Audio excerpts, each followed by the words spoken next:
Over the span of 5 years, Lin Yi and his wife, Xia Rujun, have cultivated a marriage that has settled into a tranquil rhythm. Yet the sudden emergence of a green tea white moonlight shatters their serene existence. As he gazes at the photograph of the white moonlight adorning his wife with a necklace, her delicate face flushed with shyness and her smile radiant, Lin Yi is consumed by fury. Upon locating his wife, he inadvertently stumbles upon her bathing in the room of the white moonlight. Who could endure wearing such a metaphorical green hat? Thus, he fiercely confronts the white moonlight. Unexpectedly, rather than acknowledging her wrongdoing, his wife chooses to defend the white moonlight at every turn. Lin Yi, feeling despondent, bellows, "Divorce." Xia Rujun retorts, "What? You actually wish to divorce? 4 or 5 years. In what way have your sustenance and comforts not been funded by my money? What right do you have to propose divorce? Very well, you refuse to agree to a divorce, do you?" From that moment onward, Lin Yi departs from home and cohabitates with his sister-in-law. However, upon discovering this, his wife shamelessly inserts herself into the situation. "Husband, I love you. I could do everything my sister can do." Lin Yi exclaims, "Get lost." Xia Rujun responds, "All right, husband, I will make her leave." Lin Yi clarifies, "I meant for you to leave." Jealous of the naive, white moonlight's transformation into a devoted wife, she plots a car accident. After experiencing a second chance at life, Lin Yi resolutely terminates his marriage, vowing to ensure that the white moonlight meets an end without a burial. The sickly, remorseful ex-wife, upon learning the truth, embarks on a lengthy pursuit of her husband, but it is too late. Surrounded by beauties, including a chaste and alluring sister, a cold and stunning female CEO, an ethereal starlet, and a spoiled rich heiress, he hears, "Husband, please, I beg you to remarry me." Chapter 1. The Wife and the White Moonlight at the Hotel. Jiang City, Yujing Bay Community. "Wife, when will you return?"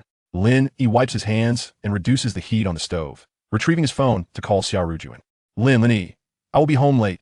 You need not wait for me. We just struck a deal at the company today, and we're holding a celebration. It's all right. Don't call unless it's necessary. On the other end, the voice is chaotic, and Xia Rujun's tone is tinged with impatience, neglecting to address him as husband.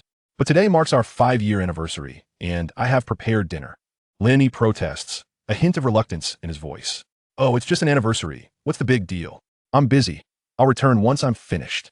Lin Yi frowns slightly, wishing to continue the conversation, only to hear a stranger's voice on the line. "Rujun, who are you talking to?" Lin Yi's expression shifts, coldly inquiring, "Wife, is that Gu Yin speaking?" To his surprise, Xia Rujun denies it. "What are you thinking? You must have misheard. If there's nothing else, I'm hanging up." Beep, beep, beep. The sound of a busy signal fills the phone as Xia Rujun disconnects. Lin Yi's anger surges, and his demeanor turns frigid. Bang! Tossing the phone aside, he extinguishes the flame. Pushing open the balcony glass door, he lights a cigarette. The aromas from the dining table and kitchen waft into his nostrils. Yet Lin Yi feels no appetite, merely staring coldly at the riverscape before him. "Gu Yin," Lin Yi mutters to himself, a cold smile escaping his lips. "Is he the white moonlight that lingers in your heart?" A fortnight prior, Lin Yi had sensed that his wife, Xia Rujun, could not sever her ties with her first love. Xia Rujun runs a publicly listed entertainment company. Her decisive and vigorous approach, coupled with her aloof and striking temperament, has made her the most renowned Ice Queen CEO in Jiang City by the age of 28. This time, Gu Yan's return is rumored to have facilitated a collaboration with a famous film company from Baoguo. Surely, today is the celebration feast. As the key contributor, Gu Yan would undoubtedly be present. After extinguishing the cigarette, he swiftly approaches the bedside cabinet, rummaging through the compartments. A photograph catches his eye. In it, a man and woman are nestled against each other, both faces illuminated by youthful smiles. Lin Yi's hand trembles as he grips the photograph tightly, causing it to crumple. He has returned, and I have become a discarded substitute. 5 years ago, he was a mercenary leader in the Blue Star, betrayed by his own subordinates. After a fatal encounter, he was reborn into this unfamiliar world. Little did he know that upon his rebirth, the weak original owner was promptly cast out by his biological father. In a moment of despair, he encountered the inebriated and despondent Xia Rujun by the riverside. At that moment, Xia Rujun, clad in a white dress, resembled the most dazzling star in the night sky, instantly igniting within him the desire to share a lifetime together. "Will you marry me?" A statement that felt like a jest became a reality. The two hastily entered into a marriage. Lin Yi, thinking of his rebirth and the beauty and excellence of his wife, felt that he had fulfilled his previous life's yearning for stability, even if there was no place for him in Xia Rujun's heart. He continued to fulfill the duties of a husband. Perhaps it was his silent devotion that gradually thawed the icy heart of Xia Rujun. On New Year's Eve last year, the two drew closer, shattering the veil that separated them. Since that moment, Over the course of half a year, their affection blossomed. Lin Yi devoted himself wholeheartedly to this small family, suppressing the last remnants of restlessness. It was only moments ago that he realized he remained a mere jest, a heart that cannot be warmed. Lin Yi muttered to himself, returning the photograph to its rightful place. He made his way to the living room, retrieving a bottle of red wine from the cabinet, indulging in solitary drinking. A glance at the sole photograph of the two on the television cabinet struck him as particularly glaring at that moment. After finishing the wine, he felt a slight intoxication, while the dishes on the table had long since grown cold. This mirrored the current state of their relationship, as cold as could be. Checking the time, it was nearly 10 o'clock, and not a single message had come through from Xia Rujun. He opened an app on his phone reminiscent of those from his previous life, scrolling through the updates of his friends. Suddenly, a post from someone named Xing Nana caught his attention. The caption read, "The boss and her white moonlight truly make a perfect pair." Upon clicking the photo, Lin Yi felt a surge of fury, his gaze turning icy. The photograph captured a scene from a soiree. In the center, a man adorned Xia Rujun's alabaster neck with a necklace. The man, with extraordinary features, exuded deep affection. Who else could it be but Gu Yan? Looking at Xia Rujun, biting her crimson lip, her stunning beauty radiated shyness, and she did not decline his gesture. "Xia Rujun, are you playing with fire?" Lin Yi restrained his anger, noting the post was made 2 hours prior, indicating the gathering must have concluded. He accessed his call history and dialed Xia Rujun's number. "The number you have dialed is currently unavailable," came the automated response. Lin Yi's expression darkened. "Xia Rujun, you best realize what you are doing." He then activated the phone's location feature. They possessed identical phones, sharing the same system account, thus allowing him to track the location of the other's device. However, to his dismay, the app indicated that Xia Rujun's phone was turned off. The last known location was Junlan Grand Hotel. Lin Yi's gaze turned increasingly frigid. Without hesitation, he dashed out of his home, heading towards the Junlan Hotel. The hotel was merely 4 or 5 kilometers away, and although he rode an electric scooter, the exceptionally congested traffic in Jiangcheng did not impede his speed. Within 15 minutes, he arrived at the hotel, parking his scooter directly at the entrance. "Hey, move your clunky scooter. This is a 5-star hotel." A particularly arrogant security guard approached him. "Get lost." Lin Yi's eyes glowed crimson, his face darkened menacingly, revealing the cold and volatile temperament he had in his past life.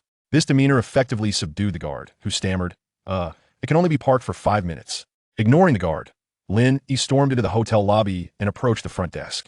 "Could you tell me in which banquet hall the Jinyi Group is hosting their event?" The receptionist smiled politely. "I'm sorry, sir, but the banquet has already concluded." As Lin Yi frowned in displeasure, a figure in the hall caught his eye, leaving him momentarily stunned. He observed a man retrieving a box of condoms from a vending machine, cautiously surveying his surroundings before swiftly entering the elevator. Noticing the elevator stopping at the 21st floor, he hurriedly followed. Upon exiting the elevator, he surveyed the numerous hotel rooms. No longer hesitating, he began from the first door. "Room check, open up." What the hell? Even 5-star hotels have room checks. Lin Yi proceeded to inspect each room. The initially furious occupants found their ire diminished upon encountering Lin Yi's chilling gaze. After some choice words, they ultimately fell silent. Finally, at the 16th room, he pressed his ear against the door and heard faint voices. "Knock, knock, knock. Room check." From within the room, he heard, "Rujun, wait, let me check." The door swung open. Bang! Ouch! He disregarded the cry of pain and slipped inside. In the room, Xia Rujun sat on the sofa, her white evening gown slightly disheveled, with large stains marring her chest. Most glaringly, a crumpled bath towel lay discarded nearby. "Damn, am I late?" Lin Yi's brow furrowed tightly, his heart pounding with frustration. Upon realizing Lin Yi had arrived, Xia Rujun's eyes widened in shock as she stared at him. "Lin Yi, what are you doing here?" Lin Yi had no time to appreciate her enchanting figure and bellowed, "Xia Rujun, are you cheating on me?" Chapter 2. My husband is just acting unusually today. "Lin Yi, what nonsense are you spouting?"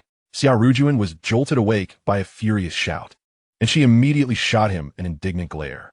Her already curvaceous figure seemed to swell with anger, the 2 ample peaks rising and falling with each breath. Lin Yi, devoid of any inclination to admire her, sneered repeatedly. "Dare to do, but not to admit? What have I done that I should confess?" Xia Rujun retorted coldly. "You've stripped off your clothes, taken a shower, and yet you still refuse to come clean?" Lin Yi's contempt was palpable. Suppressing her ire, Xia Rujun defended herself. "I took a shower because I got drunk and vomited all over myself. Besides, I just sent Guyen out. I was alone in the room, to avoid any suspicion." She had deliberately asked Guyen to leave temporarily. Yet, to her dismay, Lin Yi had still misconstrued the situation. Lin Yi scoffed derisively. Are you trying to fool a ghost? Seeing his incredulous expression, Xia Rujun quickly rose, her fair complexion flushed with anger.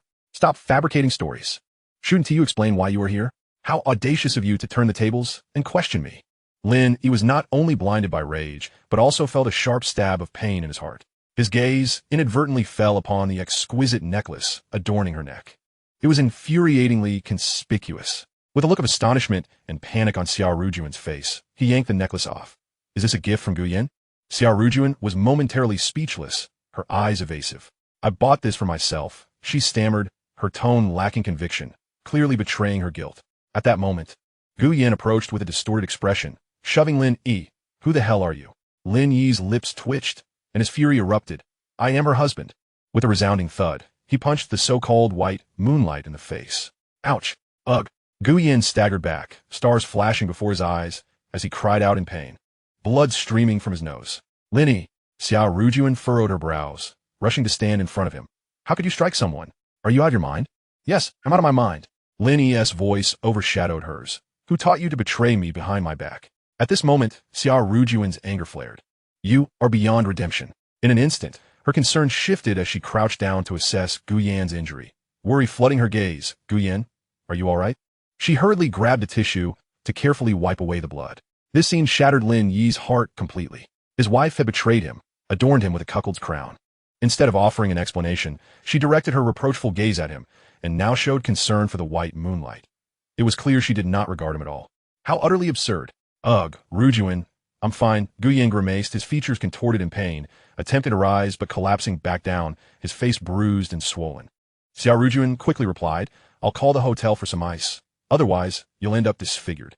Lin Yi watched his wife's tender, concerned gaze directed at that scoundrel Guyan. Rujun, have I ruined your plans? Upon hearing this, Xia Rujun's expression turned icy. You better ensure he is fine. At these words, the last shred of Lin Yi's feelings began to dissipate. Xia Rujun, let us get a divorce. Xia Rujun trembled at his declaration. Could you repeat that? I said, divorce. Lin Yi enunciated each word with chilling detachment. Xia Rujun could hardly fathom that her usually gentle husband could be so adamant this time. In the past, he had always been compliant, his voice soft, responding to her every glance like a docile cat. This stark contrast was difficult for her to accept. Although she was aware that sharing a room with another man was crossing a line, she had only wanted to express her gratitude to Guyan for his assistance. Had it not been for the vomit on her clothes, she would never have gone to Guyan's room to clean up. No matter how much she struggled to forget Guyan, she could never commit an immoral act. Meanwhile, Guyan, having recovered somewhat from the pain, looked at Lin Yi with derision. So you are the useless husband Rujun speaks of? Useless husband? Lin Yi glared darkly at the two, realizing that in Xia Rujun's eyes, he was merely a substitute, nothing more than a worthless entity. Huh. His laughter was steeped in melancholy, his heart cold as ash. 5 years of love, care, and devotion. What had he truly received in return? Noticing Lin Yi's emotional turmoil, Xia Rujun's brows knitted in concern. Guyan, don't speak nonsense. When have I ever called him useless? Rujun, with a husband as volatile as this, I can hardly imagine how you endure it. Perhaps it's best to end this marriage. Xia Rujun frowned. No, he is just a bit off today. Guyan's heart sank, his gaze darkening as he scrutinized Lin Yi, not expecting Xia Rujun to defend this useless man. A flicker of jealousy flashed in his eyes. You hit me, did you? Don't worry, I'll hire the best lawyer. I want to rest until you're locked away. Xia Rujun's heart quivered at his words. Guyan, don't. Lin Yi squinted with a cold laugh. Fool. With a sharp slap, he struck once more. Guyan was nearly driven to the brink of despair. His eyes filled with venom as he glared at Lin Yi. Just you wait. He then struggled to get up, dialing a number. Hello, 110? As soon as the call connected, Xia Rujun snatched the phone from him. Guyan, don't call. I'll apologize to you on behalf of my husband. Not a chance. Lin Yi immediately refused. This punk is plotting against me. Even if it costs me, I'll settle this today. Xia Rujun was on the verge of a breakdown, suppressing her fury. Lin Yi, I've told you, I have nothing to do with him. If you continue this way, it will only escalate. That green-eyed serpent Guyan chimed in. Rujun, I'll give you face today and let this slide. But I must insist that you seriously consider what I said about divorce. Consider it? To hell with that. Lin Yi lunged forward. Xia Rujun quickly intervened. You go back. I'll handle this. Huh. Lin Yi continued to sneer. How you plan to handle it? With your body? With a surge of rage, Xia Rujun slapped him hard. What nonsense are you spouting? Get out of here. Lin Yi felt a fiery sting on his face and immediately grabbed Gu Yin, pinning him to the bed. He pulled out a small box from his pocket and tossed it in front of Xia Rujun. Afraid to do it and afraid to speak of it? A condom. Xia Rujun's complexion turned pale as she stared at Gu Yin in disbelief. Gu Yin, pinned down, struggled to explain. Rujun, please let me explain. Lin Yi coldly released the fool. 5 years, Xia Rujun, I've done enough for you. You chose him tonight, so let us end this. Divorce. No negotiation. With that, he stormed out of the guest room, his expression dark. Xia Rujun caught sight of the small box and the discarded necklace, her face burning with humiliation. Could it be that Gu Yin had intended to force himself upon her? Upon exiting the hotel, Lin Yi was intercepted by numerous security personnel, with the hotel manager stepping forward to speak. I'm here to catch a cheater. Who dares to trouble me again? I wouldn't hesitate to summon the anti-vice squad. The hotel is concerned about its reputation, leaving the manager seething as he watches Lin Yi depart. The electric scooter lacks the fervor of speed, yet the howling wind still moistens Lin Yi's eyes. Over the past 5 years, scenes from the past echo in his mind. At this moment, he wanders aimlessly to the riverbank, a mere shell of his former self. This is where he first met Xia Rujun. He found a small convenience store and purchased a bottle of strong liquor, then settled on the railing by the river to drink alone. Nearby, a figure approached. Observing his despondent demeanor, the figure snatched the bottle from Lin Yi's hand and took a swig. Lin Yi turned in astonishment, shaking his head in disbelief. Sister? What brings you here? Chapter 3. Innocently barging into someone else's room? Xia Rujun opened the door to find the room engulfed in darkness. Lin Yi, she called out, but received no reply. As the lights flickered on, she noticed the cold meal on the table, all her favorite dishes. However, the most striking sight was the 2 unlit red candles lined up neatly. Realization struck her as she glanced at her phone's calendar. Is today truly our wedding anniversary? A wave of unease washed over her, accompanied by a fleeting sense of guilt. But almost instantly, anger resurfaced on her face. How dare you not come home and scold me? With a huff, she declared, if you have the guts, don't come back. Moments later, she sternly marched into the bathroom, shedding her soiled clothes. The hot water washed away her lingering intoxication, and her gaze fell upon her reflection in the mirror, taking in her sultry, curvaceous figure, devoid of any excess flesh. You're the only man in the world who has seen all of me. What makes you think you can provoke my ire? Although I have not forgotten Gu Yin, you are still my husband. Why don't you trust me? Indeed, Xia Rujun's figure was exceptional, causing any man who beheld her to drool with desire. Since they had crossed that line in their relationship, though she was not particularly enthusiastic about intimacy, it was a marital duty, and they had indulged once or twice a month. It was evident that Lin Yi was infatuated with her, but as long as she refused, he would not overstep. Lost in thought, her gaze grew somewhat hazy. Had they not been intimate this month? After a bath, she suddenly realized she had forgotten to bring her nightgown into the bathroom.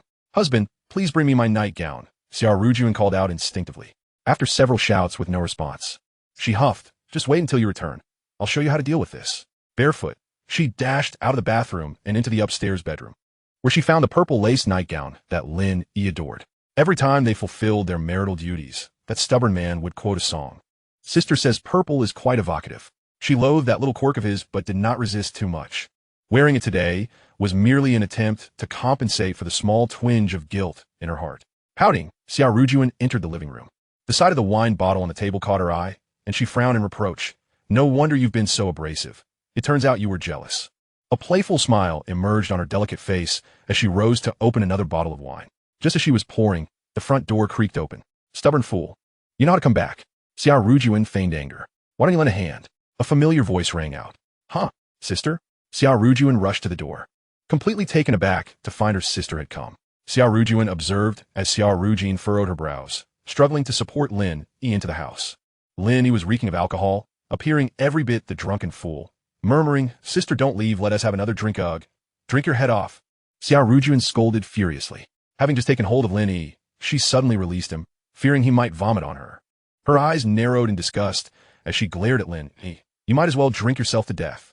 Seeing this, Xia Rujun admonished, why would you say such things? His current state is a result of your actions. As she spoke, she hurriedly guided Lin Yi towards the bathroom. Listening to the commotion from the bathroom, Xia Rujun was stunned. Her own sister was scolding her for the sake of an unrelated brother-in-law. This made her heart feel like it was collapsing, and her anger surged. She rushed in the bathroom to find Xia Rujun gently patting Lin Yi's back, which ignited a sense of displeasure within her. Xia Rujun, he is my husband. She seized the position and began to pound Lin Yi's back vigorously, as if venting her pent-up fury. A flicker of resentment crossed Xia Rujun's enchanting brow. I sent it because you can't let go of Guyan? I can't understand why. Given that he is married, you still fawn over him. Are you trying to be a mistress? How does Lin Yi not measure up to him? A tempest of conflict brewed in the bathroom. Each word struck deeply into Xia Rujun's heart, and with a cold face, she stood up and shouted, "You have no right to speak about Guyan. Who said I fawn over him? And to suggest I'd be a mistress? Don't think just because you're my sister, you can slander me at will. I am innocent with Guyan, but you, what were you doing dragging your brother-in-law around in the middle of the night, having navigated the corporate world for nearly 6 years? Now a female executive in a publicly traded company, Xia Rujun was no stranger to disputes. However, she underestimated her sister, believing she would be at a loss for words. Instead, Xia Rujun merely shot her a knowing look, one rife with sarcasm, reminiscent of a character from a drama. The atmosphere grew tense, and then Xia Rujun scoffed. Innocently running to someone else's room? What were you thinking? You're just like Lin Yi, both prone to wild imaginations. Xia Rujun immediately retorted, but her expression betrayed her vulnerability, making it difficult to articulate her defense. And what about the condom? Xia Rujun was rendered speechless. After a moment of silence, she declared, I can't be bothered to explain myself. Now, please leave, this is my home. After careful consideration, she realized that winning this argument was impossible, and the only course of action was to expel her sister. Xia Rujun's physique paled in comparison to her sister's. Witnessing her sister's outburst, she felt her own pride wounded. Although she intended to lash out, upon seeing Lin Yi passed out, her heart softened. As your sister, I have a duty to inform you. You know better than anyone what kind of person Lin Yi is. After 5 years, he has proved to be 100 times better than the fickle Guyan. If you insist on acting out, then spare Lin Yi. With that, she disregarded Xia Rujun's dismayed expression and turned, striding towards the door. Bang! The door slammed shut with a resounding thud. Get lost, just get lost. Xia Rujun screamed in a frenzy, seizing everything within reach to hurl in a fit of rage. After a cacophony of crashes, she finally regained her composure and spotted Lin Yi slumped on the toilet, softly snoring. Sleep away. The last remnants of guilt evaporated under Xia Rujun's sudden barrage of accusations. The thought of divorce even flickered through her mind. With this thought, her frustration towards Lin Yi intensified. After casting a disdainful glance at the inebriated figure sprawled on the floor, she retreated to her bedroom and locked the door. Lying on the soft, plush bed, she turned off the lights, enveloping herself in darkness, yet sleep eluded her. Suddenly, a notification chimed on her phone. It was Guyan. Rujun, I'm sorry for the trouble I caused today. Please don't argue with Lin Yi over me. Had I known you were married, I wouldn't have intruded. Guyan's message momentarily distracted her, yet alleviated some of her inner turmoil. The glow of the screen reflected a smile on Xia Rujun's face. She contemplated replying, but an image of Lin Yi bellowing about divorce flashed through her mind. After a lengthy pause, she ultimately chose silence. Turning on the light, she rose and headed to the bathroom. Lin Yi was still snoring, though now he lay on the floor. Frowning, she knelt down and removed his clothing. After a considerable time, she finally helped him bathe. It was a struggle to lift Lin Yi back to the bedroom. As Lin Yi lay on the bed, he vaguely sensed a warm body pressed against him. Wife. Chapter 4. Is it just a necklace? Why make such a fuss? Early in the morning, Lin Yi was roused by the blaring alarm. His head throbbed painfully as he fumbled to silence the ringing phone. Husband, I only want eggs and ham noodles for breakfast. A familiar, languid voice drifted into his ears. Awakening him instantly, he threw off the covers and, upon glancing at the source of the voice, all traces of sleep vanished. No wonder Xia Rujun had been so forward in his dreams last night. Lin Yi's eyes were devoid of joy. Instead, they burned with anger as he pushed Xia Rujun away and shouted, What the hell did you do last night? Xia Rujun, jolted awake by his forceful shove, rubbed her eyes and coyly replied, Husband, you were amazing. It was only after taking the lead last night that she realized how pleasurable it could be. Just before sleeping, she had mused to herself, so her husband had been living like a widower for so many years. However, her praise filled Lin Yi with an acute sense of humiliation. After spending the night with his ideal woman, she had the audacity to come back to him for a fling, all while keeping him in the dark. Filthy, truly filthy. Xia Rujun instinctively wrapped her arms around Lin Yi, but he forcefully pushed her away. Now fully awake, disregarding the morning light, she sat up angrily. Lin Yi, are you out of your mind? Lin Yi's expression turned icy. Are you forcing yourself upon me? Xia Rujun met his cold gaze. Feeling a fleeting blush at his words, but she stubbornly retorted, "So what? I could do whatever I want with my husband." A mocking smile crept onto her face. "Weren't you always so eager for my body? Now that I take the initiative, what's the issue?" Lin Yi furrowed his brow and rose to enter the bathroom. The sound of running water echoed from the bathroom, while Xia Rujun yawned and slipped into her purple nightgown, settling back into bed. The water ceased, and footsteps descended the stairs. However, Xia Rujun caught a whiff of disinfectant in the air. Hastily, she padded downstairs barefoot. Lin Yi was tidying up the remnants of last night's meal, seemingly ignoring her presence. The palpable distance between them left Xia Rujun feeling anxious. The scent of disinfectant emanated from him. "Did you wash with disinfectant? Are you disgusted by me?" Lin Yi paid her no mind, continuing his task. "Answer me."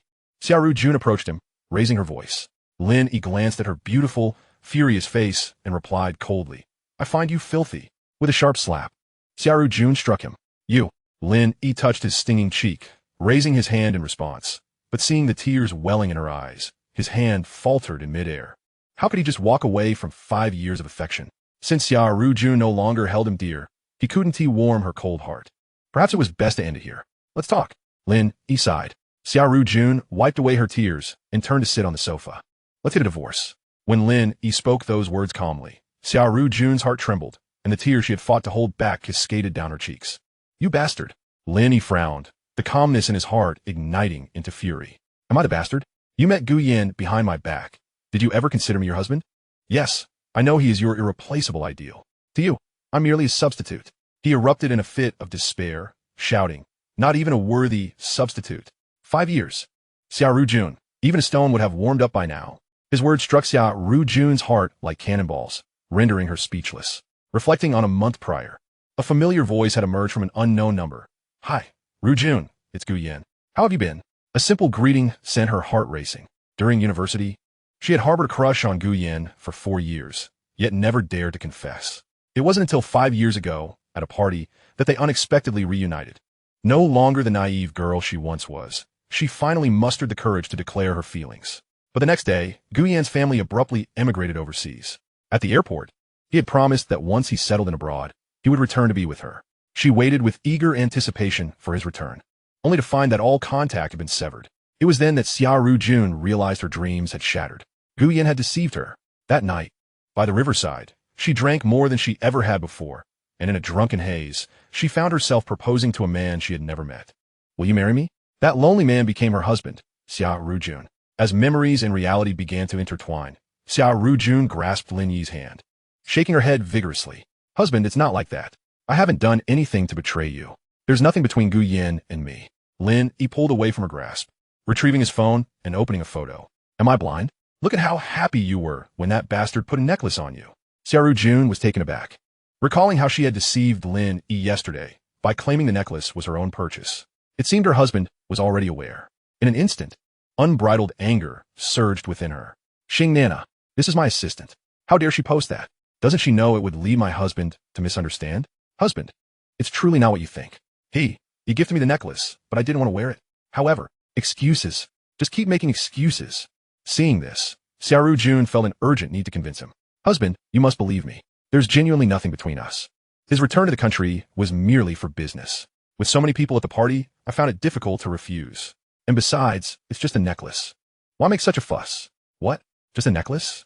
You think it's trivial?" Lin Yi could no longer contain his fury as he exclaimed, "Is this about the necklace? Xia Rujun, you are married. You have a husband. Have you considered my feelings while accepting someone else's necklace?" Xia Rujun pouted defiantly. "Have I not considered your feelings? I was the one who took the initiative last night. This is simply beyond redemption." A profound sense of helplessness enveloped Lin Yi. He felt utterly defeated. How could he continue living like this? "Let us go to the Civil Affairs Bureau." "No way." Xia Rujun quickly tilted her head back. "Darling, I know you're angry, but we cannot divorce. I promise to keep my distance from Gu Yan from now on, okay?" Just then, a phone rang upstairs. "Darling, I need to take this call." Moments later, Xia Rujun descended the stairs, impeccably dressed. "Darling, there's an urgent matter at the company that requires my attention." She approached Lin Yi, planting a soft kiss on his cheek. "I'll return home once I'm done." Hee, a smile graced her face. "I haven't forgotten our anniversary. I'll cook for you tonight and sincerely apologize." A hint of shyness glimmered in her eyes. "Tonight, whatever you desire, I shall fulfill." Implicitly, She promised to indulge Lin Yi's peculiar preferences. Witnessing her nonchalant demeanor ignited a blaze of anger within him, leading him to abruptly kick the tea table. Oomph. Let us see if you can keep your word. Chapter 5. Are you suggesting I strip and present myself? The morning rush hour in Jiangsheng was exceptionally congested. Xia Rujun sat in the driver's seat, her anxiety palpable. Had she known, she would have preferred riding her electric scooter. With that thought, her eyes brightened, and a hint of grievance crossed her features as she pulled out her phone to snap a picture. Darling, the traffic is horrendous. I'm in a rush to get to the company. Why don't you ride the electric scooter and give me a lift? Hee. Xia Rujun's fair, delicate hand trembled slightly, and a rosy hue spread across her cheeks. She could hardly believe she was sending such an adorable message.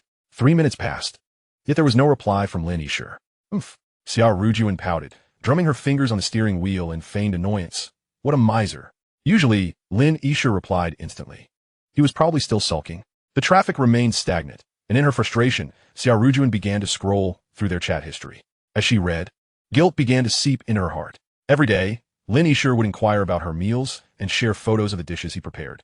He would even remind her of small details, like not setting the air conditioning too low, drinking plenty of water at work, avoiding prolonged screen time, and being lenient with her subordinates, among others. Yet, her responses never exceeded 5 words. The abrupt honking from the car behind jolted her back to reality, prompting her to start the vehicle. At that moment, she finally recognized the depth of her indebtedness to Lin Yi. Without his meticulous care over the years, she would likely have succumbed to various occupational ailments. Darling, trust me, you occupy a special place in my heart. After nearly an hour, she finally arrived at the company. Xia Rujun donned a new facade, her icy demeanor emerging once more.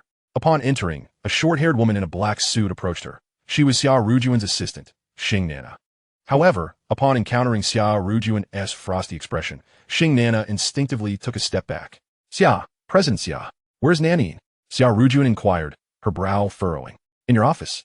What did Producer Li say? Xia Rujun pressed. Xing Nana sighed. Producer Li is a foreigner.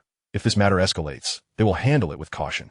Fortunately, with President Gu mediating, it has not blown up.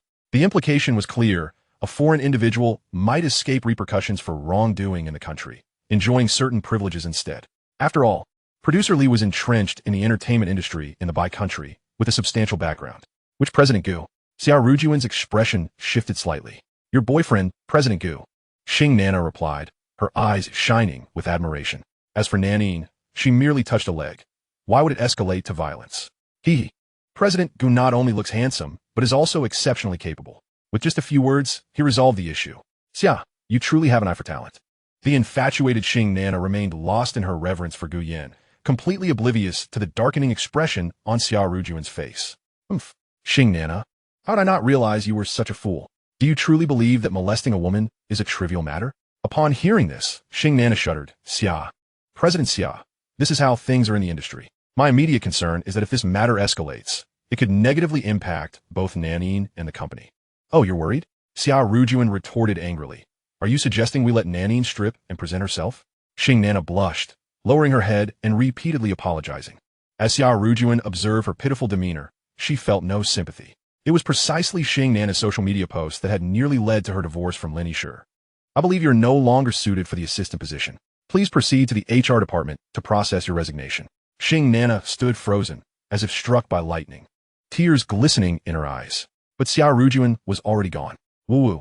She fled, sobbing. Once inside her office, Xia Rujun spotted a slender figure seated at the president's desk, the individual toying with a decorative pet figurine. The figurine was a pink pig, adorably clumsy, though its snout was unnaturally long, resembling a hairdryer. Lin Yi had crafted it himself, naming it Peppa. When she first saw it, she had teased, a pig, how fashionable. With a foreign name, Xia Rujun could not fathom why Lin Yi's visage had lingered in her mind since early morning. Nanine turned to face her, her tone flat. President Xia. Xia Rujun took her seat at the presidential desk, scrutinizing the stunning woman before her.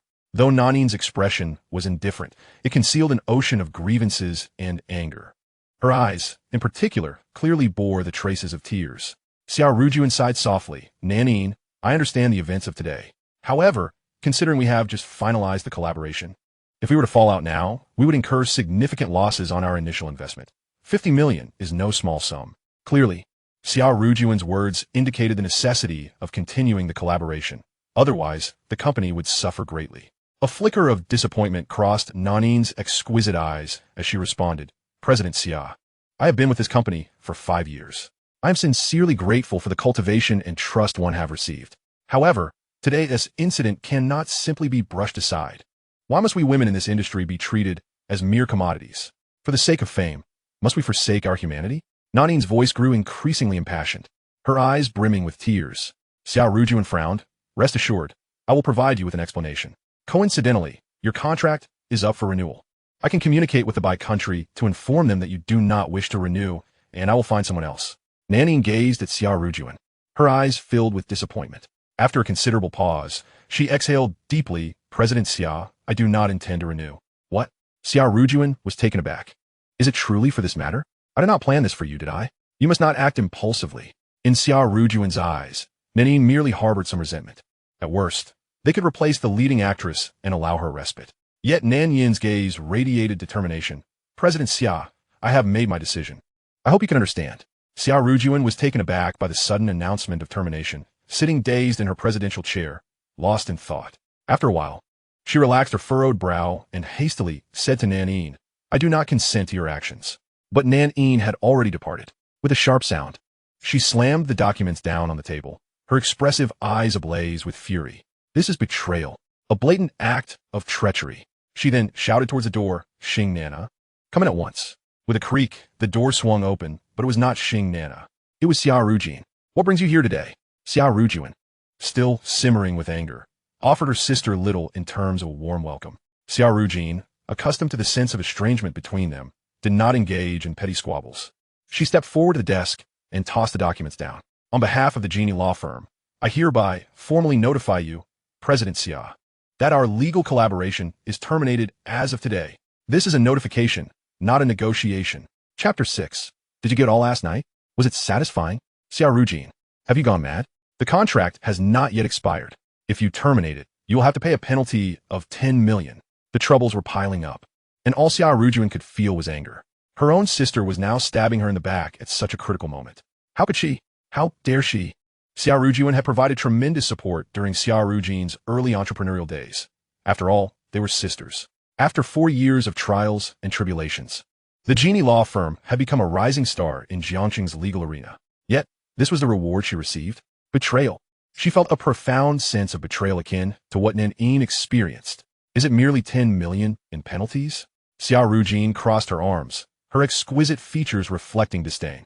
I will pay. Oomph. Xia Rujun had not anticipated her sister's unyielding stance and coldly retorted, what will you pay with? The family is pressuring you to marry. Our father has even said he no longer has a daughter like you. Do not harbor delusions. Xia Rujun steadied her temper. If my tone was too harsh last night, I apologize. This was the most reasonable explanation she could muster. Indeed, though they were sisters, both were competitive by nature and had grown up amidst quarrels and comparisons. Perhaps now, as adults in different fields, it was difficult to clash, and they had become supportive allies. Throughout the years, they had argued over work. Yet never had there been discord in their personal lives. Last night was the first time. Do not concern yourself with how I will make amends. Regardless, I will not owe you a single penny. Xia Rujun declared emphatically, her confidence evident, a smirk adorning her face. Do not think that without you, I am nothing. If it were not for certain circumstances, I would never have entered your company. These words were the truest expression of Xia Rujun's feelings. Yet they pierced Xia Rujun's heart like needles. Why would her sister utter such callous words? Confusion, anger, and bewilderment engulfed her. The flames of rage consumed her last shred of reason as she shouted with all her might, Xia Rujun, could you have achieved your current standing without my support? Have you grown wings and now wish to fly? What gives you the right to put on airs in front of me? Xia Rujun regarded her sister, who had lost her composure, with an air of tranquility, her eyes sparkling with mockery. Look at you. What semblance do you have of a dignified female executive? You are no different from a shrew. You. Xia Rujun was momentarily speechless, slamming the documents on the table repeatedly. Go ahead, throw them all you want. Xia Rujun's lovely face darkened. I have always been inferior to you, which has only fostered your temper. Your almost pathological need for control has reduced you to a mere jester in this moment. Outside, they all proclaim you as the Ice Queen, decisive and formidable, exuding the essence of a strong woman. Everyone fears you, and all submit to you. But I know, deep down, you are nothing but an extremely insecure wretch. You merely use your cold exterior to mask your inner fragility. You speak nonsense. Xia Rujun's defenses crumbled, her face contorted in a grimace. Huh, nonsense. Xia Rujun scoffed. After all these years of pining for Guyan, what have you gained? The moment he leaves, you are ready to fall apart? Upon seeing him marry, you finally took a step with Lin Yi. Now that he has returned from abroad, you are eager to throw yourself at him. I suppose you gave everything last night? Was it satisfying? How could you be so shameless? Xia Rujun's face darkened ominously, and without a second thought, she raised her hand to strike. But her eyes widened in shock as Xia Rujun effortlessly blocked the blow. Get out of my way! Xia Rujun shouted, forcefully pushing Xia Rujun back into her seat. Xia Rujun panicked, a wave of sorrow washing over her. She shook her head, murmuring, I did not give. Do you expect me to believe that? The condom was witnessed by Lin Yi himself. Xia Rujun continued her barrage. He did not give. Yet what right does he have to connect you with others? And regarding Nanyin, I heard everything you said outside the door. To keep Guyan, you are willing to disregard Nan Yin's integrity. Are you planning to let this matter slide? Tell me, are you not sick? I did not. Xia Rujun was on the brink of collapse. Guyan was merely being kind. I never intended to have anything with him. My body is pure. Only Lin Yi has touched me. I did not betray him, I swear. Sister, please believe me, trust me. Xia Rujun shook her head derisively. Whether I believe you is inconsequential. But Lin Yi, please do not hurt him any further. For so many years, he has held you in the palm of his hand. He loves you, but that does not give you the right to trample on his feelings. The emotionally volatile Xia Rujun suddenly felt a flicker of clarity upon hearing those words. Her sister was acting unusually. Xia Rujun, you cannot possibly have feelings for Lin Yi. Can you? He is your brother-in-law. Do not entertain such thoughts. Her mind cleared, recalling Xia Rujun's attitude the night before. She finally understood why her sister was causing such a ruckus today. A sense of unease flickered in her heart. This was a bad omen. How dare you try to steal my husband? I will not let you succeed. Xia Rujun remained unfazed, resolutely stating, whether I like Lin Yi is none of your business. Besides, now that you have Guyan, why drag Lin Yi into this? Indeed, Xia Rujun began to feel conflicted. Her sister seemed to have truly taken a liking to her husband. She could not understand why. Lin Yi was nothing extraordinary, merely attentive and caring, with a bit of charm.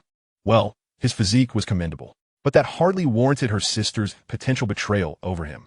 At that moment, the office door swung open, and Guyan stepped inside. Observing the tense atmosphere, he was momentarily taken aback. The two sisters stared at him in stunned silence. Suddenly, he revealed a smile that he believed to be quite charming. Perhaps I have come at an opportune moment? Xia Rujun felt a bit awkward and forced a smile. Guyan, you're here? Rujun, is this your sister? Guyan appraised the stunning beauty before him. Xia Rujun's tall figure was complemented by a beige, oversized blazer, and a pair of gold-rimmed glasses showcased her commanding presence as a career woman, exuding an alluring aura of restraint. Especially when he noticed that the beautiful sister was also gazing at him. Her subtle smile pierced straight to his heart. It was utterly intoxicating. Guyan was entranced. These two sisters were truly captivating. The younger sister resembled an ice-cold snow lotus, distant and unapproachable, while the elder exuded a myriad of charms, a blend of sensuality and intellect. Regaining his composure, Guyan put on a breezy demeanor and extended his hand to greet her. Hi, I'm Guyan, a friend of Rujun. Xia Rujun, however, remained unimpressed. Her arms crossed, and her scrutinizing gaze fixed upon him. Guyan felt a chill run down his spine under her gaze, awkwardly retracting his hand and forcing out a few nervous laughs. Hee. Xia Rujun smirked disdainfully. I know you. My sister's white moonlight in her heart. A smile tugged at the corner of Guyan's lips. Yet, he mused, but even she cannot compare to Lin Yi. Guyan froze in place, his expression petrified. His smile frozen. Xia Rujun glanced back at her sister, a hint of disappointment flickering across her face. With such a person, only you would find him appealing. Oomph. I shall not intrude upon your world. With that, Xia Rujun clicked her heels and strode out of the office, leaving behind a fuming Xia Rujun. Chapter 7 Shaolin. Once married, one must not act recklessly. Lin Yi, having crossed over from Blue Star, was not easily swayed by Xia Rujun's sweet words. Although he was indeed attracted to her beauty, the primary reason remained that after living a second life, he had grown weary of the dark and monotonous existence he once led. Were it not for that damned white moonlight, he might have considered settling down as a devoted house husband. However, certain events transpired, making it impossible to revert to the past. Today, Xia Rujun had taken the initiative to message him, even adorably asserting once more that she had not betrayed him before parting. After much contemplation, he decided to grant her a chance. Yet, this did not imply that he would cease his pursuits. After all, that pesky moonlight continued to disrupt his life. He resolved to pursue a career. In his past life, he was secretly the leader of a mercenary group, adept in assassination and combat, skills he could not openly display. However, on the surface, he had been a boxing fitness coach.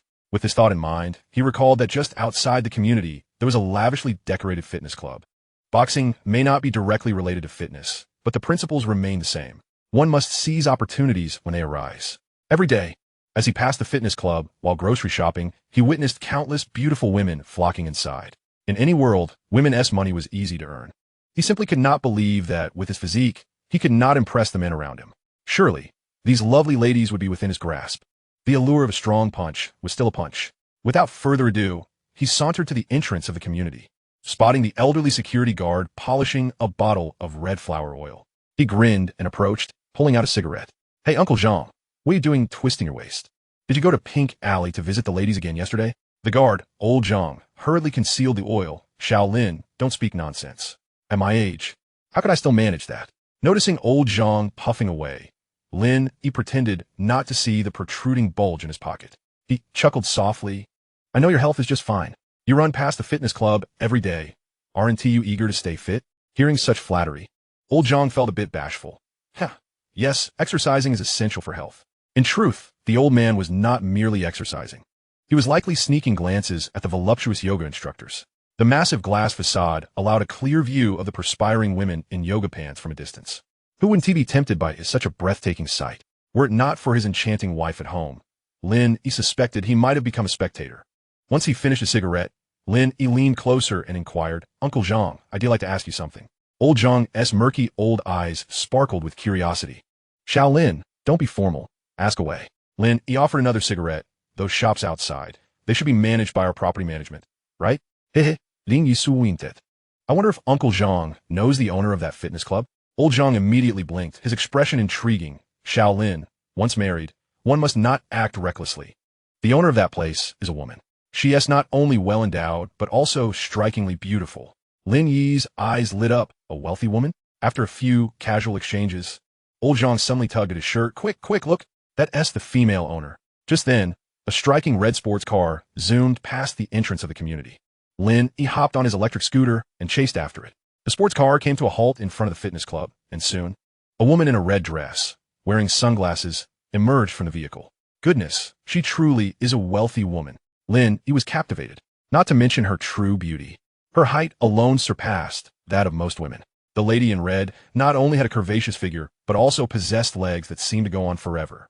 Those legs, fair and slender, paired with red high heels, were simply lethal. The woman in the red dress ascended to the second floor, and Lin Yi crouched beneath a tree, lighting another cigarette to calm his nerves. After a moment, he too made his way to the second floor. "Welcome to Ningyin Fitness Club. How may I assist you?" The receptionist greeted with a sweet smile, though a flicker of doubt crossed her eyes. Their club typically only catered to female clients. Male visitors were exceedingly rare. Lin Yi surveyed the interior, which was filled with an abundance of fitness equipment. Since it was still morning, there were few people working out. My friend is inside. I'm looking for her." The receptionist hesitated, intending to refuse, but upon seeing Lin Yi's sincere and handsome face, she asked with a smile, "May I ask what your friend's name is? We generally do not accept male clients." Lin Yi felt a twinge of guilt. "The one in the red dress, just now." The receptionist's eyes widened slightly with surprise. "Are you a friend of Miss Song?" Lin Yi ambiguously nodded. Once she confirmed, she dared not impede him and allowed him to enter freely. Upon entering, he was greeted by a dazzling array of fitness equipment. Lin Yi glanced around, but did not spot the woman in the red dress. He began to wander, examining the equipment before stopping to fiddle with one of the machines. After a brief exploration, he lost interest. Primarily, seeing these machines reminded him of his previous life in the southwestern region, where numerous muscular men flaunted their physiques in the gym, posing and preening.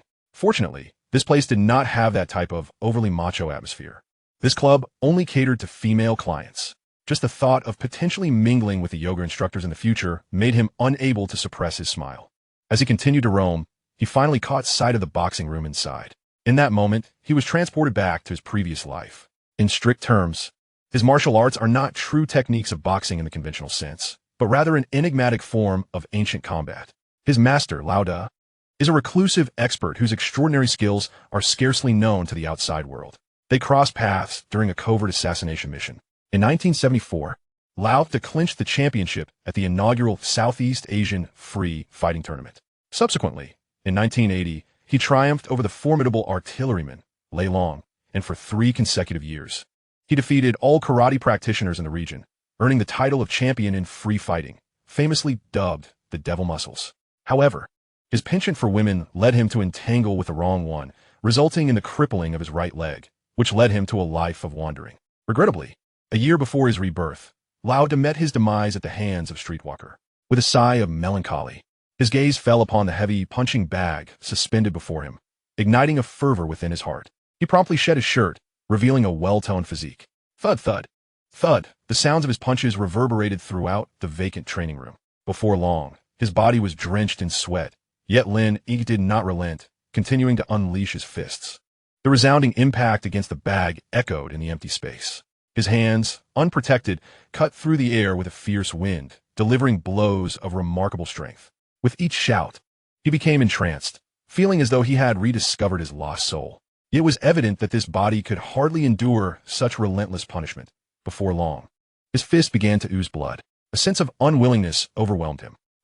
With a primal roar, Lin Yi summoned every ounce of strength, channeling it into one final punch directed at the bag. Bang! A thunderous sound erupted as the bag yielded to a deep indentation. Breathless and nearly spent, he leaned on his knees, gasping for air. Sweat cascaded down the grooves of his not-so-bulky muscles, pooling on the floor. A fragrant breeze wafted through, and a bottle of water was presented before Lin Yi. To accept or not, the voice, crisp yet laced with a hint of chill, interrupted his thoughts. Thank you, Lin Yi replied, taking the water and looking up, only to find himself frozen in place. The voice belonged to none other than the lady in the red dress. Chapter 8. Do you understand the value of a delicate flower? I hear you were looking for me? The woman before him could be succinctly described in one word: desire. Though clad only in a white karate uniform reminiscent of a past life, the red belt cinched tightly around her slender waist accentuated her alluring figure, complemented by a gray-fitted tank top beneath. The focal point was not merely the tank top, but rather her impressive assets, surpassing even those of Xia Rujun. Her exquisitely beautiful face bore an expression of indifference, as if she repelled any approach, while her fiery red lips hinted at her heightened vigilance. Indeed, she was the epitome of an icy beauty. From her recent inquiry, it was evident she was the lady in the red dress, the owner of this fitness establishment. Now it was Lin Yi who felt awkward. A subtle sting shot through the back of his hand, but he paid it no mind. After finishing the bottle of water, he picked up his discarded clothing and wiped away the blood from his hand. Smiling as he introduced himself, Lin Yi, he refrained from extending his hand, not wanting to appear overly forward. This small gesture seemed to soften the cold beauty's demeanor. You've taken my friend's name without permission. What do you intend to do? Her voice was as melodious as a lark. Lin Yi sensed the diminishment in her coldness and breathed a sigh of relief. I was just passing through the neighborhood, hoping to find some work. Upon reflection, this fitness center seems quite appealing. Though it appears you cater exclusively to female clients and have no need for male instructors. After working up a sweat, Lin Yi grasped that this fitness center was not a place for the average person to afford. The high-end equipment alone indicated that its clientele consisted of affluent individuals. Moreover, the exclusion of male patrons reinforced his belief that male instructors were unwelcome here. The woman, noticing his sincerity, allowed a smile to grace her sensuous lips. Fortunately, he did not offer a clumsy excuse. Otherwise, I might have had to throw you out and even charge you for damages to the equipment. He scratched his head, putting on his shirt. He was not a delicate, muscle-bound brute, and he did not rely solely on physical strength. Rest assured, I will pay, he stated before rising to leave. Stop, she called out. What? Lin Yi turned back in inquiry. The woman's gaze flickered with interest as her tone remained level. Your martial arts are quite impressive. Would you care for a sparring match? Should you manage to defeat me, we could discuss employment. Seeing her earnestness, Lin Yi felt a flicker of intrigue, but still waved his hand in refusal. I don't fight women. I need to get back to cooking. Yet, just a few paces later, he sensed a rush of wind behind him. His instincts kicked in, prompting him to duck instinctively. Frowning, he felt a delicate hand brush past his head. Lin Yi swiftly turned around, a playful smirk on his face. Stealth attacks are not a commendable habit. The woman retracted her hand, a smile curling at the corner of her lips. Stop with the banter. Let us go. No sooner had she spoken than her exquisite features hardened, and she charged at him with impressive speed. Lin Yi hurriedly raised his arms to block. In the next moment, a fierce front kick landed heavily on his forearm. Bang! The sound echoed as Lin Yi stumbled back 3 steps, a fiery sting radiating from his arm. The dried blood on his hand seeping anew. Lin Yi's enthusiasm surged, and he grinned. Don't blame me later. The woman furrowed her brow. Still with the banter? You sound like a woman. At that moment, she assumed a defensive stance, entirely unaware of how enticing her posture appeared. Lin Yi could only think, good heavens, what a tempting sight. He felt an intense thirst, the heat within him rising as he steadied his racing heart and darted forward like a rabbit. Soon, the two engaged in a fierce struggle. My punches are primarily about entanglement. Be careful now, Lin Yi teased, his eyes twinkling with mischief as he executed a sweeping kick aimed at her lower body. The woman, completely unprepared for such audacity, swiftly dodged.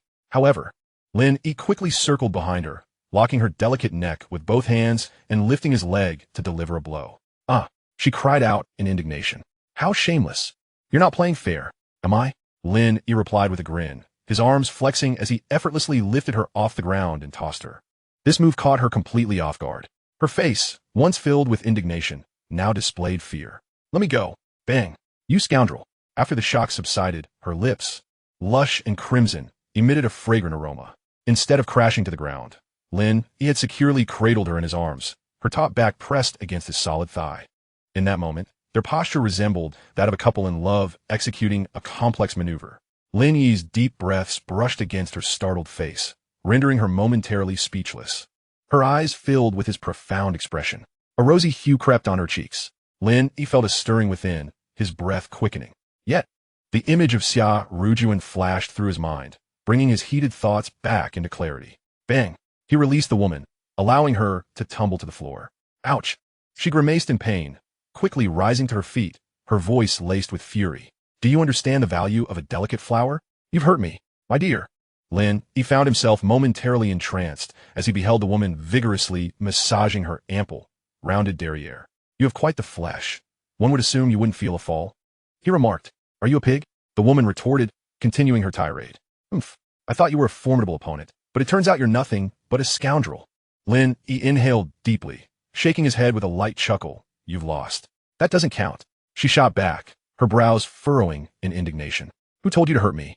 I'm the boss here, and my word is final. Lin Yi found himself at a loss for words, waving his hand dismissively. Suit yourself. With that, he turned to leave. Hey, what now? Lin Yi turned back, his patience wearing thin. My name is Yin. Got it. As she watched his retreating figure, a hint of amusement flickered in her cold gaze. You dare to bully me? You'll see what's in store for you, humph. Lin Yi quickly brushed aside the incident that transpired in the boxing room, for he was now grappling with the challenges of job hunting. As he entered the community, a voice called out to him. Lin Yi. He looked up to see his sister standing at the entrance of the building, a surprised expression crossing his face. Sister, what brings you back? Xia Rujun stood at the unit's door, her appearance today captivating him momentarily. However, her keen eye caught the subtle glimmer of surprise in his gaze, filling her with quiet delight. I'm the boss of the company now. Why would I need to go in so often? Her demeanor shifted to one of urgency as she noticed the blood on Ning Yi's hands and his soaked shirt. Lin Yi, what happened to your hand? She exclaimed, rushing forward without hesitation to examine his injury. Who did this to you? There was a pained look in her eyes, though her voice was icy. Lin Yi felt a warmth in his heart. It's nothing. I did it to myself. He attempted to withdraw his hand, but Xia Rujun held it firmly. Sister, can you let go of my hand? Ignoring his plea, she brought his hand close to her mouth, blowing gently on the wound. It must hurt, doesn't it? Not all, sister. Xia Rujun shot him a reproachful glance, her eyes brimming with intense emotion. She then tugged at his hand, leading him into the building. Come on. I have some medicine at home. I'll help you clean it up. Chapter 9. I'll hold you just for a moment. Just a moment.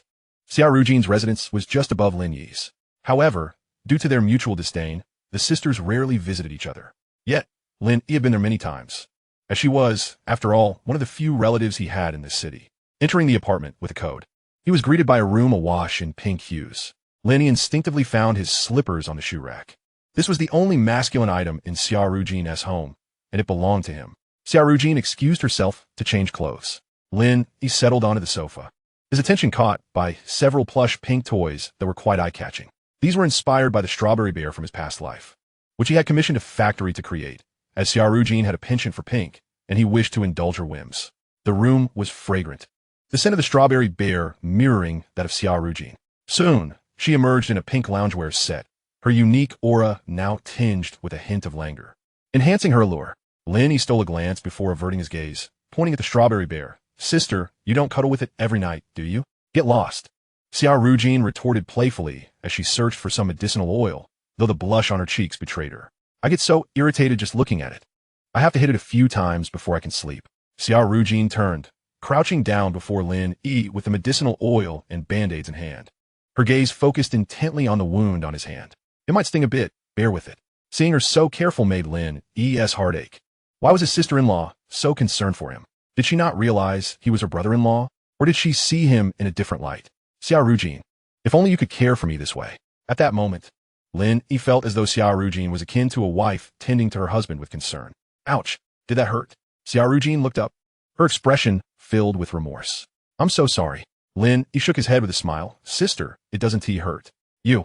Xia Rujun chided softly. You shouldn't vent your unhappiness this way. Your body is yours. Understood, sister, Lin Yi replied, feeling a sense of contentment as he recognized his significance to her. He chose not to dwell on anything else. After tending to his wound, Xia Rujun, visibly relieved, playfully shaped the band-aid into a heart and remarked, Isn't it adorable? Lin Yi nodded emphatically. It's a band-aid with warmth. What nonsense are you spouting? Xia Rujun blushed again. The atmosphere grew slightly awkward, but thankfully, she knew how to shift gears. Stay for lunch. I'll cook for you. You can taste my culinary skills. Lin Yi was taken aback. Sister, you can cook? Oh, it's quite simple. I learned it all online. With that, Xia Rujun entered the kitchen, shortly emerging with an apron tied around her waist. Peeking out with a sweet smile, what do you want to eat? Lin Yi was melted by her warm smile and promptly made his way to the kitchen. Anything is fine. I'll help you, sister. In half an hour, 3 dishes and a soup were laid out on the table. Xia Rujun looked at Lin Yi shyly, biting her lip.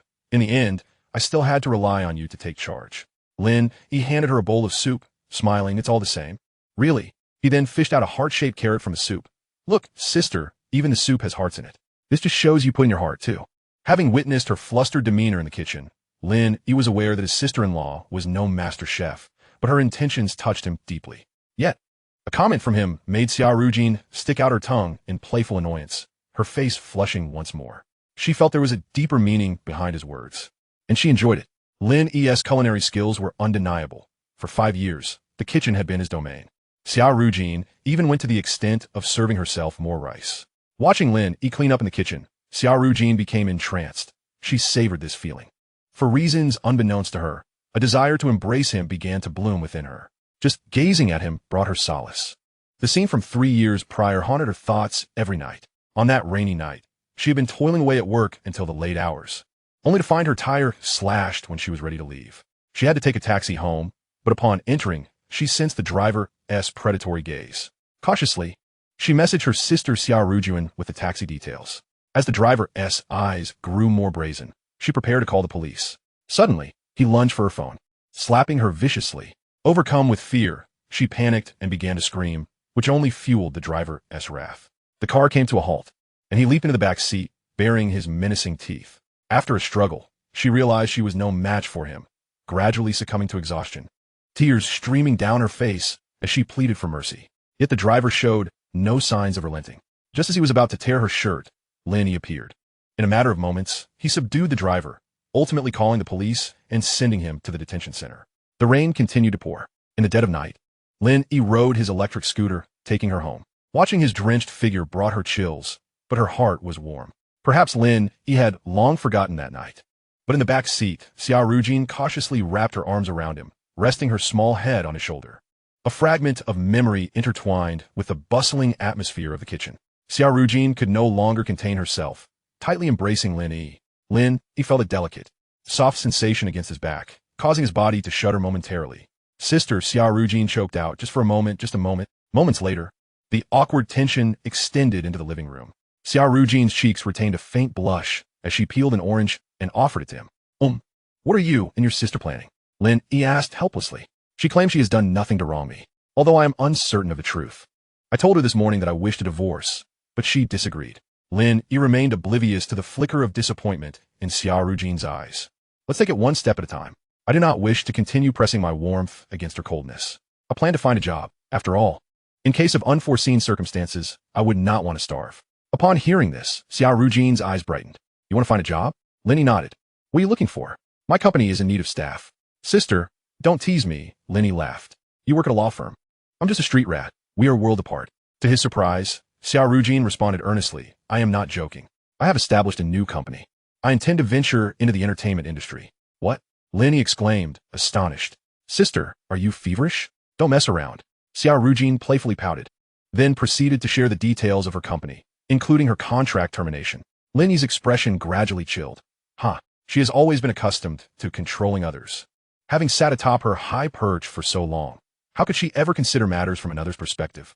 I truly cannot fathom how the president is subjected to her whims. Xia Rujun, incredulous, remarked, I thought you would blame me for parting ways with my sister. Lin Yi chuckled, Sister, why would you say that? It is only fitting to temper her arrogance. Xia Rujun felt a weight lift from her heart, exhaling a sigh of relief, which inadvertently caused her two ample curves to quiver. Lin Yi cast a glance, quickly averting his gaze. Just as Xia Rujun was about to continue inquiring about Lin Yi's plans, a phone call interrupted. Hello, sister, something has happened. Hurry, come to the Yongning Street police station. Chapter 10. For the sake of that pretty boy, is this how you treat me? The call ended. Their gazes met, both flickering with a hint of seriousness. Lin Yi, perhaps you should rest at home. Lin Yi shook his head. Sister, let us go together. I fear she might act foolishly. Xia Rujun felt a tinge of disappointment, but nodded nonetheless. They exited and made their way to the underground garage. Sister, let me drive. Lin Yi, lacking a vehicle, naturally took the driver's seat, and though Xia Rujun had never seen her brother-in-law drive, she did not refuse. Once they left the community, Lin Yi's remarkable driving skills came to the fore. Xia Rujun's car was not particularly expensive, merely costing a few $100,000, yet under Lin Yi's deft control, it weaved through the traffic like a dragon in flight. Seated in the passenger seat, Xia Rujun's heart raced as she glanced at the speedometer, inching towards 100. Instinctively, she grasped Lin Yi's arm. Slow down, I'm afraid. Lin Yi's stern expression softened as he turned to Xia Rujun, smiling, Sister. It has been a while since I drove. I nearly forgot you were beside me. The speed decreased to 60. Xia Rujun's heaving chest calmed somewhat, but as she noticed Lin Yi's unwavering focus on the road, her worry was palpable. She felt a pang of jealousy. Why did he favor his sister so much? What was so special about that self-deprecating, fragile individual? In her frustration, she unconsciously tightened her grip. Sister, you're hurting me, Lin Yi protested. That's what you get for driving so fast. Xia Rujun retorted, her face flushed. Lin Yi grinned. Sister, it has been ages since I experienced such excitement, hasn't it? Oof. Xia Rujun playfully rolled her eyes. You should really consider how to face Gu Yan later. You did hit him yesterday. We are heading to the police station. Be careful not to get caught. Lin Yi laughed. What is there to fear? If he starts to mouth off, I'll give him another beating. Besides, my sister is the most renowned lawyer in Jiangxin. Surely she wouldn't allow me to suffer. Xia Rujun pinched Lin Yi playfully. Ouch. Oof. So you only regard me as your lawyer, is that it? Xia Rujun feigned annoyance. I would rather you spend a few days inside. Lin Yi feigned a heartbroken expression. Sister, you no longer care for me. I can't be bothered with you. Xia Rujun huffed, having adapted to the thrill of Lin Yi's driving. They soon arrived at the Yongning police station. On the way, Xia Rujun had prepared Lin Yi for what lay ahead. The reason for Xia Rujun's urgent call was that the troublesome Bai Yueguang had accompanied her to the shooting base today. A conflict had erupted on set with a popular young actor from the company, leading to a physical altercation. Jin Yi Company is a prominent entertainment firm engaged in film, television, and music production and investment. The company boasts nearly 100 artists under its wing. Among them, Nanine is an indisputable leading lady, flourishing in all three sectors. Besides her, numerous artists are also capable of standing on their own. However, this year, the company invested heavily in promoting a new, soft-spoken trainee. This trainee, with his delicate appearance and melancholic demeanor, captivated a legion of infatuated fans. Lin Yi had seen him on television. To describe him as soft and melancholic would be a gross understatement. That lad was undeniably effeminate, not only overly flamboyant, but also exceedingly pretentious. Such a sight was intolerable for Lin Yi, who had grown accustomed to the streets. Thus, he had mockingly dubbed him Kuin Yang in front of Xia Rujun. It was no surprise that this effeminate youth would clash with the troublesome Bai Yueguang. Both were decidedly unsavory characters. The car came to a halt outside the police station, and Lin Yi followed behind Xia Rujun, strolling in leisurely. His presence today was motivated not only by concern for Xia Rujun, but also by a desire to witness the unfolding drama. After all, The rivalry between the effeminate and the pretentious was far more riveting than any novel. Lin Yi, why don't you wait outside? I fear you might. At the entrance of the hall, Xia Rujun bit her lip, worried that Lin Yi might become agitated. Lin Yi smiled and nodded. It's fine, sister. You go ahead. I won't intervene. Xia Rujun exhaled in relief, playfully sticking out her tongue before transforming into an aura of high-class elegance as she walked inside. Lin Yi calmly lit a cigarette. He did not intend to remain outside, but rather wished to observe in secret whether Xia Rujun would make any indiscreet moves. A few minutes later, he followed her inside. The hall featured corridors on either side, and he politely inquired with the on-duty staff about the location of the mediation room. The staff pointed to the left. He had barely taken a few steps when he heard a raucous outburst. Who the hell do you think you are? Does your foreign status make you superior? Do you believe my fans could drown you in a single spit? What are you pretending for, huh? Just because you returned from abroad? You think you're better than everyone else? If you don't cough up 5 million for today as punch, I have plenty of ways to make you bleed. Lin Yi's expression shifted dramatically. Damn, this effeminate lad has a mouth like an Italian cannon, firing with force. Another voice chimed in. 5 million? Are you planning to undergo gender reassignment, you sissy? Not undergoing, it would be an insult to your face. What gives you the right to speak so boldly in front of me? Do you really think Rujun holds you in high regard? It is merely because your visage bears a resemblance to mine. Now that I have returned, you should find your own corner to cool off in and refrain from speaking on behalf of your fans. $500, what say you? Xia Rujun's voice pierced through the air. Guyan, let us first address the matter at hand. Do not divert our focus elsewhere. Xiao Xian, do not let your emotions cloud your judgment. The company intends to send you abroad for further training, which will ultimately allow you to export your talents back home, promising a brighter future than you currently possess. Lin Yi stood at the entrance of the mediation room, a storm brewing upon his countenance. Truly the white moonlight. Isn't it? The assailant has erred, yet you think to compensate your artist in another manner? How generous of you. Xiao Xian? Such a familiar address. Guyan's earlier words echoed in his mind. Unbridled rage coursed through Lin Yi's veins as he clenched his fists. His icy gaze fell upon the interior, where the Xia sisters leaned against one another, while Guyan stood with hands on his hips, shooting daggers at a young man clad in overalls. Lin Yi recognized him as Songming Xian, the rising star of the entertainment world. Indeed, upon closer inspection, Songming Xian bore a striking resemblance to Guyan. The latter, with a look of astonishment, turned to Xia Rujun. Sister June, you would send me to the States for this barbaric fellow? Sister June, he echoed mockingly, further fueling Lin Yi's indignation. Xia Rujun hastily clarified, Xiao Xian, it is not as it seems. This plan was set long ago. Guyan's assistance is crucial. Enough. Songming Xian's temper flared, shouting, Sister June, you've changed. You would treat me this way for such a pretty boy? Guyan slammed his hand on the table. You little twit, who are you calling pretty boy? As an entertainer, you must understand your place. You are merely my substitute. And does one utter Xia Rujun's name so casually? Speak another word, and I shall ensure your career is over. Outside, Lin Yi could no longer contain his rage, his eyes ablaze as he strode into the room. So I must ask, is my wife's name one you are permitted to utter? Chapter 11. You, Lin Yi, are merely my substitute. Lin Yi's entrance cast a shadow over the room. Husband. Xia Rujun called out nervously, a flicker of fear flashing in her lively eyes. Indeed, it was fear. Faced with a rival, Guyan snapped back to reality. Frowning as he barked, Lin Yi, how dare you show your face here? The accounts from last night remain unsettled. Very well, I shall summon the authorities. Lin Yi sneered at Guyan's theatrical demeanor. Slap. A sharp and resounding crack echoed as Lin Yi's palm met Guyan's face. You.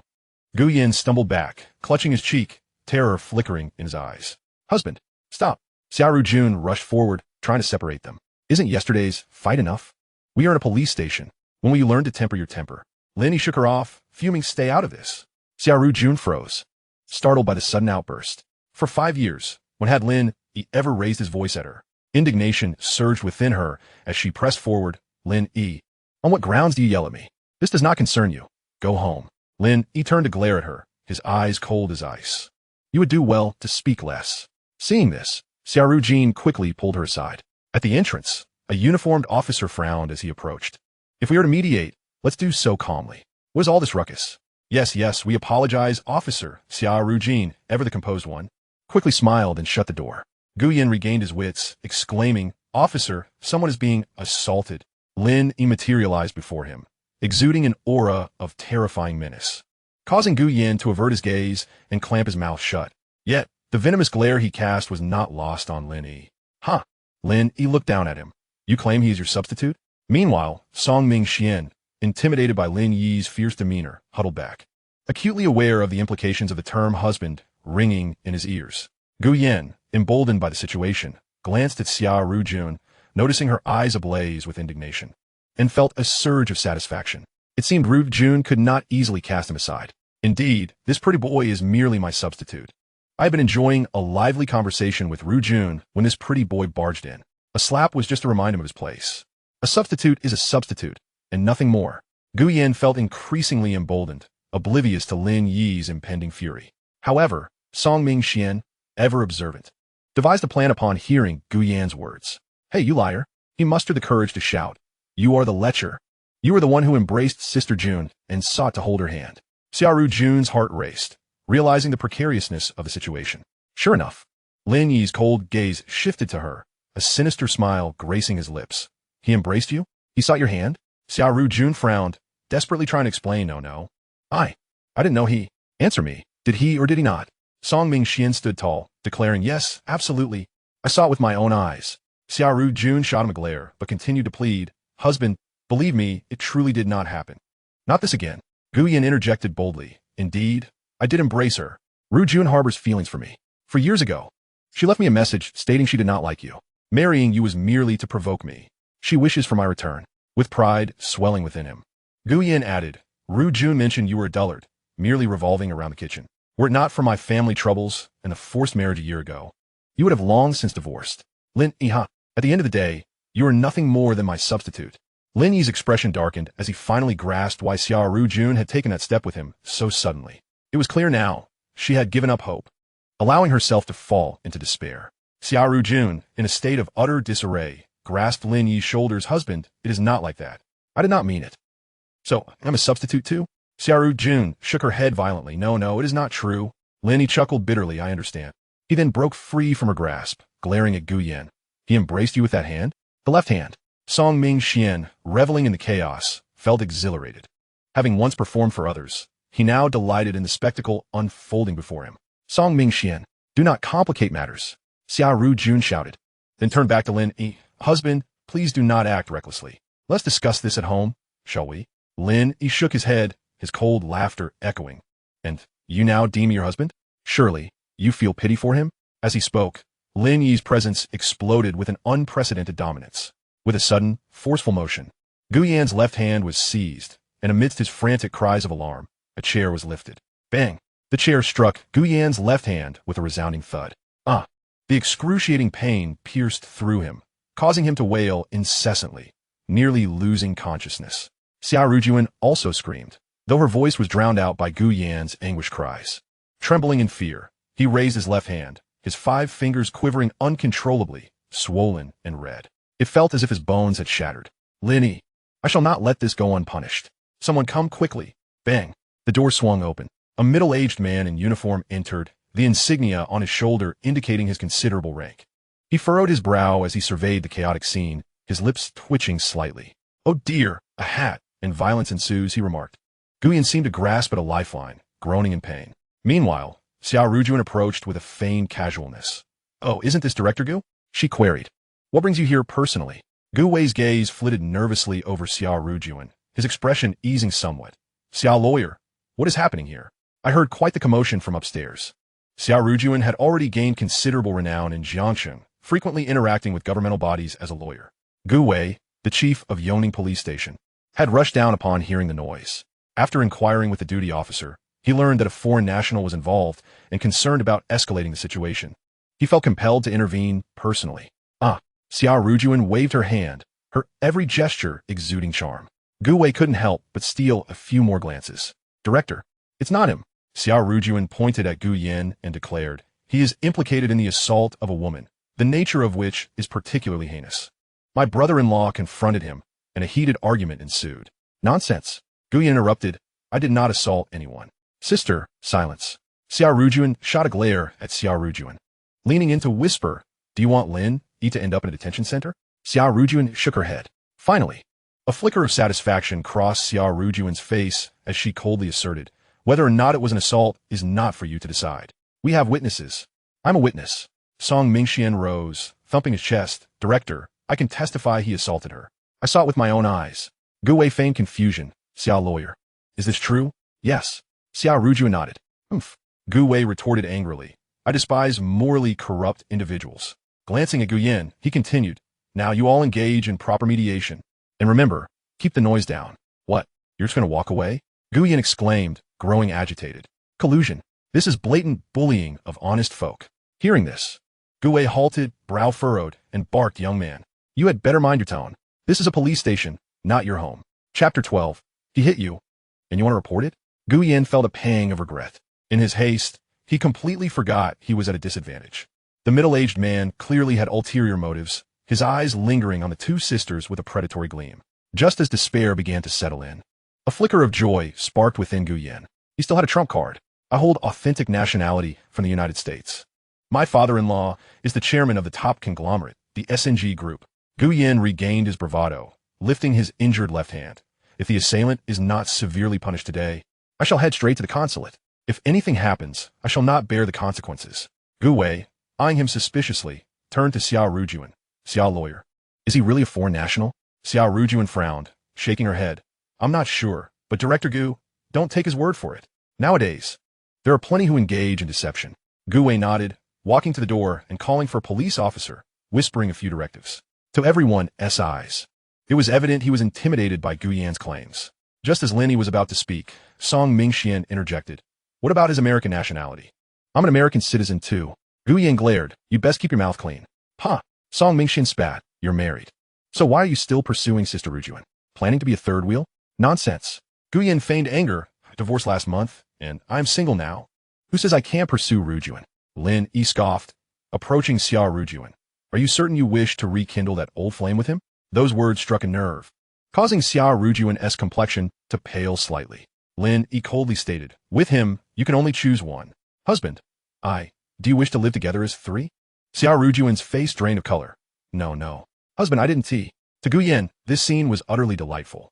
Upon returning to the country, he intended to dismantle Xia Rujun's marriage. Once she was divorced, she would naturally fall into his embrace. Then, he could slowly mold this foolish woman, waiting for her to become infatuated with him, unable to extricate herself. At that point, all her assets would be his. The more he contemplated, the more exhilarated he became, feigning rage as he glared at Lin Yi. Rujun, fear not. Gu Yin deliberately stepped in front of Lin Yi, swaggering. I offer you two choices. First, allow me to break your left hand as well, and we shall consider this matter settled. Second, leave Rujun and compensate me with 1 million. Gu Yin, have you lost your mind? Xia Rujun interposed, shielding Lin Yi, her fury boiling over. You're the one who disrupted their family. You should be grateful you're not being asked to compensate. Upon witnessing this, Lin Yi felt warmth in his heart. But as he glanced at Xia Rujun and saw her silence, his heart chilled once more. Sister, let me handle this. Lin Yi maneuvered past Xia Rujun, a chilling aura emanating from him. His terrifying gaze sent Gu Yin into a panic, though inwardly, he was gleeful. What are you going to do? Humph. Lin Yi raised his hand. Young man, Gu Wei immediately interjected. Think twice before you act. There are cameras here. Xia Rujun hurriedly restrained Lin Yi, offering a conciliatory smile to Gu Wei. At that moment, the young officer from earlier approached and whispered something in Gu Wei's ear. Gu Wei's expression shifted slightly as he glanced at Gu Yin, then coldly stated, take these two into the interrogation room. The two referred to Lin Yi and Song Mingxian. Xia Rujun panicked. Director Gu, what is the meaning of this? Gu Wei sighed. Xia lawyer, he is indeed a foreign national. This is troublesome. I must consider the station's interests. It is a fact that those two assaulted him. The best I can do is to charge them with a minor offense. A few days in detention and a fine. Xia Rujun understood this was merely a facade. In truth, the old lecher was more concerned about his own reputation. We cannot let Lin Yi be detained. She quickly turned to her sister, Xia Rujun, her eyes glistening. Xia Rujun, your husband is about to be locked up. Can't you say something? Regret washed over her for not stopping Lin Yi in time. Fighting in a police station, especially captured on camera, was irrefutable evidence. Hearing this, Xia Rujun bit her red lip, looking at Gu Yin with pleading eyes. Gu Yin, however, grew obstinate once more, sneering. I said, they must be taught a lesson. I will not relent on Song Mingxian. As for Lin Yi, if he agrees to one of the two conditions, I might consider. Consider what? Song Mingxian, filled with indignation, exclaimed, dare to lock me up? and see what happens. Gu Yin, with a mocking gaze, retorted, "Go ahead, scream all you want. Once you're in the interrogation room, it'll be a different story." Guo Wei, his face stern, ordered, "Where are the others? Have them take him away. Who dares to detain my brother?" Just as the two individuals stepped into the mediation room, a cold voice inquired from outside. In an instant, a stunning beauty clad in a form-fitting black suit entered. Lin Yi gazed at the newcomer in astonishment. Song Yin, just moments ago, the two had been embroiled in a brawl at the club, and now they encountered each other here. "Ning," exclaimed Xia Rujun beside her in surprise. "What are you doing here?" Song Yin's expression softened as she gently inquired. Xia Rujun glanced at Lin Yi and shook her head with a wry smile. "It's nothing. What about you?" Following her gaze, Song Yin also noticed Lin Yi, her expression turning somewhat peculiar. "Xiaojin, let us chat later. I need to handle some matters first." "All right." Xia Rujun nodded in agreement. At that moment, Song Mingxian suddenly burst into tears, wailing, "Sister, this jerk is bullying me and wants to call the police." As he cried, he rushed through the crowd and flung himself into Song Mingyin's embrace like a fledgling returning to its nest. Taken aback by this unexpected gesture, Song Mingyin felt a flicker of discomfort in her eyes. She quickly pushed him away, asking, "Who is bullying you?" True to his theatrical nature, Song Mingxian, just moments ago, shouting defiantly, now feigned a pitiful demeanor, pointing at Gu Yin. "It's this jerk." Gu Yin, taken aback by Song Mingyin's icy glare, took a step back. "It was your brother who struck first." "Humph." Song Mingyin scoffed. "He hit you, and you want to report him to the police? Have you consulted me about this?" Lin Yi watched with great interest as Song Mingyin displayed her formidable and domineering personality, a smirk creeping onto his lips. This woman truly possessed audacity. The red dress she wore was strikingly alluring, accentuating her figure splendidly. Meanwhile, Gu Yin wore an expression of confusion. "Little sister, who do you think you are?" Slap. With a cold demeanor, Song Mingyin delivered a sharp slap without hesitation. Gu Yin was momentarily stunned by the unexpected blow. "How can everyone hit me?" he protested, gritting his teeth in pain. "Director Guo, this woman is assaulting me without cause." Guo Wei, equally astonished by the rapidly escalating situation, clenched his teeth and admonished, "Young lady, violence is unacceptable. It is even more inappropriate to strike someone in front of the director." He then turned to the two officers nearby, commanding, "Take them both away. Let us see who dares." "Young lady, do not be too arrogant," Guo Wei retorted angrily. A smirk appeared on Song Mingyin's lips. "If you detain me, you will have to release me shortly after." "Are you sure about that?" Guo Wei hesitated, his gaze firmly fixed on Song Mingyin. The confidence she exuded was disconcerting. He suppressed his irritation and asked, "Young lady, what is your name?" "Song Mingyin." Upon hearing the name, Guo Wei's mind raced, and he exclaimed in shock, You are Song." A faint smile graced Song Mingyin's face. "If you say it out loud, it won't bode well for you." Guo Wei nodded in understanding. "I see. Miss Song, I will take my leave now." Chapter 13. Defeating Magic with Magic. "Bastard, what kind of director are you? Come back." Gu Yin was on the brink of madness. Watching Guo Wei leave while kindly closing the door behind him, Lin Yi glanced at the surveillance camera on the ceiling. The red light was extinguished. He instantly lost his composure. The more he observed Song Mingyin, the more enigmatic she appeared. What a formidable backing she had. The director personally turned off the surveillance. At that moment, Song Mingxian emitted a sinister chuckle, his bones cracking ominously as he approached Gu Yin. "Just wait until I get my hands on you. What can your country do for you now?" Gu Yin, his tone frantic, warned, "Don't come any closer. In a society governed by law, violence is wrong. It won't be beneficial for you." Yet, as he spoke, he found himself cornered by Song Mingxian. "Oh hell." Song Mingxian swung a punch. Song Mingxian. At the critical moment, Song Mingyin urgently called out to stop him. Gu Yin had braced himself to flee, but upon seeing the fist halt mid-air, he breathed a sigh of relief. "Sister." Song Mingxian whined in a sugary tone. Song Mingyin's face turned frosty. "Who taught you to speak like that? Do you want me to tear your mouth apart?" Song Mingxian, feeling wronged, replied, "Everyone in this industry speaks like this. Follow the rules, or you'll have to go back home." "Oh," he said, his head drooping. Lin Yi, witnessing the exchange, found it amusing. It was indeed true that every villain meets their match. "So, did you strike someone today?" Song Mingyin, not merely a pretty face, sought to understand the reason behind Song Mingxian's actions.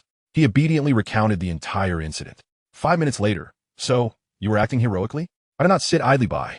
Song Mingxian nodded. "I can't stand those who bully women, especially since Sister June is my boss." Song Mingyin finally turned her gaze to Lin Yi. "Is she your wife?" Lin Yi frowned. "She was, but now I'm not sure." Xia Rujun swiftly approached Lin Yi, her voice cold as she questioned, "Lin Yi, what did you just say?" His words evidently undermined her in front of others. "What?" Do you consider me your husband?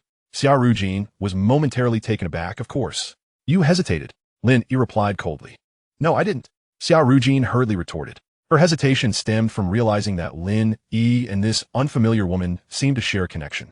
The way this woman looked at Lin Yi was unsettling, akin to a beloved toy being threatened with theft. Reflecting on this, she shot a hostile glare at Song Ningyin. Hee. Song Ningyin chuckled at the glare directed her way, her laughter vibrant and enchanting. With a smile full of charm, she teased. I didn't expect you to be such a soft-hearted individual. Lin Yi shrugged, thus I wish to shatter it. Your response is quite amusing, Song Ningyin complimented. Meanwhile, Song Mingxian, feeling neglected, interjected, Sister, you truly don't care about me anymore. This guy is taking advantage of his former father-in-law's influence, claiming he'll have me locked up. If you arrive any later, I'll only be able to see you through bars. Annoyed by his incessant chatter, Song Mingyan retorted. Are you a good person? You ought to tone it down. If you get into trouble again, I'll one-T intervene. Oh, Song Mingxuan's expression fell. Song Ningyan glared at him. Now, tell me, what do you want to do? Song Mingxian, having briefly considered striking someone, knew she would undoubtedly intervene. Suddenly, his eyes lit up. Sister, he claims his former father-in-law is the chairman of the 3G group from the Stick Nation. Hee, don't you know Li Yuanju? Ask if this guy is her husband. Gu Yin trembled in fear, shaken to his core, but his reaction went unnoticed by anyone. Both sisters and Lin Yi exchanged astonished glances. This karate sister had such a powerful background. She even had connections with the descendants of a financial magnate from the Stick Nation. I refuse. Song Ningyin quickly dismissed the notion without hesitation. Dear sister, strike him. Strike him. Just look at that brat's face. He deserves a beating. A traitor to his ancestors. A sycophant of foreign culture. Humph. Song Ningyin disregarded this impudent request and cast a glance at Gu Yin from her luxurious handbag retrieving a check. This is 100,000 yuan. It should suffice for your hospital visit. I care not whether you have any ties to the 3G group. This matter ends here, don't you think? A flicker of humiliation and indignation crossed Gu Yan's eyes as he remained silent. After a moment, he accepted the check, stating, this compensation is rightfully mine. You best ensure that I am not gravely injured. Otherwise, I shall not let this go. Song Ningyin let out a cold laugh, regarding Gu Yin as if he were a fool. Come, let us return and tidy you up. Song Mingxian felt somewhat reluctant, but upon witnessing Song Ningyin's unyielding demeanor, he deflated like a puncture balloon. He approached the door first, opening it. Hee, sister, after you. Song Ningyin shot him an exasperated glance, intending to leave, yet paused. Turning back to Lin Yi, in an exceedingly sultry tone, she declared, since fate has brought us together, I shall accept your proposal from earlier today. Await me at the club tomorrow, otherwise I shan't wait for you. Before departing, she threw him a kiss and made a gesture as if to call someone. Lin Yi was taken aback by this brazen display. Why was this woman being so provocative? What did that kiss even mean? Before he could collect his thoughts, a sharp pain shot through his arm. Ouch! Xia Rujun, why are you pulling me? Oof! Xia Rujun retorted, her anger tinged with resentment. What is your relationship with her? Lin Yi rubbed his sore spot, responding nonchalantly, just friends.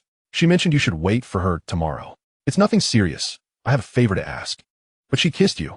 Xia Rujun protested, her fury mounting. She recognized that it was deliberate, yet she found it hard to swallow. Who could bear to see their husband being kissed by another? Little did Lin Yi know, he sneered, and what about you? You went to a hotel with him. Let him hold your hand and drape his arm around your shoulders. Did you consider my feelings during those moments? Xia Rujun felt a pang of guilt. Husband, it's not what you think. He was being playful. I didn't even have time to react. Huh. Lin Yi's smile was radiant. I'm not what you think either. Xia Rujun was rendered speechless. Seeing her discomfort, Lin Yi felt a surge of satisfaction. Indeed, magic could only be defeated by magic. With Song Ningyin having offered compensation, this matter could only be settled thus. Lin Yi turned to Xia Rujun, sister, let's return. Xia Rujun nodded obediently. What about you, Xia Rujun? Understanding she needed to appease Lin Yi, Xia Rujun nodded slightly. As they reached the door, Gu Yin suddenly collapsed to the floor, wailing, Rujun, ouch, my hand. It won't obey me. It hurts so badly. Rujun, I need to go to the hospital. It's painful. Xia Rujun's body trembled, and she turned to Gu Yin, seeing him curled on the ground, clutching his hand. Gu Yin, are you all right? She wanted to rush to him, but hesitated, knowing Lin Yi was watching closely. Shall I call 120 for you? Rujun, it hurts. Can you accompany me to the hospital? I haven't been back in years. I don't know anyone here. Gu Yin was indeed quite the performer. Moments ago, he seemed fine, and now he lay on the floor, his face pale and beaded with sweat, all too convincing. Lin Yi was confident that his strike had only damaged a joint, The pain was severe, but not enough to break bones. It had been a while, and Gu Yan had not uttered a sound until now, throwing a fit on the floor. His intentions were suspect. Seeing Gu Yan's cries grow louder, Xia Rujun felt a knot in her chest. She looked at Lin. Husband, what if I take him to the hospital? I'll ensure he gets settled before returning. I promise not to linger. Lin Yi's previously extinguished anger flared up anew. Fine, you go, and we shall divorce. Wait, husband, are you serious? Xia Rujun exclaimed, surprised. If you go, we are done. With that, Lin Yi took Xia Rujun's arm and walked away without looking back. Chapter 14. Xia Rujun and her dual faces. Upon exiting the police station, Lin Yi's expression was exceedingly grim. Xia Rujun dared not speak, obediently opening the car door and taking her seat in the passenger side. As the engine roared to life and Lin Yi prepared to drive, a frantic knocking echoed on the window. Outside, Xia Rujun looked utterly distressed. Husband, I'm not going. I've already called 120 for him. Tears welled in her eyes as she pounded on the window. Lin Yi fixated on the steering wheel, remaining silent. Xia Rujun tugged at his sleeve. What if? Lin Yi took a deep breath, cracking the window just enough to speak. I'll ask you one last time. Him or me? You. I choose you, husband. Xia Rujun cried. Hurry, open the door. I didn't drive here. Catching sight of her tear-streaked face, Lin Yi's heart softened. When the door swung open, Xia Rujun beamed and quickly jumped into the passenger seat. Sister, get out. I'll sit in front. Get lost. Why are you being so hostile? He is your brother-in-law. I am his wife. Xia Rujun pouted, reluctantly settling into the back seat. In less than 20 minutes, the trio arrived at Yujing Bay. As soon as they exited the car, Xia Rujun linked her arm with Lin Yi's. Lin Yi intended to shake her off, but found her grip too tight. Xia Mingxian observed them with a hint of jealousy, quickening her pace to walk ahead. Hee husband. I promised to make up for our anniversary this morning. On the way back, I arranged for someone to buy groceries, which will arrive shortly. And I have a gift for you. Lin Yi, growing impatient, nodded curtly. Husband, Xia Rujun exclaimed in a whiny tone. Don't be upset. Tonight there will be a surprise. Enough. I want peace and quiet. Lin Yi snapped. Tears began to well in Xia Rujun's eyes. I know I was wrong. Why are you still angry? What can I do to make it right? Lin Yi was utterly speechless. Just be quiet, all right? The three entered the elevator. Lin Yi extricated himself from Xia Rujun and smiled at Xia Mingxian. Sister, let us have dinner together tonight. I'll cook. Xia Mingxian was in a foul mood, watching the couple display their affection in front of her. Though it was merely her sister's one-sided affection, she couldn't help but feel uncomfortable. Why should her sister, with such a petty disposition and a rather eccentric personality, be able to secure such a good husband as Lin Yi? Initially, she intended to refuse, but thinking of their sweet, intimate world together, she felt a wave of discomfort. No, she could not let her sister have the upper hand. All right, Xia Mingxian replied sweetly, readily agreeing. Absolutely not. Xia Rujun pouted. This is our anniversary. It has nothing to do with you. Lin Yi was at a loss for words. Xia Mingxian contemplated getting angry, but suddenly had an idea. She feigned difficulty. Lin Yi, my sister has a point. I should intrude on your romantic time together. I'm quite accustomed to being alone anyway. I could just go home and cook some noodles. I won't upset my sister. Lin Yi's tone turned resolute. I say you can join, and you shall join. Xia Rujun's expression remained one of distress. I won't be putting you in a difficult position. Will I? Xia Rujun stamped her feet in frustration, exclaiming, Xia Rujun, I won't allow you to be so indecisive. He is your brother-in-law. Sighing, Xia Rujun replied, forget it. I won't go. Lin Yi maintained his resolute stance. We must go.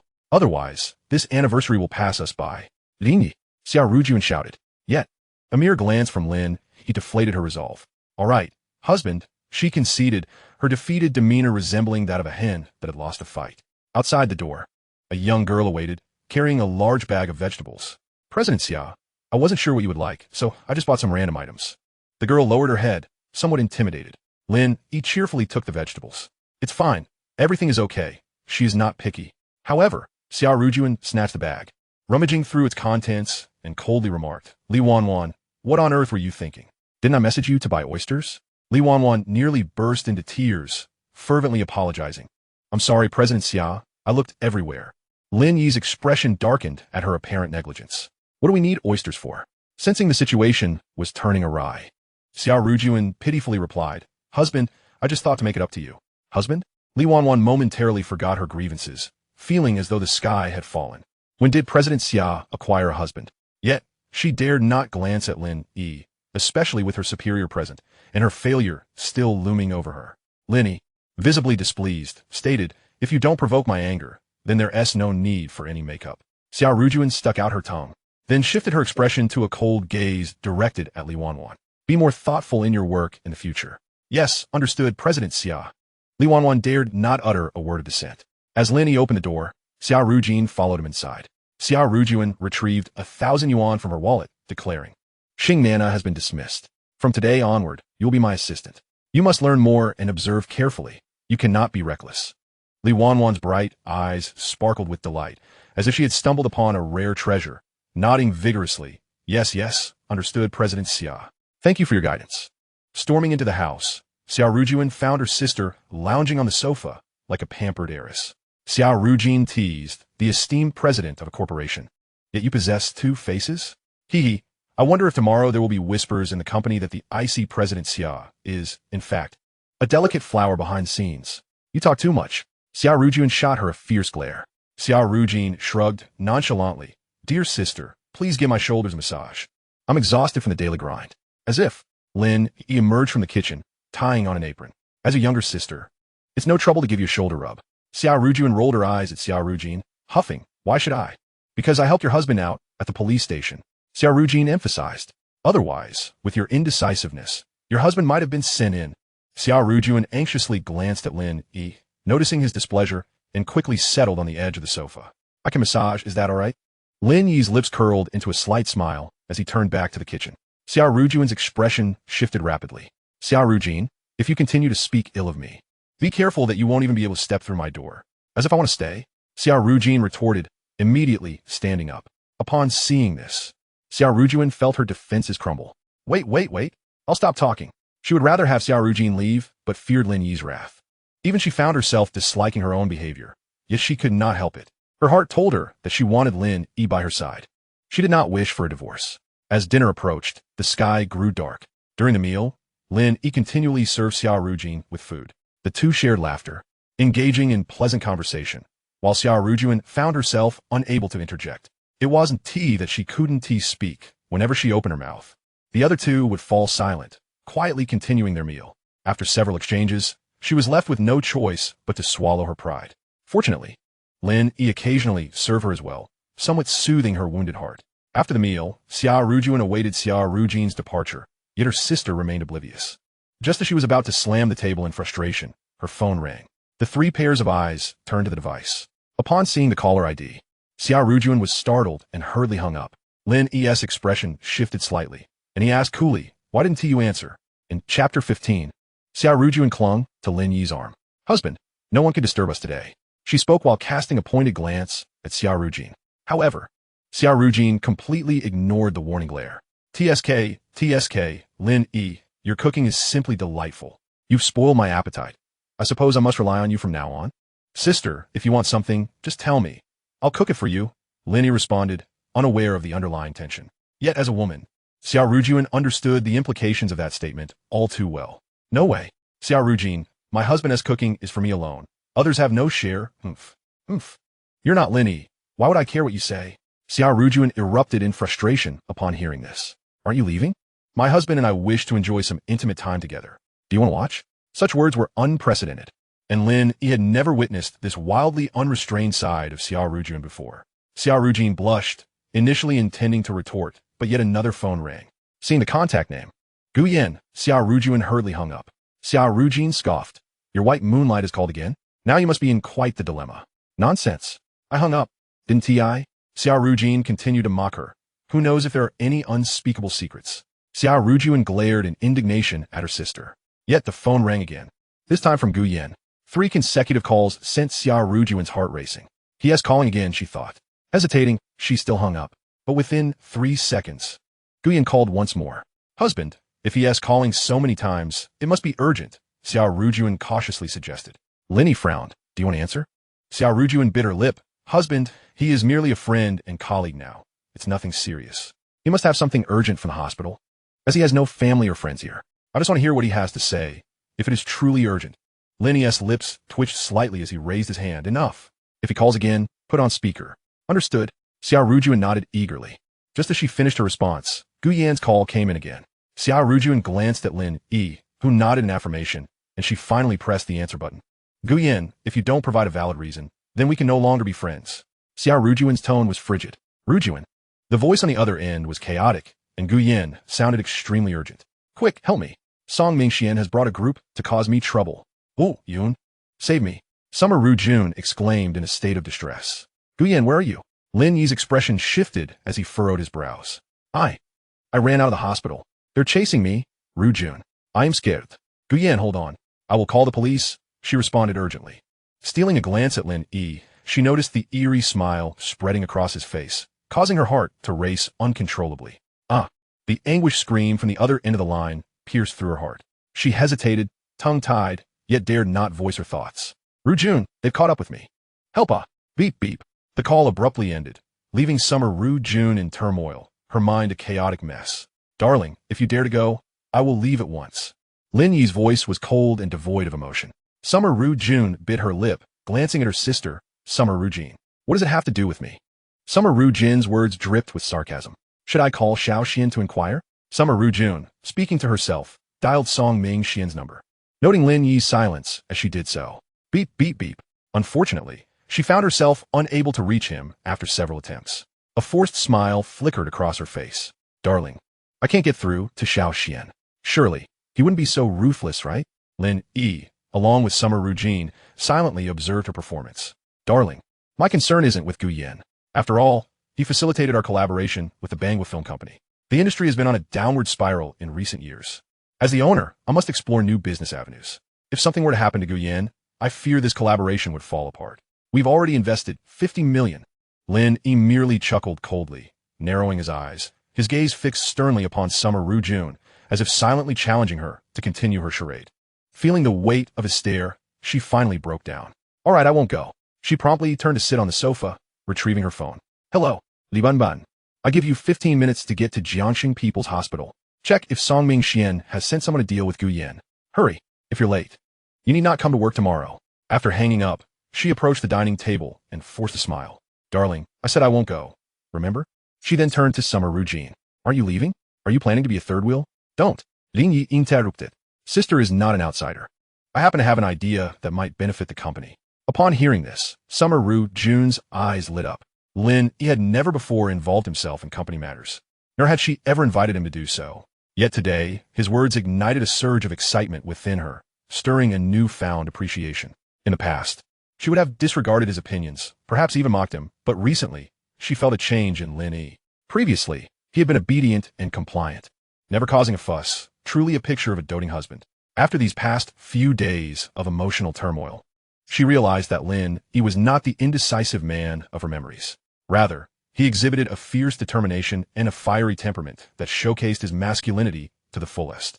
Yes, he was undeniably manly, and she found herself enamored. Darling, you've changed, she remarked, her gaze lingering on him with a yearning intensity. Lin Yi, sensing her desirous look, swiftly averted his eyes. What are you doing? Don't look at me like that. How have I changed? Changed a little bit more handsome. Hee hee. Summer Rujin, utterly speechless, retorted, You've gone mad. You're a pervert. Summer Rujun pouted, What's wrong with being a pervert? My husband likes me that way. Just as she was about to continue her playful banter, a message arrived on her phone.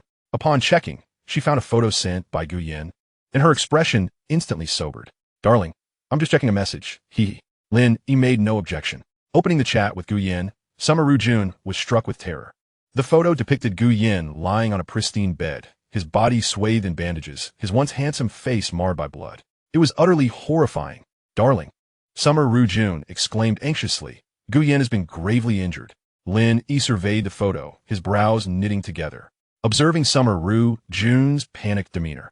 Her eyes glistening with unshed tears, a deep breath escaped him. So does that mean you're going?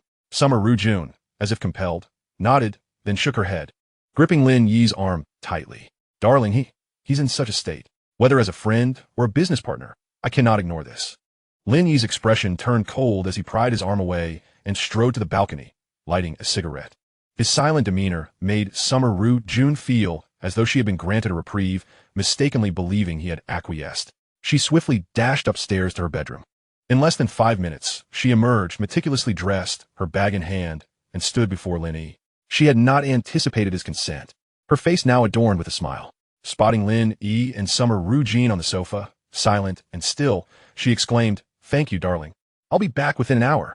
Lin Yi's expression shifted slightly, disdainfully wiping away the imaginary drool. "What did I agree to your leaving?"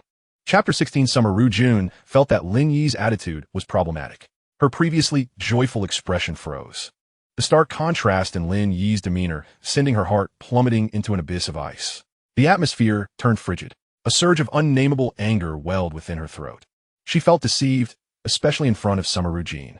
Her expression darkened, the rising peaks of her emotions signaling her ire. From the previous day to this moment, she believed she had done enough to accommodate Lin Yi's temperament.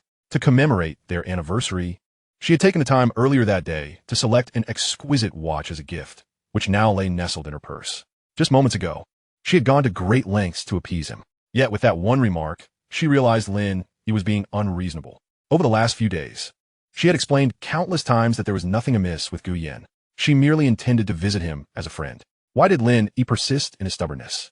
Though her anger was rising, she clung to the last vestiges of clarity. With a light laugh, she said, "Darling, didn't you just tacitly allow me to go? Is it possible I failed to explain clearly? I said I'll be back in an hour." "Shut up." Lin Yi interrupted her mid-sentence. Xia Rujun felt her mind go blank. He yelled at her? Was he really raising his voice at her? "Lin Yi, do you even realize what you're doing?" A cold smirk curled at the corners of Lin Yi's mouth as he retrieved a cigarette from the pack and lit it. Previously, Xia Rujun had detested the smell of smoke, prompting him to always smoke on the balcony. But now, he felt no need to comply. "How dare you smoke in the living room?" Xia Rujun's face was a mask of icy fury, and it seemed as though she might erupt at any moment. Lin Yi cast a sidelong glance at her, a cold smile curling his lips. "I have never consented to your leaving the house. Today I, Lin Yi, shall make my stance unequivocally clear. If you step out to meet Gu Yan, it will spell the end for us." Xia Rujun seemed to find his words amusing. "What do you mean? Are you actually suggesting divorce?" "Indeed." Lin Yi extinguished his cigarette. "I can permit you to not love me, but I will not tolerate you harboring thoughts of another while basking in the entirety of my affection. Should you dare to cross this threshold today, our marriage shall be dissolved." "Ha ha!" Xia Rujun laughed in anger, her gaze fixed on Lin Yi, her fury consuming her rationality. "Listen to your words. How dare you? For 5 years, you have consumed my resources, resided in my home, and shared my bed. Even your undergarments were purchased by me. Why do you have to make such brazen demands? Is it merely your self-proclaimed deep affection and obedient demeanor that you rely upon? Lin Yi, without me, you are nothing." Releasing her pent-up anger, Xia Rujun chose to ignore this unreasonable man. Approaching the door, she slipped on her shoes. Bang! At that moment, a wine bottle suddenly hurtled from the living room. Crash! The glass shattered across the floor, remnants of Lin Yi's empty bottle. Xia Rujun shrieked in fright, her delicate frame trembling. Lin Yi swiftly reached the doorway, bracing himself against it, his voice icy. "I will grant you one final opportunity. Step outside this door, and we shall be divorced." After the initial shock, Xia Rujun's face paled, yet steadied herself, meeting Lin Yi's cold, piercing gaze. Anger surged anew within her. She forcefully removed Lin Yi's hand from the door, exclaiming, "Lin Yi, you are utterly unreasonable. You nearly struck me just now. Do you even realize that? You need to seriously reflect on our relationship." To Xia Rujun, Lin Yi's explosive temper had once seemed like masculinity, yet upon reflection, it was evidently indicative of a violent disposition. "Let me repeat, I will return in an hour. If you haven't tidied up the house by then, I shall not allow you to touch me." She refrained from making absolute statements, initially contemplating divorce should matters not improve. However, that thought was swiftly suppressed within her. As she spoke, Xia Rujun deliberately avoided Lin Yi's predatory expression. She opened the door. Bang! The door slammed shut behind her as she departed. Lin Yi stood dazed by the door, his mind a chaotic fog. Xia Rujun had ultimately chosen Gu Yan. Her words echoed in his mind like a recording, replaying incessantly. He finally comprehended his standing in Xia Rujun's eyes, merely a faintly perceptible pet. Thus, what was he still clinging to? Ha ha! He laughed maniacally, a hint of mist forming in his eyes. At that moment, his trembling body felt enveloped by a soft embrace. Two slender, delicate hands wrapped around him from behind, holding him tightly. It was Xia Rujun. "Don't be sad, Lin. It pains my heart," she whispered, her voice tinged with sorrow. A flicker of warmth ignited within Lin Yi's icy heart. He did not reject the comfort offered by her slender form. It was arguably the warmest moment he had experienced in 5 years. After a brief pause, Lin Yi found tranquility, as Xia Rujun maintained her embrace. A smile broke through his previously rigid expression as he gazed down at her pale hands. He slowly took hold of them. In the next moment, Xia Rujun shyly withdrew her hands, along with her soft body. She swiftly ran to the sofa, attempting to hide her flushed face. However, after searching in vain for something to conceal herself, she found nothing. If only she were at home, at least a stuffed bear would suffice. Subsequently, she knelt in the corner of the sofa, burying her face deeply. All that remained for Lin Yi were the delicate curves of her figure and her rounded, pert posterior. Today, she had donned a professional ensemble, a mid-length blazer over a snug white camisole, paired with form-fitting jeans and light pink heels. Upon arriving at Lin Yi's home, she had removed the blazer. Just moments ago, Lin Yi had dared not cast a glance, for her figure was already captivating. Yet, the recent atmosphere between them, coupled with Xia Rujun's shy posture on the sofa, left him parched with desire. He quickly dispelled those thoughts from his mind. Lin Yi seated himself on the sofa, and they remained in an awkward standoff. "Sister, I am preparing for divorce." After a moment, Lin Yi broke the tension, addressing Xia Rujun. Xia Rujun leaped from the sofa in excitement, swiftly kneeling before Lin Yi. His gaze fell upon the gleaming wrapper of a white rabbit candy. Xia Rujun, undeterred by the surrounding chaos, stared at him with wide, sparkling eyes, her voice brimming with excitement. "Lin Yi, are you truly planning to divorce?" "Yes." In the next moment, Xia Rujun turned and yanked her bag closer, without hesitation retrieving a piece of paper from within. Lin Yi focused intently, astonished. "Sister, when did you prepare a divorce agreement?" A flicker of panic crossed Xia Rujun's large eyes, her heart racing. Maintaining her composure, she replied, "It was prepared for someone else." Lin Yi chuckled, bemused. "Sister, I can still read. That is clearly our names." "Oh dear." Xia Rujun frowned, pouting. "Are you going to divorce or not? Please do not tease me. Otherwise, I will ignore you forever." Lin Yi chuckled helplessly. "I feel as though I've fallen into your trap." Xia Rujun, unexpectedly bold, retorted, "What trap? This is merely a realm of tenderness. If you wish to be ensnared, I will be delighted." At last, Xia Rujun confessed her feelings for Lin Yi without reservation. Lin Yi shook his head, smiling wryly, before picking up the divorce agreement to examine it. Noticing his serious demeanor, Xia Rujun reassured him, "Rest assured. As long as you wish to divorce, I am here for you. Remember, I am a most renowned lawyer in Jiangsheng. I will ensure your divorce." Chapter 17. The Ambitious Good Girl. Xia Rujun exited the community, desperately dialing Gu Yan's number. Unsurprisingly, there was no answer. This only heightened her frustration. "Hello, Li Wanwan. Have you found him?" Xia Rujun redialed Li Wanwan's number. On the other end, Li Wanwan replied, "Ms. Xia, I have located Mr. Gu. However, he is not at the hospital. He is at the Junlan Hotel." A flicker of confusion crossed Xia Rujun's mind, and she exclaimed in anger, "He is severely injured. Why would you return him to a hotel? Did I instruct you to do so?" Li Wanwan's voice trembled slightly. "Ms. Xia, it was not my decision. It was Mr. Gu's. Mr. Gu's decision? Even with his injuries, he chose not to be hospitalized, but to go to a hotel? Was he upset that I did not attend to him?" A wave of guilt washed over Xia Rujun as she spoke in a flat tone. "Keep an eye on Gu Yan. I am on my way." After hanging up the phone, she swiftly hailed a taxi by the roadside. The car was still stationed at the filming location, and she would be returning home in Xia Rujun's vehicle. Before long, a taxi arrived. "Driver, to Junlan Hotel, please." It was rush hour once more.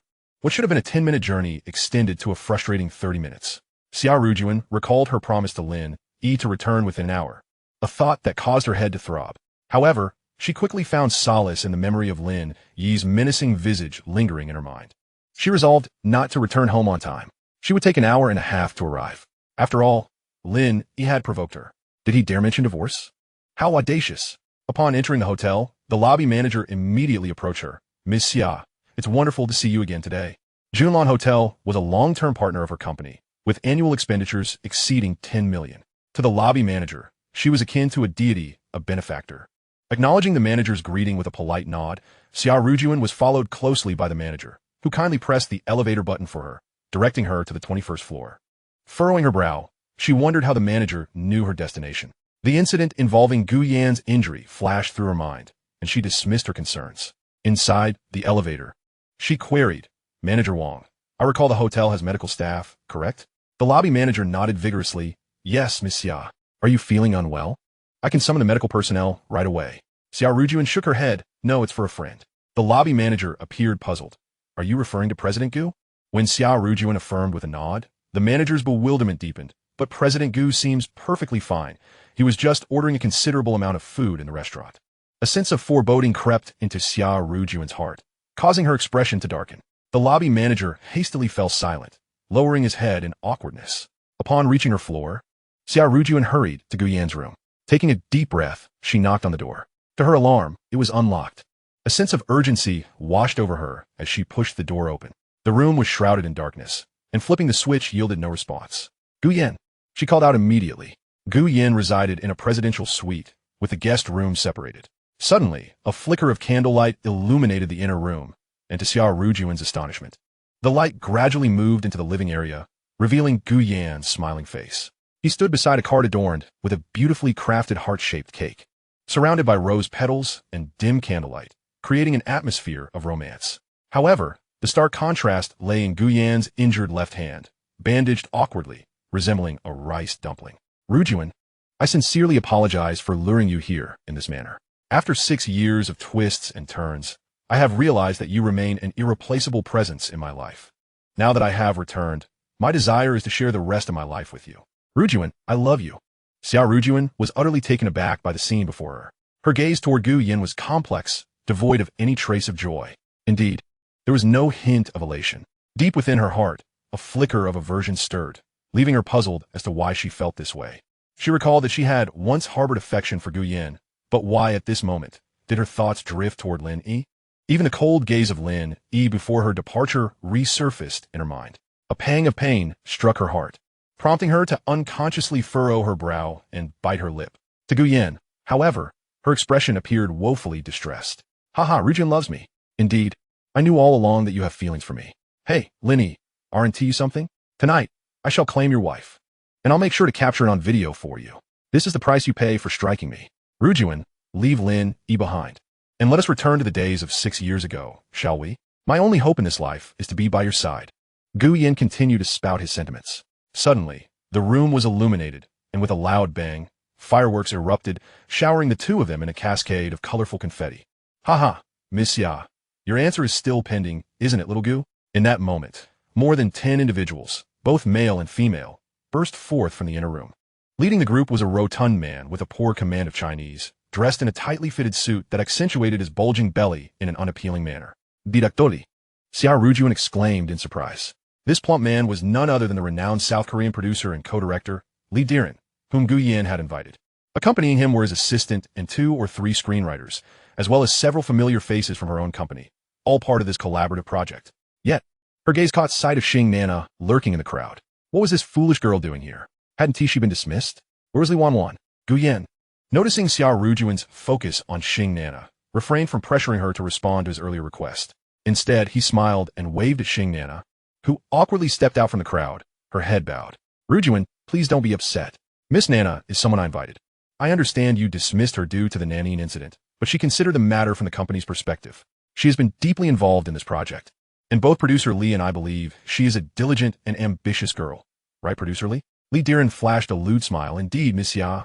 Miss Nana is quite ambitious and hardworking. I believe her presence will surely benefit our project. Gu Xiaodi, what is that phrase called? I don't quite understand.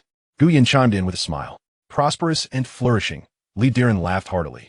At that moment, Xing Nana looked at Lee Diren with a bashful expression.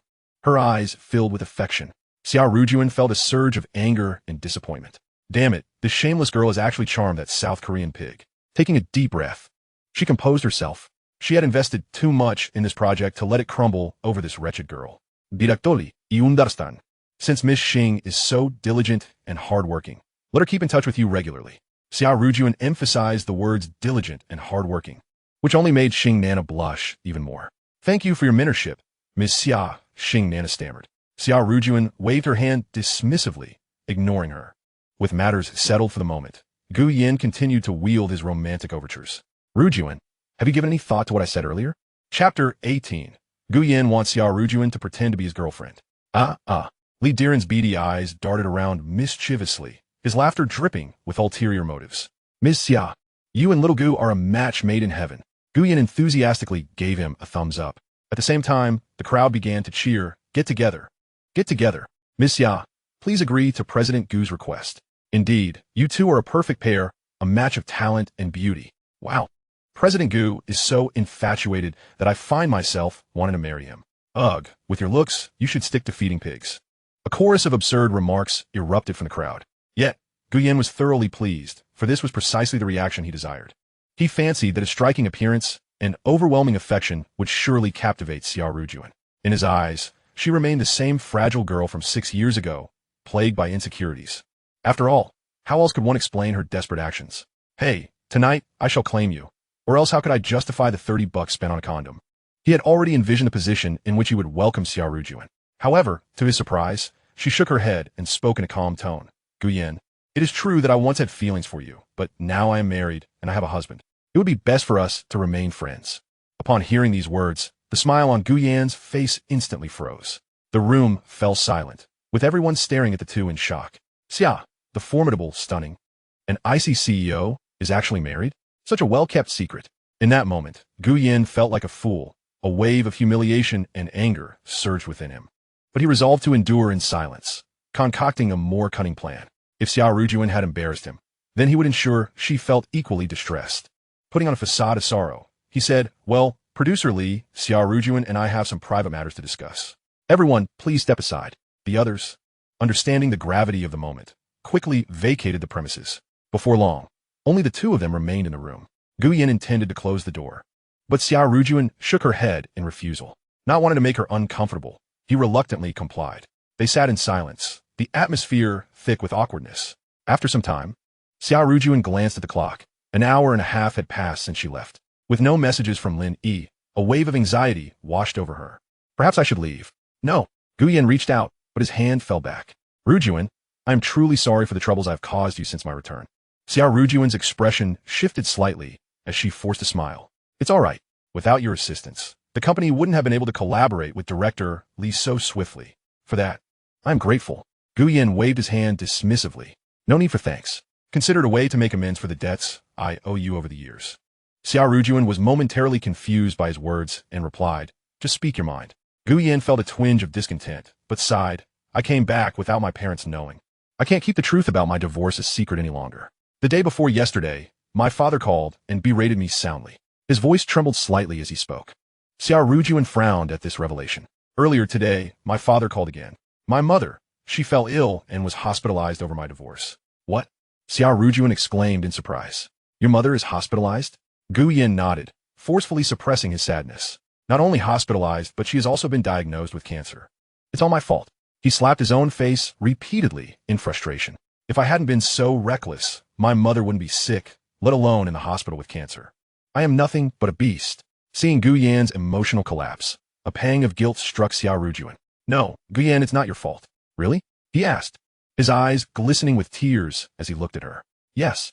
Gu Yan wiped his tears, his expression softening. Rujun, it's so wonderful to have you by my side. Please do not say such things. Xia Rujun's demeanor chilled. Gu Yan recognized the need to tread carefully and awkwardly change the subject. Rujun, did you know?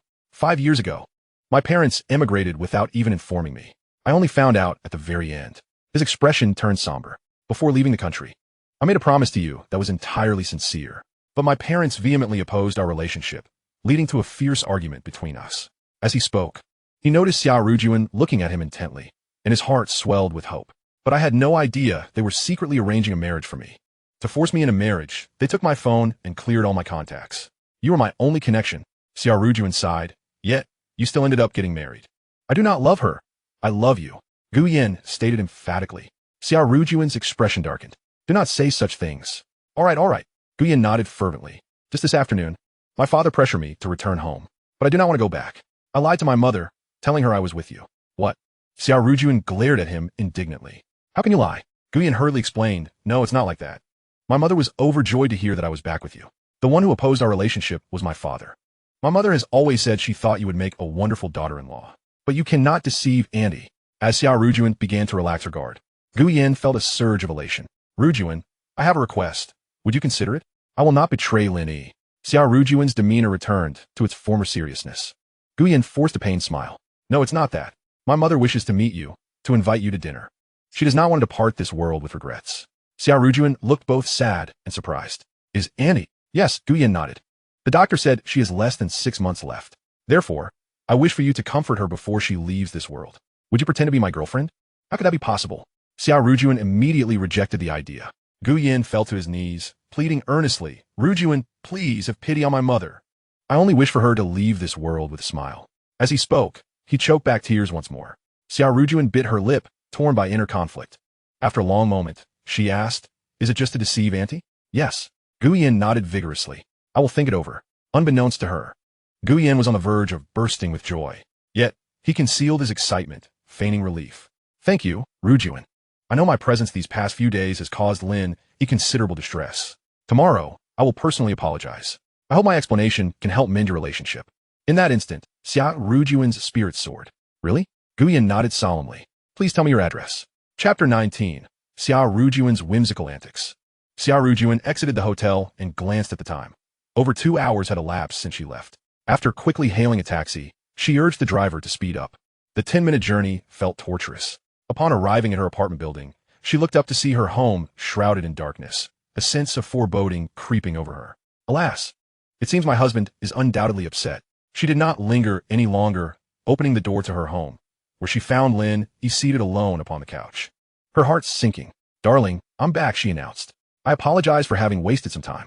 On the sofa, Lin Yi was absorbed in his own thoughts, smoking a cigarette. Cough, cough. Summer Rujun choked on the smoke, yet feeling guilty, she refrained from expressing her anger. Instead, she smiled cheerfully as she nestled beside Lin Yi, tightly wrapping her arms around his. I know I came back late, she murmured. Em truly sorry. Please don't be angry. Smoking too much is bad for you. While she playfully leaned into Lin Yi, she snatched the cigarette from his hand and extinguished it in the ashtray. However, in the next moment, her eyes fell upon a divorce agreement. Her body stiffened, and her smile froze as if struck by lightning. Just sign it. Let us part ways amicably. You can pursue your Gu Yin, Lin Yi said with a detached tone, pulling his arm away. Seeing his indifference, Summer Rujun felt a surge of grievance and anger. She glanced at the agreement, which stated, due to irreconcilable differences, the marriage can no longer be sustained. The male party is willing to forfeit everything and leave with nothing. What clean break. Fury and reluctance washed over her face as she sensed the same betrayal that Nan Yin and her sister Xia Rujun had experienced. Why must they all abandon her? She had earnestly tried to salvage their relationship, even confessing to Gu Yin today that she felt nothing for him. Only the bond of friendship remained. Summer Rujun could not fathom why Lin Yi refused to trust her. Huh, divorce? I refuse to. In that moment, she unleashed all the resentment she had accumulated over the past few days, tearing the agreement to shreds. Lin Yi regarded her almost frenzied demeanor with indifference. Tear it if you wish. It's merely a piece of paper. It does not alter the truth. With a face ashen as death, Summer Rujun bitterly said, Darling, let us talk. Lin Yi's expression shifted slightly. This was the first time she had spoken to him in such a submissive tone. I don't understand why you are so fixated on divorce. I returned late today because Gu Yin was desperately apologizing to me. I have also made it clear to him that there is no possibility between us. Oh, Lin Yi's lips curled into a smirk. Then tell me, how did we arrive at this juncture? It's because you do not trust me, Summer Rujun replied, frowning. I truly have nothing with Gu Yin. My interactions with him were entirely unavoidable. Lin Yi was at a loss for words, realizing that Summer Rujun was not devoid of intelligence, but rather had lost her senses. Is this really about money? He thundered, feeling that continuing this discussion would only further insult his intelligence. For heaven's sake, Summer Rujun, only a man can comprehend another man. To me, you appear to be a foolishly attractive imbecile. No, not even that attractive. Summer Rujun felt deeply wounded by Lin Yi's words, tears streaming down her face. Throughout their marriage, she had never endured such degradation from him. Why could Lin Yi not consider her perspective? Gu Yin was Gu Yin, and Lin Yi was Lin. One was a friend, the other a husband. How could she possibly confuse the two? Darling, you have changed. You are scolding me. You never used to speak to me like this. I can swear to the heavens that I have not wronged you. You must believe me, my love. Despite being infuriated, she knew that to win Lin Yi back, she must place herself in a position of disadvantage to elicit his sympathy. All right, so you wish to play the sympathy card? To feign vulnerability? Unbeknownst to her, Lin Yi was utterly unmoved, frowning. Could you please stop your nonsensical antics? Realizing her strategy had failed, a glint of cunning flickered in Summer Rujun's eyes. Darling, let us discuss this later. Just wait for me. She then swiftly dashed upstairs, leaving Lin Yi in a state of bewilderment. What happened to the promised talk? Damn it. I must get a divorce. Otherwise, I'll be made a fool. Cursing under his breath, Lin Yi opened a cigarette box and lit one. Yet before he could finish, Summer Rujun made a stunning entrance before him. "What on earth are you doing?" Lin Yi gasped, dropping his cigarette in shock. This foolish girl had donned a professional outfit, a white blouse paired with a fitted skirt that perfectly accentuated her alluring curves. Most strikingly, she wore black stockings that clung tightly to her long, slender legs, making her incredibly eye-catching. "Darling," Summer Rujun cooed sweetly, noticing Lin Yi swallow audibly, her heart leaping with joy. In the next moment, seizing the opportunity before Lin Yi could react, she leaped into his embrace, wrapping her long, delicate legs around him. "Get off me," Lin Yi roared. "Humph," Summer Rujun playfully retorted. "You said I was being unreasonable." Just as Lin Yi was about to retort, his lips were unexpectedly sealed. His mind went blank. Time seemed to stretch endlessly.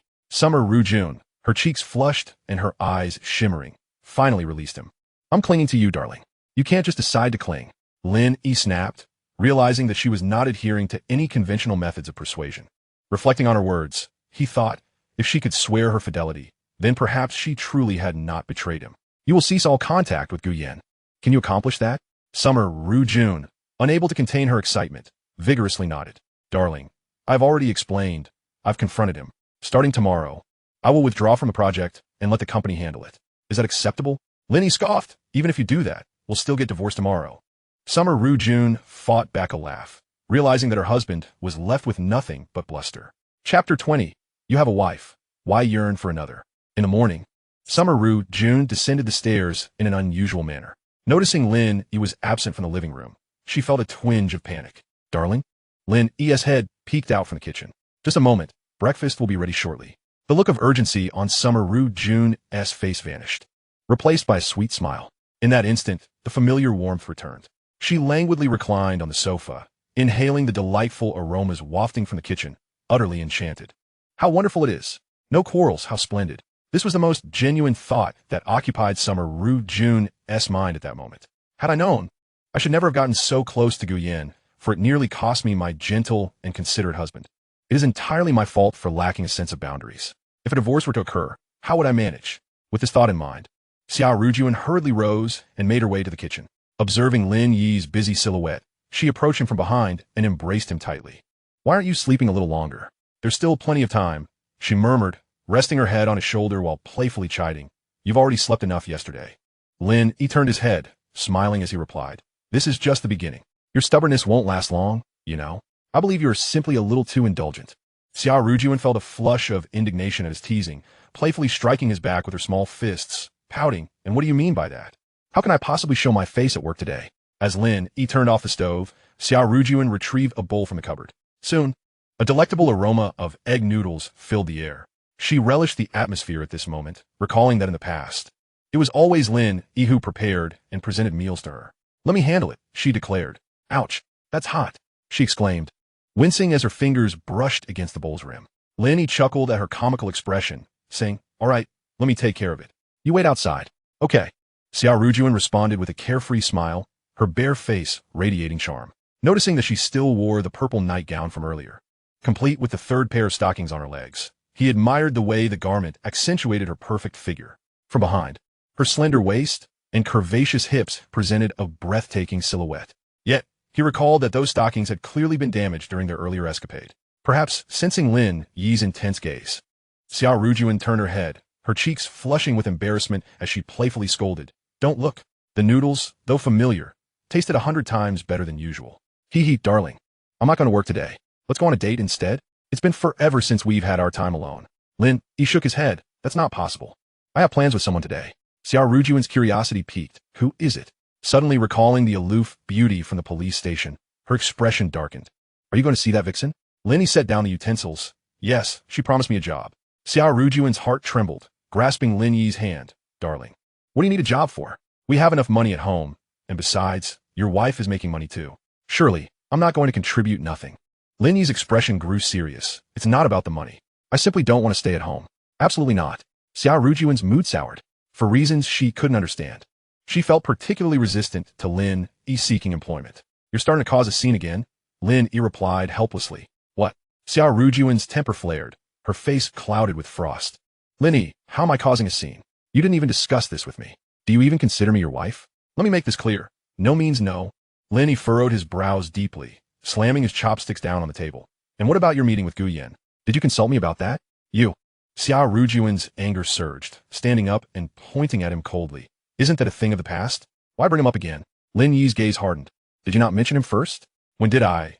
Xia Rujun felt herself spiraling, her chest heaving, a glint of coldness flashing in her eyes. I see now. You've taken a liking to his looks, haven't you? Lin Yi, you scoundrel. You have a wife, and yet you think of another. Lin Yi looked at her with derision. Don't let your imagination run wild. Imagination? Xia Rujun exclaimed, exasperated.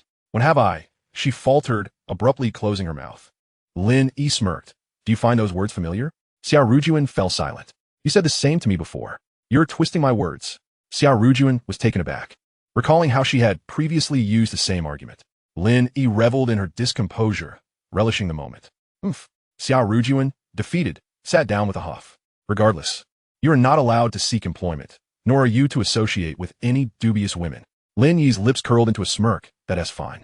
Just agree to a divorce, and all these issues will vanish. Again with a divorce. Again. Xia Rujun felt herself nearing the brink of madness. Her face contorted as she slammed her palm on the table. We slept together yesterday. You can't just dismiss it like that. Lin Yi crossed his arms. You were the one who initiated it. Xia Rujun inhaled sharply, her anger flaring. Then I simply want to go to work today. You are not leaving this house, understand? She turned to sit on the sofa, her lively eyes fixed on Lin Yi.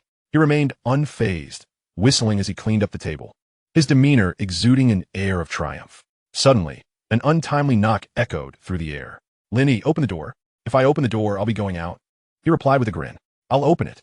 Xia Rujun protested, rising abruptly, her movements causing a delightful sway that was undeniably alluring. The door swung open, and she froze in shock. What are you doing here? Gu Yan stood at the entrance, a smile gracing his lips, a bouquet of flowers in hand. Rujun, good morning. Upon seeing her attire, his smile faltered. So beautiful, simply breathtaking. The allure in her expression shattered his composure, leaving him heartbroken. Damn it. They spent the entire night together without me? A flicker of malice flashed in Gu Yan's eyes. Lin Yi, Xia Rujun is mine. How dare you, you freeloading man. I will not tolerate this. Of course, these thoughts were his alone. As Xia Rujun snapped back to reality, a wave of despair washed over her. What was he doing here? If Lin Yi found out, he would surely go mad. A shiver coursed through her as she frantically gestured for Gu Yan to leave. Hurry up and go. However, Gu Yan feigned ignorance, expressing concern. Rujun, are you feeling unwell? Xia Rujun felt on the verge of collapse. Why was he so dense? Honey, who was at the door? Lin Yi's voice drifted from within. Xia Rujun trembled in fear. Oh, it's nobody, just a plumber. She desperately signaled Gu Yan to leave quickly. But there is no plumbing issue in the house, Lin Yi retorted. Yet, Gu Yan continued to feign ignorance, grinning at Xia Rujun. Incredible. So, Gu Yan is moonlighting as a plumber? Xia Rujun face-bombed, shutting her eyes in despair. Do you like it? Consider it a gift. Darling. Let me explain. Xia Rujun was engulfed by Lin Yi's icy demeanor, feeling utterly terrified. She regretted neglecting her promise to Gu Yan to apologize to Lin Yi today, focusing solely on the allure of temptation instead. She had completely forgotten about that crucial task. Gu Yan, why are you still here? The only solution now was to send Gu Yan away and then soothe Lin Yi as she had done last night. Everything would return to normal. This was the best solution that Xia Rujun could think of. Yet, Gu Yan was not inclined to comply with her wishes. He presented the flowers to Xia Rujun, smiling as he said, Lin Yi, Rujun, it's my first visit to your home, and I wasn't sure what to bring. Passing by a flower shop, I couldn't resist the allure of these vibrant blooms and decided to purchase them. I trust they will look splendid in your abode. As he spoke, his eyes roamed over Xia Rujun, the mischief in his gaze unmistakable. Xia Rujun, however, was oblivious to his ill intentions, consumed instead by a sense of despair. Perhaps a slap across Gu Yan's face would alleviate her frustration. Why on earth did he have to bring roses? Was he wishing for her husband to misunderstand? Gu Yan, just leave. We have no need for flowers. Lin Yi interjected with a chuckle. Don't be so harsh. I find these flowers rather appealing. Gu Yan chimed in. Indeed. They are quite lovely. He inhaled the fragrance, adding, Lin Yi, this is where you are mistaken. With guests present, why haven't you invited me inside? Oh, right. Gu Yan continued to chatter incessantly. Last night, I had a lengthy conversation with Rujun. I realized that my presence has caused a rift in your relationship. Therefore, I am here to apologize, as Rujun suggested. I trust you are magnanimous enough not to hold this against me. He emphasized the word alone with a hint of mischief. Of course not. I'm not a petty person, Lin Yi replied nonchalantly. However, Xia Rujun's face darkened with fury. She was utterly incensed. How had she not noticed Gu Yan's propensity for mischief before? Wasn't it he who had vowed to apologize to her husband yesterday? How dare he imply that she had summoned him? What had she been thinking to have ever taken a liking to him? Gu Yan, do you even comprehend the gravity of your words? Gu Yan, sensing her growing agitation, feigned innocence. Rujun, I genuinely came to apologize to Lin Yi. Get lost. Just go. Xia Rujun exploded, unable to contain her fury any longer. Yet Lin Yi frowned and reprimanded her softly. Rujun, this is where you are mistaken. Gu Yan came to apologize and brought flowers. How can you treat him this way? Not only was Gu Yan taken aback by Lin Yi's words, but Xia Rujun too stared at him in disbelief. Husband, are you out of your mind? Lin Yi shook his head with a light laugh. What do you mean by that? He took the flowers from Gu Yan's hands and inhaled deeply. Indeed, they are quite fragrant. This unexpected display left Gu Yan utterly bewildered. Could it be that Xia Rujun had bewitched him? Even if she were enchanting, it was hard to believe he had changed his stance so dramatically overnight. Lin Yi, you should be cautious. My hand is still injured. Refrain from striking me again, Gu Yan stammered, now feeling a twinge of fear as he realized he was alone and might face repercussions. Lin Yi shoved the flowers into Xia Rujun's arms and patted Gu Yan on the shoulder. The sudden gesture startled Gu Yan, causing him to tremble. Lin Yi, you should be a bit fiercer with me. This gentler side is unsettling. Lin Yi frowned, internally questioning Gu Yan's audacity. Yet he casually gestured to the house. See? Isn't my home quite nice? This left Gu Yan dumbfounded, his thoughts momentarily blank as he instinctively nodded. You like it? It's yours now. From now on, you can claim to be the master of this house. Huh? Gu Yan blinked in astonishment. Xia Rujun immediately sensed trouble and hastily discarded the flowers. Gripping Lin Yi's arm tightly, husband, you must be joking. Let me explain. He wasn't summoned by me. Woe is me. He aims to tear us apart. Xia Rujun, despite her foolishness, recognized Lin Yi's simmering anger and realized she had just committed another blunder, driving a deeper wedge into their relationship. Husband, I swear I did not deceive you. It was all him. Lin Yi's expression remained devoid of anger, retaining an air of indifference. Rujun, I am being magnanimous. Shouldn't you be pleased? Xia Rujun sobbed uncontrollably, clinging to Lin Yi, terrified to let go. Husband, Lin Yi smiled faintly, effortlessly freeing himself from her grasp. Well, this house is now yours. I wish you both happiness. At last, Lin Yi shed his pretense and left without a backward glance, leaving behind an air of coldness. Xia Rujun watched his retreating figure, feeling as though the world had crumbled around her, collapsing in tears by the door. Husband, please come back. Gu Yan, witnessing the scene, felt an overwhelming sense of satisfaction. Damn it. All it took was a slight nudge, and Lin Yi fell right in my trap. Huh. A fool is still a fool. Such a tempting creature wasted. Yet, he knew he had to maintain appearances. Thus, he donned a facade of deep remorse, trembling as he spoke. Rujun, I had no idea it would turn out this way. This was never my intention. How could Lin Yi abandon you like this? In his mind, it was merely idle chatter, nothing of significance. Xia Rujun, the naive and sweet girl, was easier to manipulate than a common scam. However, the narrative did not unfold as he had anticipated. His words seemed to awaken Xia Rujun from her stupor. She emerged from her sorrow, her tear-filled eyes now brimming with resentment. Gu Yan, you had better ensure my husband forgives you. Otherwise, you will bear the brunt of my wrath. Without further ado, she disregarded him and dashed into the elevator. But once outside the building, she found no trace of Lin Yi. Not even the small electric scooter in the parking lot was visible. Panic surged within her. A wave of regret washed over her heart. Ignoring everything else, she sank to the ground, burying her head in her knees, weeping bitterly. Husband, I am truly sorry. Please come back. Don't abandon me. Who could have predicted that just half an hour ago, they had been a loving couple, now torn apart, reaching an irrevocable end? Gradually, her tears subsided, and suddenly, a thought struck her. The woman. My husband mentioned seeking out that woman. Her eyes flickered with determination as she picked up her phone and dialed Song Mingxian. Hello, Sister Rujun.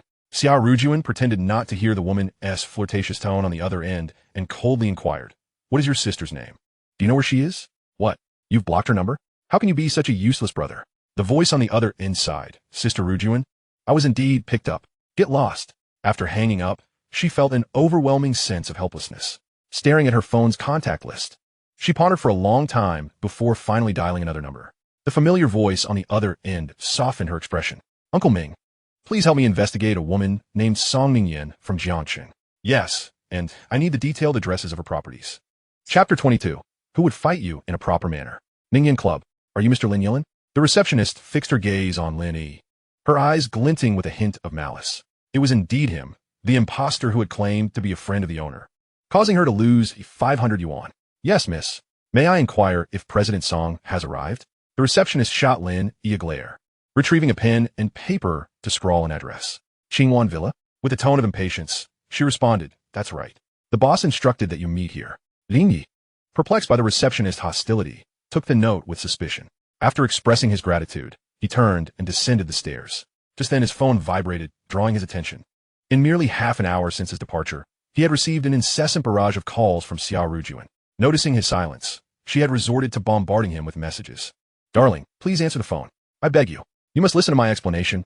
It's not what you think. I was wrong, and I admit my fault. Please come back. Humph. Belated affection is as worthless as grass. Lin Yi swiftly blocked Xia Rujun's number, rejecting her messages. When it is time to sever ties, one must do so decisively.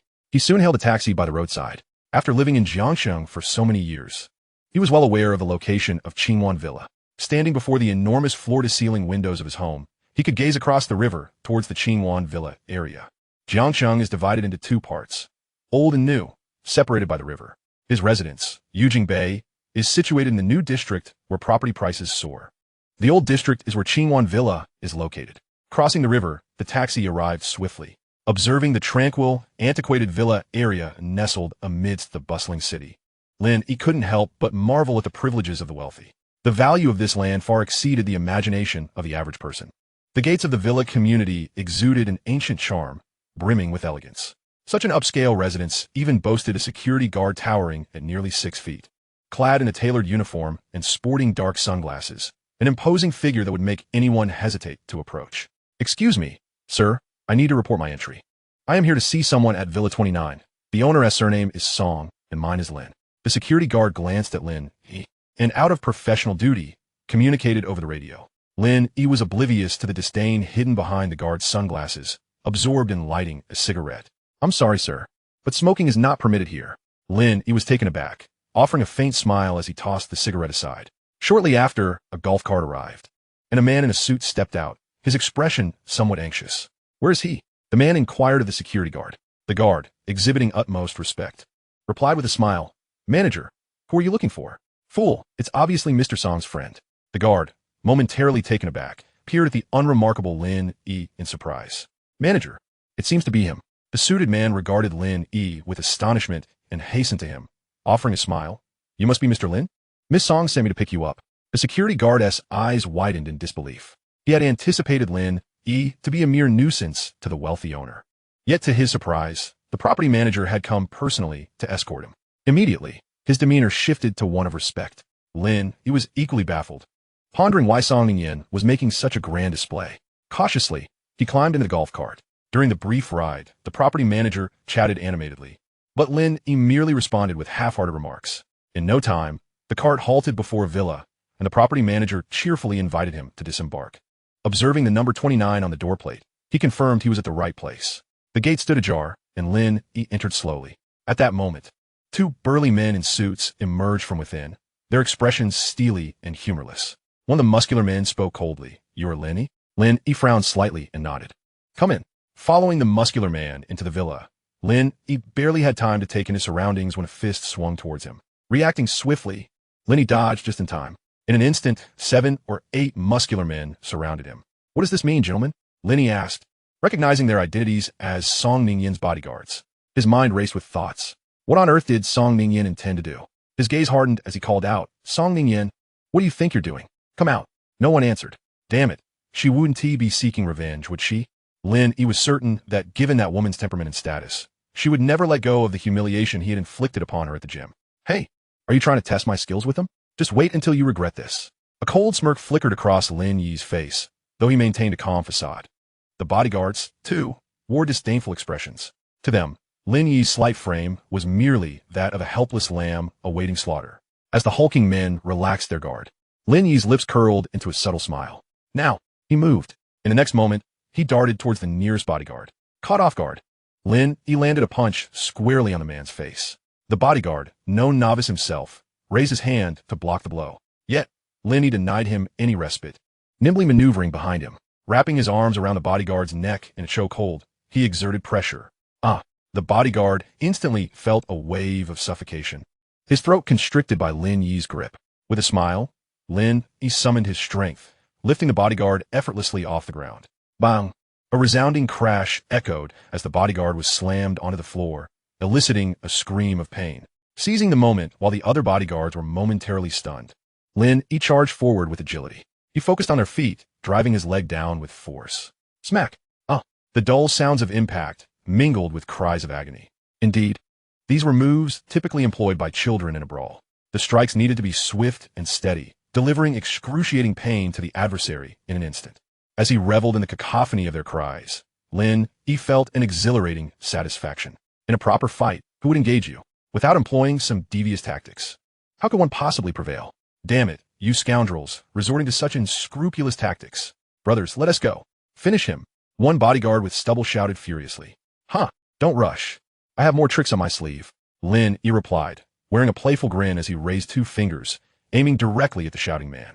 The bodyguard assumed Lin Yi intended to poke his eyes, swiftly moving to evade with a curse. You little brat, trying to cheat again. But Lin Yi's intentions were beyond his comprehension. In a flash, Lin Yi darted behind the burly man and delivered a precise strike to his groin. The man clutched his groin, his face contorted in agony as he collapsed to the ground, overwhelmed by the excruciating pain. Lin Yi chocolate inyardly. His movements relentless as he danced among the bodyguards like a monkey. The piercing cries of pain echoed, and one by one, all the bodyguards found themselves writhing on the ground, clutching their groins. Lin Yi stood amidst the bodyguards, quite pleased with his handiwork. You wish to resort to genuine measures? Dream on. What if calamity strikes? Songning, if you don't emerge soon, I shall dismantle your home. Chapter 23, let us get to it. If the dog wants to do it, I shall. Lin Yi proclaimed, hands on his hips, calling out to the house. Yet, no one answered. If you don't show yourself, I might just leave. Lin Yi frowned and turned to depart. However, just a few steps away, he felt a rush of wind behind him. His gaze sharpened, and as he turned, he instinctively reached for something. The next moment, a sharp and urgent scream nearly pierced his eardrum. Lin Yi stood frozen in place. Before him, Song Ningyin executed a knife-hand strike mere centimeters from his face. The haughty beauty's bright eyes widened in shock, her stunning visage reflecting surprise and indignation. The two stood in an odd standoff. A bead of sweat trickled down Lin Yi's forehead as he gradually regained his composure. Why was he clutching a bun? He dared not ponder further. At that moment, Song Ningyin also snapped back to reality, her eyes narrowing with growing ire. Her previously flustered expression turned icy. Lin Yi, she exclaimed, her sultry lips issuing a fierce reprimand. Lin Yi hastily withdrew his hand from the bun, his face flushed with embarrassment. Miss Song, let me explain. Anger clouded Song Ningyin's judgment. She refused to hear Lin Yi's defense, retracting her hand before swiftly changing her stance. Without further ado, she struck at Lin Yi's neck. Lin Yi furrowed his brow, sidestepping her attack and seizing the opportunity to maneuver behind her. A flicker of alarm crossed Song Ningyin's mind. She instinctively moved to shield her pert backside, but it was too late. Lin Yi wrapped his arms around her slender, supple waist and lifted her effortlessly into the air. Yeah, Song Ningyin shrieked, the sudden weightlessness nearly rendering her breathless. With a swift motion, Lin Yi positioned her across his thigh. The two mirrored their earlier pose at the gym. Once more feeling Lin Yi's heavy, labored breaths, Song Ningyin's mind went blank. A crimson hue crept onto her cheeks as her eyes darted around, avoiding Lin Yi's steadfast gaze. Lin Yi's heart raced. Just moments ago, his hand had brushed against softness. Now, his knee pressed against Song Ningyin's backside. She sensed his rapid breathing, and her delicate brows furrowed slightly. Pervert, she chastised through clenched teeth, biting her lip. Let go of me. Hey, I'm not the one who's holding on, Lin Yi replied, suppressing his tumultuous emotions as he slowly set her down, adjusting her posture. Scoundrel, take this. Song Ningyin swiftly raised her hand to strike again. Lin Yi seemed to have anticipated her move, extending his hand to intercept. Song Ningyin was beside herself, nearly on the brink of collapse from frustration. Staring at Lin Yi, she reluctantly halted her attack. Lin Yi smirked playfully. You, always resorting to sneak attacks. Can you try a different approach? Just look at the state your bodyguards are in. Seeing Lin Yi's arrogant demeanor, she seethed with indignation. You're truly no good, resorting to such underhanded tactics. Lin Yi shuruk nonchalantly. But they work, don't they? With a frosty demeanor, Song Ningyin raised her leg and kicked each incapacitated bodyguard who lay on the ground. Still playing dead? What a disgrace to the Song family. Get out. Instantly, the bodyguards scrambled to their feet, covering their groins, and fled the villa in disarray. Now, only the two of them remained in the villa. Lin Yi, unrestrained, began surveying his surroundings. As expected, the decor adhered to a traditional Chinese aesthetic. The first floor, aside from the kitchen and dining area at the back, was entirely a vast living room. It was so spacious that one could run freely. Moreover, the living room soared 3 stories high, completely open. The only thing that struck him as out of place was the towering backdrop wall, originally adorned with a grand landscape painting, now obscured by an array of toys. It was utterly mismatched. Song Ningyin had been observing him intently, and upon noticing the teasing expression on his face as he regarded the wall, her cheeks flushed slightly. Indeed, who could have guessed that beneath her cold exterior lay a heart reminiscent of youthful innocence? This house was purchased by my family. I can hardly get used to it. If it weren't for the safety and the number of rooms, I wouldn't live here. Once my own house is renovated, I'll move out. Lin Yi chuckled knowingly, reclining unabashedly on the sofa. Hey, this is my home. Can you show a little restraint? Song Ningyin pouted, scolding him. With a swift motion, Lin Yi sat upright. I wouldn't even want to lie down if it weren't so uncomfortable. He found the traditional wooden furniture, though cushioned, far less inviting than the soft, spacious sofas of his own home. Lin Yi's expression shifted slightly. Why was he referring to his own home? Hadn't he given it to that insipid white moonlight? Who knew what the two of them were up to behind closed doors? Song Ningyin, sharp-eyed, quickly noticed the change in his demeanor. Oh, you'd better be careful. Aren't you worried about your home being robbed when you step out? Lin Yi's expression darkened as he shot her a glare. Speak plainly. What did you summon me for? What kind of job do you have in mind? Let's be clear. I want to work at a gym, he stated firmly. Upon hearing Lin Yi's gaze filled with mischief, Song Ningyin instantly grasped the indecent thoughts swirling in his mind. You wishful thinker. How about you be my bodyguard and driver? Lin Yi grimaced. Not a chance. Not even a dog would agree to that. He turned to leave. Work as a bodyguard and driver for this insufferable woman? Had he lost his mind? She could attack him at a moment's notice, and he wouldn't be surprised if she sent a horde of bodyguards to ambush him again. Hey, come back. Song Ningyin stomped her foot in frustration. A monthly salary of 100,000. Fine. If the dog wants to do it, I will. When do I start? Lin Yi spun around, swiftly grasping her arm with precision and urgency, his eyes brimming with eagerness. Song Ningyin, defeated by his shamelessness, found her hand firmly held by him. She struggled to free herself, but to no avail. Her cheeks flushed anew. Throughout her life, no man had ever been so familiar with her. She harbored an innate aversion to men, and aside from her family, any man attempting to draw near had either found himself with broken limbs or swiftly distanced. Song Mingxian was an exception. The only reason she had blocked him was that he had once embraced her. Behave, and I want to have to give you the cold shoulder. Yet today, she was somewhat bewildered. Why did she not feel any discomfort despite Lin Yi's close proximity? After much deliberation, she justified to herself, if I weren't unable to defeat him, I would have already castrated him. As for starting work, today is fine. However, I need to clarify something with you. Lin Yi, upon hearing this, released her arm, feigning indifference. Oh, so you have demands now? Do you not see my prowess? Even with your 7 or 8 bodyguards, they cannot match my skills. Lin Yi scoffed. With me as your bodyguard, how much money have I saved you? And yet you still dare to make demands. Chapter 24. If you want to increase the pay, robbery is against the law. Lin Yi, don't push your luck. With your underhanded tricks, do you truly believe you are worth 100,000 a month? Song Ningyin was rendered speechless. How had she ended up with such a rogue? Who was truly in charge here? And yet, despite her irritation, the thought of that matter made her head throb. Noticing her increasingly frosty demeanor, Lin Yi realized he could not press further. If he pushed this proud beauty too hard, where would he find another suitable fool? Speak. What demands do you have? Song Ningyin paused, a cold smile forming in her heart, though her face remained impassive. Nothing much. As my bodyguard, you are to be my constant protector during work hours. You must not allow any unidentified individuals to approach or harass me. If necessary, you should best impersonate my boyfriend to drive them away. Wait. Lin Yi interrupted. What is it that you do not understand? Song Ningyin inquired.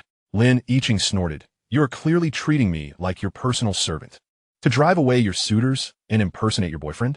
Am I to court danger for no reason? He finally grasped the situation. This woman was not seeking a driver or bodyguard, but was treating him as a naive fool. If he were to impersonate this wealthy young lady's boyfriend, would her suitors not vent their frustrations on him? For 100,000 yuan, to unwittingly create a host of enemies. Only a fool would agree. Song Ningyin's lovely face flushed with anger.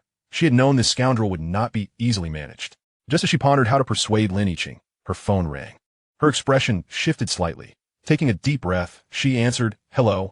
The voice on the other end was urgent. "Hello, President Song. President Bai has returned. He has gathered a group of people, blocking the entrance downstairs. He threatens that if you do not come down, he will find a way to disrupt the company's operations." Upon hearing this, Song Ningyin shouted, "Xiao Kai, what are you doing? You cannot even handle such a trivial matter? Do not bother me. Resolve it yourself." She hung up angrily, her gaze filled with fury as she turned to Lin Yi, seeing her as if she were ready to devour him. Lin Yi retreated to the corner of the sofa, clutching his chest. "You'd best be cautious. To violate another's dignity may lead to imprisonment." Song Ningyin was so exasperated by his shamelessness that she laughed in disbelief, covering her forehead. "What will it take for you to agree? Now we can negotiate." Lin Yi sat upright, adopting a serious demeanor. "But the price must increase." "By how much?" 1 million a month. "You've lost your mind." Song Ningyin gaped at him. "Why not just rob a bank?" Lin Yi smirked. "Robbery is against the law." Smack! Song Ningyin slapped her forehead in frustration. She had confirmed it. Lin Yi was indeed extorting her. Her phone buzzed again. She opened it to find a video sent by her assistant, Xiao Kai. In the video, a man in a white suit lounged on a sofa in the company lobby, a bouquet of flowers beside him. Behind him stood a dozen thugs, all with menacing expressions. The camera shifted to the entrance, where more thugs were aggressively driving employees away. "Let me tell you, this building belongs to the Bai family. You had better cooperate with the fire inspection, or we will cut the power," the man in the white suit yelled in the video. As the video ended, the screen reflected Song Ningyin's furious face. "Bai Qinying, just wait." "Fine, I agree. 1 million it is. You start working now." With that, she turned and dashed upstairs. "Wait, she really agreed?" Lin Yi's eyes widened in disbelief as he pinched his thigh. This wasn't a dream. Could it be that the naive girl was genuinely foolish? Before he could process this, Song Ningyin stormed back down the stairs. "What are you standing around for? Get to work." Her tone was icy. Yet Lin Yi found himself captivated. Song Ningyin had changed into a fitted black professional outfit paired with a white blouse, accentuating her curves. The sleek trousers showcased her slender waist and graceful figure to perfection. Unlike the red dress from days past, she now exuded a cool, intellectual allure. Sensing Lin Yi's intense gaze, she waved her fist. "Keep staring, and I'll gouge your eyes out."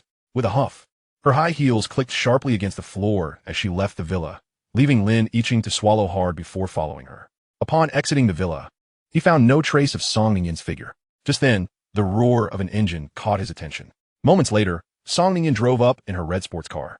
She unbuckled her seatbelt and swiftly moved from the driver's seat to the passenger side. "What are you dawdling for? Where's your initiative as a driver?" "Oh." Lin Yi hurriedly climbed into the driver's seat. Though the space was cramped, the sight of the race-ready red dashboard quickened his heartbeat.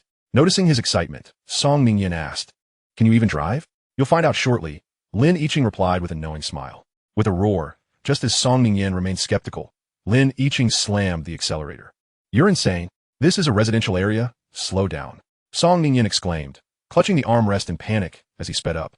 But Lin Yi only grinned, and after a turn, he seized the opportunity to expertly pull the handbrake and swiftly spin the steering wheel. Screech! The tires screeched against the pavement in a perfect drift around the corner. As they emerged from the turn, Lin Yi gradually eased off the speed, grinning. "How's that for skill?" Song Ningyin's racing heart began to stabilize, her complexion returning to normal as she huffed. "Not bad." "Hee." Lin Yi chuckled softly. "Since you're satisfied, our deal is sealed." "Humph, what mischief are you plotting now?" Song Ningyin had caught on to his tricks. Whenever he smiled, something was amiss. "You must prepay the salary."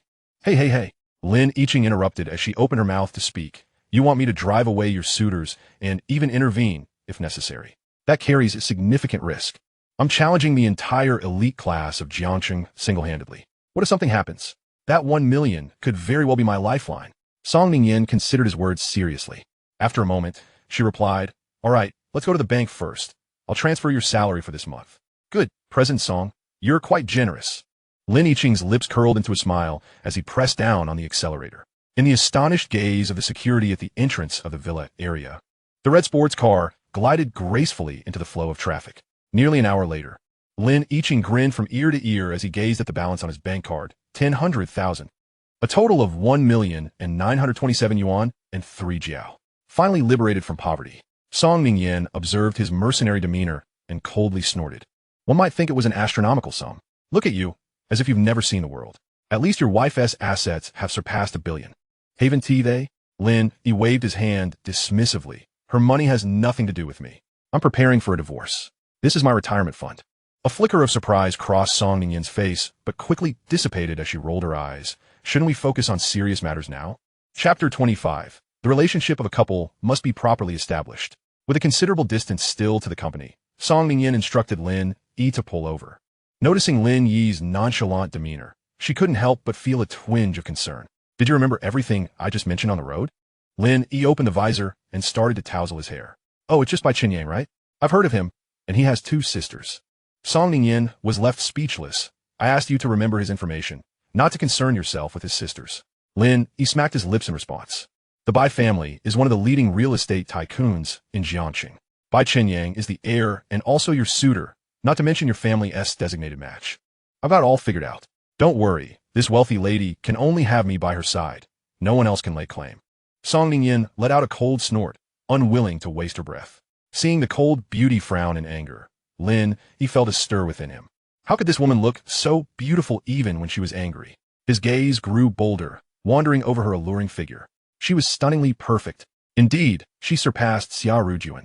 And those hips, simply exquisite. How had she managed to sculpt such an enviable physique? Noticing his wandering gaze, Song Ningyin's charming face began to show signs of annoyance. Her pearly white teeth grinding audibly. In the next moment, Lin Yi grimaced in pain as her grip tightened. I'll let you look, Song Ningyin scolded. Her face flushed with embarrassment and anger. If it weren't for the urgency of the situation, I would have gouged your eyes out. Lin Yi rubbed his sore arm. Being treated like a duck isn't part of the job description. That requires extra payment. Shameless. Song Ningyin glared at him in exasperation.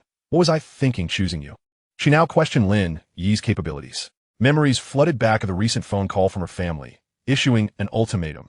Either marry before the age of 30 or be disowned. With all her assets frozen. Alternatively, she could return home and remain out of sight. Along with these conditions, they had also provided her with a suitor. She had once fled home in a fit of anger, unable to endure her family's control. After 7 years in Jiangxing, through relentless hard work, she had built the now billion-yuan valued Jiayin Group. Yet now, her family's words felt like a complete negation of her efforts. It was utterly unreasonable, yet she felt powerless, fully aware of her father's nature. If he were to leverage family connections, how could she possibly resist? Hey, Lin Yi noticed her troubled demeanor as she absently bit her nails, growing anxious. If she turned against him now, wouldn't the money slip away? What? Song Ningyin replied irritably. Enough of the inner turmoil. Once you hand over your money, I will take care of this matter. However, I have a stipulation. Song Ningyin raised an eyebrow. Another condition? Then get out. I don't need you. Look, you're getting anxious again, Lin Yi soothed. Since we need to extinguish Bai Qinyang's affections, our relationship as a couple must be convincingly established. Song Ningyin's anger gradually dissipated, and she huffed. What do you have in mind? You're not thinking of something inappropriate, are you? Lin Yi chuckled. At the very least, couples should hold hands and embrace, right? Otherwise, how would he believe my words? But rest assured, I won't cross any lines, just those 2 actions. Song Ningyin, seeing him uncharacteristically serious, nodded thoughtfully. After a moment, she responded, fine, but it must be limited to hand-holding and hugging, nothing more than that. With their agreement reached, Lin Yi started the engine and drove towards the company. As they passed towering skyscrapers lining the streets, Lin Yi's thoughts began to drift.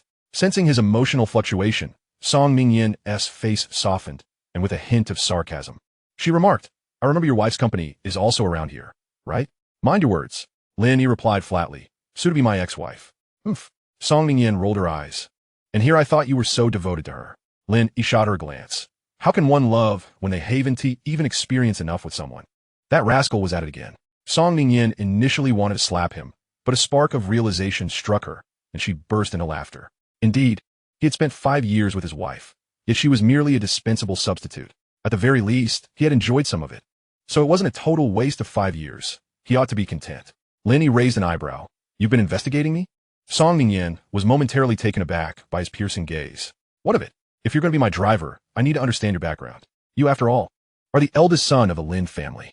How could you be pushed out by an illegitimate child? She clicked her tongue, a trace of pity flashing across her face. Had you relied on your family, you wouldn't have to be this worthless husband. If you would just listen, I might offer you some assistance to help you return to the Lin family. She thought these words would strike a chord with Lin Yi. Little did she know, Lin Yi had been reborn and held no fondness for that nearly forgotten family. "Oh, beautiful lady, are you truly considering supporting me? Then I shall plunge into the depths for you, Jia. Get lost."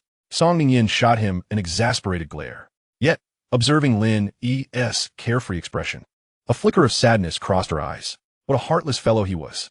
"I have something to tell you." Lin Yi turned to her. "What is it?" "I might consider being a live-in son-in-law," she said playfully. "Nonsense." Song Ningyin blurted out. "I inquired about your ex-wife's return from my friend in Baoyi yesterday." She looked at Lin Yi mysteriously, her alluring lips curving into a smirk. "Do you know why she is back?" "Not interested." "Oh, come on." Song Ningyin pouted. "I went through the trouble of finding out. You and T want that to be in vain, would you?" Seeing her sulking, Lin Yi relented. "All right, tell me." Hee hee. Song Ningyin's smile was enchanting, full of charm. Lin Yi dared not gaze too long, lest his brothers grow jealous. The Gu family had originally been a high-ranking family in Haicheng. 5 years ago, they had fled abroad after being investigated by the Upper Disciplinary Committee. Gu's father had spent a fortune in Baowa, aligning with the Li family's relatives. The Li family that Song Ningyin referred to was the top financial magnate in Baowa. She continued, "To be honest, the Gu family must be quite foolish. How could the relatives of a fugitive from their country ever look his way? In just a few years, all those ill-gotten gains were swindled away. Last year, in a state of desperation, Gu's father urged Gu Yan, that foolish boy, to marry into their family." Upon hearing this, Lin Yi's expression shifted slightly. It all made sense now. Xia Rujun had learned of Gu Yan's marriage, which prompted her to climb into bed with someone else. Noticing Lin Yi's somewhat stiff demeanor, Song Ningyin gently patted his hand resting on the gear shift, offering a word of comfort. "All right, you've managed to snag quite a bargain." "How so?" Lin Yi, feeling the warmth of her touch, refrained from responding. "Haha," Song Ningyin laughed, her voice light and airy. "That daughter of the Li family is already in her 30s. And she looks like a sow. Not a single wealthy young man from the country finds her appealing. It is said that on their wedding night, when Gu Yan attempted to flee, she hoisted him back into the room as if he were a mere chicken." Lin Yi couldn't help but chuckle at the vivid image conjured in his mind. Song Ningyin was momentarily entranced by his laughter, her heart racing unexpectedly. After a brief moment of distraction, she realized she was still holding Lin Yi's hand and quickly withdrew it, her cheeks flushing a deep crimson as she averted her gaze to the outside. "Hey, with all this insider information, make sure to put on a good show later." Seeing their company was within sight, she hurriedly changed the subject. Lin Yi smiled softly and replied, "Understood. It's a fortunate gain to have such a beautiful girlfriend, and I would mind doing it for free." "How shameless," Song Ningyin retorted, her blush deepening. Chapter 26. You call me Yin Yin? With a suave maneuver, the car came to a smooth halt outside the company building. Observing the throng of her employees gathered at the entrance, Song Ningyin noticed a group of thugs loitering there, preventing anyone from entering. "How shameless. Make sure to vent my frustrations later. I'll take the heat if anything goes wrong." Her face was pale with anger. For in her view, Bai Qinyang had crossed a line. Lin Yi unbuckled his seatbelt, assuring her, "Don't worry, I will handle it. But my beautiful lady, you must cooperate with me." In her fury, Song Ningyin didn't ponder too much. "Am I the type to go back on my word? That's all I need to hear." Lin Yi stepped out of the car, immediately drawing the attention of the thugs. Unfazed, he adorned his face with a warm smile and opened the car door. "Yin Yin, time to get out." Song Ningyin hesitated, staring at Lin Yi's strong hand. Furrowing her brow, she questioned, "What are you playing at?" "Wasn't I supposed to cooperate? As your boyfriend?" "Isn't it only natural for me to assist you out of the car?" With a slight pout, she retorted, "Mind your manners." Tentatively, she extended her delicate hand. Before she could fully collect herself, Lin Yi grasped her hand tightly and pulled her out of the car. Instantly, the employees at the entrance surged forward upon seeing Song Ningyin. "Ms. Song, you've finally arrived. What is going on?" One employee exclaimed. "That good-for-nothing Bai has brought a gang to block our entrance. It's outrageous." Another chimed in. "Yes, Ms. Song, they even searched us." Among the crowd, several young women began to tear up as they recounted their grievances. Still in a daze, Song Ningyin felt Lin Yi's warmth envelop her hand, leaving her disoriented. No man had ever dared to grasp her hand in such a manner. Rather than feeling disgusted, she found herself oddly enjoying the fluttering sensation in her chest. Lin Yi, noticing the rising clamor and Song Ningyin's lack of response, smirked. "Is this silly girl really that flustered? Everyone quiet down." The employees finally noticed Lin Yi. After a moment of confusion, they were utterly astonished. This unfamiliar man was holding their boss's hand, and tightly at that. What a shocking revelation. Was this truly their typically aloof and proud Song Ningyin, now led by a mere buzzcut boy? Who on earth was this man? Whispers began to circulate among the employees. Gradually, Song Ningyin came to her senses, realizing they were the center of attention. Her face flushed deeper with embarrassment as she tried to maintain her composure. What are you all staring at? They're blocking you, and you just accept it? You all usually make such a racket in the office, yet here you are, silent as lambs? The employees were chastised and lowered their heads, losing their eagerness to gossip. Lin Yi interjected, playing the good cop. Yin Yin, why berate them? They're just caught in a tough spot. You call me Yin Yin? Song Ningyin was momentarily taken aback, glaring at him in indignation. Attempting to withdraw her hand, but finding it firmly held. Observing her struggle, Lin Yi's lips curled into a subtle smile as he tightened his grip, drawing her closer. You, she exclaimed. Lin Yi reassured her, we're merely acting. It's all part of the performance. With a silly grin, he addressed the employees. There's no need to panic. Yin Yin and I are here to resolve this matter. Yin Yin? Such familiarity. Confirmed boyfriend status. The employees could think of nothing else. Their boss was genuinely in a relationship. Moreover, it was with an unassuming yet remarkably handsome buzzcut fellow. One bold female employee teased. Oh, our boss is in love. Ms. Song, when do we get to taste the sweet treats? Song Ningyin, her face aglow, scolded, stop gossiping. You are the queen of gossip around here. Focus on your work. The teasing employee stuck her tongue out and retreated into the crowd. Just as the employees felt reassured with their newfound support, an untimely voice rang out from behind. Hey, what the hell is all this noise? Don't you see Bai Xiao sleeping inside? A scruffy thug clad in tight pants and yellow-tinted hair swaggered over. The employees instinctively clustered behind Lin Yi and Song Ningyin. The brash young man's gaze landed on Lin Yi, and with a swagger, he sneered. Hey kid, trying to play the hero? Don't you see Bai Xiao is sleeping inside? Lin Yi cast a sidelong glance, and then leaned in closer to Song Ningyin, speaking in a soothing tone. Yin Yin, don't be afraid. I'll protect you.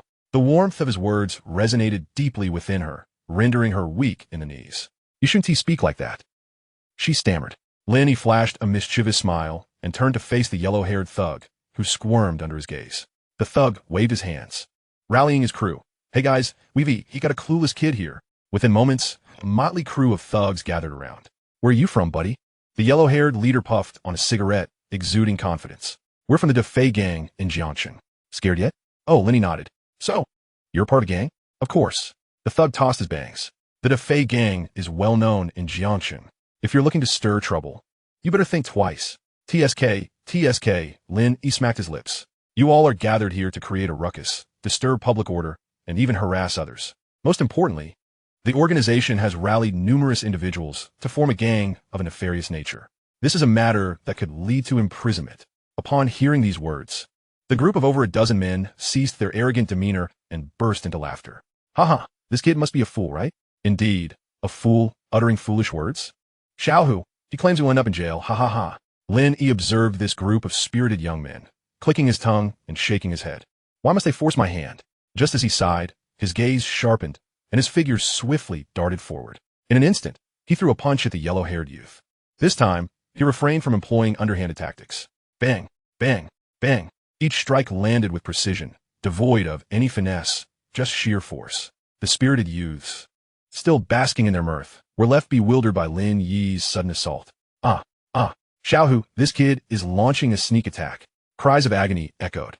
The employees present, including Song Ningyin, were oblivious to when Lin Yi had made his move. Staring at the fallen ruffians, they were left in shock. Is it resolved?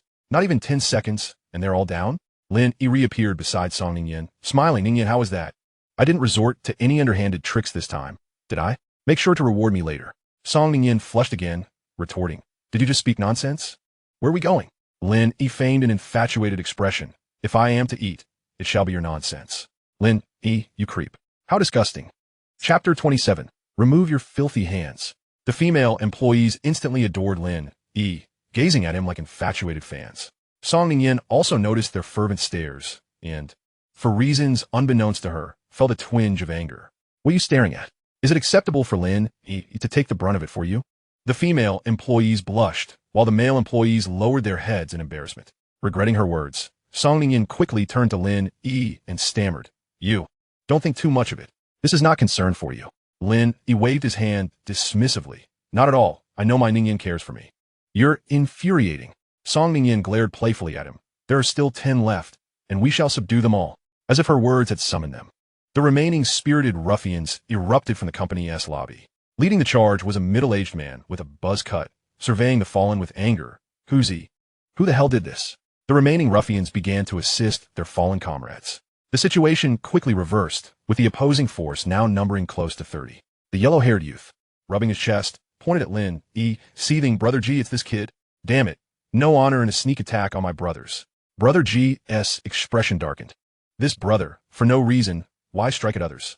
Are you skilled in combat? Lin Yi shrugged. I stated that you all were guilty of forming an organized crime syndicate. They laughed. With a chuckle, I retaliated.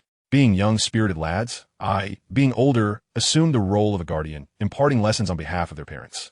The yellow-haired youth fanned the flames. Brother G, look, he lacks honor. Enough chatter. Let us all go after him and break one of his arms. Brother G's lips twitched as he was about to respond, but was interrupted by a voice from behind. Wang Ji, aren't you disobeying orders? Didn't I tell you not to act recklessly? Once you do, it's a different matter entirely. From behind, the rowdy ruffians. A man clad in a white suit approached, clutching a bouquet of flowers. His previously arrogant demeanor transformed into a wide smile upon seeing Song Ningyan. Ningyan, you have finally arrived. I missed you so much these past few days. You look even more beautiful, just like this bouquet. He excitedly inhaled the floral scent and walked to Song Ningyan, offering the bouquet. Ningyan, only the roses from the land of romance are worthy of you, befitting my sincere feelings for you. Song Ningyan's expression turned cold, her fists clenched in fury, wishing to slap him. Sansink had anger, Lin Yi grasped headhunt. Leaning close to whisper, don't be afraid. I'm here. Who the hell are you? Remove your filthy hands.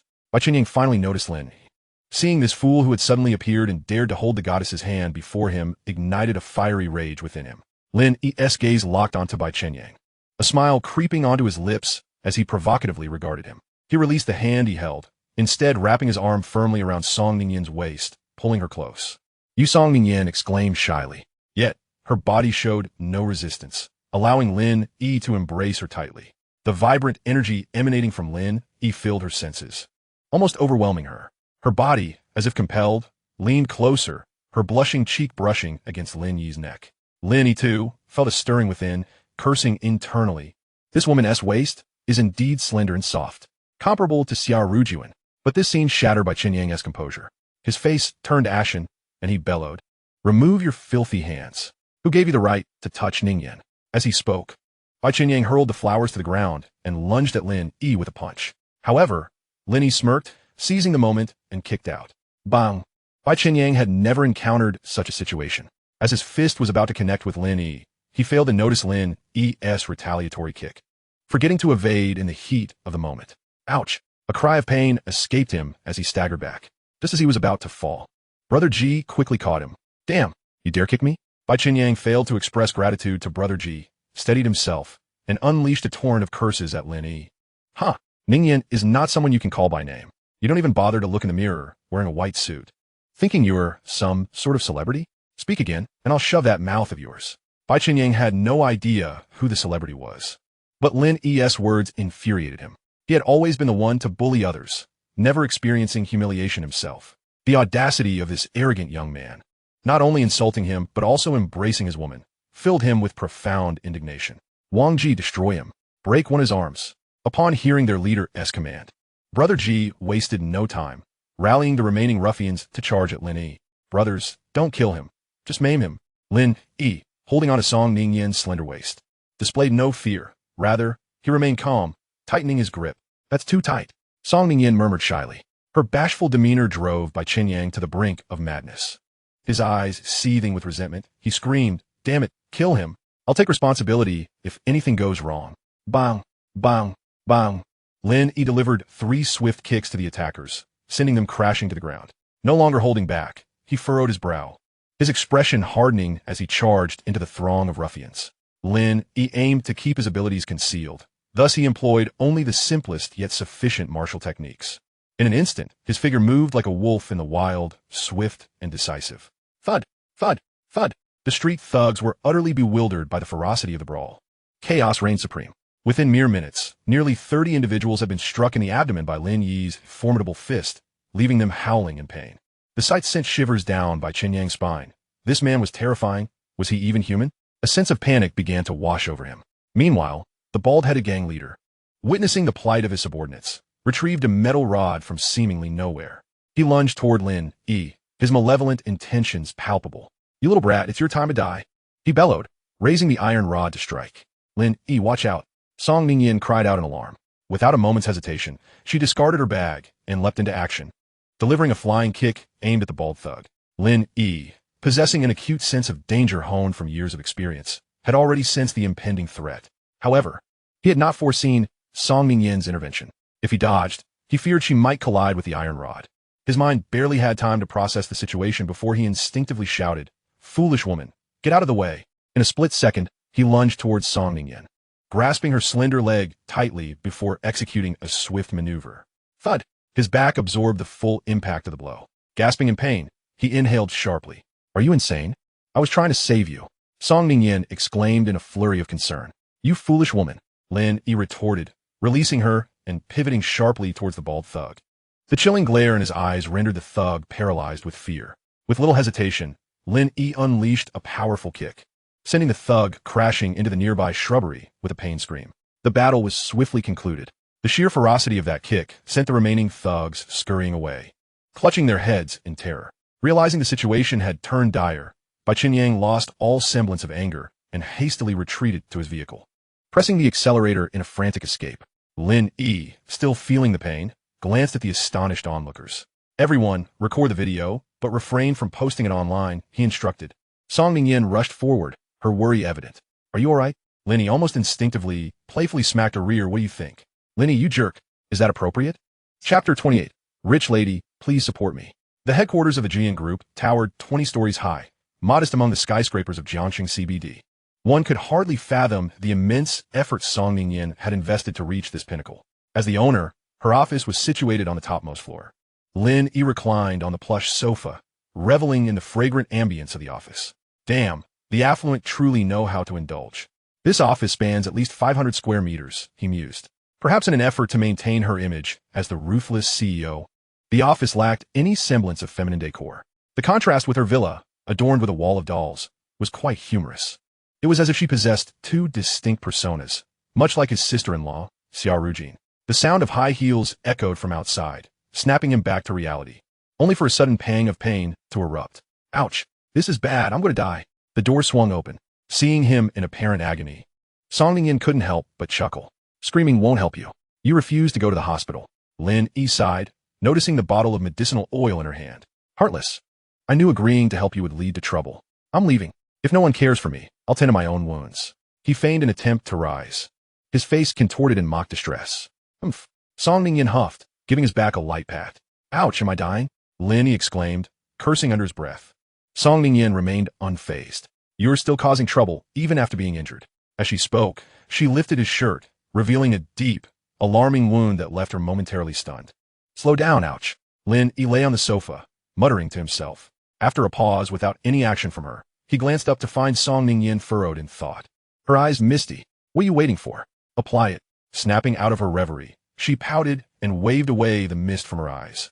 The pungent smell of the medicinal oil filled the air as she carefully applied it to the wound, her delicate hands beginning to massage it in.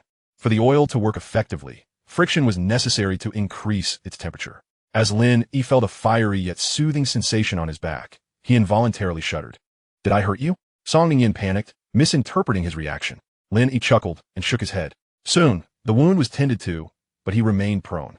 Song Ningyin returned to her executive chair, sifting through documents. A knock echoed at the door. "Come in." Lin Yi watched as a beautiful girl with an alluring figure entered.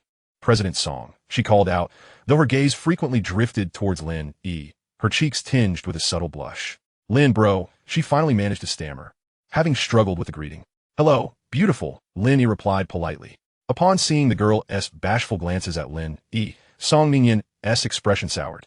"Xiao Kai, why are you loitering? Shouldn't you be working?" "Oh," Xiao Kai, Song Ningyin's assistant, who was just over 20, felt the pressure. Usually, she would dare not linger when Song Ningyin sent her out. Yet today, she stood her ground. Song Ningyin frowned. "What's the matter?" Gathering her courage, Xiao Kai blushed and bit her lip. President Song, Lin bro, we all witnessed Lin bro take on 30 men alone today. If he hadn't been there." "Get to the point," Song Ningyin interjected, unable to contain herself. My colleagues recorded a video, but Lin bro doesn't want it shared. They urged me to ask Lin bro for his autograph," Xiao Kai explained, her head lowered. Before Song Ningyin could respond, Lin Yi quickly said, "That's fine. Tell them to wait. I'll come out after a short rest." "Really?" Xiao Kai exclaimed, her excitement palpable. "Absolutely not." Song Ningyin interjected firmly. "Ah." Xiao Kai's face fell as she looked at Lin Yi. "Lin bro." "Yes, yes," Lin Yi replied, feeling a warm sensation at her bashfulness. "Jerk. I'm still here." Song Ningyin glared at him. "You too. Can't you control your legs, even with an injury?" She turned to Xiao Kai, her tone stern. "Tell them to focus on their work and stop their silly antics." No one came to thank him for such a grievous injury. Xiao Kai continued to stare at the ground. "President Song, everyone is thankful for Lin Brohumph." Song Ningyin huffed again. "Let them focus on their work. This rascal will be around the office every day. They LL have plenty of chances." "Lin bro, is that true?" Xiao Kai's eyes sparkled with hope as she gazed at Lin Yi. Lin Yi smiled and nodded, watching Xiao Kai dash out of the office with joy. His heart swelled with warmth. After parting ways with Xia Rujun, how is it that I keep encountering such exquisite and charming young ladies? My gaze drifts towards Song Ningyin. Indeed, she is even more beautiful. Her figure is absolutely splendid, mature like a luscious peach. "Hey, I must say, you certainly have sharp mind. This time, you've thoroughly offended by Chen Yang. If you don't help me settle this, won't I be doomed under his schemes?" Lin Yi sighed once more. "Ah, no matter how meticulously one plans, your mischief prevails." Song Ningyin teased. "Then you're in trouble. Once you're aboard the ship, it's not easy to disembark." Lin Yi buried his head in the sofa, extending his hand. "Song, my wealthy lady, I beseech your patronage. Get lost." The phone rang incessantly. Lin Yi fished his phone from his pocket. Upon seeing the caller ID, he beamed even more brightly. "Sis, are you missing me?" The caller was Xia Rujun. To his surprise, she immediately inquired, "Are you at the Jiang Company?" "Yes, how did you know, sis?" There was a brief silence on the other end before her voice turned icy. "You certainly know how to play the gallant hero, don't you?" "Lin Yi, do you think your body is made of iron? What if something goes wrong?" "What was Xia Rujun cried?" Lin Yi panicked but still denied. "Sis, what are you talking about?" "You scoundrel!" Xia Rujun cried angrily. "Don't you check the internet? The video of you has gone viral, with views surpassing hundreds of thousands. You're quite the sensation now." "Huh?" Lin Yi was taken aback. "Wasn't he, I suppose, to tell them not to post it? How'd it end up online?" Nearby, Song Ningyin overheard Xia Rujun mention the website and promptly opened her computer to search. Indeed, the homepage featured a provocative headline about a mysterious individual challenging by S. wealthy scion, one against 30 fierce men. Clicking on the title revealed a blurry video depicting the confrontation that had just occurred outside the company. Lin Yi rose to see the title and cursed under his breath. Damn it, do those 30 spirited fellows really qualify as fierce men? And why the hell does the title have to be so sensationalized? Song Ningyin glanced at the video. The angle was from the street and not particularly clear. However, Bai Qianyang's reputation in Jiangsheng was well known, so Lin Yi's true identity remained concealed. But upon noticing the view count in the lower left corner, her delicate face displayed an expression of disbelief. "Goodness, you've really become famous." But as soon as she spoke, Xia Rujun on the other end caught her words. "Lin Yi, are you with Song?" Lin Yi nodded. "Yes. I'm right here in her office." "All right, I understand." The call was promptly disconnected. Chapter 29. Purely, you are too alluring. "Hey, little wealthy lady. What shall we do now?" With such widespread video circulation, Bai Qianyang will undoubtedly not let this slide. "You promised earlier that you would take responsibility." Ignoring Song Ningyin's vehement protests, Lin Yi forcefully pulled her onto the sofa. Amid her flustered and indignant protests, he lay down, resting his head on her long, shapely legs. "Ah, scoundrel, get away!" Song Ningyin shrieked, her fair face flushed. Before she could react, Lin Yi swiftly wrapped his right arm around her slender waist. "Scoundrel! You shamelessly, let go of me!" Song Ningyin was both embarrassed and furious, exerting all her strength to break free. But Lin Yi's body felt as if it were melded to her legs, immovable. She continued to curse. "If you keep this up, I shall not be polite." Although her mind was preoccupied with Lin Yi's injury, her struggles gradually lessened. "I don't care. You must take responsibility for me." Lin Yi persisted in his playful defiance. Yet, the scent of Song Ningyin enveloped him, intoxicating him in an instant. At that moment, his hand began to wander inexplicably along her waist. Aware of Lin Yi's unusual movements, Song Ningyin, already sensitive, stiffened immediately. Wu Lin Yi heard her soft sobs, snapping him back to reality. Awkwardly, he lifted his gaze to meet her expression of grievance, internally lamenting, "Well, Purely, you are too enchanting, I didn't quite realize it." As he felt Lin Yi's hand release, Song Ningyin exhaled in relief. Yet for some reason, a twinge of emptiness settled in her heart. "Seeing as you were injured, I shall not hold this against you. Like a little white rabbit, she sprang up and darted toward the door. Hey, where are you going? Song Ning turned back, glaring at Lin Yi in indignation. Going to call for reinforcements, of course. The moment she exited the office and closed the door, she breathed a sigh of relief. Glancing down at her trembling legs, her cheeks burned crimson. She then made her way to the nearby conference room, locating a number in the phone book and dialing. When the call connected, a sweet smile graced her face. Hello, uncle, what are you up to? After Song Ning left, Lin Yi surveyed the vast office, feeling quite bored. His laptop remained nearby, the screen still replaying his earlier impressive kick. Lin Yi frowned and closed the webpage. He was not concerned about drawing suspicion regarding his fighting skills. Unless one were knowledgeable, it would be challenging to discern that he employed assassination combat techniques. As for the ensuing complications, he trusted that Song Ning possessed the capability to manage them. He had realized at the police station that Song Ning was no ordinary wealthy lady. Her true identity was likely even more astonishing. At this moment, the backdrop of his computer screen caught his attention. The image featured a man and a woman, with a timestamp in the lower left corner indicating 8 years ago. The woman was undoubtedly Song Ning. In the photograph, her beauty was tinged with a hint of youthful innocence, standing in stark contrast to her current mature and alluring demeanor. Truly, a natural beauty. Upon observing the man, a fleeting resemblance to Song Mingxian crossed his mind. Indeed, the man in the photo bore a striking resemblance to Song Mingxian, particularly in his nose and mouth. However, upon closer inspection, the man in the photo appeared far more handsome and refined, unlike Song Mingxian's rather effeminate demeanor.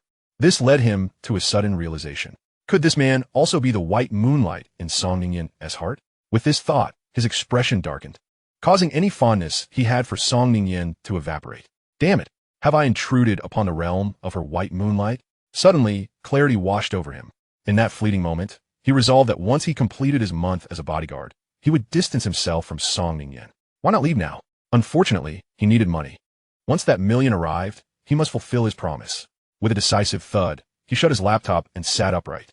He was no longer inclined to lounge on the sofa, for it bore the scent of both himself and Song Ning. It made him exceedingly uncomfortable. Just then, the door swung open unexpectedly. Upon seeing the figure entering, Lin Yi was taken aback. Sis, what brings you here?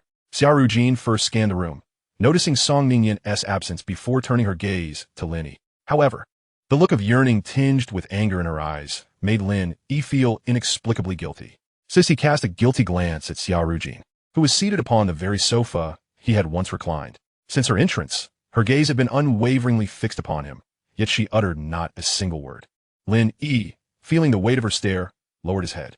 He could not fathom why his sister-in-law was so incensed. Just a few moments after taking a seat, unable to contain her frustration any longer, Xia Rujun exclaimed with palpable ire, "Did I not tell you that if you seek employment, you can come to me?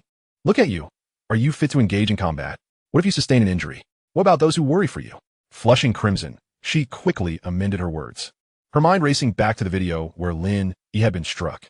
She leaped to her feet, panic coursing through her. "I saw the video. You were hurt. Cool me. Let me see the extent of your injuries. If it's severe, we must call for an ambulance." As she spoke, she reached to lift Lin Yi's shirt to examine his wounds. Seeing her in such a state of distress warmed Lin Yi's heart, and he managed to smile. "It's nothing, sis. Nothing." Xia Rujun furrowed her brows, biting her lip as she glared at him, resolutely lifting his shirt to inspect.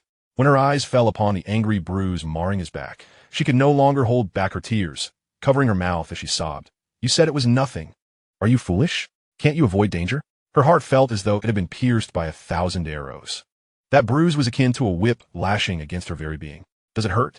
Lin Yi turned to look at her, his own heart aching at the sight of her tear-streaked face, yet her concern remained undiminished. "Really, it's nothing, sis. I applied some ointment. It's much better now," he reassured her. Xia Rujun's gaze remained fixed on his back, her delicate hands trembling as they traced the wound. A tingling sensation flooded Lin Yi's mind, quickly followed by a cold burn spreading across his skin. He realized that Xia Rujun was applying the ointment. The more she inspected the injury, the more her heart ached. That Bai Qinyang comes from a wealthy and powerful family. Did he not think it through before confronting him? Now that the video is online, the Bai family will not let this slide. "Tell me what happened. I'll see if there is a legal loophole we can exploit." "No need for that, Xiao Jin," he interjected. At that moment, the office door swung open once more, and Song Ning strode in with an air of arrogance. "Song Ning." Xia Rujun's complexion drained of color in an instant. Did you deliberately instigate Lin Yi to act this way? Song Ningyin's expression darkened as she noticed Xia Rujun's delicate hand tending to Lin Yi's back. The sight of their intimate interaction stirred a sense of unease within her. Oof. Were you not fine just moments ago? Why do you suddenly play dead upon seeing a beautiful woman? Lin Yi scratched his head and chuckled sheepishly. Song Ningyin, you haven't answered my question yet. Irritated by Xia Rujun's relentless questioning, Song Ningyin snapped back. He provoked them himself. I couldn't stop him. Moreover, as his employer, I pay him to resolve my troubles. It's a mutual agreement. Who can we blame? At that moment, Song Ningyin's ire was directed at Lin Yi, suspecting that he was risking his life merely to garner sympathy from both her and Xia Rujun. It was utterly shameless. Xia Rujun felt deflated. Song Ningyin's words rang true. Oof. I refuse to accept this. How much did she pay you to risk your life? Lin Yi, steeling himself, replied, 1 million. What? Just 1 million? Xia Rujun exclaimed in exasperation. If you're in need of money, just tell me. I'll give it to you. A mere million? My, what a lofty price. Lin Yi realized that Xia Rujun was wealthy, far beyond his expectations. The casualness with which she mentioned such an amount made him feel as if he had stepped into a world of millionaires. However, Xia Rujun was oblivious to his astonishment as she addressed Song Ningyin, Ms. Song. I've covered Lin Yi's salary. The atmosphere became noticeably strained. This is a perilous job. We will not proceed. Lin Yi's heart melted at the affection displayed by his sister-in-law. He instinctively leaned closer to Xia Rujun. This subtle gesture did not escape Song Ningyin's notice, and she shot Lin Yi a disdainful glare. Xiao Jin, do you think this is a game? You can't simply back out of an agreement. Are you suggesting I should withdraw my investment? Lin Yi's mind was in disarray.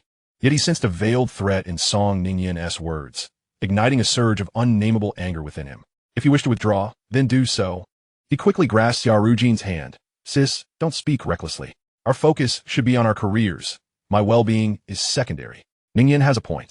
We shouldn't alter our previous arrangements. Although he was uncertain of what investment Song Ningyin had made in Xia Rujun, he sensed it was merely a fleeting remark made in anger.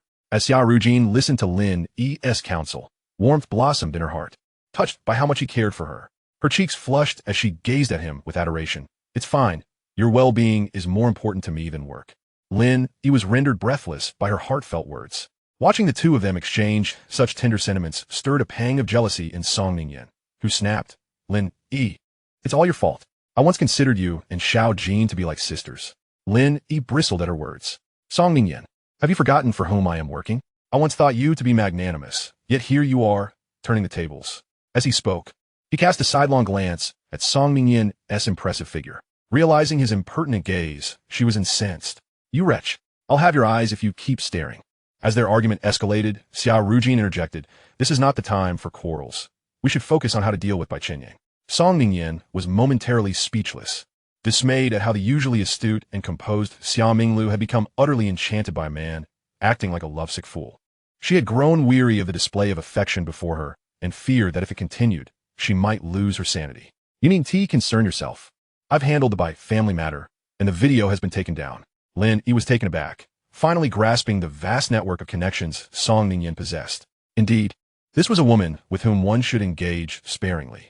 Xia Rujun's expression shifted to one of surprise as she cast an appreciative glance. Since Ms.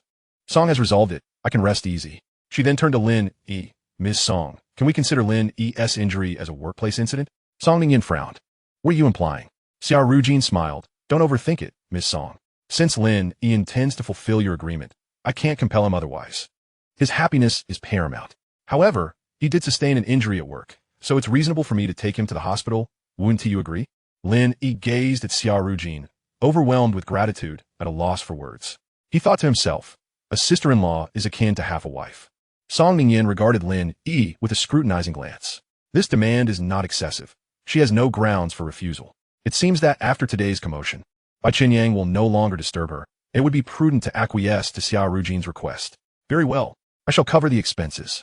With that, Xia Rujun departed with Lin Yi, leaving the office in a sudden hush. Song Ningyin stood by the window, watching Lin Yi get into the car, feeling an inexplicable sense of unease.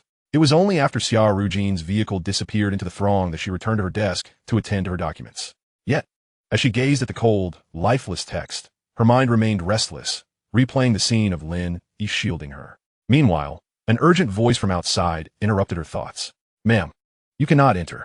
Our general manager Song is not here. If you have business, please make an appointment at the front desk.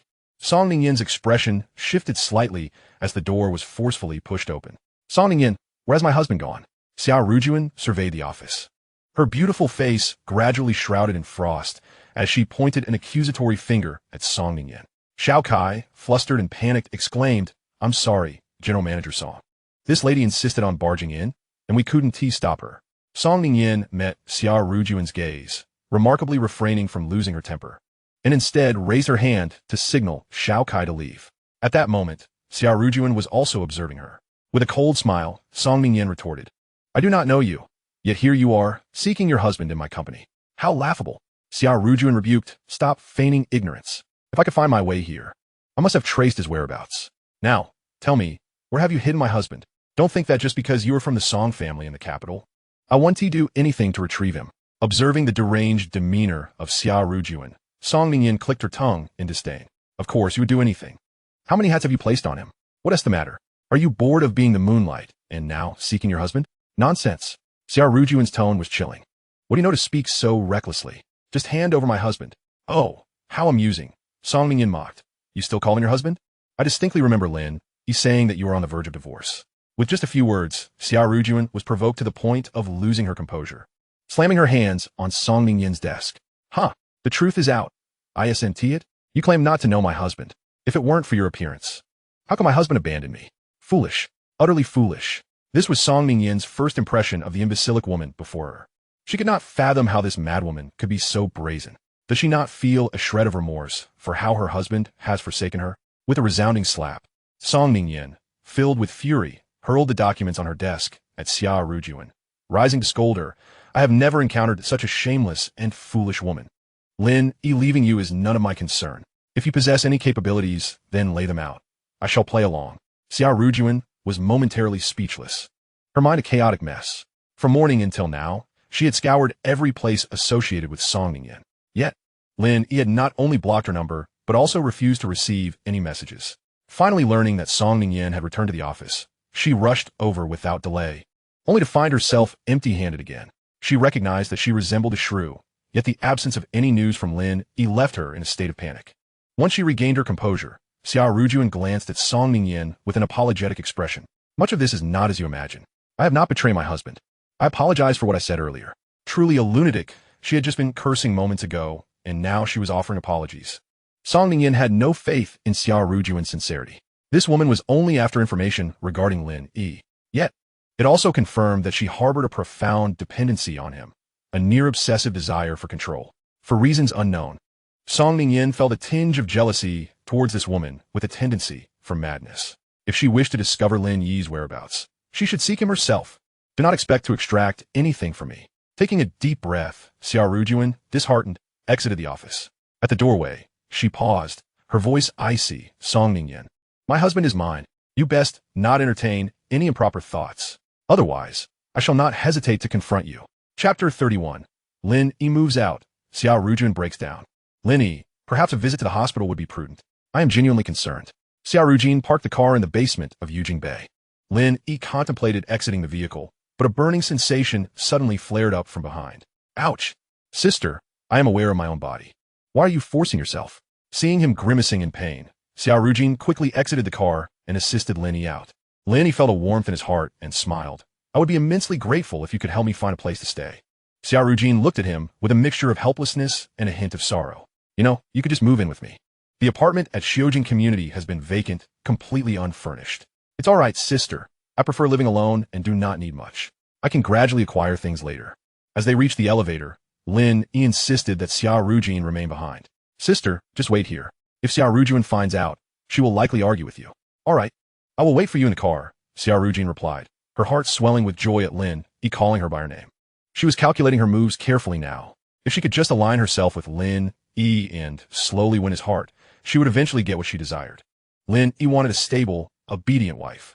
How fortunate that she could play the part of the obedient one. Upon reaching his home, Lin Yi noticed the front door slightly ajar, and his expression darkened. Yet, upon entering, he found no sign of Xia Rujun. Anger flared as he pulled out his phone to call and vent his frustration. "Hello, I'm sorry. You have blocked this user and cannot connect. Please try unblocking." Lin Yi shook his head, a bitter laugh escaping his lips as he proceeded upstairs to pack. His belongings were minimal, mainly a few sets of clothes, as most of the wardrobe was filled with Xia Rujun's garments. Spotting a couple of discarded stockings beneath the bed, his expression darkened further. The memories of intimate moments with Xia Rujun now disgusted him. Before long, he dragged his suitcase to the living room. Surveying the home he had lived in for 5 years with a cold smile. Gradually, his gaze settled on the photograph on the TV cabinet. It was the only picture of them together, captured on New Year's Eve last year, while watching fireworks in Haicheng. Lin Yi furrowed his brow, retrieved a pair of scissors from the drawer, and severed the photograph in two. Xia Rujun, it's time for us to end this. He tucked his half into his pocket and resolutely strode toward the door. Ding! A message chimed on his phone. Hurry, Lin Yi, quickly. Rujun is back. It was a message from Xia Rujun. The very next moment, the door swung open. Lin Yi and Xia Rujun locked eyes. For a moment, her expression froze. Immediately, she burst into tears, collapsing desperately into Lin Yi's embrace. Woo-woo, darling, you finally returned. Woo-woo, I search high and low for you. Please, don't abandon me. Lin Yi's expression remained indifferent, his eyes as cold as ice. His hands hung limply at his sides, devoid of any response. Let go. Xia Rujun trembled, looking up at Lin Yi, her eyes swollen and red. Hubby. She began to whine. Lin Yi shot her a glance and forcefully pushed her away, grabbing his suitcase and heading for the exit. Xia Rujun, initially stunned, quickly reacted, sprinting out of the house to block the elevator. She gazed at the suitcase, suppressing her sorrow as she asked, Darling, what are you doing? Lin Yi frowned. Step aside. Xia Rujun, tears streaming down her face, shook her head vigorously, sobbing uncontrollably. Even she could see that Lin Yi intended to leave home. Please don't go. Woo, I was wrong. I promise I won't make you angry again. She stood defiantly in front of the elevator, yearning to embrace Lin Yi, yet too scared to do so, fearing he would push her away, leaving her with no chance to stop him, not wanting to witness her feigned theatrics. Lin Yi turned towards another elevator. Seeing this, Xia Rujun quickly moved to block his path once more. After a standoff, Lin Yi set down his suitcase, staring at her with cold disdain.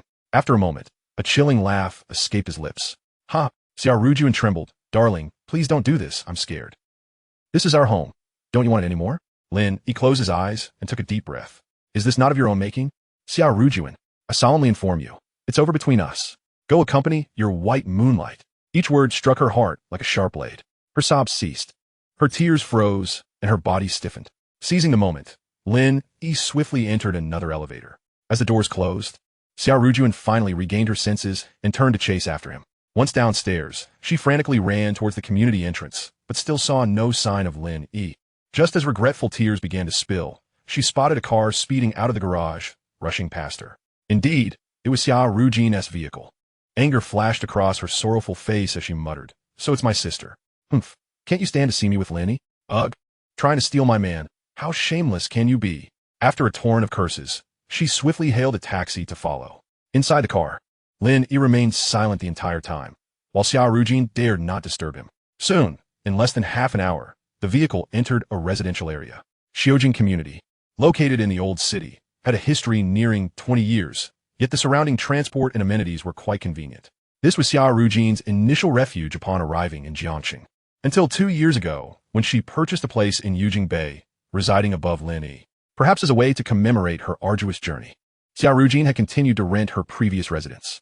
Arriving at the foot of the building, Xia Rujun exhaled deeply, looking up and saying, I still fondly remember the days spent here. If it weren't for the fallout with Rujun, I would never have come to this place.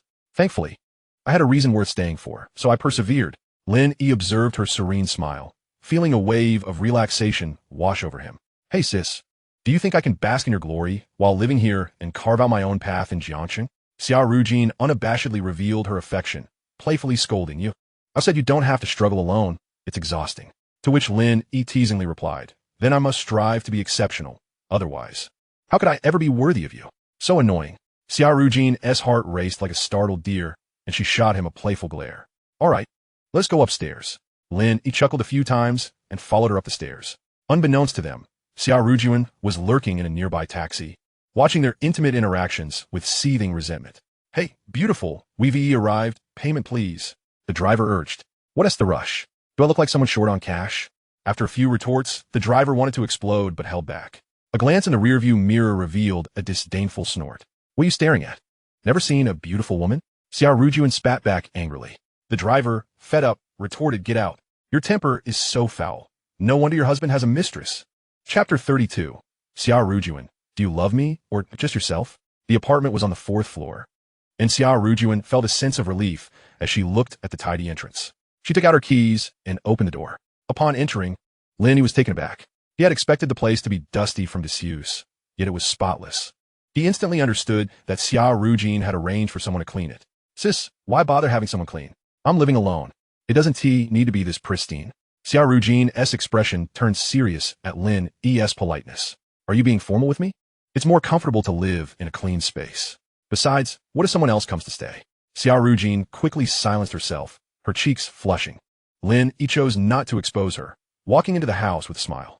The apartment was a 3-bedroom layout, though it bore the marks of time from the outside.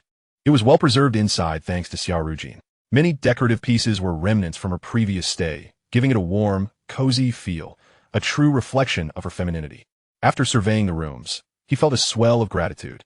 Xia Rujun had not only arranged for cleaning, but had even prepared fresh bedding and essentials.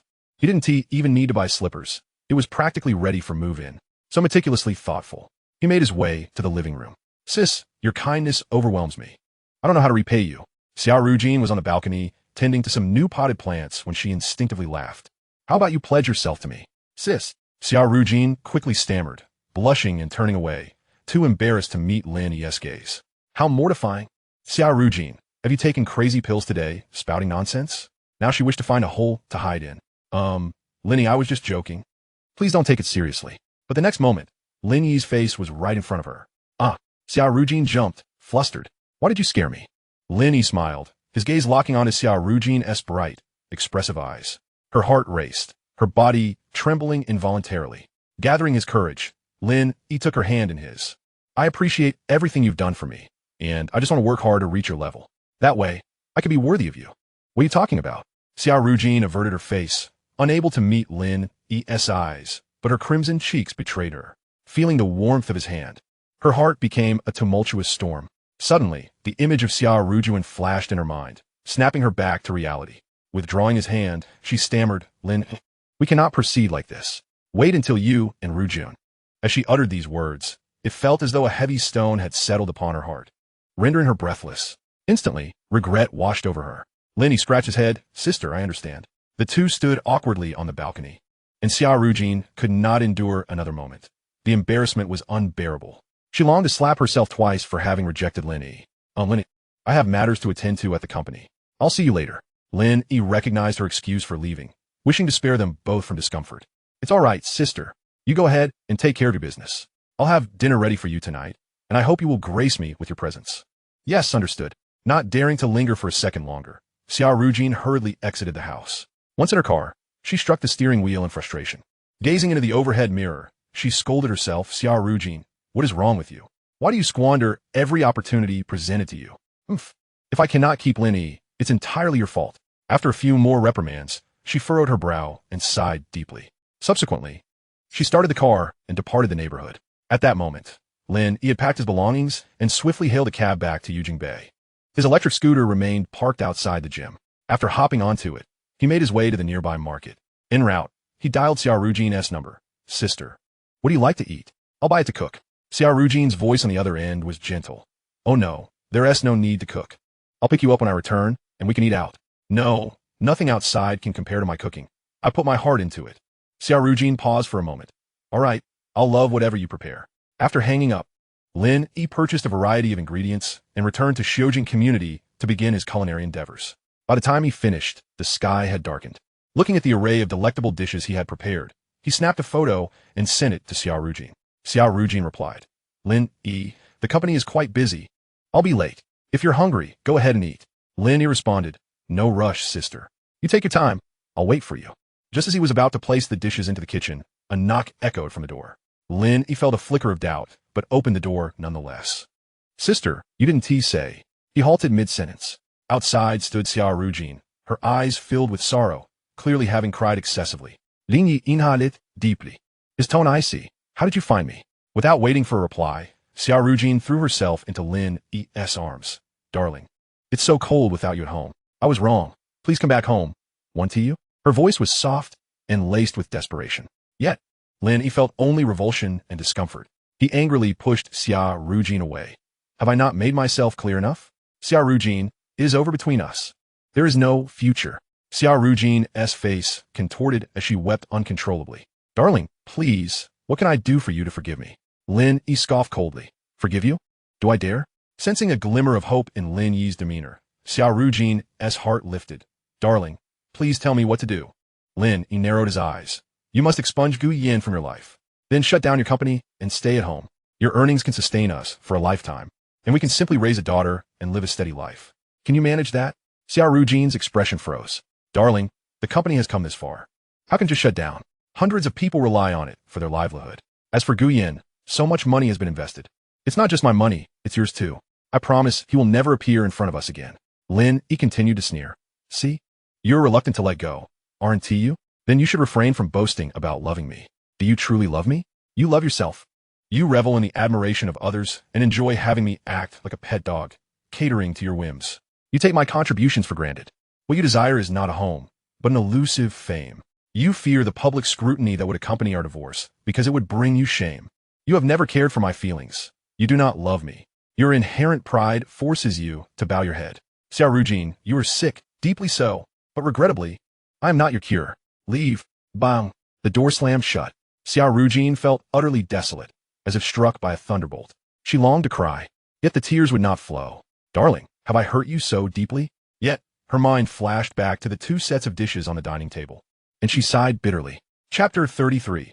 A drunken Xia Rujun returned home close to 9 o'clock, visibly fatigued. Lin Yi reheated the food once more. Sister, I've warmed it several times. The dishes have wilted. Upon seeing Lin Yi's slightly pained expression, a wave of warmth surged through Xia Rujun's heart. She smiled sweetly and, after sitting down, took a bite of the braised fish. Ah, it's still that familiar taste. Lin Yi, being able to eat your cooking is the happiest thing. Hey, if you think it's good, eat more. Lin Yi chuckled, continuously adding food to Xia Rujun's bowl. Observing this thoughtful gesture, Xia Rujun was overwhelmed with mixed emotions. Once, she had envied her sister Xia Rujun for having a husband who prepared warm meals upon her return, who would pour her water when thirsty and massage her shoulders when tired. Now, she too savored the taste of home, and tears welled in her eyes. Sister, what is wrong? Is it not to your liking? Lin Yi noticed Xia Rujun's tear-filled eyes, and his heart felt as if it were being squeezed. Xia Rujun shook her head vigorously. No, Lin Yi, I'm just too happy. Lin Yi exhaled, hastily grabbing a tissue to wipe away her tears. Yet, as he did so, his hand froze. Memories flooded back at the times he had wiped Xia Rujun's tears as well. For a moment, his gaze became hazy, a flicker of pain crossing his features. But Xia Rujun assumed it was due to her earlier rejection, and her heart sank with regret. Seeing Lin Yi's sorrowful expression made her feel as though her heart had been hollowed out. She quickly grasped Lin Yi's hand, unwilling to let him go. Sister. Lin Yi's voice was a bit hoarse. Xia Rujun bit her red lip, her thoughts in turmoil, and blurted out, Lin Yi, I am so happy right now. I want to be by your side for a lifetime. As she spoke, her cheeks flushed as she lowered her head. Lin Yi nodded slowly. Sister, I will be with you. Xia Rujun's body trembled inexplicably, her gaze locking onto Lin Yi's deep eyes with fervor. Oh, I almost forgot. What is it, sister? Lin Yi asked as he watched Xia Rujun run off. Ding, ding, ding. Xia Rujun pulled a bottle of red wine from her bag. Hee. This wine was specially procured by the company for celebrations. Now that the entertainment company has started, it may come in handy in a few days. I found it quite pleasing, so I brought it back for us to sample. Lin Yi exclaimed in surprise. Sister, the company has really been established? Could it be that Song Mingyan invested in you? Xia Rujun, familiar with the kitchen, retrieved a corkscrew and 2 elegant goblets, remarking indeed. Yin Yan's company primarily specializes in the production and sale of women's skincare products. Do not underestimate it. Its market value is at least several billion. Is it truly that impressive? Lin Yi's mind conjured the image of Song Mingyan's cold, stunning visage. Goodness. Beneath her fiery temperament and eccentric disposition lies a formidable businesswoman. Indeed, without such extraordinary capabilities, how could one attract a legion of devoted admirers? Xia Rujun uncorked the wine, and instantly, the fragrance enveloped the space. The ruby liquid infused the room with a touch of warmth, and Lin Yi quietly savored the scene before him. It must be said, the grace with which Xia Rujun poured the wine, combined with her gentle and intellectual aura, was utterly captivating. Truly, It validates the saying, wine does not intoxicate. Yet people become enamored. Feigning ignorance to Lin Yi's ardent gaze, Xia Rujun's cheeks flushed slightly as she continued. The reason she invested in the new company is to further expand her brand. Lin Yi, puzzled, inquired if she wishes to advertise, can't she just negotiate directly? Xia Rujun shook her head and countered. Do you know who the hottest star is at present? Lin Yi replied with a shake of his head. It's Nanine. The two clinked their glasses. As the exquisite wine flowed down, Xia Rujun's face radiated an even greater allure. Nanine is the flagship star of Jun Yi's company. Her endorsement fee reaches a staggering 50 million. What? Lin Yi, unable to savor the wine, swallowed it in one gulp, his expression one of shock. Nanine is... Xia Rujun nodded affirmatively. Indeed, by all accounts, you are now her employer. Lin Yi sidestepped the matter, savoring the wine thoughtfully. But how does this relate to your new company? Suddenly, a light bulb flickered in his mind, disbelief flickering in his eyes. Could be that Nanine. Xia Rujun's rosy cheeks broke into a smile. Precisely. Nanine's contract with Jun Yi has expired. She is currently seeking a new company. However, I am quite confident in securing her. Finally, Lin Yi understood why Xia Rujun had been so busy late into the night. With the new company on the verge of launching, she was undoubtedly occupied. Yet, she still made time to accompany him, which touched Lin Yi deeply. He seized the wine and refilled Xia Rujun's glass, raising his own in cheer. Sister, let us set aside work for now. Today is a rare occasion for joy. Let us celebrate my rebirth. Xia Rujun's eyes sparkled with warmth, and she nodded with a gentle smile. Indeed, let us refrain from discussing work. I too wish to preserve this precious atmosphere. With a soft clink of their glasses, their gazes locked, and the conversation flowed more freely, both growing increasingly animated. In less than an hour, the bottle was nearly empty. Perhaps due to the joy of the day, Xia Rujun felt a pleasant dizziness wash over her. Normally, she would not succumb to intoxication so easily. She leaned on the dining table, watching Lin Yi bustle about in the kitchen, her heart racing inexplicably. She cast a fleeting glance towards the bedroom, ripples of emotion stirring within her. Once finished tidying up, Lin Yi noticed the slightly inebriated Xia Rujun and poured her a cup of hot tea. He gently assisted her to the sofa. Xia Rujun let him lead her, her heart racing even more as she gazed at Lin Yi's handsome face, her eyes growing increasingly hazy. Sister, Lin Yi was momentarily taken aback. In the next instant, Xia Rujun suddenly leaped into his embrace, emitting a sound akin to a kitten's meow. I think I shall stay here tonight. Lin Yi's mind went blank. Just then, the sound of a phone ringing shattered the moment. Xia Rujun jolted awake. Oh no, my phone is ringing. She shyly withdrew from his embrace and rummaged through her bag for her phone. Yet, the moment she held the device, the effects of the wine swiftly dissipated. She stared blankly at Lin. It's Rujun. Lin Yi sighed. You should answer it. Hello, came the voice from the other end. Sister, where are you? Xia Rujun felt a wave of panic. I'm working overtime at the company. What's the matter? Rujun's voice trembled with tears. Sister, Lin Yi no longer wants me. Boo-hoo. Xia Rujun, at a loss for words, pondered for a long while before replying. Rujun, perhaps he's just hurt. Don't overthink it. Maybe some time apart isn't such a bad thing. Rujun's sobs grew louder. Boo-hoo, sister, but I miss him so much. Do you know where he is? Xia Rujun's heart tightened as she glanced at Lin Yi, feeling guilty as she replied. I don't know. Should I call and ask him for you? Rujun sighed through her tears. Forget it. He doesn't want to see me. All right, sister, I'll hang up. Xia Rujun stared at her phone, her once fervent heart plummeting to despair, her eyes filled with bitterness. Unbeknownst to her, just below the apartment, Rujun sat in the car, weeping inconsolably. Chapter 34. Guyen, are you a persistent pest? Early in the morning, Xia Rujun was awakened by the sound of her phone alarm. As she gazed at the familiar ceiling, she found herself lost in thought. A knock at the door interrupted her reverie. Sister, are you up? I made breakfast. Xia Rujun felt as though she were in a dream. Rubbing her tired eyes and responding hoarsely, I'm up. Lin Yi, you go ahead and eat. I'll linger in bed a bit longer. She had indeed spent the night at the Xiaojing community.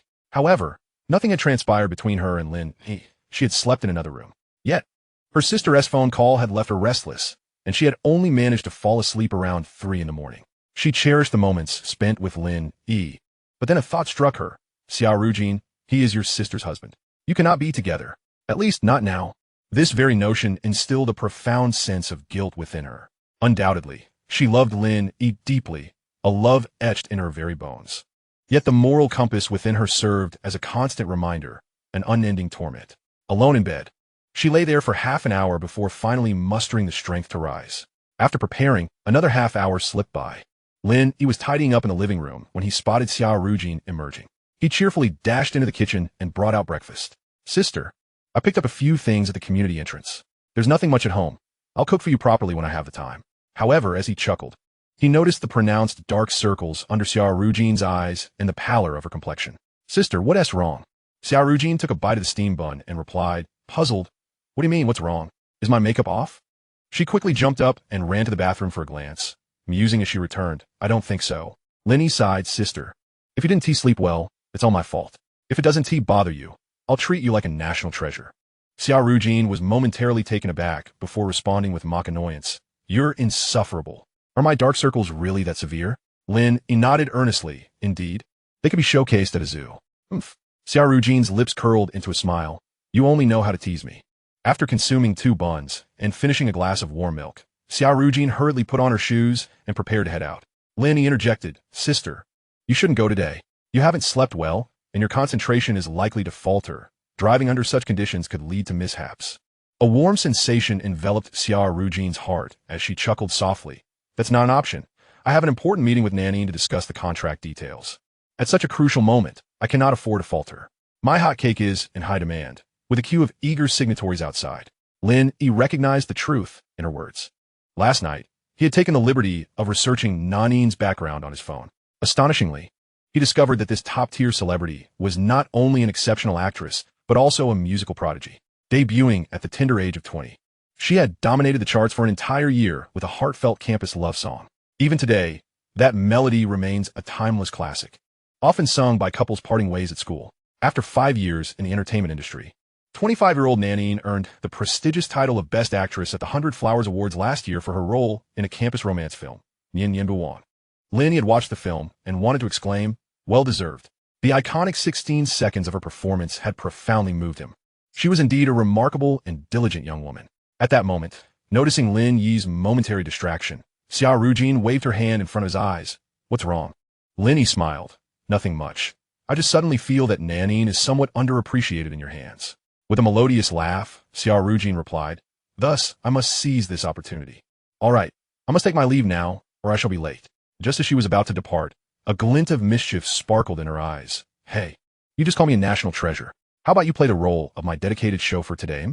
Lin Yi's eyes brightened, and he nodded enthusiastically, absolutely. I couldn't ask for more. Seeing his eager agreement, Xia Rujun puffed up her cheeks playfully. Remember, when you see Nanine, don't get lost in her charm. At Yujing Bay, a series of ringing sounds jolted Xia Rujun awake.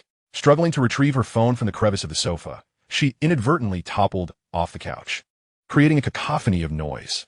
With a wince, she found herself painfully landing on a wine bottle, crying out in agony. As consciousness returned, her aching body and swollen eyes made her feel utterly miserable. In that moment, she appeared disheveled and despondent, far removed from the demeanor of the ice-cold CO she usually embodied. After returning home last night, in a futile attempt to escape her feelings of emptiness and regret, she resorted to alcohol for solace. 5 or 6 bottles of red wine marked one of the heaviest drinking episodes of her life. Only in the early hours of the morning did she finally succumb to a deep slumber, her spirit as hollow as her body. The phone continued to ring. Rubbing her forehead, she anticipated the caller ID, and without a second thought, she hung up. It was Gu Yan. Humph. She scoffed. What a persistent pest. Yet, mere moments later, Gu Yan sent another message. Rujun, I know you're reluctant to answer my call, but please watch this video. Xia Rujun contemplated blocking him, until he added, the video features Lin Yi. After a brief wait, the video arrived. Curiosity piqued. She clicked it open, and within 10 seconds, her astonishment grew. Gu Yan had not deceived her. The video indeed showcased Lin Yi. The content revolved around the widely circulated footage of a mysterious figure confronting 30 formidable opponents. As the video concluded, Xia Rujun gasped in horror as she witnessed Lin Yi being struck brutally by an iron rod from behind. Her composure shattered. The regret from the previous night crashed over her like a tidal wave. Tears streamed down her face. Husband, why didn't you tell me you were hurt? She lamented. Xia Rujun, you should be ashamed. She swiftly dialed his number, only to be met with the message. The user you're trying to reach is temporarily unavailable. Despair gripped her heart, and she broke down in tears, realizing that Lin Yi had indeed blocked her. No, I must find my husband. He is injured, and I need to be by his side. In her frantic state, she completely overlooked the fact that her sister had spent the night at her husband's side. Yet, When she caught a glimpse of herself in the mirror, she froze. The reflection revealed a disheveled figure, resembling a mere shell of her former self. Her fleeting courage evaporated in an instant. Ding, ding, ding. Her phone rang again. Anger furrowed her brow. Guyan, are you a leech? Was I not clear enough yesterday? If you pester me again, I will not hesitate to kick you out. Just as she was about to hang up, Guyan spoke. Rujun, wait. I have some news for you. Listen before deciding whether to hang up. Speak. There was a brief pause on the line before Guyan continued. I have learned the details surrounding yesterday's video. Lin Yi intervened on behalf of Song Ningyan as her boyfriend. The opposing party is by Qin Yang from the Bai family in Jiangcheng. Xia Rujun scoffed. Guyan, you seem quite concerned about my husband. No need to fret. I trust him. Guyan sighed on the other end. I have one more thing to tell you. Your sister has established an entertainment company, and they're currently negotiating with Nanine. It is said that they're on the verge of signing a contract. And the investor behind this entertainment company is none other than Song Ningyan. Xia Rujun felt as though she had been struck by lightning, stunned into silence. This news was indeed a bolt from the blue.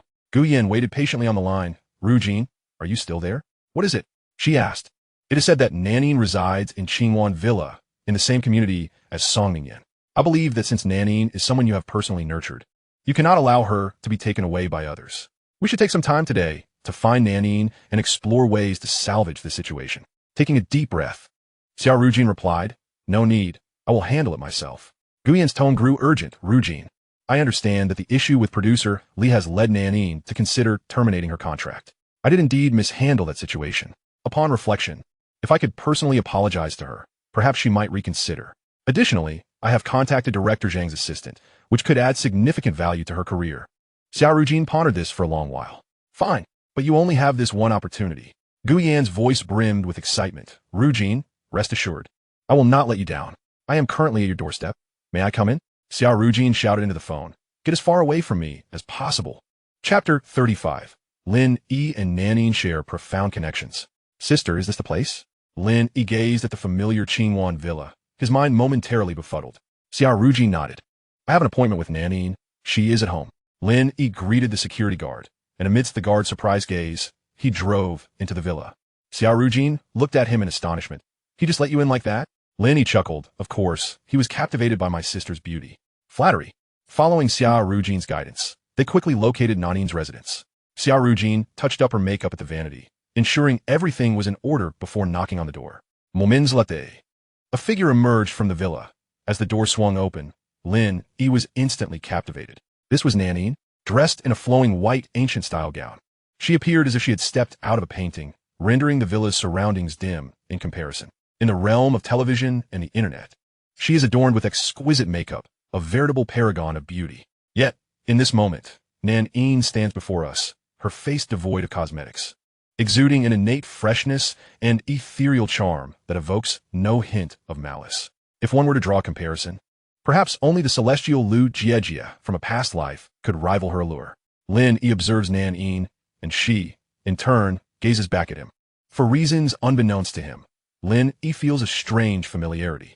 However, beside them, Xia Rujun appears somewhat disheartened, having noticed Nanine's lingering gaze upon Lin Yi, a look imbued with both surprise and delight. Indeed, it is delight. Ah, the illustrious Nan Xing. Good morning, she remarks with a hint of sarcasm. To her surprise, Nanine disregards her comment, instead flashing a gentle smile at Lin Yi. Senior brother, it has been a long time. Lin Yi is taken aback. What is happening? Nanine is addressing him as senior brother. Despite feeling an overwhelming sense of familiarity, he cannot seem to recall the reason. Xia Rujun is equally stunned. Yet her professional demeanor prompts her to quickly regain composure. Nan Xing, surely you wouldn't stand at the entrance to converse? Nanine, with an endearing pout, apologizes. My apologies, Miss Xia, I forgot. She may be charming, but her lack of direct eye contact raises questions. Xia Rujun's face briefly betrays annoyance as she playfully kicks Lin Yi. Ouch! A tinkling laughter escapes Nan Yin's petite lips. Senior brother, please come inside the villa. With a warm invitation, Nan Yin urges Lin Yi to take a seat, while Xia Rujun finds herself relegated to the role of mere companion. As Nan Yin prepares tea and snacks, Xia Rujun pouts again and gives Lin Yi another playful nudge. Why didn't you tell me you knew Nan Yin? Lin Yi, exasperated, raises his hands in surrender. I truly didn't know. I see you're just waiting for me to embarrass myself. Xia Rujun grumbles. Upon entering the villa, Nanine frequently glances back, clearly harboring ulterior motives. Here, senior brother, try the coffee I brewed. She serves Lin Yi first before finally offering it to Xia Rujun, who is momentarily ignored, as Nan Yin's gaze is filled with anticipation directed at Lin Yi. Truth be told, Lin Yi is not accustomed to coffee. Yet, the aroma of the freshly ground beans prepared by Nan Yin is intoxicating. Delightful, he acknowledges. Nan Yin's fair visage brightens with a smile, further inciting jealousy in Xia Rujun, who jabs Lin Yi with the tip of her high heel. With a pained expression, Lin Yi chuckles lightly and asks, Nan Xing, may I inquire if we are acquainted? Nan Yin's expression shifts to one of disappointment, her eyes glistening with unshed tears. Senior brother, do you truly not remember me? How heartbreaking. Xia Rujun is taken aback. In the entertainment industry, Nan Yin is renowned for her aloofness and lack of humor. Yet, her current demeanor resembles that of a girl seeking affection. Not just her. Lin Yi feels a chill run down his spine. Could it be that the original owner had some emotional entanglement with Nan Yin 5 years ago? The relationship between a senior and a junior is indeed prone to complexities. As he carefully reflects, he finds no connection to Nan Yin in his memories. Her gaze remains fixed on him, and sensing his deep contemplation, she gently reminds him, Senior brother, I am also from the Hang University School of Media. Lin Yi feels perplexed. The previous owner indeed attended that institution, but he was known to be quite reserved. There were only a couple of people in school with whom he could converse. Nan Yin reminisces, recounting a poignant story from their first year. A girl whose mother was diagnosed with cancer, leading the department to raise 30,000 yuan, which brought the girl immense joy. However, on the way to the hospital, they encountered thugs. Just as the girl believed all hope was lost, a brave and handsome boy emerged, battling the thugs valiantly. Ultimately, the thugs fled with the money, and the boy, feeling guilty, selflessly withdrew 100,000 yuan from his account to give to the girl. Grateful yet regretful for not obtaining the boy's contact information, the girl eventually met him during the school celebration, only to discover he was her senior. Following that encounter, she worked diligently to repay him, but after his graduation, he vanished into the sea of people. As Nan Yin concludes her tale, her eyes glisten with tears of joy. I am that girl, and you, senior brother, are the boy. Lin Yi, astonished, games. Vi. I never imagined the original owner could perform such noble deeds. This is hardly in line with the reserved persona. Xia Rujun, equally surprised, remarks, you used to have such a kind heart? Nan Yin, with a hint of disappointment, pouts, senior brother, do you really not remember? Lin Yi scratches his head awkwardly and replies, I've always been a helpful student. It's normal not to remember. Xia Rujun, amused by his self-importance, retorts Lin Yi, how did I never realize how shameless you are? Leaning closer to Xia Rujun, Lin Yi whispers, shameless? Would you like to test that, sister? Get lost. Nan Yin observes this exchange, a pang of bitterness flickering in her eyes. Lin Yi, chuckling awkwardly, notices her melancholy and asks, so junior. He hesitates, wanting to call her junior sister, but Xia Rujun's gaze forbids it. Nan Yin, has your mother's health improved? Suddenly, tears brim in Nan Yin's eyes as she sobs. She couldn't hold on that year. She passed away. Lin Yi awkwardly comforts her, don't be sad. I believe your mother would be proud of your achievements from beyond. Really? Nan Yin wipes her tears, looking at Lin Yi with a pitiful expression. Senior brother, do you truly think I'm doing well now? Lin Yi forces a smile, nodding awkwardly, yes. I am genuinely happy for your accomplishments. Yay! Nan Yin exclaims joyfully, rising with the exuberance of a child. To receive your acknowledgement makes Nan Yin very happy. Hee hee. While Nan Yin revels in her happiness, Xia Rujun is far from pleased. Is a mere affirmation from Lin Yi worthy of discarding her idol persona and behaving like a naive girl? Chapter 36. Nan Yin's Deepest Secrets. All women are alike. Nan Yin's every action betrays a yearning to devour Lin Yi whole. Her overly theatrical demeanor, a testament to her acting roots, raises questions. Does she wish to enact the drama of repaying a debt of gratitude? For heaven's sake, Nan Yin, regain your composure. You are a high-profile celebrity. Your fans will be heartbroken to see you so eagerly pursuing an ordinary man. Though she harbors grievances and jealousy, Xia Rujun must bottle her feelings for the sake of their collaboration. Casting an annoyed glance at the amused Lin Yi, Xia Rujun adjusts her demeanor. Offering a polite smile, Nan Xing, let us set aside our nostalgic reminiscences for the moment. You are aware of the purpose of my visit today. Despite the recent establishment of Genie Entertainment, the backing they possess rivals that of Jun-Yi. If you agree to sign with us, I assure you we will do our utmost to meet your demands. You still wish to pursue singing, correct? We have already established connections with numerous lyricists and composers from the mainland and Taiwan, ensuring we can craft an album of the highest caliber for you. It is evident that Xia Rujun is extending her utmost sincerity. However, Nanine chose to disregard her and instead turned her gaze towards Lin Yi, senior brother. Why did you come with Miss Xia today? I recall you were engaged to her, weren't you? Is she not your sister-in-law? Lin Yi, taken aback, asked. You knew I was married? Nanine's cheeks flushed a delicate crimson, her demeanor suddenly becoming a touch more reserved. I learned of it quite some time ago. Lin Yi's expression grew pensive, a shadow casting over his countenance. I have recently had some discord with Xia Rujun. I am aware of your situation, and in my view, your decision not to renew your contract was indeed the right choice. In her company, your talents would only be stifled. The gloom that had shrouded Xia Rujun's heart began to dissipate, and she even contemplated that Lin Yi's visit today was a fortuitous turn of events. Who could have anticipated that Nanine would share such a connection with him? Lin Yi's words had undoubtedly brought her intentions closer to fruition. She felt compelled to reciprocate this kindness, smiling brightly as she interjected, Nanine, to be frank, my marriage with my sister has come to an end. Nanine's eyes sparkled with newfound brightness. The reason Lin Yi had come today was that he, too, is part of my company. After all, how could he bear the name he does without such ties? I agree. Xia Rujun was momentarily taken aback. Nanine's gaze, fervently fixed upon Lin Yi, filled with longing, caused the previously lifted shadows to return. A palpable sense of rivalry began to manifest. Nanine's intentions were clearly not solely focused on business. Observing Lin Yi's smiling demeanor, Xia Rujun felt a twinge of sadness. How was it that everyone seemed to take a liking to her brother-in-law? After all, he was someone she had long since claimed for herself. Nanine, you are a top-tier talent. Could you not maintain a semblance of decorum? A married man should not be so alluring. Nanine, sensing the tension, casually inquired, What is the matter, Miss Xia? Are you displeased upon hearing my agreement? Not at all. Absolutely not. Xia Rujun quickly retorted, I simply did not expect you to agree so swiftly. Nanine nodded. Miss Xia, may I propose a request before we proceed with the contract? Xia Rujun acquiesced, of course. I would like Lin Yi to oversee all matters concerning me at the company henceforth. Lin Yi interjected, Nanine, there is no need to make such a request. I can assure you, on behalf of my sister, that I shall not impose any undue demands upon you. I will grant you the utmost freedom and will take your affairs to heart. He then turned to Xia Rujun, Sister, is that acceptable? Xia Rujun nodded in confirmation. A flicker of disappointment crossed Nanine's eyes, but it was quickly replaced by a smile. That is all right, as long as I can see senior brother often. Lin Yi, hearing her unabashed declaration, felt a stir of unease rise within him. It's fine, you call me senior brother, and I can't help but be concerned about my junior sister. Nanine gazed at Lin Yi with misty eyes, her heart brimming with sweetness like honey. Miss Xia, now that we have reached an agreement, you may prepare the contract. Xia Rujun, momentarily dazed, responded, Oh, very well. I will draft the contract as soon as possible. While the arrangements were solidified, an undercurrent of dissatisfaction lingered in her heart. Witnessing Lin Yi's gleeful expression only fueled her ire. Now that we've settled this, accompany me to the company. We need to discuss Nanine's future plans. To her surprise, Nanine spoke first. President Xia, did you not promise to help me create a new album? Since senior brother is here, why not let me test my voice first?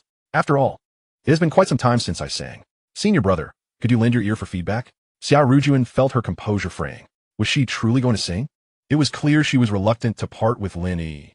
What does he know about music anyway? Nanine, could you not restrain your affections a little?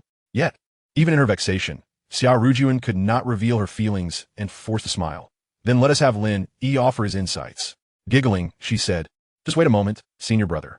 Nanine's radiant smile lit up the room as she dashed upstairs, her steps imbued with eagerness.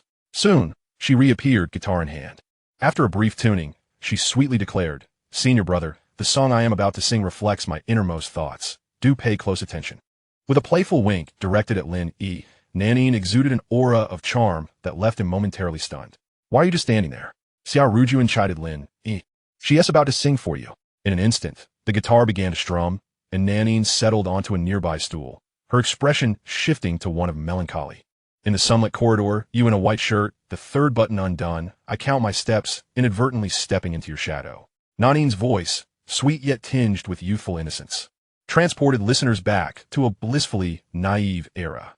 Indeed, it was the very song Lin Yi had listened on his phone just yesterday. His gaze remained fixed, entranced by the sorrow that washed over Nanine's features. The wind rustles the corners of the pages. You reach out to steady my side, our fingertips mere centimeters apart. My heartbeat shatters the cicada's song. Xia Rujun, too, found herself captivated, for Nanine's ethereal voice ensnared her in a world woven from melodies. She closed her eyes, savoring the myriad emotions stirred within her. This is my innermost thought, like ice in sparkling water, present in my palm, yet vanishing without a trace.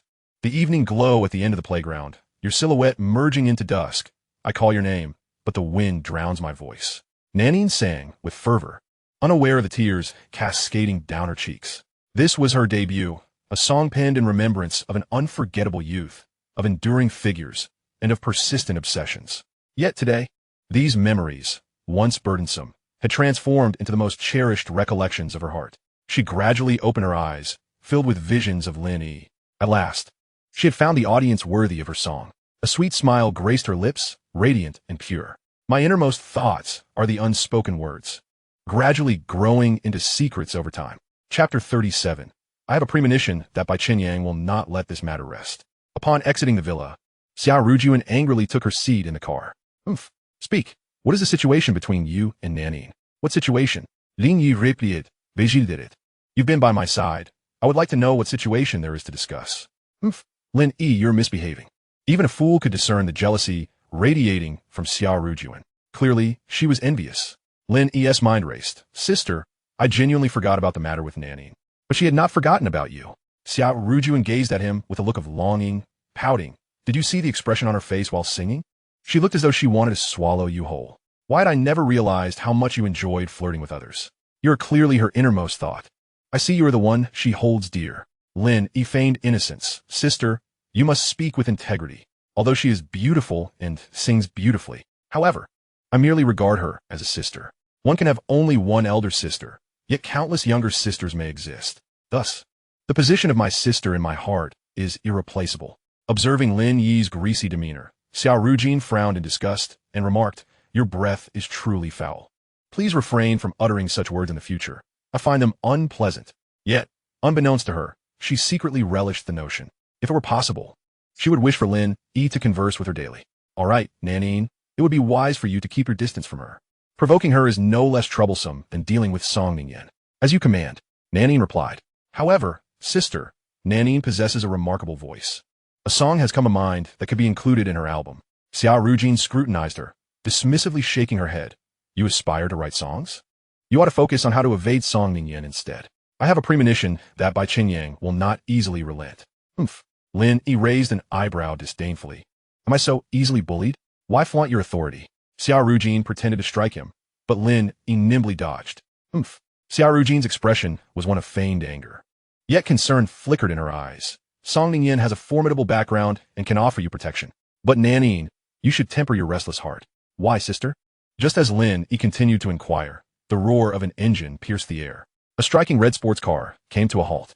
Song Ningyan emerged, her long, slender legs gracefully stepping out of the vehicle. With a frostbitten countenance, she approached and seized Lin Yi by the ear, yanking him from the car. Ouch, that hurts. Crazy woman, are you out of your mind? You are indeed enjoying yourself. Taking my salary, ignoring my calls, and failing to respond to my messages. What do you intend to do? Song Ningyan's voice was icy, her glare fixed upon Lin Yi. He retorted angrily, you crazy woman. I sustained an injury on your behalf. Can I take a break? Xia Rujun rushed out of the car, calling out urgently, President Song, what is the matter? Lin Yi left his phone in the car. How could he answer your call? Yesterday, Song Ningyan had also suffered from insomnia. Upon returning home, she received a call from the capital, questioning her association with a dubious character. They even issued an ultimatum. If her marriage plans remained uncertain before the Mid-Autumn Festival, the company would be dissolved. In a fit of rage, she collapsed on her bed, weeping bitterly. After enduring until dawn, she still awaited Lin Yi, her driver and bodyguard. In vain. Suppressing her anger, she called him several times, but none were answered, and her messages received no response. Lin Yi, you better figure out how to explain yourself. After venting her frustrations, Song Ningyan decided to venture out herself. To her surprise, she spotted Lin Yi and Xia Rujun in the car, engrossed in each other. This is intolerable, but upon hearing Xia Rujun's explanation, her expression softened considerably, though her words remained firm. I promised to give you a day off yesterday, but I never said anything about today. Lin Yi, your unexcused absence today will result in a deduction from your salary according to company policy. Just now, you defied your superior. The company stipulates that disobedient employees forfeit their wages for the month. Song Ningyan regarded Lin Yi with a sense of triumph. When all is said and done, Not only must you repay the full amount of 1 million, but you also owe me an additional 30,000. Damn it. Are you deliberately playing with me? At that moment, Lin Yi desperately wanted to deliver a sound thrashing to this woman. Who could blame him for her choice of low-rise, form-fitting jeans? Oomph. You are the one toying with me. Lin Yi was not one to concede easily. After all, the money was now in his possession. Sister, I believe there are some issues with Nanin's contract. Perhaps I should give her a call and postpone the signing. At this, Song Ningyin was taken aback. Was this scoundrel implying that Nanin was already secured? How could that be? Nanin was a top-tier celebrity, renowned in the industry for her aloof demeanor. How could she possibly be swayed by such a lowly rogue? Absolutely impossible. Yet, a fierce curiosity compelled Song Ningyin to lean closer to Xia Rujun, asking with intrigue. Jeaner, could it be that Nanin has agreed to sign? Xia Rujun nodded. Indeed. President Song, Nanin has consented to the contract, contingent upon Lin Yi coordinating with her on the work. I think you might be mistaken. Before she could finish, Song Ningyin playfully clung to Lin Yi's arm. Good brother, you are simply marvelous. Hee, I was just being willful. Please don't take it to heart. Do tell me, how did you manage to persuade Nanin? Lin Yi was repulsed by her playful demeanor, recoiling. Why should I disclose how I convinced her? Song Ningyin's expression shifted instantly. She glared at him in anger. Are you taking my kindness for granted? I am speaking to you in such a respectful manner, and you still remain aloof. Quickly clarify. She continued to lean in, her demeanor suggesting she intended to swallow Lin Yi whole. Indeed, her curiosity was insatiable. Securing Nanin would save her company a substantial sum. Lin Yi's gaze roamed over her, a peculiar expression on his face as he blinked. Curious. Are we? Yes. Song Ningyin nodded vigorously. I shan't tell you. Haha, are you toying with me? Indeed I am. Song Ningyin's cheerful demeanor darkened, and she lunged toward Lin Yi. However, the voice that suddenly rang out caused all three to change their expressions. Hey, Rujun, I told you Lin Yi was fooling around behind your back, didn't I? Damn it. Lin Yi retaliated with a curse directed at Guyan.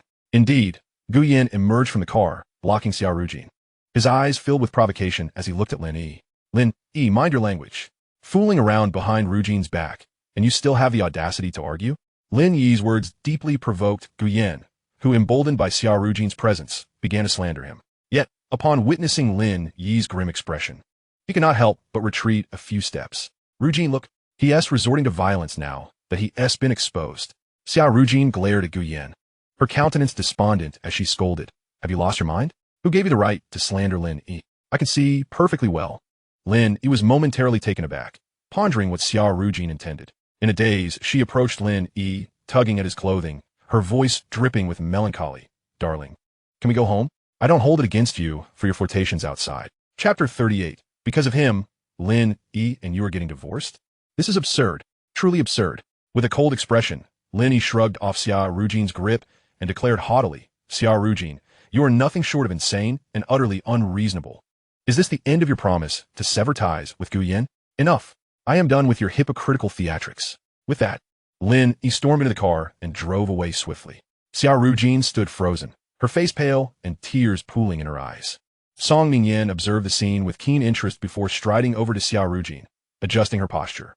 Hee, your taste is indeed unique. You consider this scrap to be a treasure? Guyan, who had been discreetly admiring Song Ningyin's alluring figure, was suddenly insulted and retorted angrily. Who are you calling scrap? Song Ningyin looked at Guyan with a mocking expression, finding his flustered demeanor no different from that of a fool. The scrap I am referring to is you. Hee, how did your ex-wife not crush you? Upon hearing this, Guyan hurriedly shut his mouth. He had intended to explain to Xia Rujun, but upon seeing the lack of emotion in her eyes, a trace of resentment stirred within him. Song Ningyin was delighted to witness Guyan's clownish demeanor and threw another bombshell. You're here to negotiate a renewal with Nanin, aren't you? However, President Xia might be disappointed, for Nanin has already been signed by Lin Yi. Her laughter was loud and unrestrained as she disregarded the two and sauntered into her sports car, driving away with a flourish. Guyan stared intently as Song Ningyin departed, inwardly cursing. Damn it, that brazen vixen. Wearing those jeans, as if she were trying to shove her rear into someone's face. Once I finish with Xia Rujun, you'll be next. Xia Rujun's brows furrowed deeply as she scoffed. Rujun, do not heed that provocative vixen. Does Lin Yi, that fool, really think he can sign Nanin? You should take a good look in the mirror. Did you finish? Xia Rujun coldly retorted. You should keep your comments to yourself. Doubts plagued her mind about why she should trust Guyan. His every word and action proclaimed him to be a fool among fools. After feeling disheartened, She approached the door and knocked. Upon seeing Xia Rujun, Nanine was not surprised at all. She welcomed her with a smile into the villa. However, when she noticed Gu Yin following behind, her expression darkened. Yet, out of respect for her former employer, Nanine restrained herself. As soon as they entered, Gu Yin's gaze was fixed on Nanine, although he was aware that she held him in disdain. That did not hinder him from admiring this masterpiece sculpted by the hands of the gods. She was breathtakingly beautiful. His mind even conjured fantasies of Nanine, writhing in pleasure beneath him after he had secured Xia Rujun. Such a rare and innocent beauty deserved no less than reverence. In the realm of the entertainment industry, female stars were mere playthings beneath the whims of powerful magnates. The thought that he would soon become Nanine's boss made his lips curl into a smile he could not suppress. Nanine shot him a disdainful glare while preparing a cup of coffee for Xia Rujun. President Xia, I was quite surprised to see him accompany you today. Could it be that he is also a boss now? Xia Rujun was taken aback. Nanine's tone was laced with a hint of alienation, signaling trouble. She chuckled and shook her head. Nanine, you yist. He is merely here in the capacity of an assistant today. Rest assured, I remain in charge. As the topic was broached, Xia Rujun no longer hesitated. Nanine, I believe renewing your contract is the right course of action. After all, we have collaborated for 5 years and know each other well. I come today with sincerity. Regarding the terms of the previous contract, I intend to offer you an additional 20% discount. Furthermore, I will establish a separate studio for you, independent of the company. No one else will interfere with your decisions. You mentioned wanting to sing again. I have no objections. Returning to your roots will offer you considerable exposure, and your fans will surely appreciate it. I also brought Gu Yin along today to apologize to you in person. The incident that occurred was due to the company's lack of foresight, and I will ensure you receive a proper explanation. Indeed, Xia Rujun had come with genuine intent. The condition she had just proposed indicated that Nanine's renewal would be entirely independent of company constraints. Logically, even though Nanine was currently a top-tier star, she paled in comparison to Xia Rujun's capital. Yet, Nanine was someone Xia Rujun had nurtured herself, and over the years, their relationship had transcended that of mere employer and employee. It was rooted in sisterly affection. She could not bear to let go from any angle. Take your time to respond. If you have any requests, we can negotiate further. Nanine could feel the sincerity and smiled, not responding, but casting a glance at Gu Yin. Sister Rujun, is he the white moonlight you have been longing for? Initially, Xia Rujun was overjoyed by the endearing address, but the subsequent question left her feeling quite embarrassed. Nanine had been present at the celebration party, where Gu Yin had indiscreetly introduced himself and behaved in a manner that had led many in the company to misinterpret their relationship. Seeing the hint of mockery in Nanine's eyes, Xia Rujun felt a wave of humiliation and forced a smile, nodding. Indeed, Gu Yin, eager to boast, declared proudly, I am Rujun's first love, and soon we will definitely be getting married. Xia Rujun's face darkened. She wanted to scold him, but had to restrain herself due to Nanine's presence. Gu Yin, some things are better left unsaid. Nanine remained calm in response to Gu Yan's declaration and pondered before continuing. Is it because of his presence that Lin Yi wishes to divorce you? Xia Rujun was taken aback, overwhelmed by the implications of those few words. Yet, she recalled Song Mingyin's arrogant demeanor before leaving. Could it be that Lin Yi had indeed signed with her? But how would Lin Yi know Nanine? Before Xia Rujun could respond, Gu Yin interjected with a hint of arrogance. Nanine, you are mistaken. What do you mean that Lin Yi wants to divorce Rujun? He is utterly unworthy of Rujun, a mere house husband with a volatile temper. Rujun has endured him for so long. It is time for her to break free from that torment. I, on the other hand, am the perfect match for Rujun. Xia Rujun's face turned as dark as coal, holding on her last shred of rationality. Gu Yin, if you don't stop talking, no one will take you for a mute. Keep babbling, and you can leave.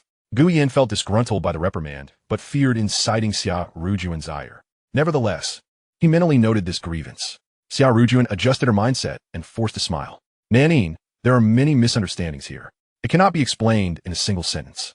She refrained from inquiring how Nanine knew Lin Yi, as Gu Yan's presence had already made Nanine quite displeased. However, Nanine's next words plunged her into despair.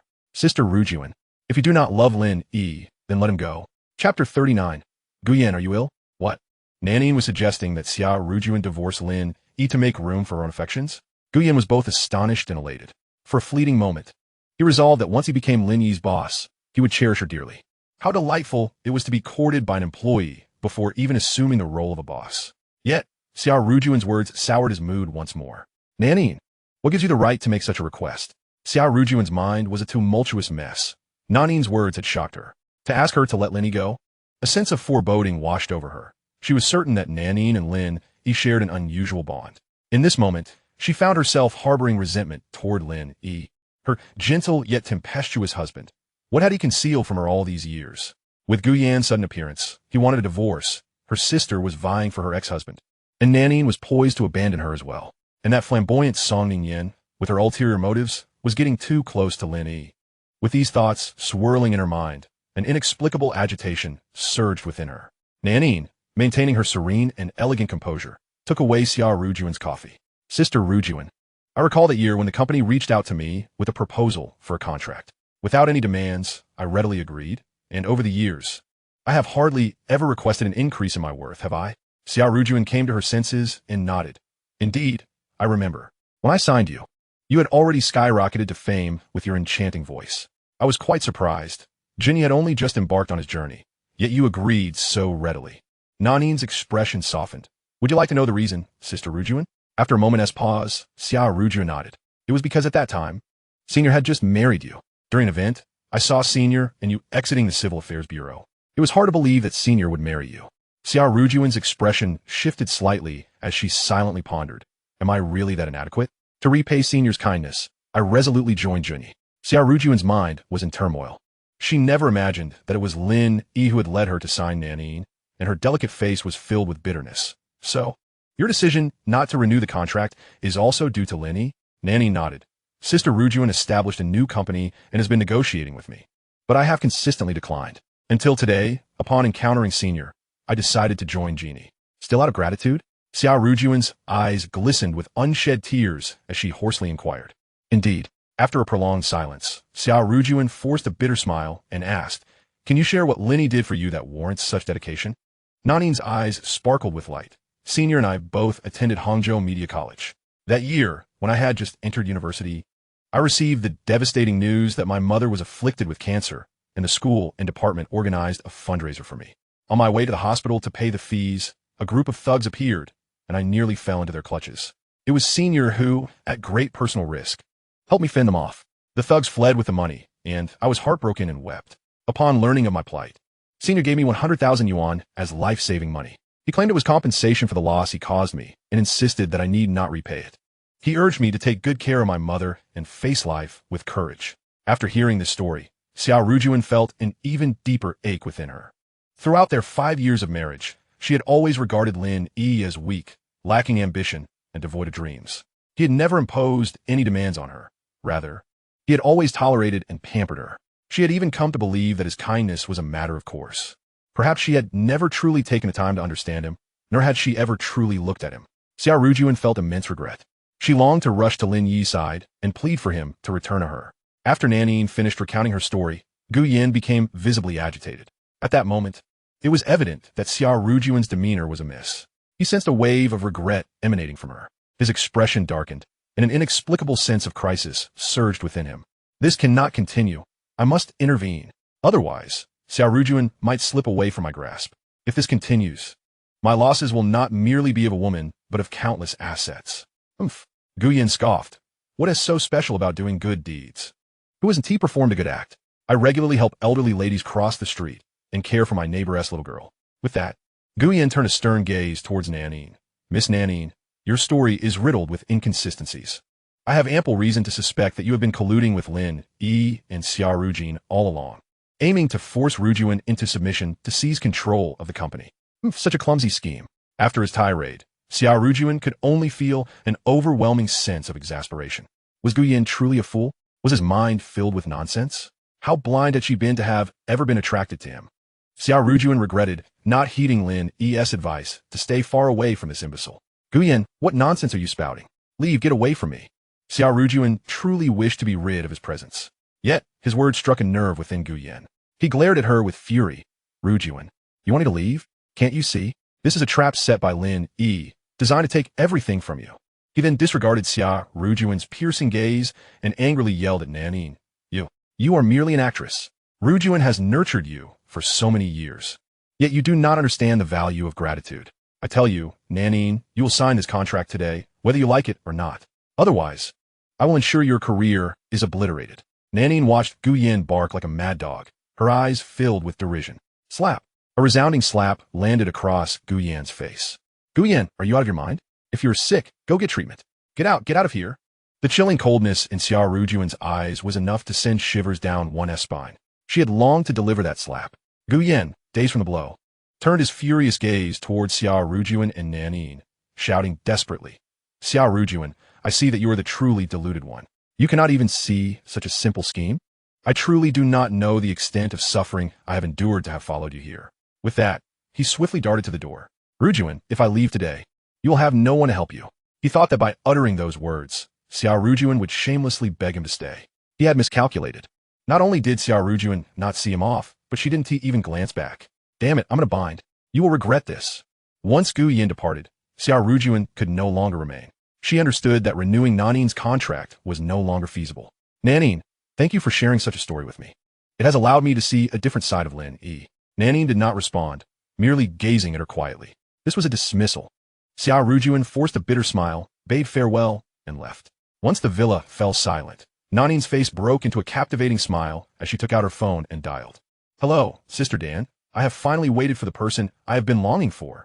Hee, I'm so happy. In that moment, Nanin resembled a giddy little girl, joyfully sharing her excitement over the phone. Chapter 40. A little shock for Song Ningyan. Exiting the Qingwan villa, the three entered an upscale office building. Xia Jinqin's law firm was located on the 16th floor.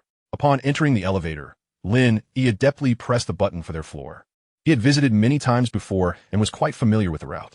Back then, when he delivered dinner to Xia Rujun, he had to conceal his identity and impersonate a delivery person.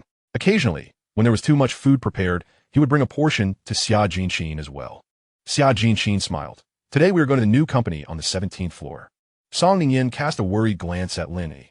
Do you think Xia Rujun might play the emotional card with Nanin? After all, Nanin was the one she had single-handedly elevated to stardom. It was natural for her to harbor such concerns.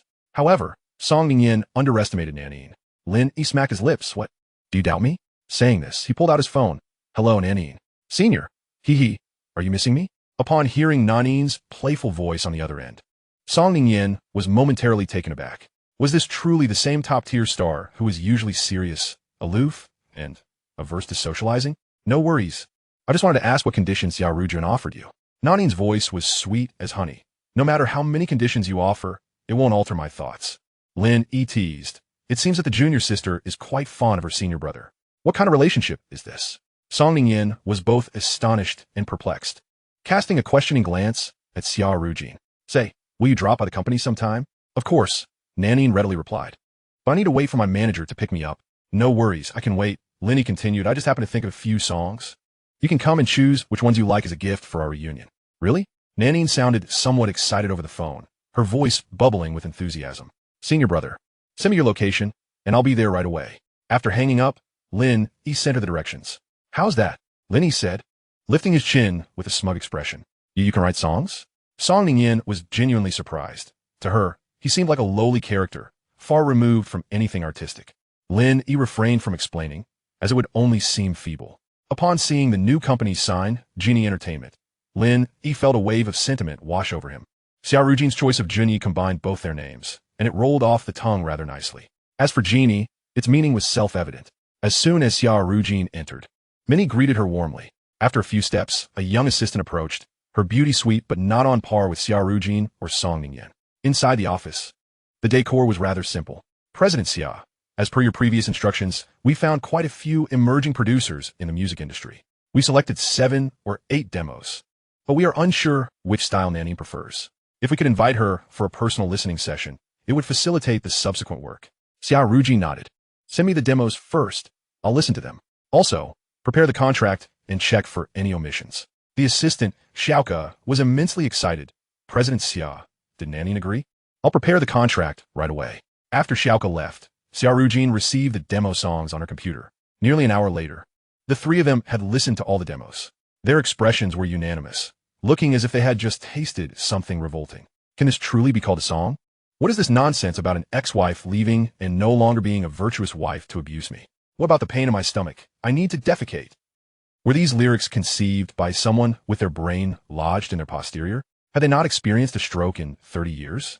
Song Ningyan continuously dug at her ears, feeling severely insulted. How about we skip the album and stick to acting?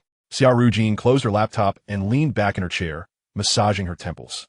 The state of the music industry had devolved to this point due to educational issues. Lin Yi's complaints made Song Ningyin pout. Stop lamenting. Don't you have songs in your head? Just remember, if you offend my ears, I'll punch you. Lin Yi's expression was one of disdain. It was time to give this ungrateful woman a little shock. Bring me a guitar. Xia Rujun stared at him in disbelief. Wait, Lin Yi, are you serious? Of course. If I have to listen to these songs any longer, I might just have a stroke. Xia Rujun wanted to persuade him, but Song Ningyin had already dashed out. Moments later, she returned with the guitar. Lin Yi took it, and under the scrutinizing gaze of the two women, strummed a few chords. Actually, if you don't know how to play, it's perfectly fine. We have no outsiders here. Xia Rujun didn't want to hear Song Ningyin mock Lin Yi. Lin Yi winked at her, conveying reassurance. Accompanied by the gentle strumming of the guitar, Lin Yi's expression shifted, revealing a depth of emotion. Plucking an apple as you pass by my door, I offer it to quench your thirst. Like summer's cola, like winter's cocoa, you're the right person at the right time. We've already agreed to spend next weekend together. Your little emotions mean everything to me. Xia Rujun and Song Ningyin were both taken aback, their mouths agape in shock. Wait, is this shameless fellow truly capable of writing and singing? This song was undoubtedly one they had never heard before. Lin Yi's expression brightened, his fingers dancing over the guitar strings as he became lost in the melody. It is you who has shown me a flower blooming in a desolate desert. It is you who inspires me to write a love song for you every day. With the most romantic chorus, you softly harmonize. Our steadfast gazes affirm our choice. It is you who has turned my world pink since that moment. It is you who has made my life dependent on your cooperation. Love must be meticulously sculpted. I am Michelangelo, crafting the happiest style with my heart. As the song concluded, Lin Yi strummed a couple more chords, observing the two stunning women, both dumbfounded and enraptured by the melody. Hey, I'm done singing. Xia Rujun and Song Ningyin exchanged glances. Lin Yi, have you been possessed? Song Ningyin swallowed hard. At that moment, Lin Yi appeared almost monstrous in her eyes. How do you know? Lin Yi replied with a meaningful smile. Ningyin, how could you say such a thing about Lin Yi? Do you still doubt him? Just tell me. Have you ever heard this song before? For Xia Rujun, any doubt cast upon Lin Yi was something she would refute vehemently. Lin Yi was on the verge of tears from her support. His sister-in-law was truly protective of him. He was just about to leap towards Xia Rujun to express his gratitude when the door swung open. Nanin's captivating face appeared in the trio's line of sight. Her adoring gaze fixated on Lin Yi as if she wished to cradle him to her heart. Senior brother, I heard it. Oh, senior brother, this song is truly beautiful. What does this mean? Song Ningyin was bewildered. It was just a song. Why would it excite a major star like her so much? But what left her utterly stunned was yet to come. Without further ado, Nanin rushed to Lin Yi, grasping his hand tightly. Senior brother, this song is a gift for our reunion, right? But I feel like it's meant for a duet. Nanin shyly lowered her head. Chapter 41. Who is this mysterious big shot? Nanin, you're so clever. Lin Yi's praise made Nanin's delicate face flush even deeper. This was no empty flattery. Just from a single listen, Nanin could deduce that it was a duet, proving her musical foundation was solid. The song's deepest sentiments were a testament to Nanin's musical talent. Lin Yi chose this song with her vocal qualities in mind. Moreover, since they were reuniting, it was only fitting to bring back the beauty of their school days. This song had become an anthem at a certain university during graduations. It was immensely popular. With Nanin's voice and her star power, it would surely make this pinnacle work shine brightly in the world. Senior brother, Nanin mustered her courage. Can we sing it together? The two beautiful women were momentarily taken aback. This was a blatant display of affection, devoid of any pretense. Lin didn't hesitate. Sure, but if we're going to sing, let us do it properly. I'll write out the lyrics and sheet music. What on earth? The audacity of this scoundrel. Not only can he sing, but also compose. I had thought his guitar playing was merely scratching an itch. The shock that engulfed Song Ningyin was beyond description. Lin Yi's eyes gleamed with a sense of pride as he cast a glance at the two women. He picked up a pen and paper from the side and began to write. Lin Yi quietly reflected. It is indeed my identity as a mercenary that has aided me. Thinking back to the time when I had to learn and practice everything for assassination missions, it has shaped me into a versatile talent. Living like a wolf has truly been exhausting. He deliberately selected a few epic-making songs, and after more than half an hour of writing, he looked at the densely packed sheet music, and Song Ningyin's captivating eyes were once again filled with astonishment. Lin Yi, are you human or ghost? Lin Yi paid her no heed and stretched his back. Sister, does the company have a recording studio? Xia Rujun nodded in a daze. Nanin, practice with the sheet music for now. I'll grab a drink and have a smoke. In an hour, we will do a trial recording. Leaving the three beautiful women in a daze, Lin Yi exited the office. After refreshing his mind and body, he made his way to the company's smoking area. Lighting a cigarette. I must say, being a white-collar worker is quite comfortable. Even the smoking area has floor-to-ceiling windows. As Lin Yi inhaled the smoke and gazed at the flowing traffic below, his mind began to contemplate the future. Driving for a wealthy woman like Song is certainly not feasible. The risks are far too great. If one were to consider what resources he currently possessed, it would merely be Xia Rujun's film and television company. Venturing into the entertainment industry is also out of the question. It's too superficial, and I do not relish this line of work. But could it be possible to leverage the film and television company to connect a series of industries? Now, that is something worth pursuing. Lin Yi mentally mapped it out and had already devised a plan. He took out his phone, found a familiar number, and dialed. After a few rings, the call connected. Hello, is this Lin Yi? Haha, Wang Teng. I thought you would answer this call. The voice on the other end belonged to Wang Teng, one of the few friends from his university days. Damn, is it really you, Lin Yi? Wang Teng exclaimed in surprise. It's been 7 or 8 years. I thought you had kicked the bucket. Lin Yi retorted, can't you say something nice for once? Hee hee. Wang Teng chuckled before his tone shifted to one of confusion. You've been a recluse for so many years. Suddenly calling me today. You're not asking to borrow money, are you? I have no money. I'm quite poor, supporting a wife and raising children. My pockets are emptier than my face. Do you not trust me at all? However, he couldn't blame him. After all, the call was rather abrupt. Rest assured, I'm not asking to borrow money. On the contrary, I'm here to bring you some. What the hell? Wang Teng exclaimed, nearly falling off his chair. Wait a minute, I'm at work. Let me step outside to talk. After a while, Wang Teng's voice came back. All right, tell me, where do we go about this? Lin Yi recalled Wang Teng's chubby face and couldn't help but laugh.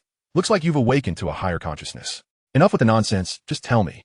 Lin Yi inquired, are you still a highest game studio? Wang Teng sighed. Yeah, where else could I go? It's not easy to find a stable job these days. After graduation, several classmates ended up in my company. Lin Yi mused. Have you ever thought about changing your situation? I'm currently at a film and television company. I plan to establish a game studio and would like you to be the technical director. Wang Teng was taken aback. Lin Yi, you're not joking, are you? A film company branching into games? That's absurd. If the statement had come from a stranger, Wang Teng would have hung up right then. Indeed, these are two distinctly different industries.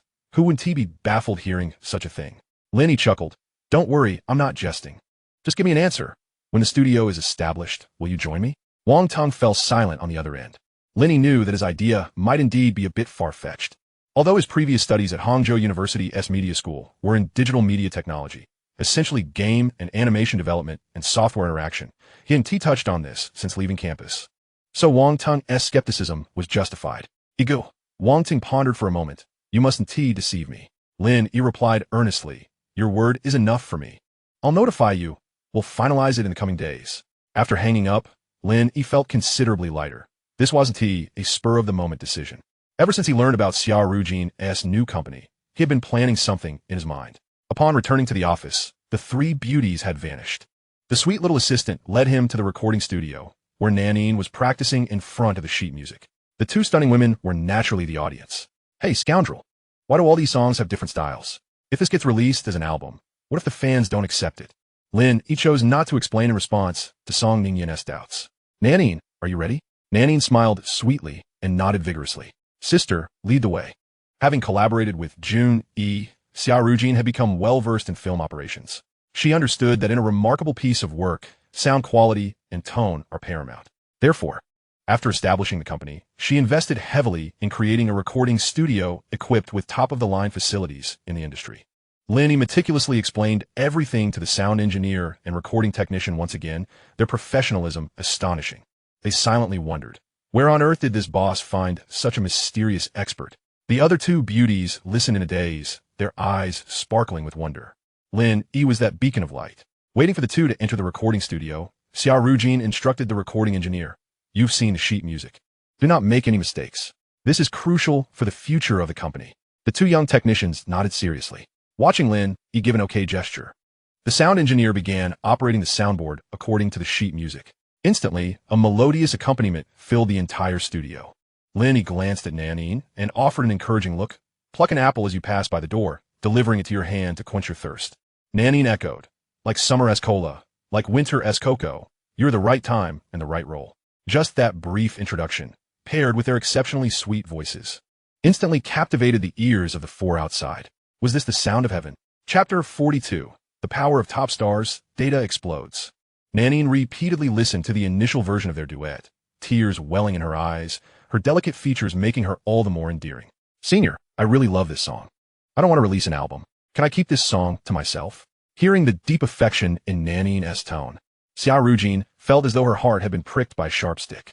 The exceedingly sweet scene between the two in the recording studio lingered in her mind. There was no helping it. Seeing this little girl as pitiful demeanor had already stirred her heart, especially with Lin Yi being such a passionate man. In an instant, she found herself regretting signing Nanine.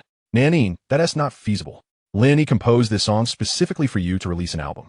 If you plan to keep it, won't he be wasting his hard work? Lin Yi observed the somewhat unnatural expression of his sister-in-law and instantly recognized her jealousy. Nanine, my dear sister, is absolutely correct. Your exceptional rendition of this song serves as a testament to your innate talent. Such gifts must not be buried. Xia Rujun winked at Lin Yi as if emitting sparks. At that moment, Song Ningyin was solely focused on leveraging this album to achieve success. She bombarded Nanine with enthusiasm. Yes, yes. Both you and Lin Yi's talents should not go unnoticed. As your friend and potential investor, this song must be released. Hee hee. I plan to utilize my connections to invite the renowned emperor of music to duet with you. At that point, achieving fame will be effortless. In truth, Song Ningyin already considered Lin Yi's performance to be flawless. However, from a business perspective, Lin Yi's reputation did not quite match Nanine's, which could potentially diminish the song's popularity. A flicker of disdain crossed Nanine's eyes. As someone within the industry, she was keenly aware of Song Ningyin's implications. No, this song can only be sung by me and my senior brother. If we invite Hua Jiao, then I shall withdraw my agreement. The two were momentarily taken aback by her uncompromising tone. Sensing the unusual atmosphere, Lin Yi hastily attempted to mediate. Well, I have a suggestion. Since Nanine is granting me this opportunity, why not share the song on social media? If the reception is positive, we shall heed Nanine's wishes. Xia Rujun nodded in agreement. Lin Yi makes a valid point. We can proceed in this manner. Song Ningyin huffed. You know, even when you make a mistake. It's charming, Lin Yi. She wished to reject the idea, but felt bound by her prior agreement not to interfere with company operations. Seeing an accord reached, Nanine quickly instructed the sound engineer to copy the file and send it to her phone. With palpable excitement, she turned to Lin Yi, senior brother. I am about to release it. Xia Rujun added. Nanine, be sure to tag Lin Yi's official account when you post. We can create a buzz together. All right. Nanine nodded and sent out the song with the caption. Hello, dear music lovers. It's been a while. Today, I am uploading a new song, marking my return to the music scene after a 5-year hiatus. This piece was crafted by a mysterious friend of mine, responsible for both the lyrics and composition. Of course, the male vocals in this song are also performed by my enigmatic friend. I hope you all enjoy it and support Eni Entertainment. Xia Rujun promptly called out, Xiao Ku, hurry, notify the company staff to share Nanine's social media update. Repost it using the company account. And remember to announce that we have officially signed with Nanine. Within a minute of Nanine's post, her phone exploded with notifications. Ding, ding, ding. Even after 10 minutes, the notifications persisted. Nanine, feeling anxious, decided to turn off her phone's network, nervously saying, Senior brother, I'm worried they might speak ill of you. Should I delete it? Lin Yi waved his hand dismissively. Not a problem. Would I be intimidated by online trolls? Song Ningyin puffed out her cheeks. I told you. We were initially seeking a powerful vocalist. If there are trolls, our respective fan bases will surely defend us. I just fear some people might have fragile egos. However, just as Song Ningyin finished speaking, Xiao Ku burst in with exuberance, holding a laptop, her expression akin to someone who had just won the lottery. Xia Zong. It's gone viral. It's gone viral. Xia Rujun frowned. What do you mean by gone viral? Can't you be more specific?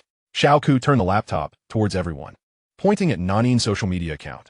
Nanine's post, in just about 10 minutes, has reached 500,000 shares, with comments exceeding 800,000. The numbers are still skyrocketing, and our official account's follower count has surged to 120,000. In this short span, the platform has already produced over 10 trending topics. This is what we call professionalism. This is the power of a top-tier artist. What? The one who was astonished was not Xia Rujun, but Song Ningyin. In disbelief, she snatched the laptop and scrolled through the comments. Xia Rujun leaned in as well, and after merely a few seconds, she suddenly turned to Lin Yi with excitement. Lin Yi, you're famous. Her abrupt action left everyone in the room stunned. Feeling the weight of their gazes, she bashfully dashed out of the recording studio. Lin Yi touched his face, smacking his lips. Don't you understand the principle of reciprocity? Nanine cast a resentful glance in his direction. And Lin Yi found himself at a loss for words, awkwardly chuckling. Nanine still hesitated to check the comments until a few minutes later when Song Ningyan, with a complicated expression, met Lin Yi's gaze. Indeed, you've gained fame. So what do you think? Are you considering debuting? As she spoke, she turned the laptop towards them. In the comment section, the most popular remarks accumulated nearly 100,000 likes. Wow. The male vocals in this song are so delicate and soothing. They are truly enchanting. Little Nanine, can this mysterious figure make an appearance? I just want to see this enigmatic maestro. Oh my, just from the voice, he must be a handsome guy. Please reveal a picture. Warm congratulations to Nanine on her return to the music scene. The song is delightful, making me feel as though I'm back in a sweet school day. One after another, the enthusiastic comments flooded Song Ningyan's mind, dispelling any lingering worries. At this moment, her eyes sparkled with fervor. We must seize this shameless individual. Just like Nanine, he is a treasure that must be revered. Lin Yi, maintaining a calm demeanor, surveyed the comments. Nanine, they are praising your singing. It seems my choice of song was indeed wise. Nanine, filled with renewed confidence from Lin Yi's affirmation, felt her heart swell with sweetness. She shyly remarked, Senior brother, it's your brilliance that made this possible. However, they want to see your true face. Why not take a picture and post it? Lin Yi shook his head. No, I have no intention of entering the spotlight. A flicker of disappointment crossed Nanine and Song Ningyan's eyes. Just moments ago, Nanine had contemplated whether to transform Lin Yi into a budding star. Lin Yi gently ruffled Nanine's hair and said softly, What are you thinking? Do you wish for me to be exposed? There's still a few songs left. Aren't you planning to give them a try? Chapter 43. This is the song I wish to present to the world. All can be expressed freely. Whatever you say, I am willing to embrace. The little train, swaying in melody. Do you remember the fireworks from that concert? Do you recall the cool, crisp autumn? Do you remember how the crowd pushed you towards me? At the amusement park, just at the right moment, I hear the raindrops falling on the green grass. I hear the distant school bell ringing.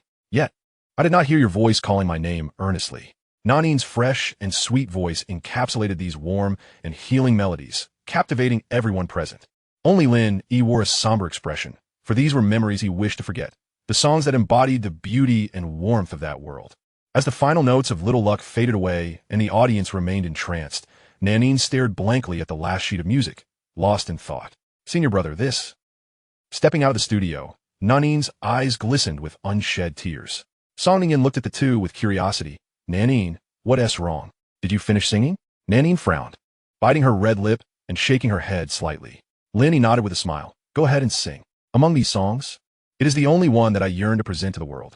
As Nanine gazed into Lin Yi's eyes, a glimmer of light sparked within them, and a smile graced her lips as she nodded earnestly. Yes, senior brother, I will surely sing it beautifully. Song Ningyan looked at Lin Yi with a quizzical expression. Are you mixing in some personal sentiments? Lin Yi merely chuckled. Listen, have faith that Nanine will elevate this song to its zenith.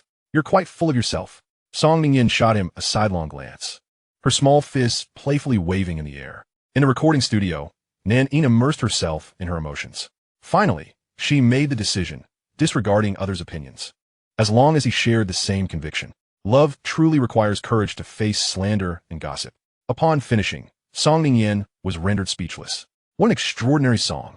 Her gaze towards Lin Yi was filled with astonishment and admiration. Even the two employees nearby were entranced by the enchanting melody, unable to extricate themselves. In the next moment, Song Ningyan approached Lin Yi, her eyes ablaze with fervor, playfully suggesting, Lingo, why not yield to me? Lin Yi could sense her determination. She was resolute in her pursuit. This shameless individual was merely driven by desire. A little flattery would surely win over this lecherous heart.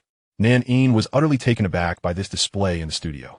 As Song Ningyan nestled close to him, Lin Yi remained unfazed, meeting her gaze filled with longing. You dare to act inappropriately in such a public setting? Oomph. Song Ningyan's cheeks flushed with embarrassment as she retorted. Who would act inappropriately towards you? I truly wish to pry open your mind and see what nonsense fills it. All that fills it is you, Song the Wealthy. Get lost. Song Ningyan's face reddened further as she pouted. For the song just now, I will buy it outright. Name your price. Though she had recently ventured into the entertainment industry, her astute business acumen allowed her to predict that this song would undoubtedly become the most remarkable piece in the music scene this year, potentially even winning awards. Not for sale. Lin Yi firmly declined. 5 million. Consider it. How shameless. Lin Yi's abrupt change in demeanor left Song Ningyan fuming. her chest heaving with indignation as her teeth clenched. Hey, Lin Yi flashed a mischievous grin. Let's make a deal. What? You wish to withdraw some funds from the company to establish a game studio? You must be joking. I am the major shareholder. Money does not come from thin air. I will not allow you to squander it. In Xia Rujun's office, Song Ningyin, exasperated, vented her frustrations as if she could devour Lin Yi whole. Yet Lin Yi leisurely sipped the coffee brewed by his assistant, treating her fury as mere background noise. Seeing the situation escalate, Xia Rujun intervened. Lin Yi, we are an entertainment company. Game development is indeed. She hesitated, unwilling to speak harshly. Nanine, what do you think? Nanine, with a dazed smile, replied, Senior brother, I did not comprehend this, but I know you studied game development and animation design in school. You must have your own ideas. If you lack funds, I can invest 50 million. Is that enough? Goodness, that's 10 times Song Ningyin's offer. This is madness. Song Ningyin nearly collapsed. Nanine, what qualifications does he have? 50 million. Not 5,000. Nanny nodded nonchalantly, her eyes sparkling. I know, but senior brother is worth it. Sigh. Lin Yi sighed deeply. Had I known you were all wealthy, I would have refrained from marriage. Shameless, utterly shameless. Song Ningyin hurled a pillow at him, shouting, spit out whatever nonsense you have. Lin Yi set down his coffee, reclining on the sofa with calm composure. Actually, game development is a secondary concern. What I truly aspire to create is an entire IP industry. Upon hearing this, Song Ningyin finally quieted down. Lin Yi, what is an IP industry? Sister, let me ask you, do television dramas or films only serve the audience? Xia Rujun nodded. Very well. If we were to gamify film and television, could we not further extract the value of the work? However, not every film can be adapted into a game. Lin Yi nodded. I have a story in mind. This story can be adapted into both a television series and a game. What story? The three of them asked in unison. A tale of chivalry, of righting wrongs, slaying demons, and saving the people. Its name is The Legend of the Sword and Fairy. Lin Yi's expression was somewhat animated. The realization that this world had yet to experience such a tale filled him with a profound sense of responsibility. Since he had arrived in this world, he must bring them something extraordinary. For the next hour or so, Lin Yi narrated the story of Li Han Han from Yuhang Town. This project, I, Song Ningyin, shall invest in. Lin Yi teased, looking at Song Ningyin. Song the Wealthy, do you think your money comes from thin air? Mind your own business. Song Ningyin glared at him. 50 million. For both the drama and the game, I want them all. Moreover, Ling Air must be played by Nanine. You truly are unreasonable. Lin Yi raised his voice. 50 million isn't even enough for Nanyin's salary. You want it all. Nanine, we should walk away. Establish our own path. He was determined to teach this little rich girl a lesson today. Lin Yi immediately stood up, pulling the shy Nanine along as he prepared to leave. Not so fast. Song Ningyin blocked their path. She was quite incensed. After all, she considered herself Lin Yi's employer, receiving a generous salary, yet he did not afford her any respect. Though angered, she recognized his true talent. Well then, tell me, what will it take to convince you? That's more like it. Lin Yi pulled Nanine back to her seat. Little wealthy girl, if you do not keep me, you shall incur great losses. Do you think I genuinely wish to develop a game? My vision is to transform Genie into a comprehensive industry company. This is merely a small step. Chapter 44. If you annoy me, I will withdraw my investment. Such grandiose claims. Song Ningyin dismissed Lin Yi's words as mere bluster. You can write a few songs and have some novel ideas. Is that so impressive? Lin Yi chose not to engage in her petty squabbles. How about this, little wealthy girl? Let us make a bet. By the end of this year, I will not only make the game studio a success, but also surpass Jun Yi with Genie. Do you believe me? Let's bet then. What are the stakes? Though Song Ningyin maintained her bravado, she secretly admired Lin Yi's confidence. However, being no naive girl, she quickly suppressed this feeling. Fully aware that Lin Yi was a novice, unfamiliar with the workings of capital, Lin Yi leaned in closer, whispering conspiratorially, 50 million for me to establish the studio? If I achieve the goal by year's end, you'll call me daddy. What do you say? You scoundrel, are you jesting? What sort of ludicrous condition is that? Song Ningyin was furious, swinging her small fists in anger. To her surprise, Lin Yi elegantly dodged, spinning behind her. No underhanded tactics. Song Ningyin's face paled in an instant, her hands instinctively covering her backside. Nanine and Xia Rujun exchanged glances, both sensing a hint of discontent as the two drew so close. Come on, little wealthy girl. Is this how you truly see me? Song Ningyin swiftly darted to the side, exclaiming, you know exactly who you are? All right. Lin Yi raised his hand to halt the conversation. Can we negotiate? Song Ningyin, her cheeks flushed, retorted, what if you lose? Then I shall call you mother. Get lost. Nan Yi, upon hearing this, also felt her face heat up. Senior brother, how could you say that? Lin Yi gazed at her with a sense of grievance. Silly girl, I am merely striving to secure benefits for you.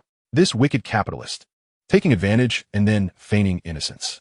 Song Ningyan, I tell you, whether you agree or not, you must comply. He remained unconvinced that this little heiress would be able to resist. Indeed, after a fierce internal struggle, Song Ningyan took a deep breath. I accept the bet.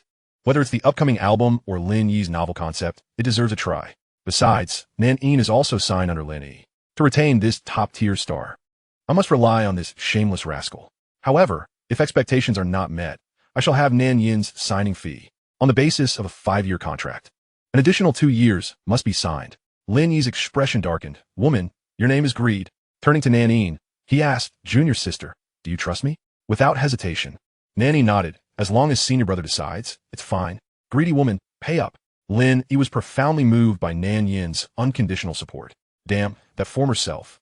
At long last, leaving behind a stroke of fortune for him. Seeing Lin Yi's indifferent demeanor, Song Ningyan's lips curled slightly as she took out her phone. Hello, Xiao Kai. Notify the finance department to pursue an additional 50 million investment for Genie Company. Within 10 minutes, Xia Rujun also received a notification from finance. The funds had been deposited. With the money in hand, Lin Yi intended to leave promptly, lest the little heiress change her mind. Sister, I have matters to attend to, so I must take my leave. He planned to visit Wang Tung, as they hadn't gathered in 6 or 7 years. However, upon seeing him about to depart, Song Ningyan's expression soured. Where do you think you're going? Don't forget, you are still my driver. Lin Yi paid her no mind and swiftly exited the office. Senior brother, wait for me. Nan Yi hurriedly chased after him. The top star was certainly not shy at all. Xia Rujun and Song Ningyan exchanged baffled glances. Beep beep. Sister, I forgot to mention, please rent an office for me in the building. Also, register a subsidiary under Genie's name. You understand this better than I do, so I'll rely on you. A warm current flowed through Xia Rujun's heart. It was a delightful feeling to be trusted by Lin Yi. Don't worry, I'll handle everything. Song Ningyan watched her smile like a blooming flower, a pang of bitterness stirring within her. Humph, look at you, completely charmed by Lin Yi. He flatters you a couple of times, and you treat it like a decree. Unexpectedly, Xia Rujun pouted. Who was it that was entangled with Lin Yi in the recording studio just now? Don't think I didn't see it on the monitor. Yin Yin, Lin Yi is not worthy of you. You should give up on that notion. Embarrassed by Xia Rujun's revelation, Song Ningyan's face turned crimson as she glared at her. Humph. Be careful not to provoke me, or I'll pull your funding. Withdraw, withdraw, withdraw. In any case, Lin Yi's 50 million is not coming back. Xia Rujun laughed heartily as she dashed out of the office, leaving Song Ningyan fuming. Senior brother. Just as Lin Yi exited the building, he heard Nan Yi calling from behind. Turning around, he saw Nan Yi, enveloped in layers of clothing, her lively eyes hidden behind sunglasses. Approaching him, she removed her sunglasses. Nan Yi, why did you come after me? Nan Yi lowered her head, unable to meet Lin Yi's gaze, her delicate hands fidgeting with the hem of her clothes. Senior brother, may I treat you to a meal? It's purely to thank you for writing the song for me. Lin Yi was amused by her adorable antics and instinctively ruffled her hair. Another day, senior brother has matters to attend to. Oh, all right. Noticing Nan Yin's dejected demeanor, he felt a twinge of guilt and chuckled reluctantly. All right, let's eat. Really? Nan Yin's eyes lit up as she excitedly jumped up, yay. She quickly pulled out her phone. Danjia, hurry and bring the car over. In less than half a minute, a sleek black luxury van came to a stop at the building's entrance. The door opened automatically, revealing a poised middle-aged woman seated inside, with subtle makeup enhancing her features. She appeared quite agreeable. Upon seeing Lin Yi, a hint of surprise flickered in her eyes, followed by a slight nod and a smile. Nan Yi, aren't you coming up? Once Nan Yi entered the vehicle, she extended her delicate hand, sweetly beckoning. Senior brother, come on up. Lin Yi hesitated for a moment before smiling and climbing into the car. The van's interior was lavishly adorned, with privacy glass ensuring that the outside world could not see within. The driver's compartment was separated by a television screen, providing ample seclusion. Chen Dan was Nan Yin's mentor in the entertainment industry. 6 years ago, she had discovered Nan Yi while she was still in school. Mr. Lin, is it? A pleasure to meet you. Lin Yi inclined his head slightly. Lin Yi, you could just call me Xiao Lin, no need for formalities. He sensed Chen Dan's aloofness towards him, but chose not to dwell on it. Haha, Xiao Lin, you are quite talented. I have listened to Nan Yin's new song on her social media account. Would you be interested in discussing the copyright? Nan Yi, who had been resting her head on Chen Dan's shoulder, suddenly straightened up, her expression shifting. Danjia, let's not talk about that. Senior brother has invested a lot to help me. I do not wish to taint our friendship with money. Chindan frowned slightly, but quickly replaced it with a friendly smile. I apologize for being presumptuous. So, Shaolin, where do you live? I can have the driver drop you off. Nan Yin's expression soured. Danjia, I want to treat senior brother to a meal. Before Chindan could respond, she pressed a button on the side of her seat and spoke to the front. Zhonggu, head back to Qingwan. Chapter 45. Lin Yi, you better know your place. The van came to a steady stop at the entrance of Nan Yin's villa. Given Nan Yin's immense popularity, dining at a restaurant could attract unwanted attention, and they were particularly wary of certain paparazzi who might take illicit photos and spread rumors. Chindan did not oppose Nan Yin's desire to treat Lin Yi to a meal. Arrangements had already been made to procure ingredients en route. Upon entering the house, Chindan smiled at Lin Yi. Shaolin, what cuisine do you prefer? Shall I arrange for a chef to come over? Lin Yi responded nonchalantly. Anything is fine. Oh, Danjia, there's no need for a chef. I will cook myself today. Chindan was momentarily taken aback, her smile gradually freezing. Shaolin, you are in for a treat. Nanine doesn't touch a drop of water. How can she possibly cook? She turned to Nanine with a slightly reproachful look. Aren't your hands insured? If anything goes wrong, how will I explain it to Mr. Lin? Lin Yi grew increasingly discontent, plopping onto the sofa and carelessly lighting a cigarette, exhaling clouds of smoke. Ever since he boarded the van, this woman had either been eager to pull him into the industry or had been inquiring about his background.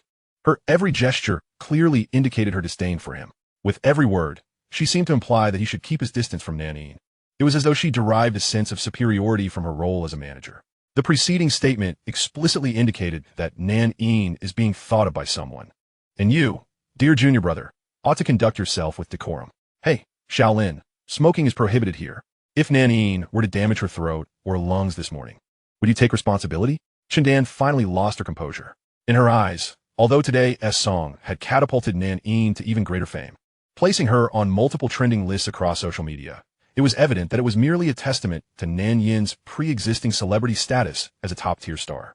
What right did a mere fallen junior brother have to bask in her glory? Chindan seemed oblivious to the gravity of her words. Nanine, with a frosty demeanor, approached the door and declared, Sister Dan, I have matters to attend to, so I can't keep you for dinner.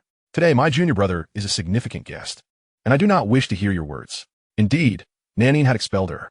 This action left Chindan in a state of shock. A surge of unnameable anger welled up within her.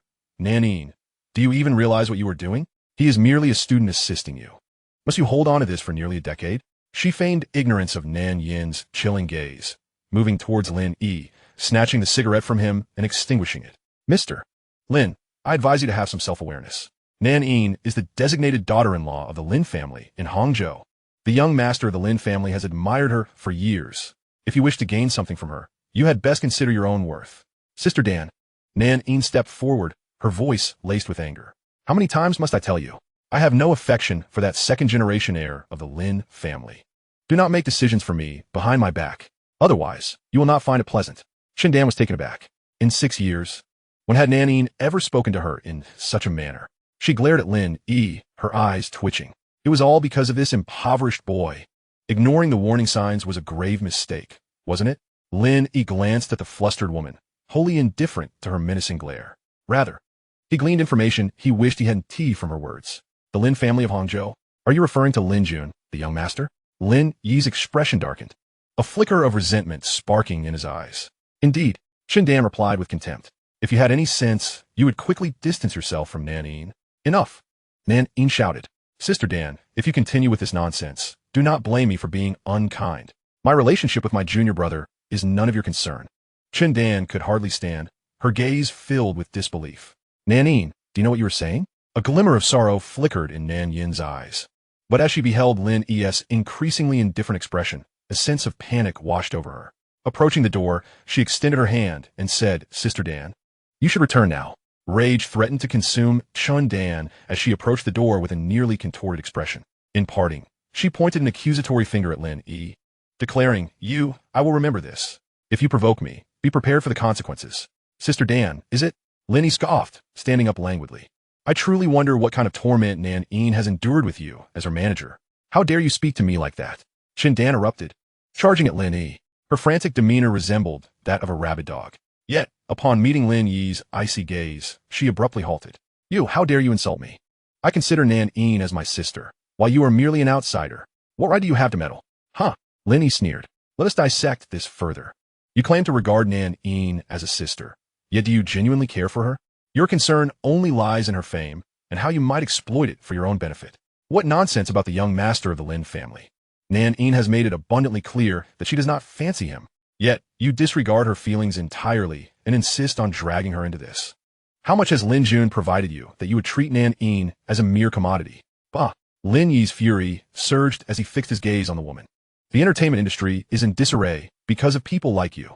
You profess to act in Nan Yin's best interests, yet you are nothing but a despicable wretch. You. Shindan was rendered speechless by Lin Yi's scorn. She felt her dignity trampled upon, waves of humiliation flooding her mind, unable to bear it any longer. She lunged at Lin Yi in a frenzy. Ah, you Lin, sister done? No. As Chundan's sharp nails were about to claw Lin Yi, Nan Yi cried out, rushing to intervene. Slap! Ah! The sharp sound of a slap startled Nan Yi. Lin Yi's gaze was frigid as he delivered a resounding slap to the wretched woman. Do not presume that my good temper means I 1T strike a woman. Hitting you is as simple as swatting a dog. The force of the slap sent Chun-Dan crashing to the ground, her eyes vacant, her body trembling uncontrollably. She was dazed, her mind akin to a malfunctioning machine. Relying on Lin Jun, are we?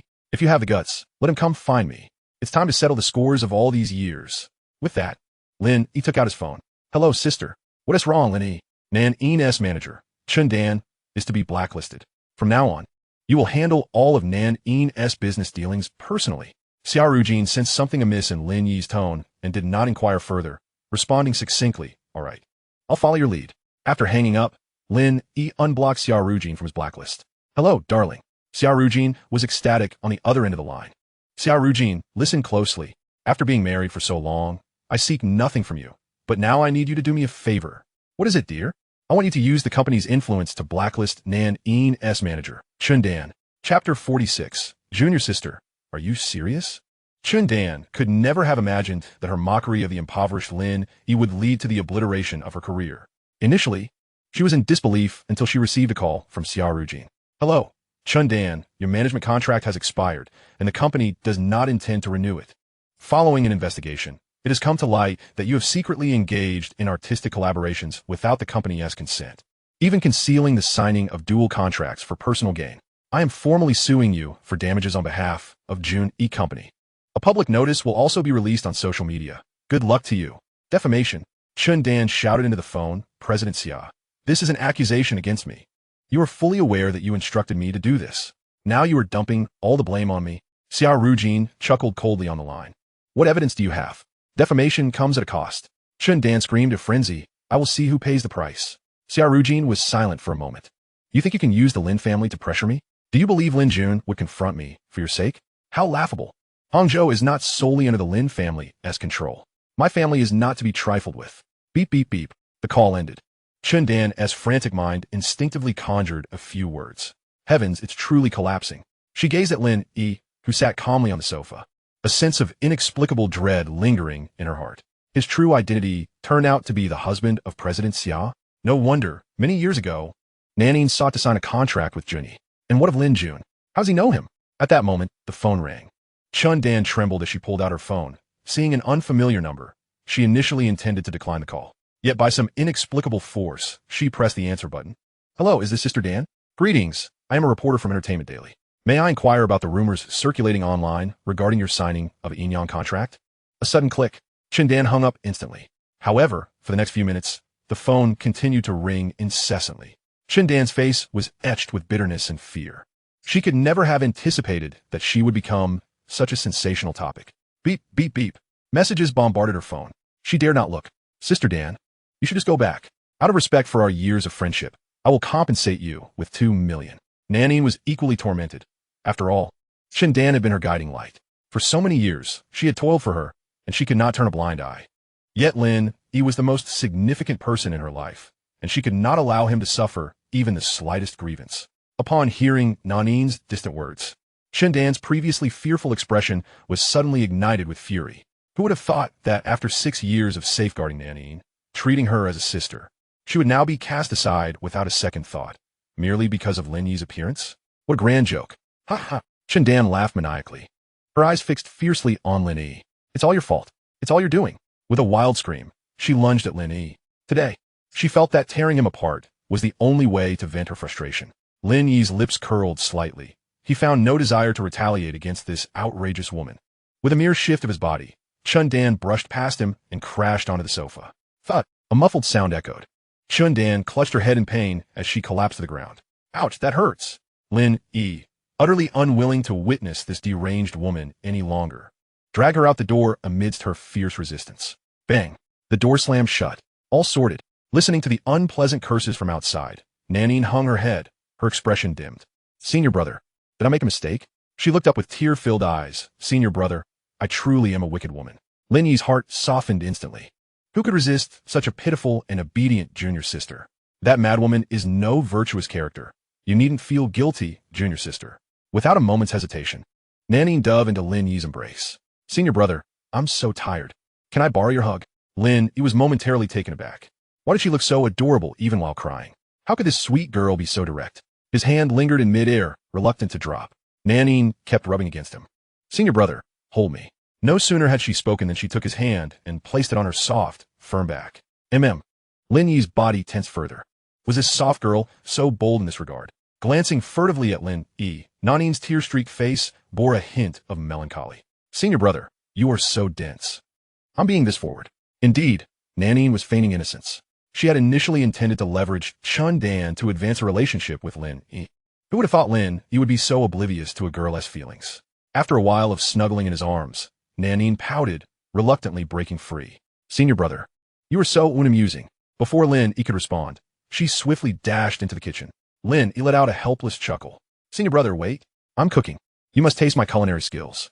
I'll bet I'm the first to serve a meal cooked by a superstar. Oh, shut it, Nanine retorted, her cheeks flushed. Senior brother, come help me out. An hour later, the sky outside had darkened. Bang! Nanine opened a bottle of red wine, her cheeks flushed with the alcohol. Senior brother, I'm feeling quite troubled. Would you accompany me for a drink? Is it trouble, or are you scheming something? Lin Yi's teasing only deepened Nanine's blush. As they cooked, Nanine kept recounting her experiences over the past few years. She expressed her gratitude towards Chun Dan. However, ever since she rose to fame, that once close confidant had begun to change. Nanine had overlooked many of Chun Dan's petty schemes. After being pursued by the wealthy scion from the Lin family in Hangzhou, Chun Dan actively played matchmaker, which clearly crossed Nanine's boundaries. Once she entered the industry, she maintained her integrity, despite numerous tycoons offering to elevate her to international stardom if she would only compromise. Yet, she remained unmoved. In her heart, she always cherished Lin Yi. She wanted to present her purest self to him. Within half an hour, Nanine, slightly tipsy, approached Lin Yi with a dreamy gait. Senior brother, what I said earlier in the kitchen was all true. I have had no shortage of suitors these past few years, but none have caught my eye. I even insisted on not having intimate scenes in my contracts. That Lin Jun, he always clings to me. I feel so alone. I can't afford to offend him or resist, so I can only feign compliance. Perhaps she was in high spirits, or perhaps it was the heat of the moment. She realized her words were quite frank, yet she genuinely felt the longing for Lin Yi before her, a yearning that was almost unbearable. At this moment, she wished to lay bare her heart, accumulated over the years, for Lin Yi to see. I know all about it. Lin Yi nodded, visibly touched. Gazing into her bright, profound eyes, Nanine's heart raced, her alluring figure rising and falling enticingly. She boldly pressed her lips to the corner of Lin Yi's mouth. Lin Yi stared at her in disbelief. Junior sister, are you serious? He too was swept up in the enchanting atmosphere. The intoxication coursing through his veins made him feel as if he were on fire. The two drew closer, as Nanine's lips curled into a triumphant smile. Ding, ding, ding. The phone rang, shattering their moment. Lin Yi furrowed his brows as he pulled out his phone. A wave of uncontainable anger surging within him. Xia Rujun, unless you explain yourself, I won't hesitate to block you. Chapter 47. If you dare to leave, I dare to die. Husband, where are you? I'm so scared. Two strangers appear at the door, both wearing masks, rendering their features unrecognizable. Could they be bad people? Oh dear. Husband, could you come back and take a look? Xia Rujun's tone was fraught with panic. Lin Yi struggled to contain his anger. Are you trying to fool me? Our neighborhood has excellent security. How could there be intruders out of the blue? Have you been watching too many dramas? Xia Rujun replied, somewhat aggrieved, but I saw a notice posted at the entrance of the community. Recently, there's been a group of individuals who, under the pretext of inspecting gas lines, deceive people into their homes, and subsequently rob them of everything. My dear, I am utterly terrified. I am all alone at home. What if they? How absurd. Lin Yi furrowed his brows and muttered a curse. Just wait. After hanging up, he awkwardly glanced at Nanine. She returned to her seat, burying her little head on the table. She did not want Lin Yi to witness her in such an embarrassing state. Her face flushed like a monkey's rear. Nanine, you heard the call too, didn't you? How about I go take a look? Nanine, reluctant, began to resent Xia Rujun inwardly. Why make such a phone call? Couldn't she seek out by Yue Guang instead? Why must she cling to my senior? Xia Rujun, I misjudged you before. You are far too cunning. Senior, Rujun is more important. You should go check it out. I'm fine, she replied. Lin Yi's brows knitted together. Nanine, I dislike this side of you. There is no need for you to mimic those scheming girls. I prefer your authenticity. With that, Lin Yi turned to leave. Nanine immediately panicked, desperately grasping Lin Yi's hand, shaking her head as she sobbed. Senior, it's not like that. I'm afraid. I don't want you to leave. Please don't be angry. I was wrong. Lin Yi's expression darkened, taking a deep breath. No, I'm not angry with you. You are a kind girl, and I appreciate your sincerity. Nanine nodded vigorously, I understand. She then pulled out her phone, opened the transfer feature in the chat interface, and pressed rapidly. Your friend has transferred 5 million yuan to you. Please check. Nanine, what is this? She shook Lin Yi's arm, smiling sweetly. I know Rujun usually doesn't give you money. Since you've established a studio, consider this my small investment. She was clever. If she simply stated it was for Lin Yi's personal use, he might refuse. But as an investment, he would not turn it down. Lin Yi appeared somewhat bewildered. Yet internally, he was elated. Having a docile junior sister like her was quite delightful. Yes, women should not be overly indulged. They must be kept in check from time to time. This time I'll let it slide, but next time, you must inform me in advance about the transfer so I can allocate shares accordingly. Nanine obediently nodded. Got it, senior. The property service at Qingwan Villa was exceptionally attentive. With a simple phone call, they sent a car to pick Lin Yi up.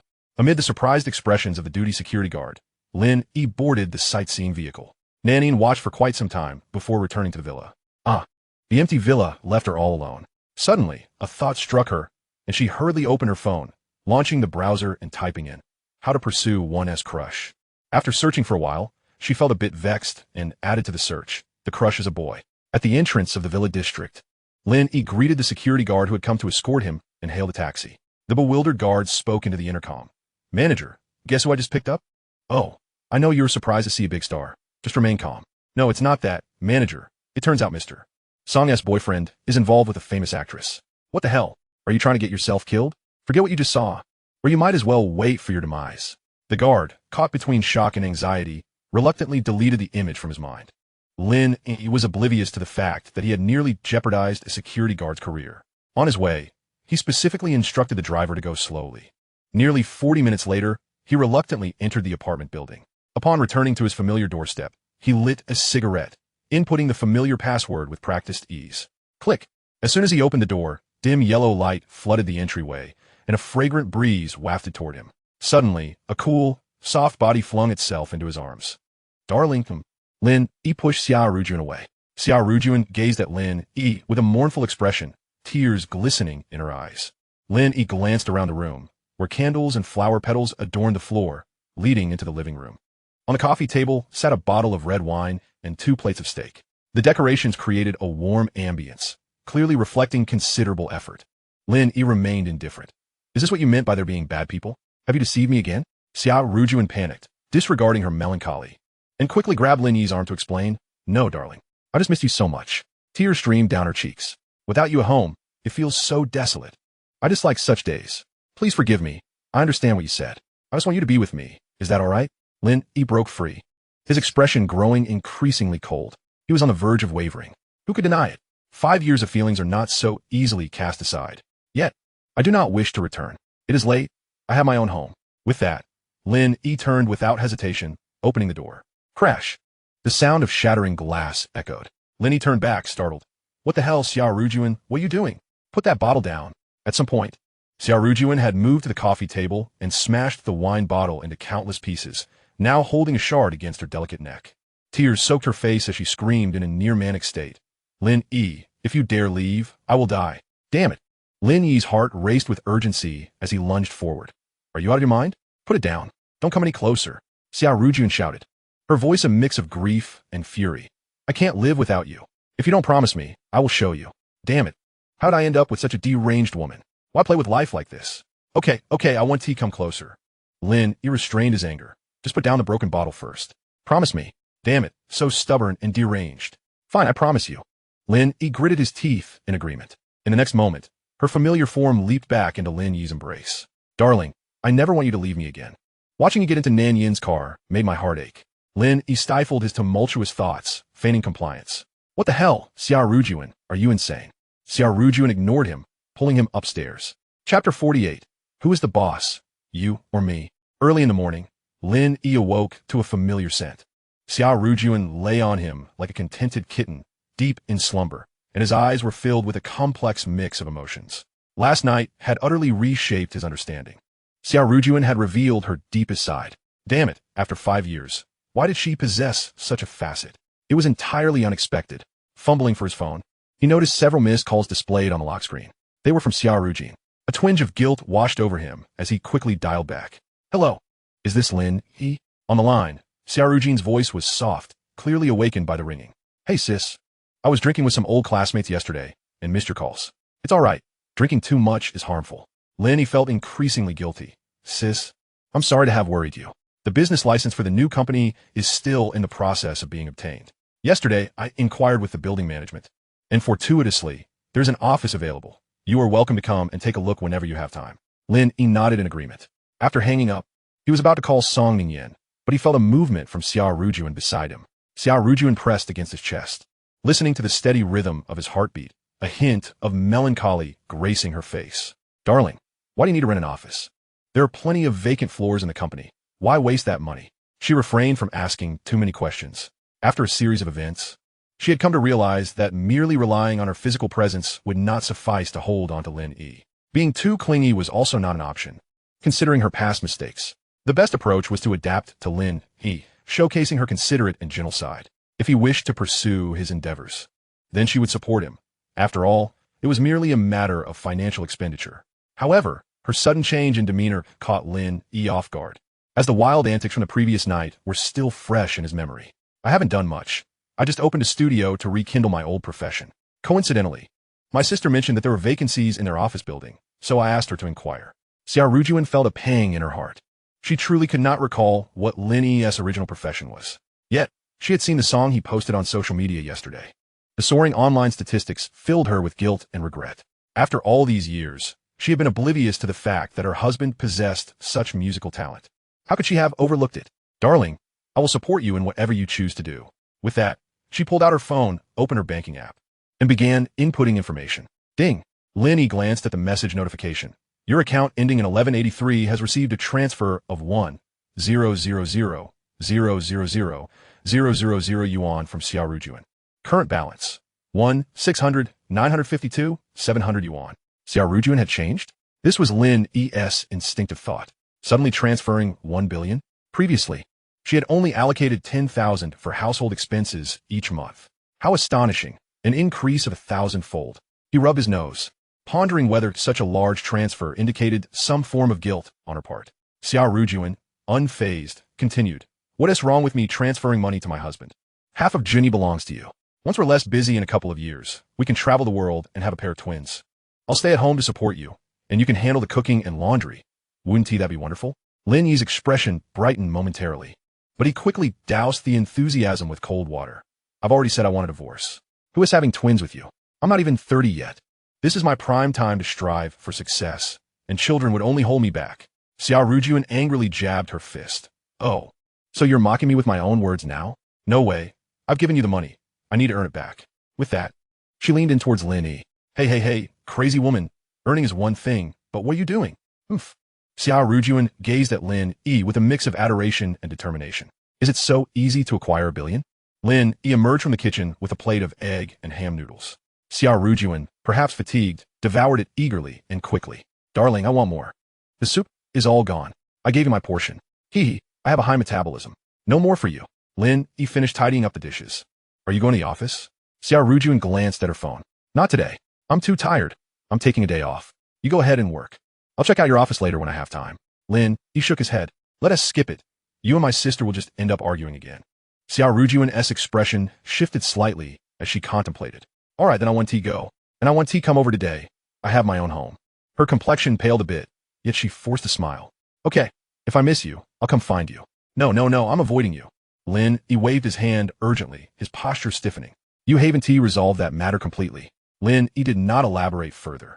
But Xia Rujun understood he was referring to Gu Yan. I'm off now, she said. Wait, darling. Xia Rujun dashed barefoot to the door, giving him another kiss. A little encouragement for love. Go for it. Lin Yi chuckled helplessly as he stepped out.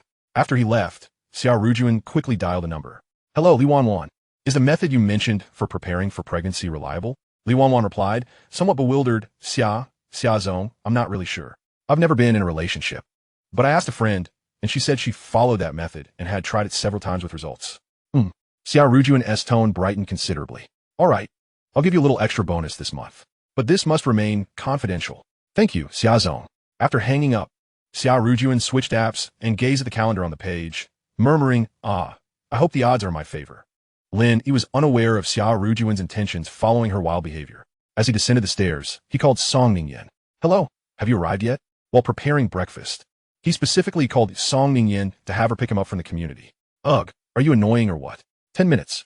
After hanging up, Lin Yi exited the community and exchanged a few friendly words with the security guard, Old Zhang.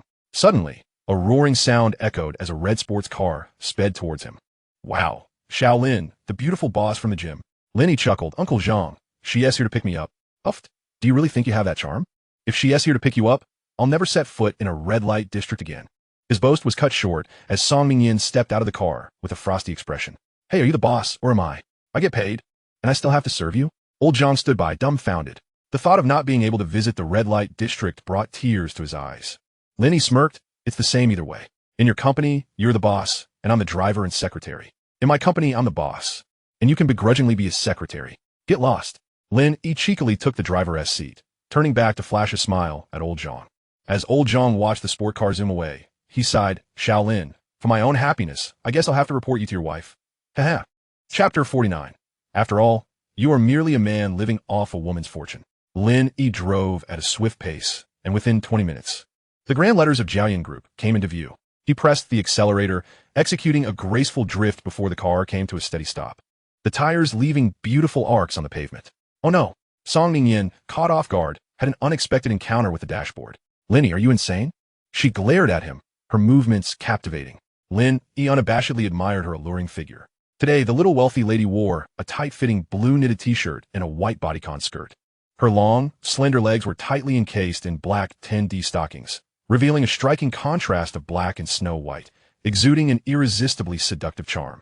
Her figure was truly exceptional, surpassing Xia Rujun by a considerable margin. Among the women Lin Yi knew, only his sister-in-law could rival her. However, Xia Rujun lacked the same height, falling short by half a head, though her proportions were more harmonious and curvaceous. What are you staring at? Song Ningyan instinctively sensed the invasive gaze upon her, and in a fit of embarrassment and indignation, pinched Lin Yi. If you keep staring, I might just gouge out your eyes. His crazy woman. Lin Yi gasped in surprise. In truth, Song Ningyan had deliberately dressed this way today, fully aware of Lin Yi's particular interest in her figure. She intended to provoke his irritation. That scoundrel. She had seen him board Nan Yin's chauffeur-driven car yesterday from upstairs. Who knows if Nan Yin had lost her mind yesterday? Observing Lin Yi rubbing his sore spot brought her immense joy. Aren't you going to open the door? Has the driver forgotten his basic duties? Lin Yi shot her a glare and, with a sulky expression, exited the vehicle. Hey, Lin bro, personally escorting President Song to work? Employees frequently entered the building, and upon seeing Lin Yi, they greeted him warmly. Haha, indeed. What can I say? Yan Yin is just too clingy. Lin Yi grinned mischievously, opening the car door and affectionately saying, Yin Yin, it's time to get out. Song Ningyin's charming face was icy, her heart already in turmoil. This shameless fellow was pretending to be her boyfriend and seemed to revel in it. However, she couldn't lose her temper in public, so she stepped out of the car with a dark expression. Lin bro, good morning. You're here? A voice called out from behind Lin Yi. He turned around and smiled. Xiao Kai? What is this? Missing me? Xiao Kai's fair face flushed as she tightly clutched her documents. Good morning, President Xia. Lin bro has arrived. Should I arrange a workstation for him? Arrange what? Song Ningyan wished he would just leave at once, exasperated that his eyes seemed glued to the women around. Don't mind her, Lin Yi said, ignoring her flustered demeanor and addressing Xiao Kai. I called her a few minutes late this morning. She is still in a bad mood. Xiao Kai was taken aback, her bright eyes wide with astonishment. Lin bro, you're actually living with President Song? Scoundrel. Song Ningyin, blushing with anger, raised her bag to strike him. What nonsense are you spouting? Who has some bad mood? Many employees nearby, witnessing Song Ningyin's outburst, hurriedly distanced themselves. Someone joked, Lin bro, President Song has a terrible temper. You'll have to be patient. Right. President Song is full of virtues, the only flaw being her somewhat fierce temper. Hearing these jests, Lin Yi made an okay gesture, his face beaming. Don't worry, everyone. President Song isn't going anywhere. As he said this, he leaned closer to Song Ningyin, wrapping an arm around her slender waist. The onlookers were astonished.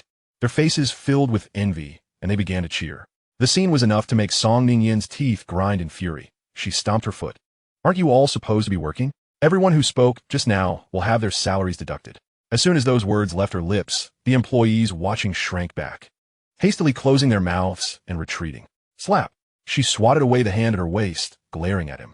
Aren't you leaving yet? All right then. Taking advantage of her moment of distraction, Lin Yi pinched her tender cheek and swiftly jumped back into the car, speeding off with a flourish. Stunned, Song Ningyin snapped back to reality at the roar of the engine, stomping her foot in indignation. Lin Yi, you shameless fool. That's my car. Xiao Kai watched the sports car vanish, a flicker of disappointment crossing her eyes. Still looking? You might as well become his secretary. With that, Song Ningyin angrily stormed into the company. Meanwhile, Lin Yi leisurely parked the sports car beneath G&E Tower. The vibrant red was indeed eye-catching, drawing admiring glances from young women. Lin Yi had no interest in such attention. He had only promised to drop Song Ningyin off at her workplace. Being a bodyguard was not his calling. His aim was to help her prosper. After a barrage of compliments, Song Ningyin had readily agreed that he need not devote himself to being a full-time driver or bodyguard. Hey sis, where's the vacant office?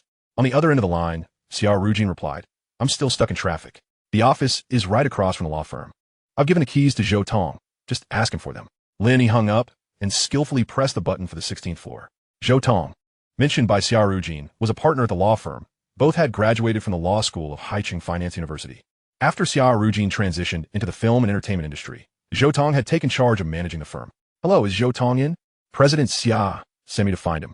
The receptionist appraised Lin Yi with a polite smile.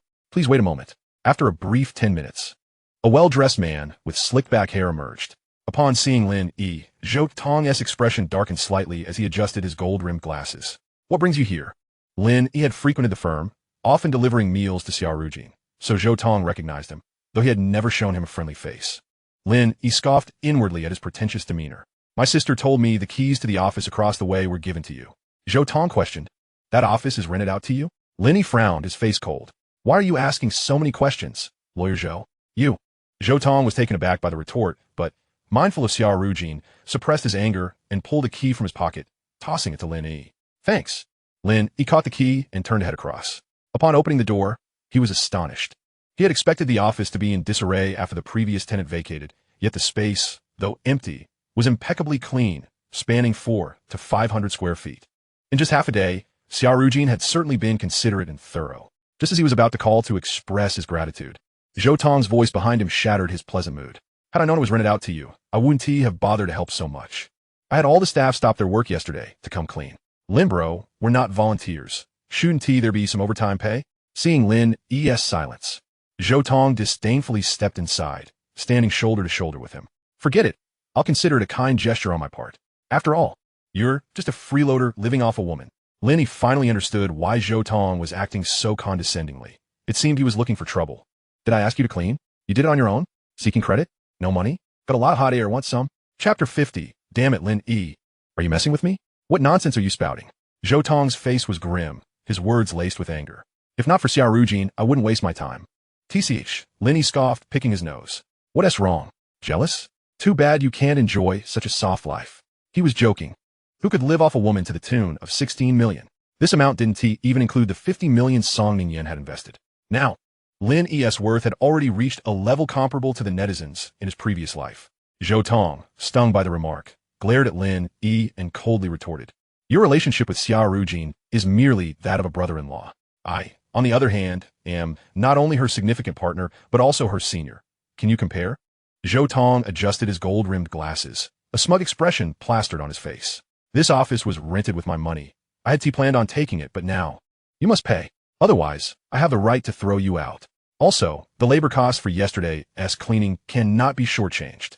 Although Zhou Tong was unaware of what company Lin Yi operated from previous encounters, he had long concluded that Lin Yi was merely an incompetent leech, relying solely on women. Even his own wife conceals their marriage from the outside world, which highlights just how much disdain he holds for Lin Yi. However, he is different. At merely 30 years of age, he has already garnered a stellar reputation in the legal circles of Jiang City. The two are on entirely different levels. And Lin Yi has nothing with which to compare himself. The sight of Zhou Tong's smug demeanor fills Lin Yi with revulsion, but considering Xia Rujun, he refrains from unleashing his ire. With his arms crossed, he remarked with feigned interest, "Lawyer Zhou, threatening me is hardly a wise strategy. How much are we talking? 5 million? No problem." Lin Yi pulled out his phone. "Come on, provide me with your bank account details, and I shall transfer it to you right now." Zhou Tong was momentarily taken aback, his eyes reflecting disbelief. But then, he quickly realized that Lin Yi was actually afraid of him. The saying goes, better to provoke a petty person than a lawyer, and he finally grasped its meaning. Yet, despite the radiant smile on his face, Zhou Tong felt a twinge of envy mixed with bitterness. Damn it, how could someone living off another's earnings rake in such a fortune? Regardless, he decided to secure the money first. Zhou Tong retrieved his phone and provided his bank account details. When he saw the balance indeed swell by 5 million, his animosity towards Lin Yi evaporated instantly. Haha, Lin Yi, who would have thought you were such a gentleman? Yet, internally he scoffed, realizing that Lin Yi was not just a pushover, but also a fool. Free money? Why not seize the opportunity? He then leaned closer to Lin Yi, draping an arm over his shoulder and winking playfully. Rest assured, if the company ever needs legal counsel, just let me know.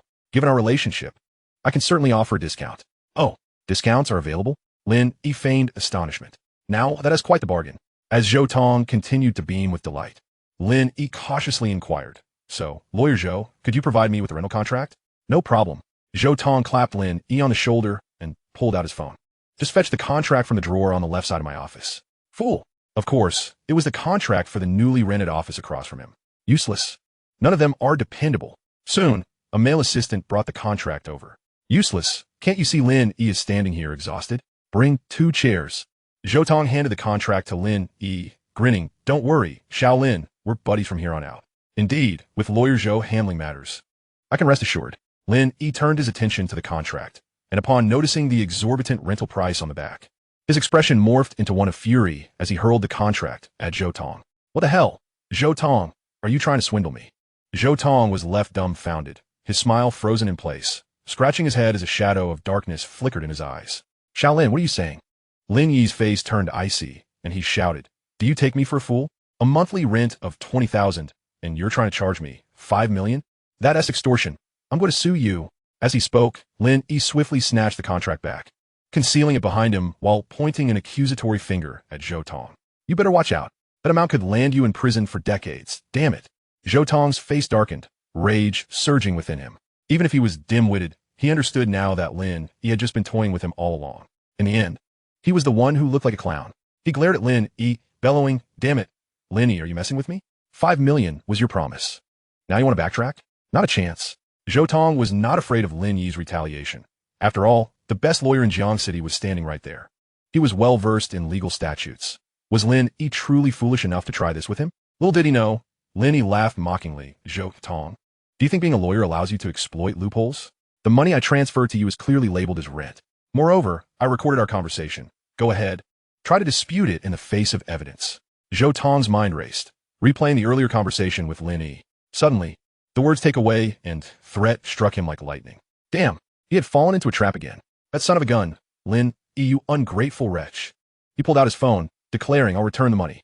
But Lin Yi smirked, his tone laden with meaning. "If you want to resolve this privately, you'll have to pay 3 times the extortion amount and compensate me for emotional distress, if you please. Not much, just 15 million and $1. Indeed, the $1 for emotional distress was purely intended to mock and toy with Zhou Tong. Zhou Tong felt a profound sense of humiliation. His disdain for Lin Yi surging like a tidal wave, rage boiling within him. "Damn it, Lin Yi, I'll teach you a lesson today." Zhou Tong swiftly shed his suit, swinging his fist toward Lin Yi. "Idiot," Lin Yi cursed, slightly shifting his body. Zhou Tong never anticipated that his punch would miss entirely. sending him tumbling forward uncontrollably. Lin Yi, you are truly insidious. Thud. Zhou Tong, unable to brace himself, shut his eyes in panic as he crashed to the ground. Damn it. He had endured enough of Lin Yi's antics, disregarding the pain as he lunged at Lin Yi once more. Yet, Lin Yi stood there calm and composed, utterly unyielding. Let go. Zhou Tong grasped Lin Yi's shirt, shouting, why aren't you dodging? Lin Yi looked at him with feigned innocence. Lawyer Zhou, let us speak civilly. Speak my ass. Zhou Tong couldn't discern what trick Lin Yi was playing, but he refused to release his grip.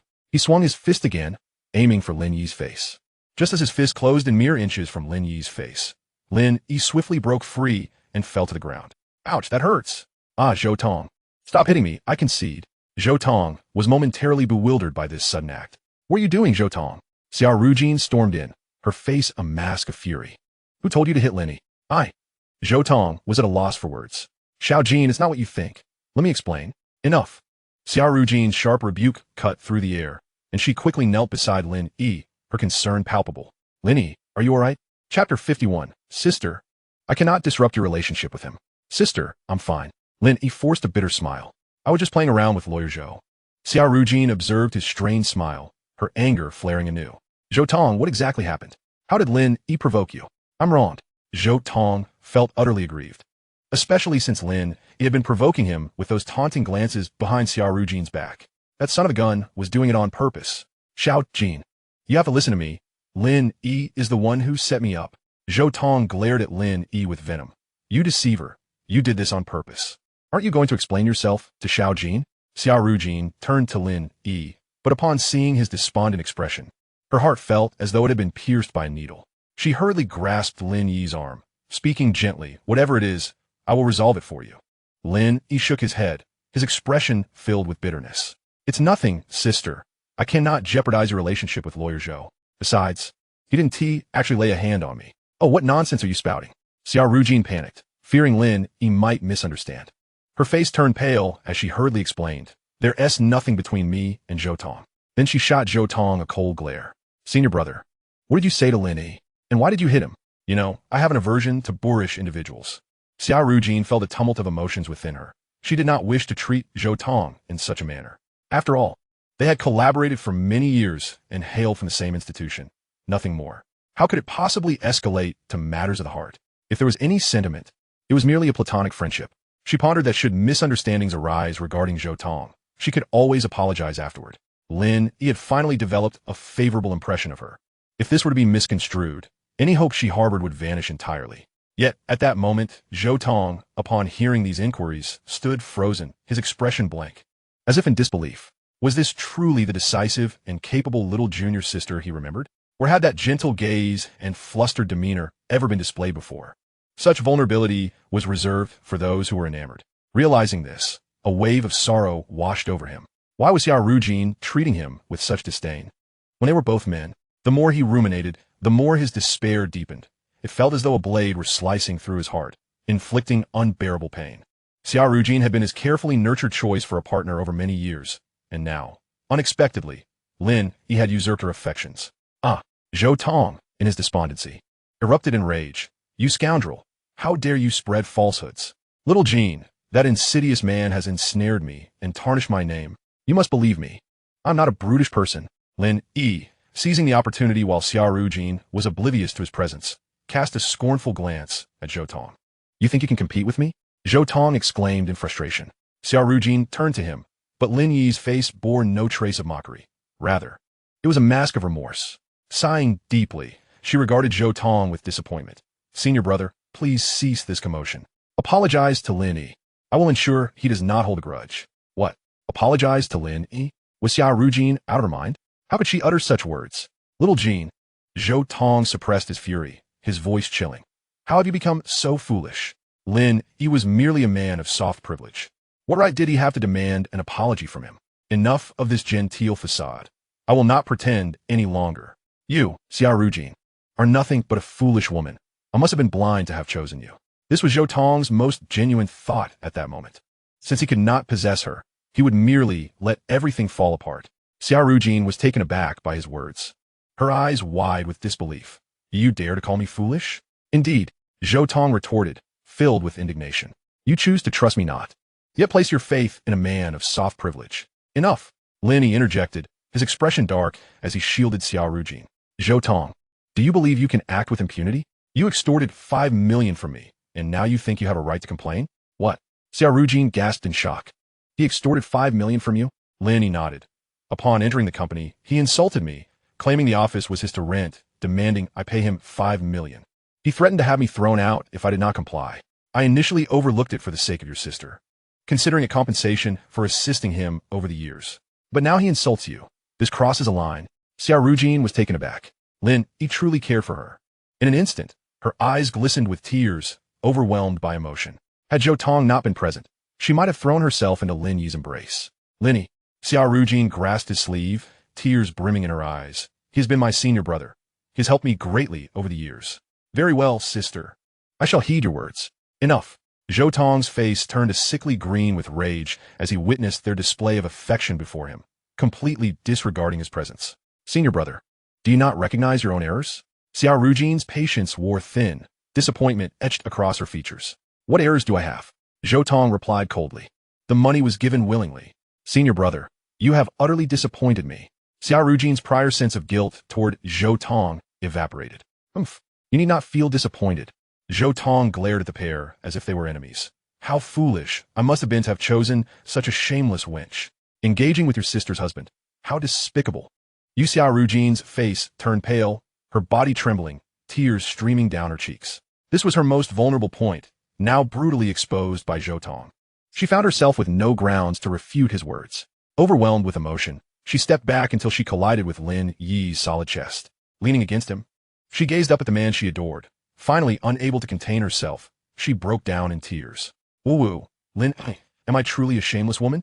Lin Yi's brow furrowed, his expression darkening as he fixed a fierce gaze upon Zhou Tong. Gently, he wiped away Xia Rujun's tears, offering a smile. Sister, he has bullied you. Allow me to deal with him. Xia Rujun's body seemed to betray her, shaking her head as she wept. This statement struck her deeply. Lin Yi felt a pang in his heart as he guided her to sit beside him. He turned to Zhou Tong, his demeanor icy, slowly closing the distance between them. Zhou Tong, intimidated by Lin Yi's fierce aura, instinctively tightened his grip. What do you intend to do? Bang! Without a word, Lin Yi launched a punch, sending Zhou Tong staggering back several steps. Crash! Zhou Tong's gold-rimmed glasses shattered upon hitting the ground. Ah! Zhou Tong winced in agony. My Armani, my Armani! Still able to shout? Lin Yi scoffed coldly. You scoundrel! Compensate me for my Armani. Zhou Tong seemed to forget his pain, angrily lunging at Lin Yi. Lin Yi sneered, offering no further words, delivering a swift uppercut. Ouch! Zhou Tong screamed in intense agony. Lin Yi wasted no time, deftly seizing Zhou Tong's tie and applying pressure. Executing a throw. Bang! Zhou Tong hit the floor with a dull thud. Ugh! Lin Yi, you bastard. Lin Yi showed no expression, quickly positioning himself atop Zhou Tong. Repay me. Slap! Slap!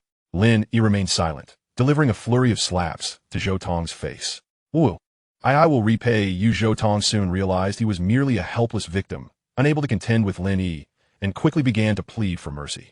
Yet, Lin Yi acted as if he were deaf, continuing his relentless assault. Zhou Tong's cries and pleas echoed throughout the empty office. Before long, a crowd of employees gathered at the door, drawn by the commotion. Xia Rujun regained her senses, struggling to rise.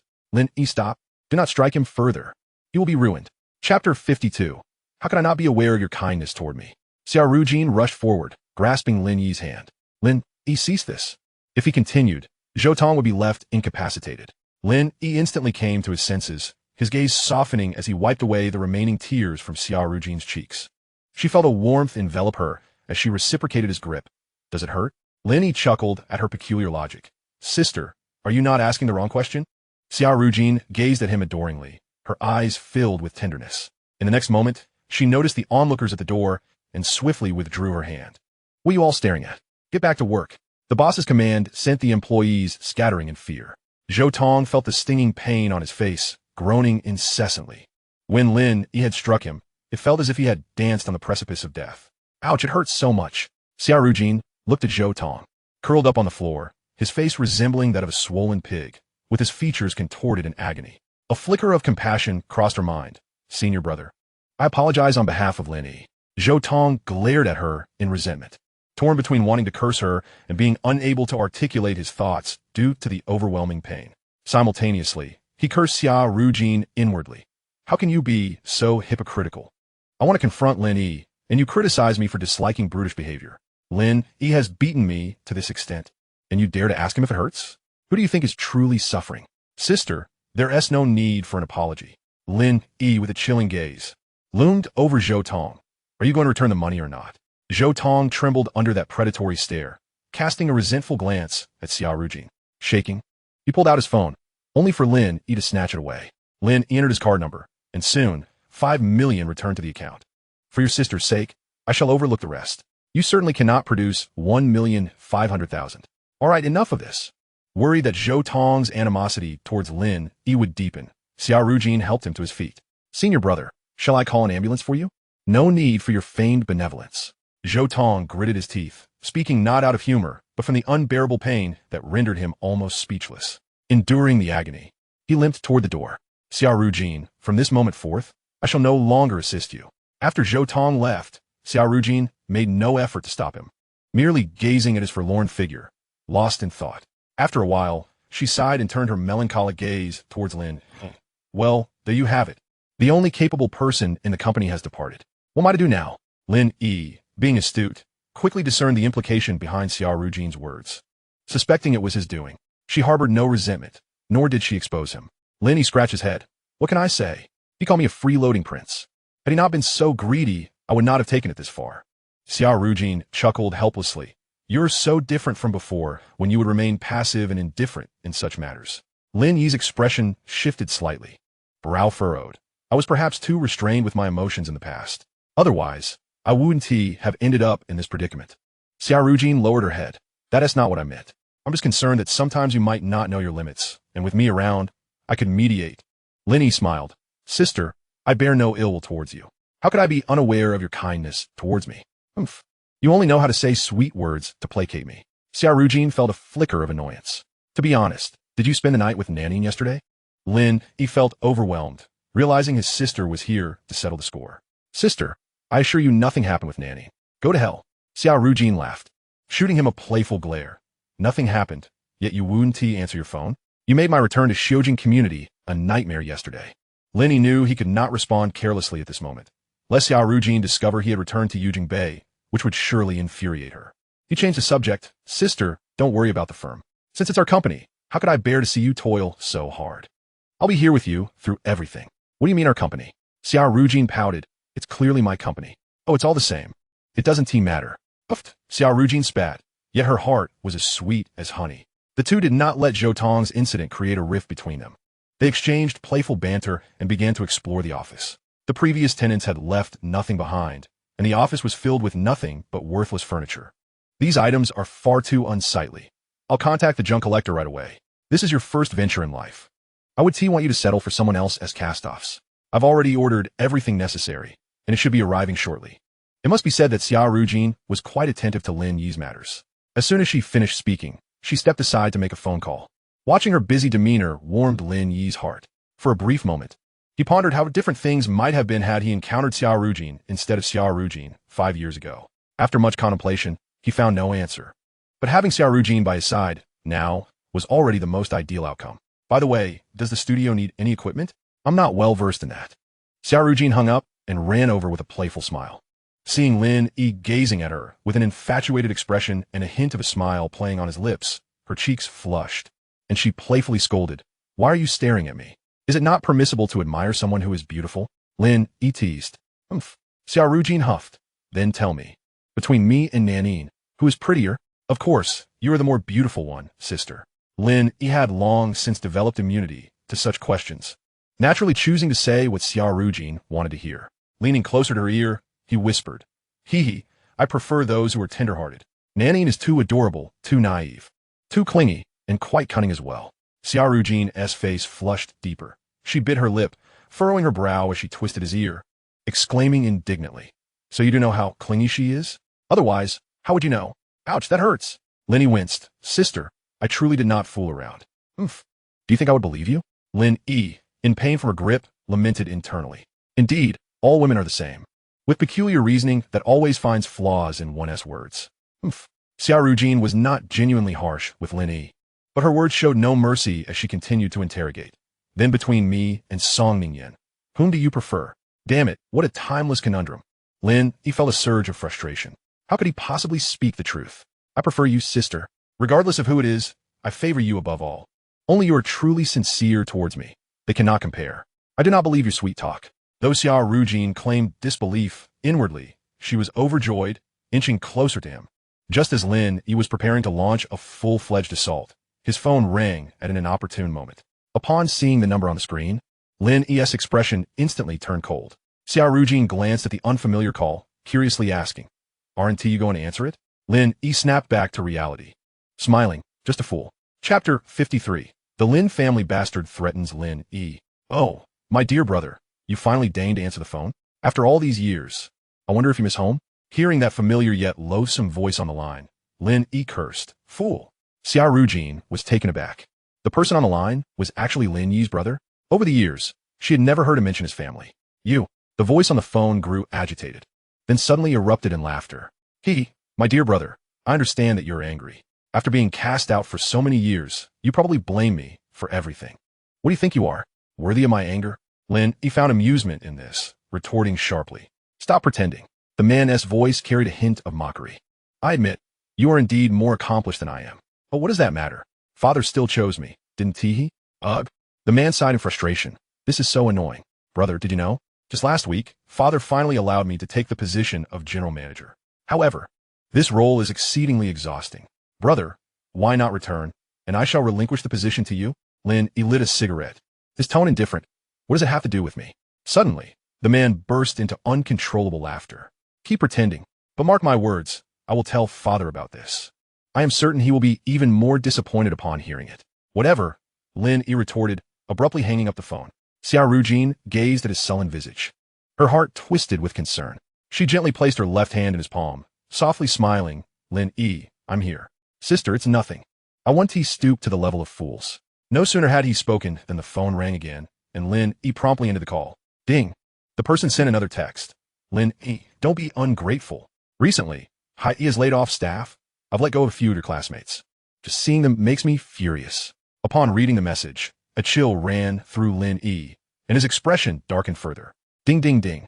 The so-called brother called again, and Lin Yi pressed to answer. Lin Yi, who gave you the right to hang up?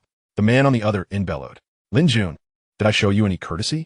Upon hearing that name, Xia Rujun froze momentarily. It was a name she recognized, and she hoped it was merely her imagination. Why did you dismiss them? Lin Jun, the so-called young master of the Lin family from Hangzhou, was also Lin Yi's half-brother. Hearing Lin Yi's icy voice, Lin Jun seethed. Think about it yourself. Lin Yi, let me make this clear. Nan Yin is mine. You better stay away from her, or I won't be polite. Huh. Lin Yi scoffed. Don't waste your breath over the phone. I'm currently in Jiangcheng, and Nan Yin is right beside me. If you don't come, you're a coward. Damn it. Lin Jun cursed from the other end. Lin Yi, just you wait. After hanging up, Xia Rujun observed Lin Yi's dark expression. Hesitant to approach him, Lin Yi was in a foul mood. It seemed Chen Dan had not heeded his words. This phone call had dredged up old grievances that Lin Yi had long since tried to forget. The Lin family was a prominent household in Hangzhou, but the original owner's mother had passed away in a car accident long ago. The day after his father, Lin Jun, lost his wife. He brought home a seductive woman and a 14-year-old boy. The boy was Lin Jun, Lin Jun's illegitimate son from years past. The woman ascended to the status of the Lin family's matriarch, while Lin Jun exhibited all the cunning expected of an illegitimate child. Over the years, the mother and son duo had relentlessly slandered, provoked, and sabotaged Lin Yi, all the while maintaining a facade of virtue in front of Lin Jun.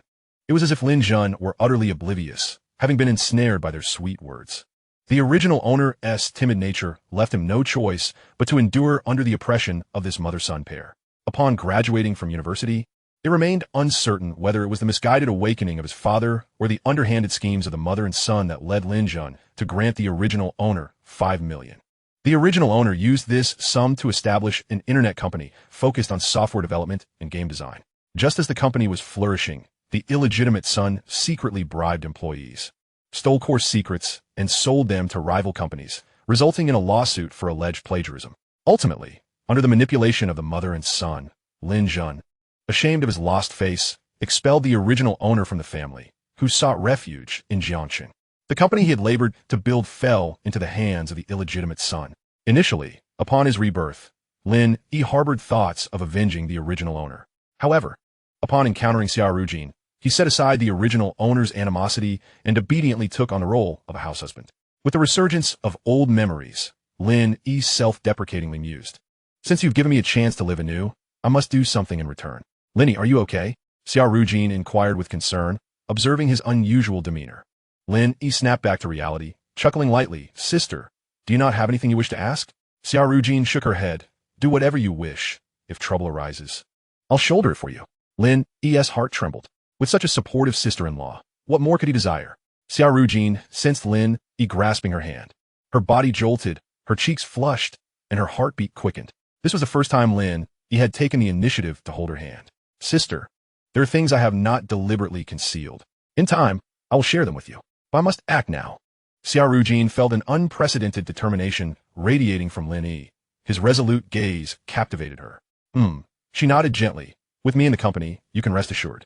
Though the phone conversation had consisted of mere fragments, Xia Rujun easily deduced Lin Yi's identity. Being from Hangzhou herself, she had heard rumors about the Lin family. But never had she imagined that the castaway son expelled from the family would turn out to be Lin Yi. Lin Yi tenderly caressed Xia Rujun's smooth, delicate face. "Sister, I plan to return to Hangzhou." A flicker of struggle passed through Xia Rujun's eyes, yet she refrained from dissuading him. After a moment of contemplation, she said, "Though the Xia family may not rival the Lin family, we have some connections in Hangzhou. Remember this number. You can contact him if you encounter issues." With that, Xia Rujun forwarded the number to Lin Yi. He accepted it without hesitation, nodding as he retrieved his phone to make a call. "Hello, you bastard. You didn't call me even after getting fired?" Wang Tung responded in surprise. "You found out so quickly? Cut the nonsense. I'm heading back to Hangzhou now. We'll discuss everything when I arrive." Wang Tung was elated. "Damn it, this is finally good news. Don't play me for a fool. Get lost." Chapter 54. After work, I certainly want to cooperate as a human shield. After bidding farewell to Xia Rujun, Lin Yi turned and sped off on Song Ningyan's flashy sports car onto the highway. "Hey, little rich girl, I've commandeered your car. I can't pick you up after work today.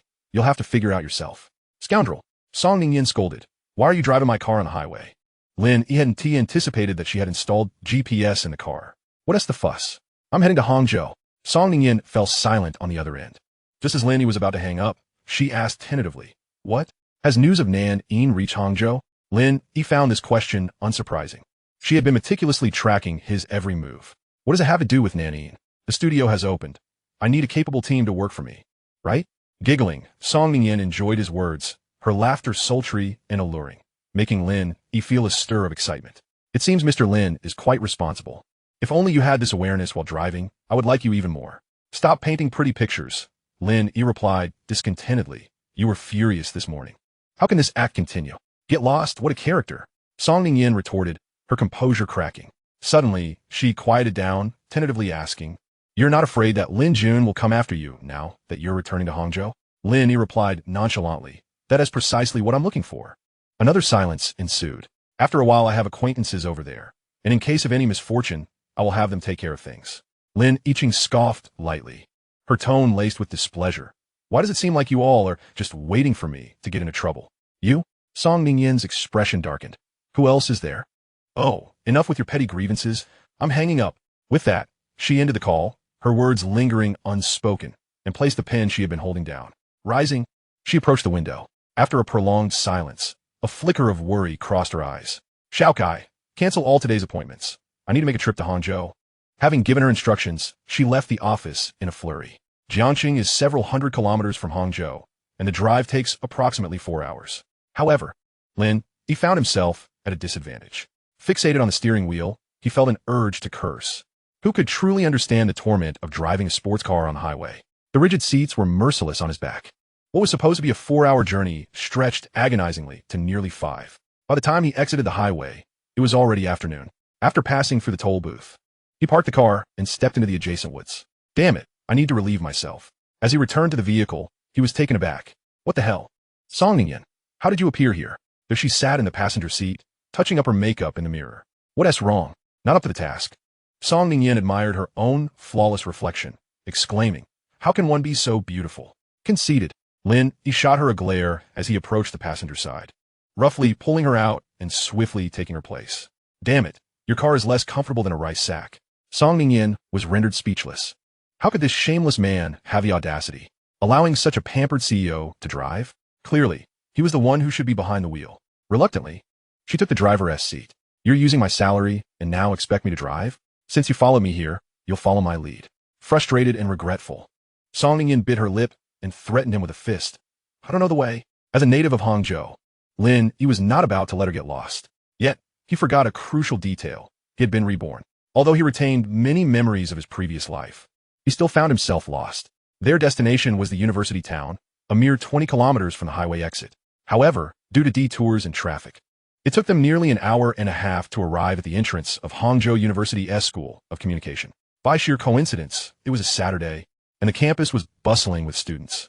The flashy sports car immediately drew the attention of many. While the striking red vehicle certainly caught the eye, it was Song Ning who truly captivated onlookers. With oversized sunglasses shielding half her face, her alluring features were accentuated by a perfectly sculpted nose and fiery red lips. With her high-cold, seductive demeanor, she eclipsed the countless younger girls around her. Furthermore, she was clad in the form-fitting dress from the morning, her long legs adorned with sheer black stockings, radiating temptation. Was she deliberately trying to incite envy among the male students? As the gazes around them intensified, Lin Yi could no longer tolerate it. Let us park the car here and walk. Song Ning removed her sunglasses, giggling. What's wrong? Afraid I'll be snatched away? I'm more concerned about the boys being unable to resist, considering how stunning you look. Oomph. Song Ning huffed, stepping out of the car with a sway of her hips. Leaning against the car door, Lin Yi lit a cigarette, observing the couples ambling by, feeling a wave of nostalgia wash over him. In his previous life, he had never attended university, yet he yearned for the carefree campus life.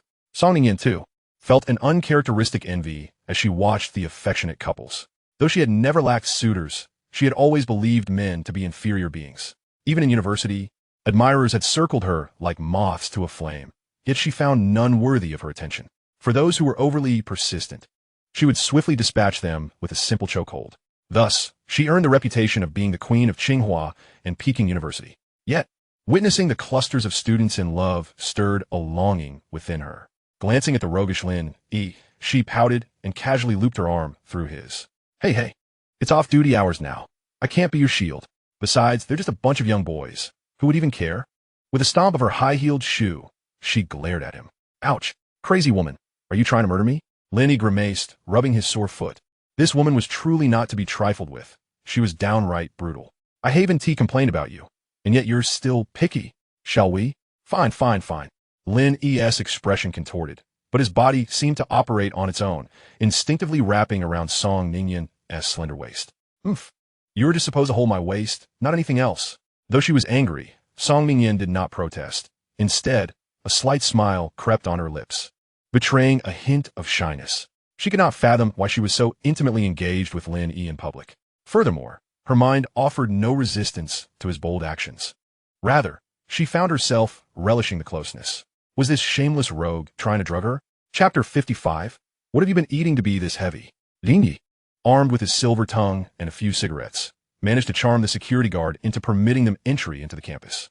They strolled leisurely along the campus path, appearing very much like a couple, as envious glances from younger students fell upon them, causing Lin Yi's smile to widen. It was undeniable that having her by his side brought him immense pride, bolstering his confidence to unprecedented heights. Meanwhile, his hand subconsciously tightened around her waist, pulling her closer. In that moment, Song Ning found herself savoring the enchanting atmosphere, reminiscent of her own university days. It felt as if they were the protagonists of a romantic drama, reminiscing about their past at their alma mater. With a sweet smile gracing her face, she leaned her head gently against Lin Yi's shoulder. However, the pleasant ambience was short-lived as Song Ning suddenly tensed, her expression darkening. She sensed Lin Yi's mischief. You jerk, how long are you going to keep this up? Lin Yi chuckled awkwardly. I couldn't help it. Your figure is just too tempting. Oomph. Song Ning retorted. While I do enjoy this atmosphere, it does not grant you permission to covet my beauty. Just listen to how you phrase that. It's practically inviting trouble. Lin Yi nodded seriously, internally reveling in her words. This woman was indeed a rarity. She relished the moment while maintaining a tough exterior. It was akin to saying, I admire your physique, but I do not love you. As they continued their journey, Lin Yi seemed to rein in his behavior, yet he grew bolder in his advances, whispering softly into Song Ningyin's delicate ear. As Song Ningyin appeared on the verge of losing her temper, he resorted to flattering words to appease her. Throughout their journey, her complexion fluctuated between a pallid hue of anger and a deep crimson of embarrassment, drawing curious glances from passers-by, rendering her mortified. After nearly 20 minutes of walking, Lin Yi guided Song Ningyin through the campus to a bustling snack street located at the rear of the school, a place designated by Wang Tong. However, upon nearing the entrance to the back gate, Song Ningyin furrowed her brow and squatted down, refusing to go any further. "What on earth are you doing?" she lamented, biting her lip and feigning vulnerability. "My feet hurt terribly." Lin Yi glared at her, noticing her incessant rubbing of her ankle, and retorted, "Who told you to follow me? Get up quickly, we're almost there." To his surprise, Song Ningyin maintained a frosty demeanor, her eyes glistening with unshed tears. "Lin Yi, are you even a man?" Her words drew even more attention, inciting whispers among onlookers. Lin Yi inhaled deeply, tempering his frustration. "What do you suggest we do? You carry me." "What?" Lin Yi's eyes widened in disbelief. "I've never even carried Xia Rujun. Why would I carry you?" "Then I won't move." As she spoke, Song Ningyin's expression shifted to one of sorrow, and she began to sob. Lin Yi felt exasperated. This woman was quite the dramatist, with the crowd around them growing. He felt his face flush with embarrassment. Fine, fine. He stepped in front of her and crouched down. With a playful giggle, Song Ningyin swiftly leaped onto Lin Yi's back. "Goodness, Song Ningyin, what do you eat to grow so heavy? Get lost. I'm only 100 pounds.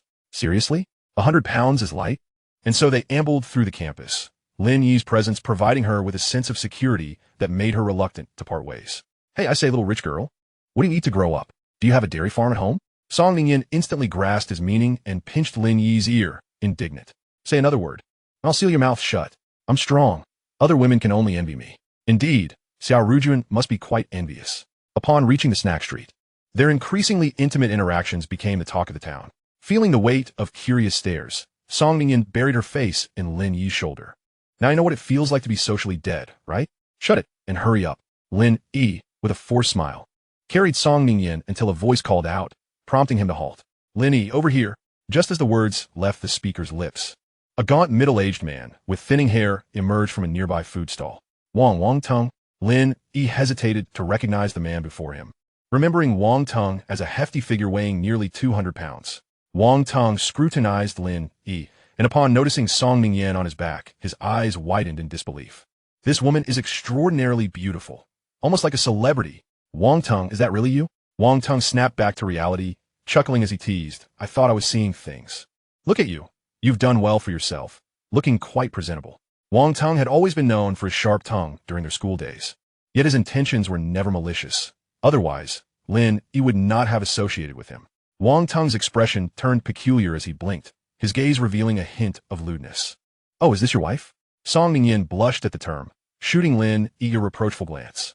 "Aren't you going to put me down?" Lin Yi clicked his tongue, reluctantly releasing her. "What wife? Call me boss. I rely on her for my meals, right? Little rich girl?" Song Ningyin shot him a fierce glare before smiling sweetly at Wang Tong. "Don't listen to this rascal. My surname is Song." That polite smile nearly brought Wang Tong to his knees. "Miss Song, hello. I'm Wang Tong, Lin Yi's college friend." Seeing Wang Tong stutter, Lin Yi cast a disdainful look. "She's just a pretty girl with a good figure and some wealth. Is it really necessary for you to be so flustered? Hey, little rich girl, I really shouldn't have brought you along. With your entrance, my friends will undoubtedly be at your beck and call. Oh, some people sure are bitter." Song Ningyin shot a flirtatious glance at Lin Yi, her eyes sparkling with mischief. Wang Tong dared not gaze at her any longer. Acutely aware of the chemistry between the two, after years apart, he sensed something different about his old friend. "Lin Yi, Ms. Song, shall we head inside? The others have been waiting for a while." Chapter 56. Song Ningyin's modest drinking capacity. Upon entering the food stall, Song Ningyin instantly became the center of attention. Accustomed to such greedy gazes, she donned a captivating smile and followed Wang Tong to a seat, while Lin Yi, with a sour expression, shot menacing looks at the lecherous man, resembling a protective dog over its food. "Are you Lin Yi?" A corpulent man with glasses asked incredulously, casting his eyes over Song Ningyin. "Damn, is that really Lin Yi? If it weren't for his unchanged face, I might have mistaken him." Another man, with a thick mane of hair, exclaimed excitedly, his gaze also landing on Song Ningyin. It is in a man's nature to be lustful. One can only blame Song Ningyin for being so strikingly beautiful, unless one is not a normal man or is blind. The heavier set man was named Lu Wei, while the one with the luxurious hair was Jin Fan. They, along with Wang Teng and Lin Yi, had once shared a dormitory. Lin Yi, upon seeing them, regained his composure and greeted them with a smile. Hey, Lu Wei, Jin Fan, right? Damn, after all these years, Wang Teng is as skinny as a bamboo pole, while you, Lu Wei, have switched physiques with him. And Jin Fan, for heaven's sake, can't you ever fix that bug? Jin Fan, still stunned, turned to the side and called for someone, swallowing hard. Is he really Lin Yi? Wang Teng shrugged. I'm beginning to suspect this rascal has been possessed. Just look at him.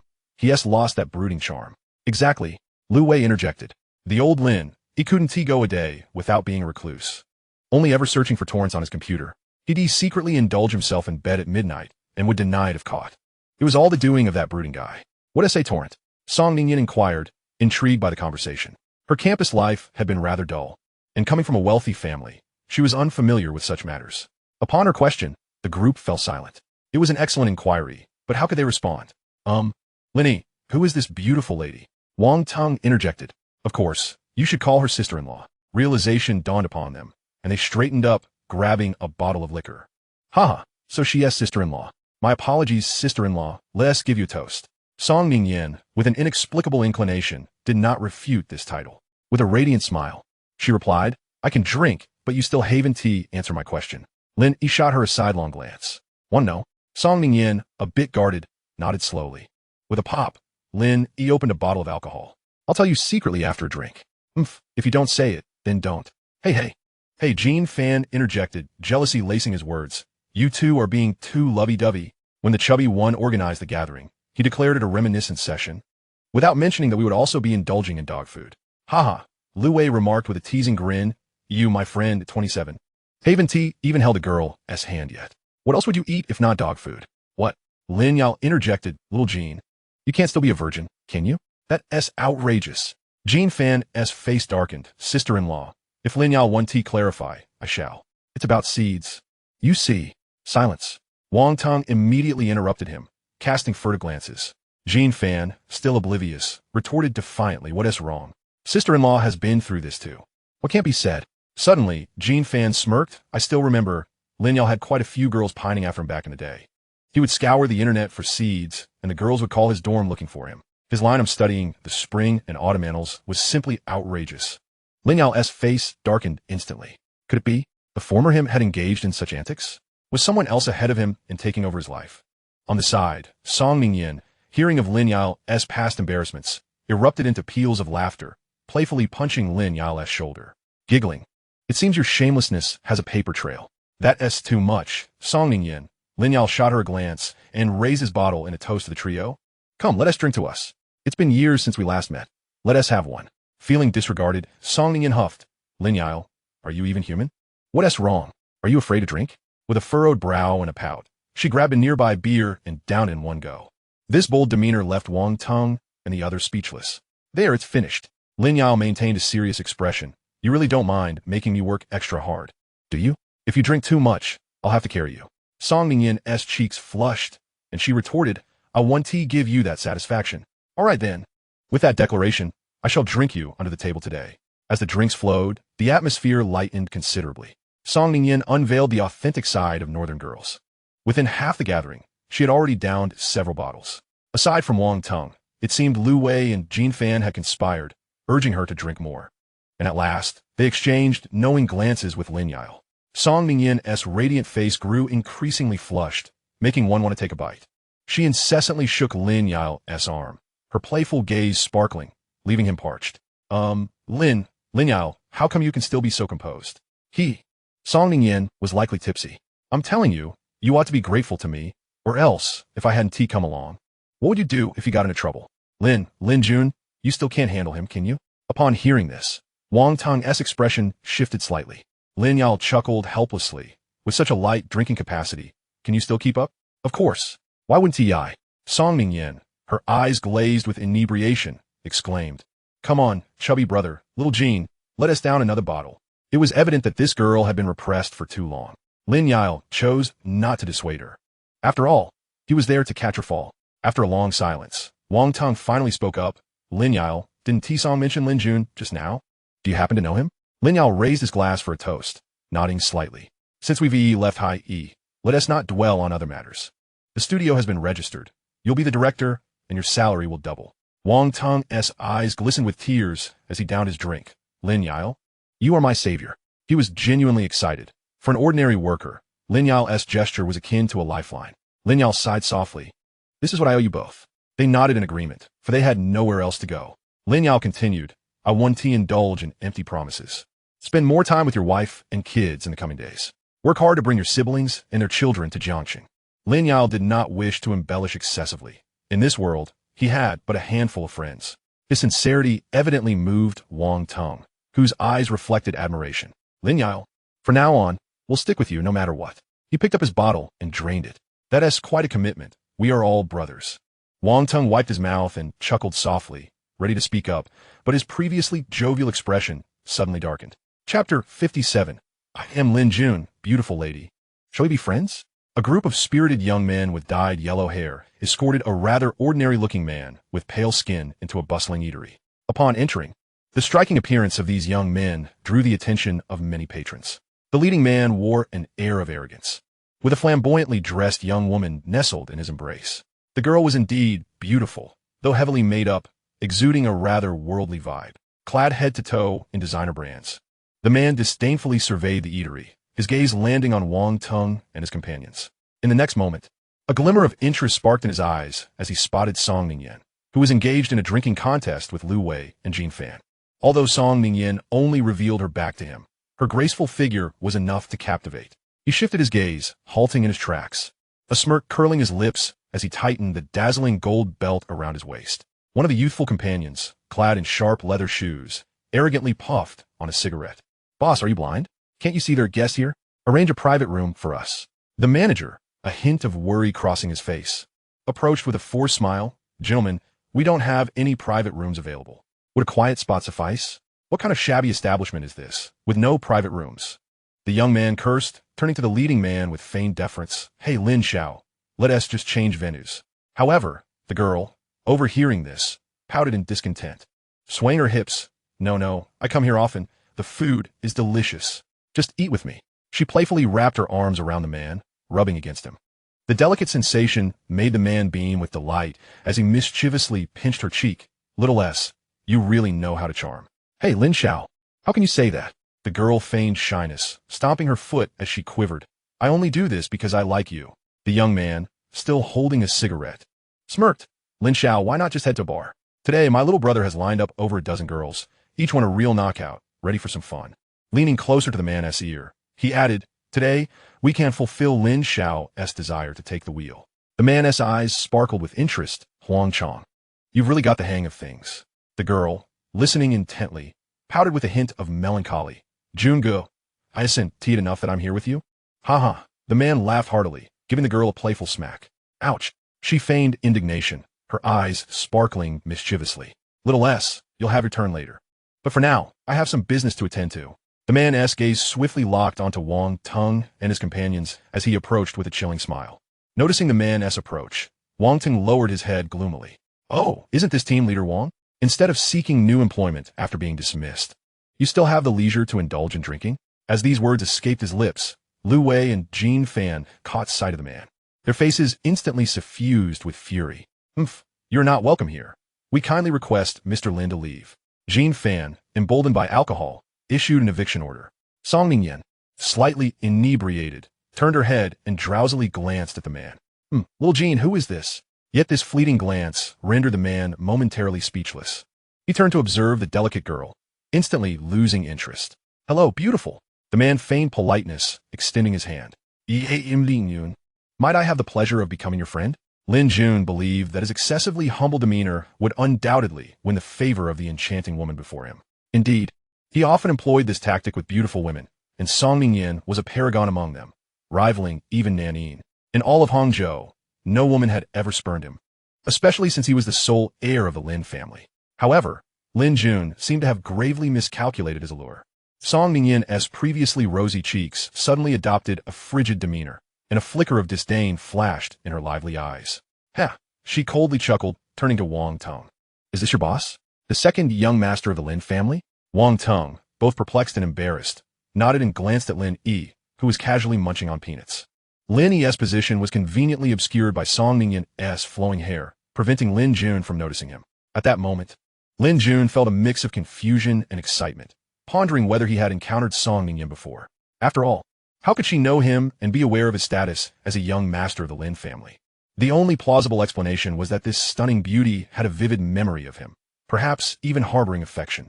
With this thought, Lin Jun felt euphoric, convinced of his extraordinary fortune. Ha! Lin Jun, he feigned a gentlemanly smile, leaning closer. Haven't we met somewhere before? Li Yun, that is quite enough.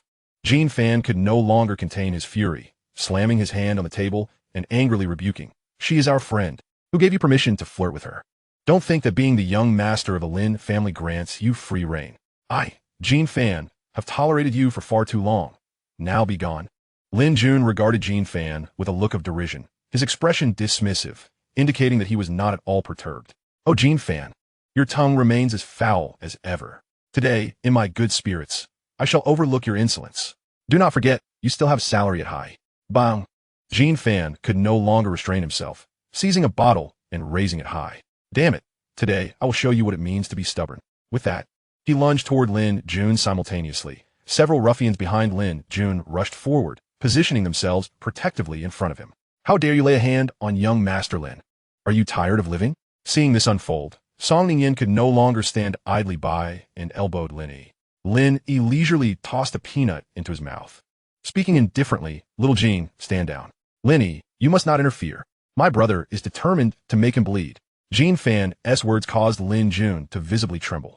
His eyes filled with confusion as he looked towards the silhouette beside Song Ningyin, an overwhelming sense of familiarity washing over him. Clap, clap, clap. Lin Yi began to applaud slowly, rising languidly and stretching. Ah, Lin Jun, you truly are audacious. You demand respect while displaying such arrogance. Turning to face Lin Jun, his piercing gaze met Lin Jun's. Upon fully recognizing Lin Yi's face, Lin Jun stood frozen in shock. Lin Yi, TSK, Lin Yi shook his head, a look of regret crossing his face. It appears I have failed as your elder brother. You have lost even the most basic semblance of respect. In an instant, Lin Yi's brow furrowed, an intense chill emanating from him. Slap! To the astonishment of all present, Lin Yi struck Lin Jun hard across the face. Did I grant you permission to call me by name? You are bringing shame to the Lin family. Spit. The sound of the sharp slap reverberated through the room, leaving nearly everyone in stunned silence. Lin Jun, momentarily dumbfounded, quickly regained his senses as the stinging pain surged through him, followed by a tidal wave of rage. You dare to strike me? Lin Jun's eyes blazed with humiliation as he glared at Lin Yi, a profound sense of indignation consuming him. He had never anticipated that Lin Yi would truly return to Jiangqing. Very well, I had not sought you out, yet you present yourself so conveniently. Lin Jun bellowed. Damn it, Huang Chong, why are you standing there? Take him down. The gang of ruffians snapped back to attention at Lin Jun's furious command. However, hearing the order, Huang Chong incredulously asked, Lin Xiao, is he truly your brother? Lin Jun swiftly slapped him. What kind of question is that? I command you to attack him. If you kill him, I shall take full responsibility. Huang Chong nodded, his face transforming into a mask of aggression. Brothers, let us go. Upon receiving the order, the group of ruffians seized nearby stools and charged at Lin Yi. The situation had spiraled out of control. Wang Tong shouted, Lin Yi, take your sister-in-law and leave. Damn it, Lu Wei, let us hold him off. Lu Wei, equally enraged, smashed a beer bottle and roared, I've had enough of this. Brothers, let us fight. As he spoke, every empty bottle on the table shattered. Lin Yi, excitement glimmering in his eyes, glanced at Song Ningyin. You hold them back. Do not let them engage. Song Ningyin furrowed her brow and nodded, be careful. Lin Yi flashed her a reassuring smile and swiftly moved forward. Lin Yi, hurry and escape. Jin Fan shouted desperately, throwing another beer bottle. Song Ningyin calmly waved her hand. Lin Yi said not to engage. He will handle it personally. Though unsure why this stunning beauty was so confident, the three men could hardly calm their anxious hearts. Damn it, what do we look like cowering here? Wang Tong exclaimed. As soon as he finished speaking, he grabbed a stool and charged forward. Lu Wei and Jin Fan exchanged glances, seizing nearby beer bottles to join him. Lin Jun watched as Lin Yi was pummeled by the gang of ruffians, an indescribable satisfaction flooding his mind. Lighting a cigarette, he beckoned the girl beside him. She obediently leaned against his chest, playfully rubbing her backside against him. Lin Jun took a deep drag of his cigarette, muttering, damn it, once I'm done here, You're next. But before he could exhale the smoke, the scene before him rendered him utterly dumbfounded. Lin Yi, with an agile grace, weaved effortlessly among the thugs, dodging their attacks. The ruffian stools struck nothing but air, inadvertently hitting their own comrades. Ouch! Damn it, monkey, where are you swinging that thing? Hyang Yi. You just smashed my stool leg. The gang of ruffians stood bewildered, having completely missed their targets in a flurry of chaos. The three individuals on the periphery, Wang Tung and his companions, were momentarily taken aback, their hands clutching bottles of liquor, unsure of where to hurl them. At that moment, Lin Yi resembled a cunning fox, employing a technique from ancient boxing, the entanglement maneuver, to befuddle several young thugs with dyed yellow hair. He had had his amusement, and prolonging the jest would only lead to humiliation. Gathering strength in his legs, a glint of mockery flickered in his eyes. With a series of muffled thuds, cries erupted from the mouths of the yellow-haired ruffians. Ouch! Damn it, who stepped on my foot? Brother Chong, my foot is flattened. The agonizing sensation caused them to lose their balance, and within mere seconds, they all collapsed to the ground, their postures identical. The absurdity of the scene brought laughter to Song Ningyan's eyes, where Lin Yi's mischievous antics danced. This reminded her of their initial encounter at the villa, where Lin Yi had similarly employed such underhanded tactics to berate the bodyguards. It must be said, the childish tactic of stepping on toes proved remarkably effective. She gave Lin Yi a thumbs up, exclaiming, "You scoundrel, you're utterly shameless. I adore it." Lin Yi winked back at her with a swagger, then gestured for Wang Tung and his companions to step aside. The one-sided outcome instantly chilled Lin Jun's fervent heart. Angrily shoving away his female companion, he glared at Lin Yi. "Damn it, are you playing dirty? Who taught you to speak to your brother like that? Is this how the Lin family raises you? You're becoming increasingly unruly." Lin Yi responded with indifference. "You're the one who refuses to acknowledge your Lin lineage. Yet here you are, running back to hang city all on your own. How delightful." Lin Jun's expression darkened further. The matter with Nanine and today's grievances will all be settled together. He cast a furious glance at the yellow-haired thugs on the ground, bellowing, "Huang Chong, you fool. Are you dead?" With a start, the yellow-haired thugs sprang to their feet, their eyes fixed on Lin Yi with fierce determination. Having lost face due to Lin Yi's underhanded tactics, they could hardly let him off the hook. "Huang Chong, if you don't reclaim this turf, don't dare say you're with me, Lin Jun. Remember, as long as no one dies, my Lin family will bear the consequences." Their bravado surged, as if they had been injected with adrenaline. "Young Master Lin, just watch." Suddenly, Huang Chong produced a finely crafted folding dagger from nowhere. "Hey, you bastard. Let us see whose bones are tougher, yours or my blade." As he lunged at Lin Yi with the dagger, the others grabbed chairs to hurl at him. "Lin Yi, watch out!" Song Ningyan cried out anxiously from the side. Lin Yi's lips curled into a slight smile as he swiftly maneuvered, sidestepping to greet Huang Chong. With a swift motion, he blocked the attack with his elbow. Huang Chong felt a sharp pain radiate from his armpit to his brain, instinctively retracting his arm. Simultaneously, the dagger slipped from his grip and landed in Lin Yi's hands. The yellow-haired thugs froze in terror. "Damn it, this bastard is a trained fighter." Lin Yi cast a sidelong glance at Lin Jun, a cold smile gracing his lips, chilling Lin Jun to the bone. A singular question gnawed at him. This was not the Lin Yi he remembered. The Lin Yi of old was weak and ineffectual, merely barking like a dog. How could he possibly possess such formidable prowess? Yes, he had to be an imposter. Before Lin Jun could further contemplate, Lin Yi made his move again. Brandishing the dagger, he nimbly navigated through the throng of yellow-haired thugs. Terror gripped them as they scattered, not daring to confront him head-on with a weapon in his hand. A monthly salary of 1,800, is it worth risking our lives? As a chilling breeze swept through, the yellow-haired thugs felt as if the wind had sliced across their foreheads, a wave of inexplicable dread enveloping them, leaving them paralyzed. "Ah, it's a ghost!" they shrieked, mistaking Lin Yi for a specter. For the first time, Lin Yi revealed a glimpse of the assassination techniques he had mastered in his previous life as a mercenary. Leaving everyone utterly astounded, Wang Tung, in disbelief, asked Fat Little Gold, "Is this really Lin Yi?"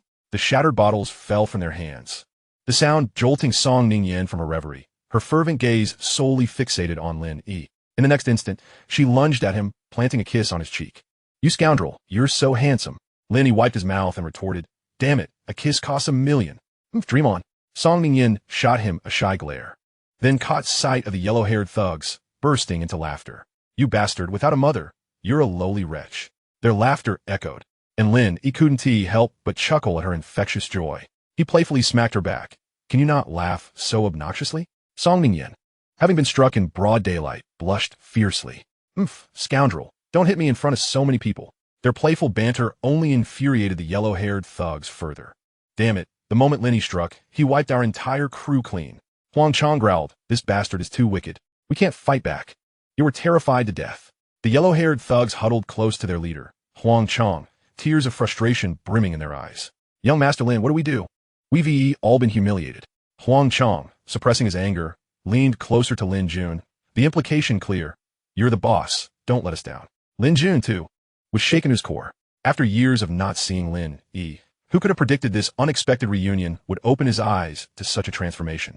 A singular thought consumed his mind.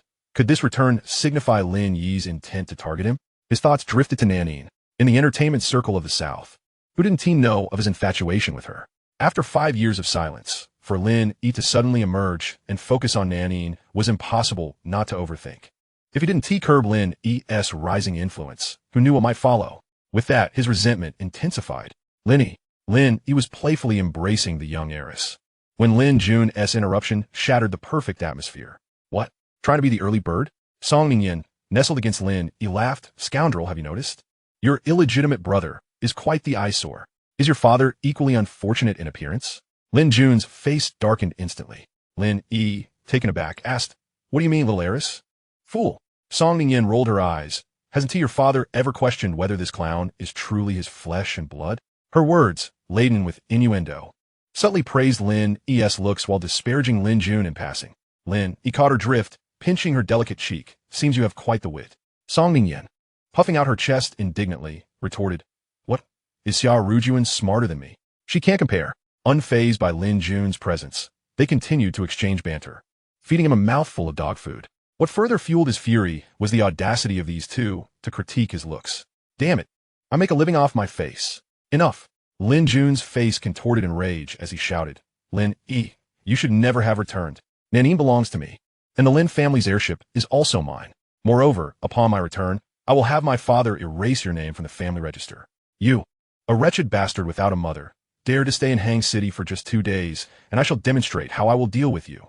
Lin Yi's previously mocking expression gradually darkened, and the hand that had been groping froze in place. Song Ningyin sensed the chilling aura emanating from him, and obediently stepped back. Lin Yi, she began, but he interrupted her, his face cold as he advanced towards Lin Jun. What did you just say? Who's the bastard without a mother? Since Lin Jun's arrival at the Lin family, he had always looked down upon Lin Yi. However, Lin Yi's actions today dealt a severe blow to his pride. Though Lin Yi's icy gaze sent shivers down his spine, his inherent arrogance could not be trampled upon. The bastard I speak of is you. A glimmer of madness flickered in Lin Jun's eyes. Ha ha, Lin Yi, you despicable wretch. Do you know why your mother met with that accident? It was entirely her own doing. Lin Jun suddenly felt a pair of hands gripping his throat tightly. Say that again. Lin Yi's voice was frigid to the bone. The suffocating sensation caused Lin Jun to struggle, his hands flailing against Lin Yi.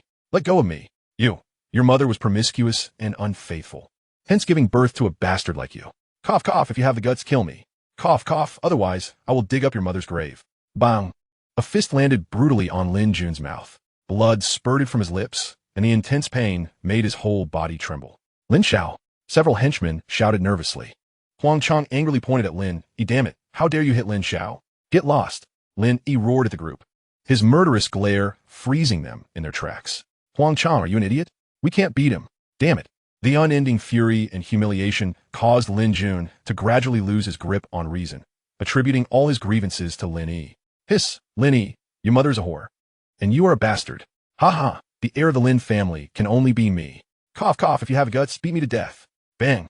Lin Yi's eyes turned cold as he delivered another punch, expressionless. A bloodied tooth flew from Lin Jun's mouth. Lin Jun let out a pain scream. Lin Yi.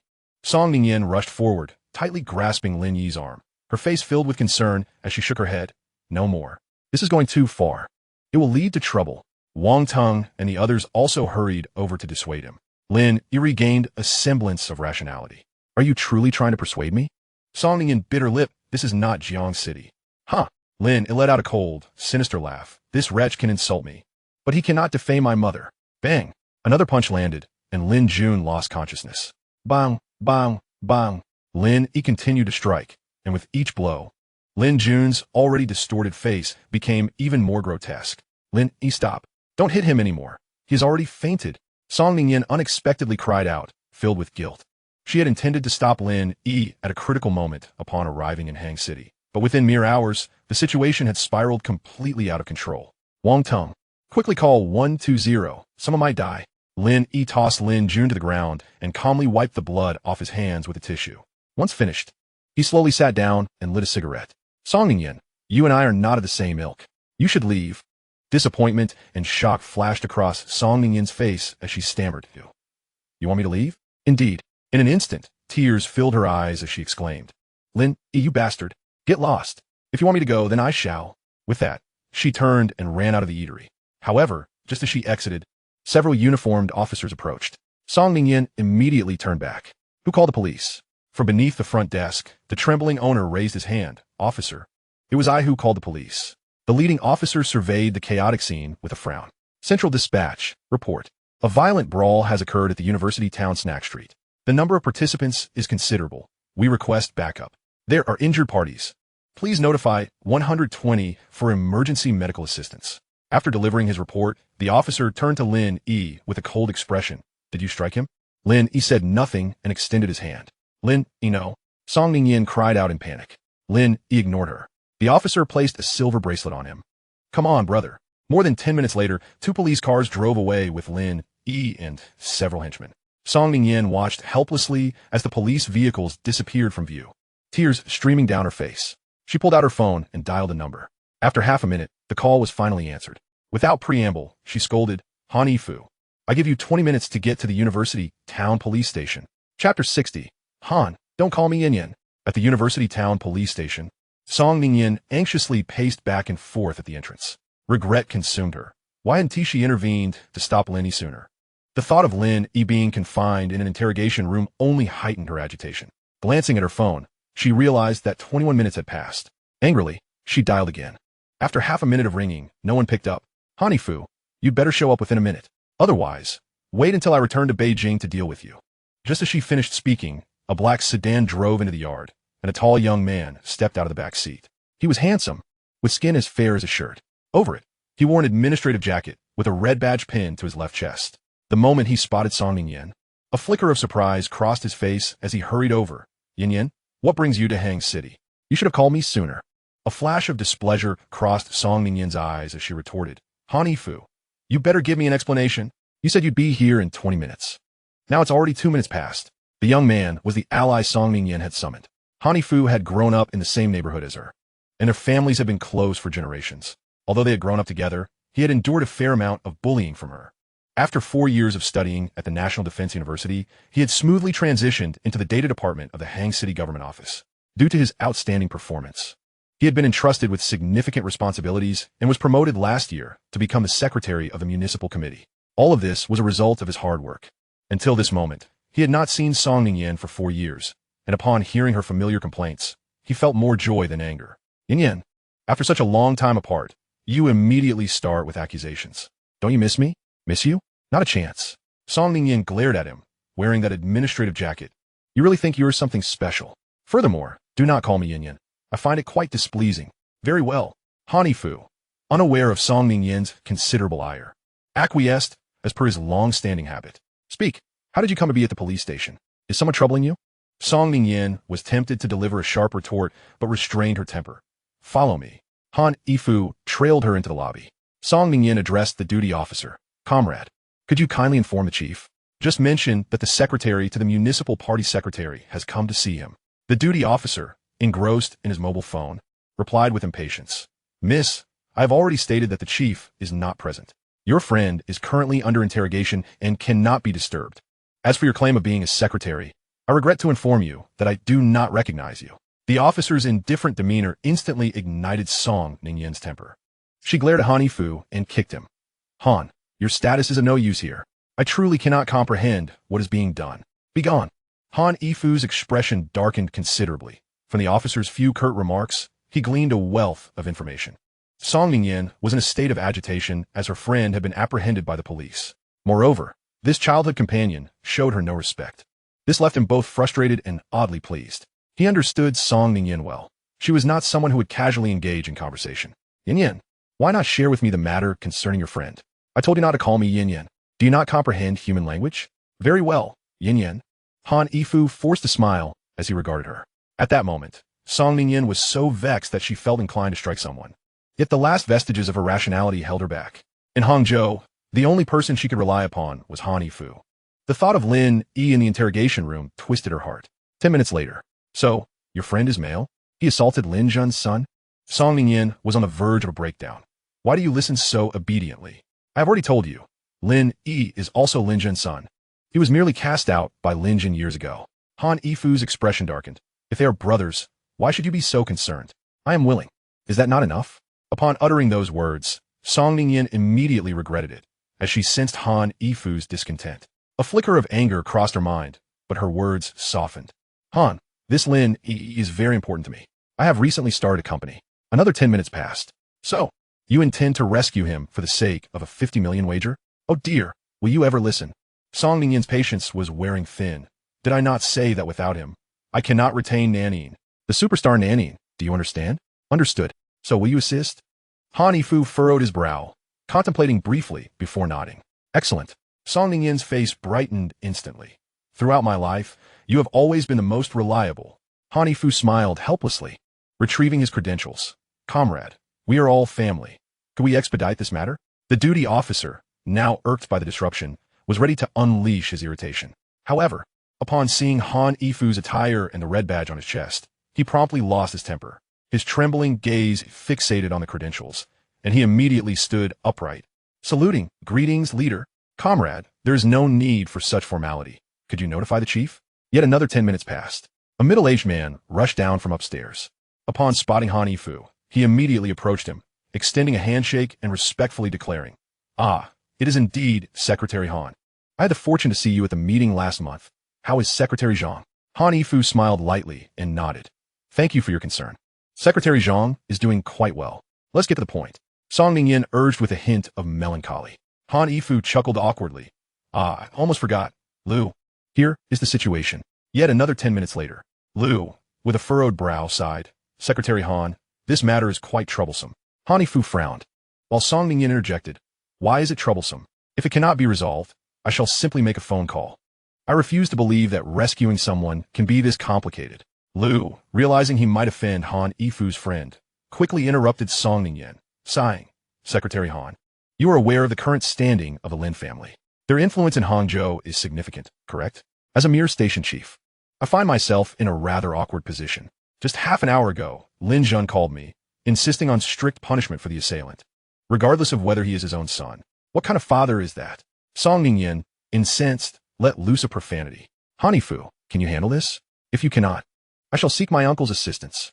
Han Yifu glanced at Lu, torn, and tentatively inquired. Lu, what is it that you require? Lu smiled awkwardly. If Secretary Zhang could lend his support, it would ease my predicament with Lin Zhen. Han Yifu's expression froze.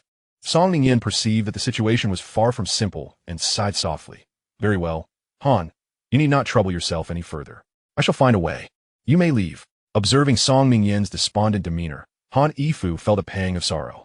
Steeling himself, he declared, I will seek approval from Secretary Zhang. Chapter 61. You listen to my mother so obediently. Go with her. Hello, Secretary Zhang. Are you awake? A deep voice resonated from the other end of the line. Ah. Xiao Han, I'm still awake. What is it? Han Yifu chuckled softly. Secretary, here is the situation. After outlining the circumstances, there was a silence on the line. A minute passed. Xiao Han, you mentioned that your friend's companion is Lin Yi, another member of the Lin family? Indeed, Secretary.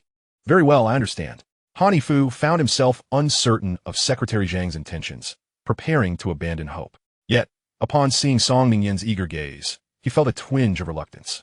Respectfully, he said, Secretary Zhang, this friend of mine is also from the capital. Moreover, his uncle is the municipal party secretary of Jiangcheng, Qiyuan. On the other end of the line, Secretary Zhang quickly inquired. So, your friend belongs to the Song family of the capital? Han Yifu nodded. Yes, Secretary. Please pass the phone to that station chief. Lu took the phone, greeting respectfully. Secretary Zhang, Lu Daji, University Town Police Station, please provide guidance. Secretary Zhang's tone was calm. There is no need for such formality. Regarding this case, the parties involved should be understanding. Once you ascertain the facts, proceed according to the law. Punishment must be meted out without leniency. Yes, Secretary. After hanging up, Liu beamed at the two. Secretary Han, Miss Song. The interrogation is not yet concluded. I shall personally inquire. If there are any misunderstandings, I ask for your forgiveness. Liu slowly walked into the interrogation room. A few minutes later, Miss Song, according to the Public Security Administration punishment measures, your friend has received the understanding of the affected party. However, the legal threshold cannot be crossed, so the fine must still be paid. Song Ningyin's eyes brightened, nodding rapidly. I will pay it now. What is money? As long as Lin Yi can remain safe and sound, even if it means Han Yifu taking the fall, Song Ningyin would not bat an eye. Soon after, the fine was settled, and Lin Yi, along with Wang Teng and a few others, was released from the interrogation room. Lin Yi, are you all right? Song Ningyin rushed forward with concern, instinctively grasping his arm. Beside them, Han Yifu's expression immediately darkened. Lin Yi gazed at Song Ningyin with a complex expression, his eyes also drifting towards Han Yifu. Sister-in-law, haha, I appreciate your help. Song Ningyin's delicate face flushed momentarily as she released Lin Yi's arm. As long as you're fine, that's all that matters. Han Yifu's countenance darkened further. Ever since arriving at the police station, he had sensed something amiss. He pondered what kind of man could render Song Ningyin so flustered. The term sister-in-law provided him with a precise answer. At that moment, he fixed a cold, piercing gaze on Lin Yi, as if he were a thief who had stolen away his beloved toy. Ningyin, aren't you going to introduce us? Hello, Lin Yi. I am Han Yifu, Ningyin's childhood companion. Han Yifu's smile was courteous, yet his words were laced with an unmistakable tension. Song Ningyin rolled her eyes. Han Yifu. Why emphasize that? Han Yifu feigned innocence. Ningyin, haven't we've been playmates since we were little? Lin Yi chuckled. Brother, it seems you've endured quite a bit. Han Yifu shot him a grateful look. This Lin Yi truly understood him. Indeed, he had been bullied by Ningyin far too often throughout their childhood. Wait, why am I grateful to him? Ha, Lin, perhaps you should temper your impulsiveness. While Ningyin can assist you this time, the next time may not be so certain. Lin Yi furrowed his brow, suspecting that the childhood friend harbored some hidden agenda. Why must he be so cryptic? Just say you're willing to help. All right, buddy. Thanks for this time. Han Yifu's expression brightened considerably as he approached Song Ningyin with a smile. Ningyin, why don't you stay with me tonight? Coincidentally, my aunt called the other day, asking me to check on you. She mentioned you haven't been in touch with your family. Shut up. Song Ningyin interrupted him directly. Han Yifu's smile froze instantly. Ningyin, are you unable to comprehend human language? Song Ningyin glared at him in anger. I told you not to call me Ningyin. And when did you become so nagging? I'm just worried that no one will take care of you here in Hangzhou. Han Yifu replied, looking forlorn. Song Ningyin, growing increasingly impatient, retorted, do I need your concern? If you're so obedient to my mother, why don't you go live with her? As an awkward scene threatened to unfold, Lin Yi feared he might burst into laughter. He exchanged glances with Wang Teng and the others and quietly made his way to the door. Let us go, just as he took a few steps. Han Yifu shouted, Hey, where do you think you're going? Lin Yi turned back, forcing a smile. I'm just trying not to disturb you too. Oomph. Song Ningyin huffed, quickly catching up to tightly grasp Lin Yi's arm. She turned back and yelled at Han Yifu. Han Yifu, I suggest you wake up. He is my boyfriend.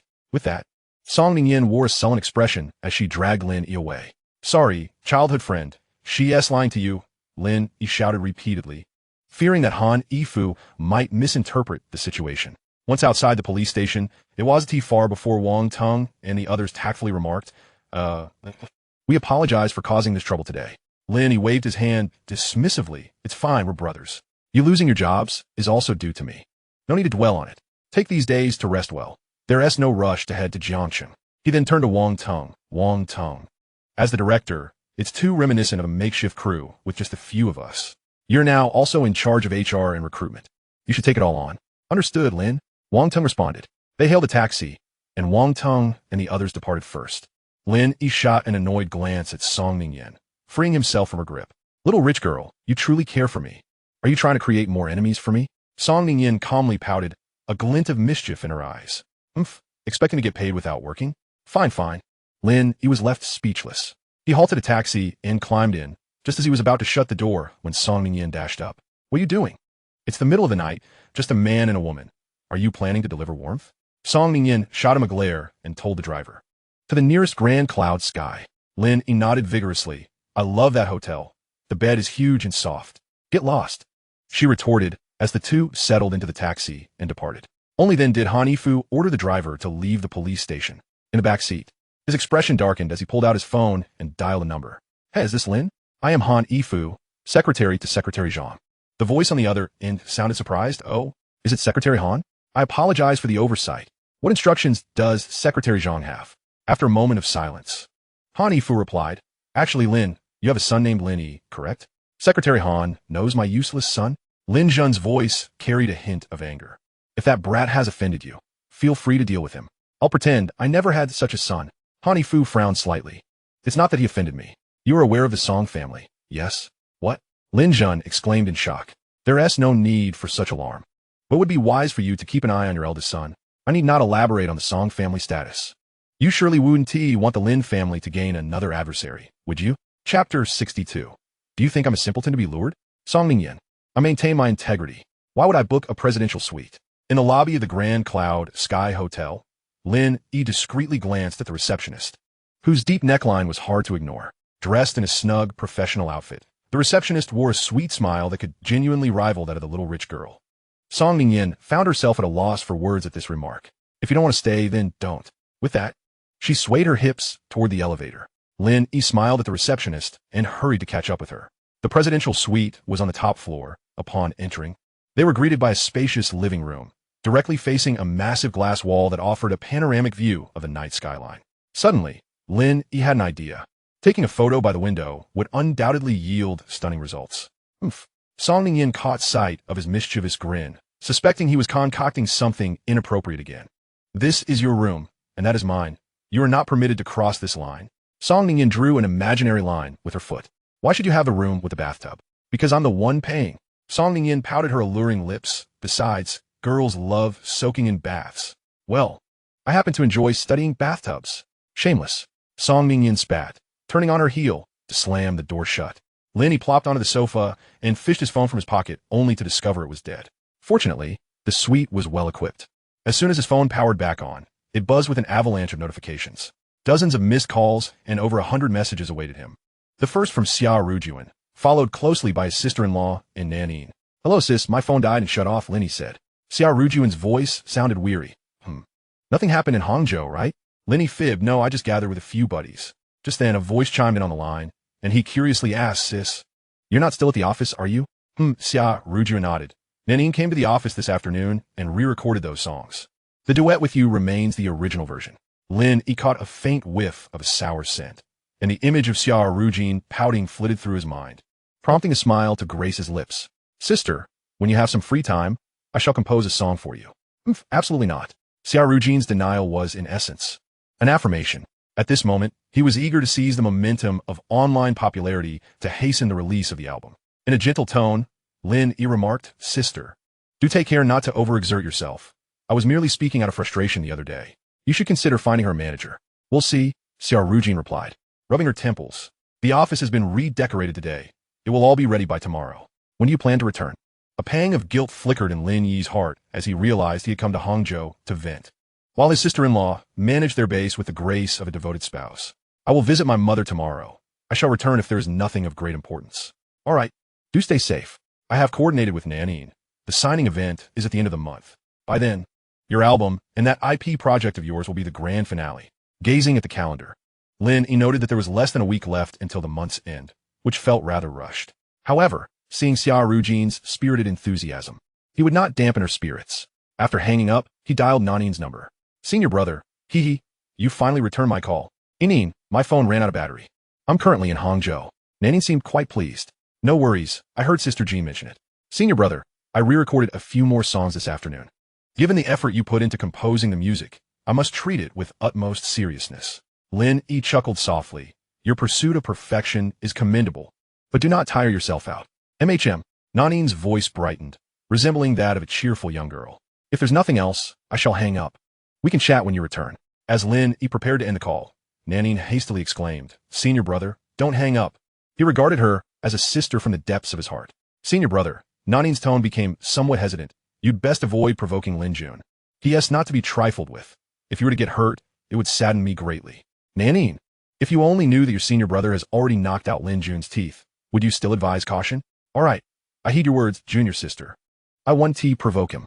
Lin Yi refrained from lying, yet experience taught him that one should never speak the unvarnished truth to a girl. Senior brother. I shall hang up now. By the way, I miss you a bit since we haven't seen each other for a day. Beep, beep, beep. The girl abruptly ended the call. With only Xia Rujun left, Lin Yi hesitated, contemplating whether to call her. Hello, darling, you finally turned your phone on, she exclaimed. It's been a whole day. I haven't seen you. Do you miss me? Not at all, Lin Yi replied calmly. Oomph. Xia Rujun huffed playfully. How unfortunate, I bought a new nightgown and several pairs of stockings, complete with buttons. Feigning disappointment, she lamented, I had hoped you could give me some feedback. No picture. No proof. How annoying. Xia Rujun pouted. It's your fault for not telling me you were back in Hangzhou. If you want to show me, then I'm hanging up. Lin Yi decisively ended the call. Damn it, Xia Rujun. Do you think I'm easy to toy with? Beep. His phone buzzed with a new message. Oomph. Darling, you're unbearable. I hadn't finished speaking. Tomorrow, could you visit Grandma for me, please? After listening to the voice message, Lin Yi replied with 2 words. We'll see. Beep. Xia Rujun sent a picture. What the hell, are you serious? As it loaded, Lin Yi's eyes lit up. In the upper half of the image, Xia Rujun had her hair tied up, adorned with an adorable cat ear headband. Her exquisite face was playfully sticking out her tongue, and around her fair neck dangled a string of bells. Lowering his gaze, he saw she wore a brand new, white lace-trimmed camisole that hugged her alluring figure. Damn! Has Xia Rujun lost her mind? Lin Yi inhaled sharply, caught in a stupor. When did she become so bold? How do you like it, darling? Isn't it beautiful? Why is the photo incomplete? Hee hee, darling, do you want to see more? You must return home first, and then the full picture will be unlocked. Damn it. Where's my knife? What had this woman learned? Sending half a picture was bound to lead to trouble. Infuriated, Lin Yi chose not to respond and tossed his phone onto the table. He walked to the floor-to-ceiling window, retrieved a cigarette, and lit it. Just then, Song Ningyin quietly opened the door a crack, spotting Lin Yi by the window, a sly glint flashing across her face. She stealthily approached him, but the glow from his phone captured her attention. Curiosity piqued, she glanced over. Ah, you scoundrel, how shameless of you to watch such things. You're just making excuses for your irresponsibility, Lin Yi retorted, frustration evident. Song Ningyin, do you not realize that your current demeanor is quite distressing? Damn it, who is a good person that just appears out of nowhere? Are you flaunting your fair, tall figure, along with your large G? Lin Yi was vexed. Are you certain you wish to speak to me in such a manner? I'm a man. I find your words insulting. Song Ningyin glared at him in anger. You shameless rogue. Even Xia Rujun treats you that way, and you still cling to her. Cling? I have long since decided to be a shameless scoundrel.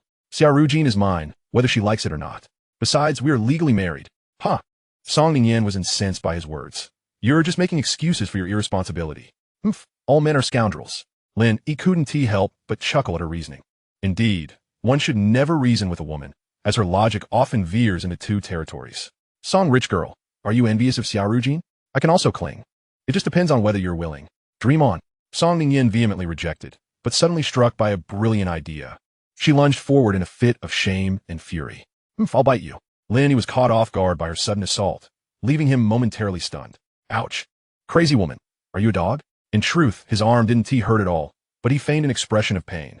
From his perspective, everything around him was captivating scenery, while Song Ningyin seethed with annoyance, having barely nipped him, yet he acted as if he were suffering greatly.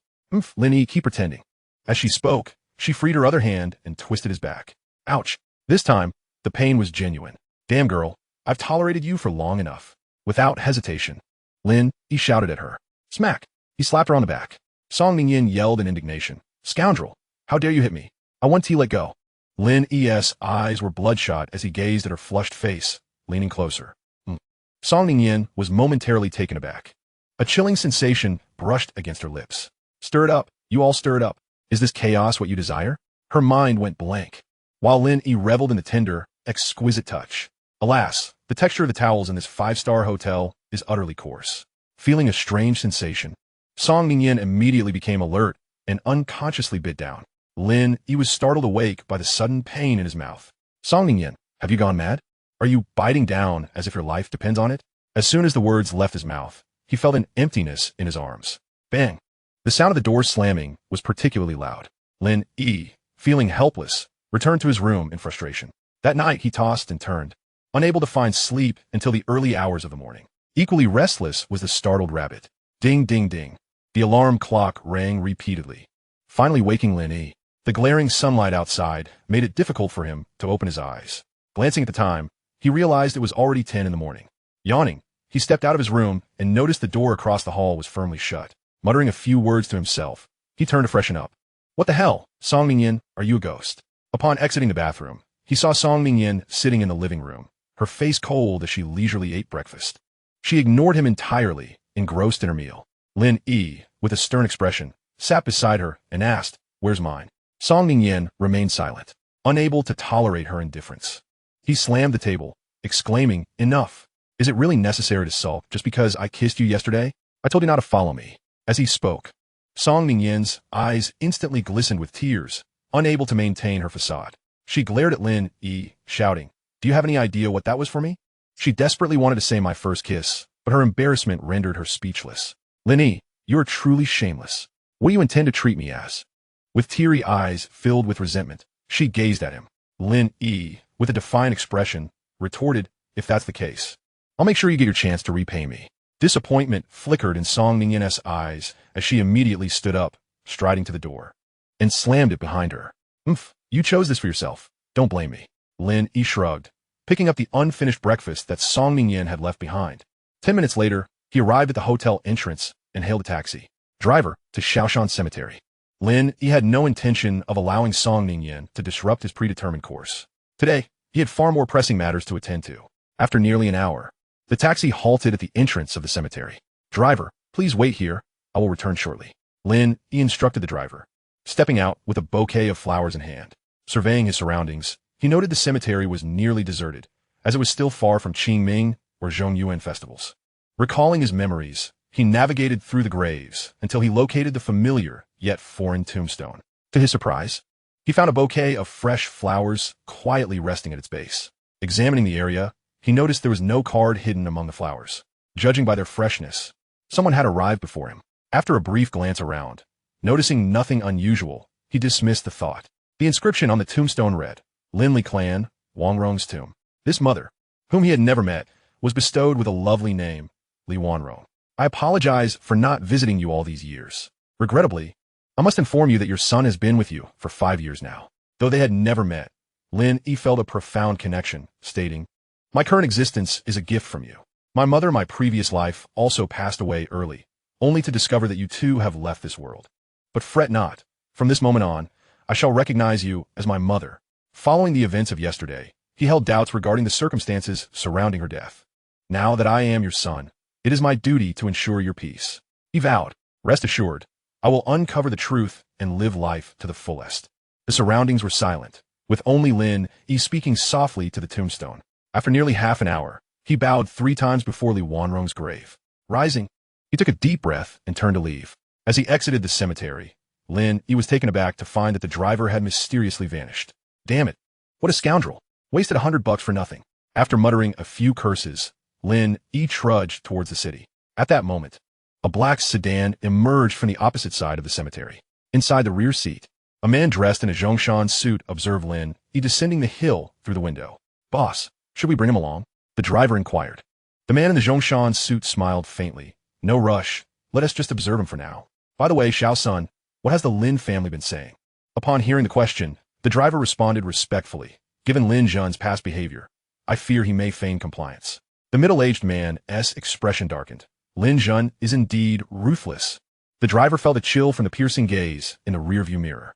Steeling himself, he started the vehicle to follow Lin Yi. The cemetery was roughly 20 kilometers from the city. After nearly an hour of walking, Lin Yi finally reached the foot of the hill. "Damn, I absolutely need to buy a car." Squatting by the roadside, Lin Yi cursed the untrustworthy driver once more. After lighting a cigarette, he noticed not a single vehicle passing by. Just as he was about to make a phone call, a flashy red sports car approached in the distance. With a screech, the car came to a halt in front of him. "Well, if it isn't the Lin family's good-for-nothing young master, how have you fallen so low?" Song Mingyin adjusted her sunglasses, her eyes filled with mockery. Lin Yi shot her a glance and brazenly opened the car door, taking a seat in the passenger seat. "Hey, this is my car. I haven't invited you in yet. Get out." Song Mingyin, with a cold expression, reached out to push him out of the car. Without a word, Lin Yi leaned in and pressed his lips against hers, which were red and inviting. "Drive." At that moment, Song Mingyin resembled a disheartened little wife, her face full of grievance as she sulkily drove the car. Her large, expressive eyes frequently darted toward the passenger seat, filled with unspoken emotions. Noticing Lin Yi's serious demeanor as he gazed ahead, she pouted, muttering complaints about him being a scoundrel, shameless, and deserving of punishment. Lin Yi secretly observed her, a slight smile gracing his lips. What the billions of dollars worth, a female CEO. Isn't she still susceptible to this tactic? Coincidentally, Song Ningyin caught the hint of a smile on his lips and slammed on the brakes. Bang! Lin Yi, caught off guard, collided intimately with the center console. Ouch! Song Ningyin, are you insane? Damn it, I nearly broke my nose. Tit for tat, she retorted, referring to the time Lin Yi had braked hard while giving her a ride to work, resulting in a similar mishap. Damn it! Lin Yi swallowed his anger, coolly stating, Is that it? If so, continue driving. It's not over. Song Ningyin huffed.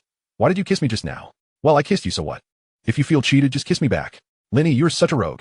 Hearing this, Song Ningyin was utterly infuriated and reached out to scratch him. However, Lin Yi deftly caught her delicate wrists, maneuvering his body around the gear shift and pressing against her. You think you can pull tricks like that? Song Ningyin, like a startled rabbit, exclaimed in embarrassment and anger. You scoundrel. Let me go. Lin Yi leaned in closer, meticulously observing her rosy cheeks. Ugh. Song Ningyin was on the verge of collapse. She loathed her current self even more. She had firmly resolved to return to Jiangsheng. Yet, upon stepping out of the hotel, her mind incessantly urged her to stay. Thus, inexplicably, she relinquished her plans to return. When Lin Yi emerged from the hotel, she found herself following him without hesitation. She had been watching him from a distance during his visit to the cemetery. Song Ningyin, you truly are a foolish creature. This tormenting thought had lingered for an indeterminate duration. At least her mind could not recall the time. Waiting for Lin Yi to release her, is this enough for you? Enough already. Do you still think I'm not worthy of your bullying? You scoundrel, let me tell you, if you do not take responsibility for me, then be prepared for the worst. Her grave expression attested that this was no jest, for she possessed the capability, though she was reluctant to act upon it. You wish to pursue me? Lin Yi returned to the passenger seat, resting his head on his hands against the seat. Let us deal with Xia Rujun first. But it must be through legal means. Song Ningyin retorted haughtily, you underestimate me. Song Ningyin, I would never resort to your unscrupulous tactics. Having said that, she started the car. Let us return to Jiangsheng and find Xia Rujun. Lin Yi cast her a sidelong glance, shook his head, and comfortably closed his eyes. Indeed. We must return to Jiangsheng. But not just yet. I still have matters to attend to. Very well. Song Ningyin adjusted her appearance. Where to? Qinglong Mountain. With her brows furrowed, she pouted and shot him a fierce glare as the car headed towards the city center. Once in the city, Lin Yi took a moment to purchase some fruits and supplements before steering towards Qinglong Mountain. Qinglong Mountain lies to the north of Hangzhou, nearly 30 kilometers from the city center. Throughout the journey, Lin Yi slept soundly, which infuriated Song Ningyin to no end. It was not until they approached the mountain that a phone call stirred him awake. Upon seeing it was Xia Rujun calling, Song Ningyin snatched the phone from him. Put on speaker. I want to hear what that flirt has to say. Lin Yi, noticing her jealousy flare, rolled his eyes and answered the call. Hello, darling. The first words made Song Ningyin's face turn pale with rage. What is it? Hee. Did you go to see Grandma? I'm on my way. Xia Rujun sounded cheerful on the line. Darling, I knew you would be filial. Puffed. That shameless woman. Song Ningyin silently cursed, puffing her cheeks in indignation. Where are you? I'll inform Grandma. Lin Yi glanced outside. We've entered the mountain. Should arrive in about 10 minutes. All right, I understand. I prepared surprise for you. Before Lin Yi could respond, the call ended. Shameless. Hearing Song Ningyin's scorn, Lin Yi chuckled. Little rich girl, you're mistaken about the situation. I'm not divorced from her yet. Strictly speaking, she should be the one saying that. Get lost. Song Ningyin snapped. Who told you to have such a loose tongue? Fine, it's my fault. Is that acceptable? She dares to prepare a surprise for you? My man doesn't need her to prepare anything. Whatever it is, I'll handle it. Lin Yi couldn't be bothered to engage. Fine, you have the money, I'll leave it to you. After about 10 minutes of winding through the mountain roads, they arrived in an upscale wellness villa area.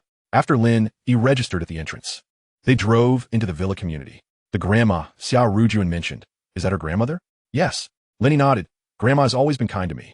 I indeed came back to visit her. The car meandered through the villa area before stopping in front of villa. However, as soon as he stepped out, Lin Yi froze. There across the parking lot was a familiar license plate. At that moment, a figure dashed out from the villa. The figure swiftly leaped into Lin Yi's arms, cooing, Tada, darling, surprise. Chapter 65. Xia Rujun has also come to Hangzhou. Xia Rujun. Translate this for me. What kind of surprise is this? What the hell is this surprise? Lin Yi pushed the clingy Xia Rujun away, slightly frowning.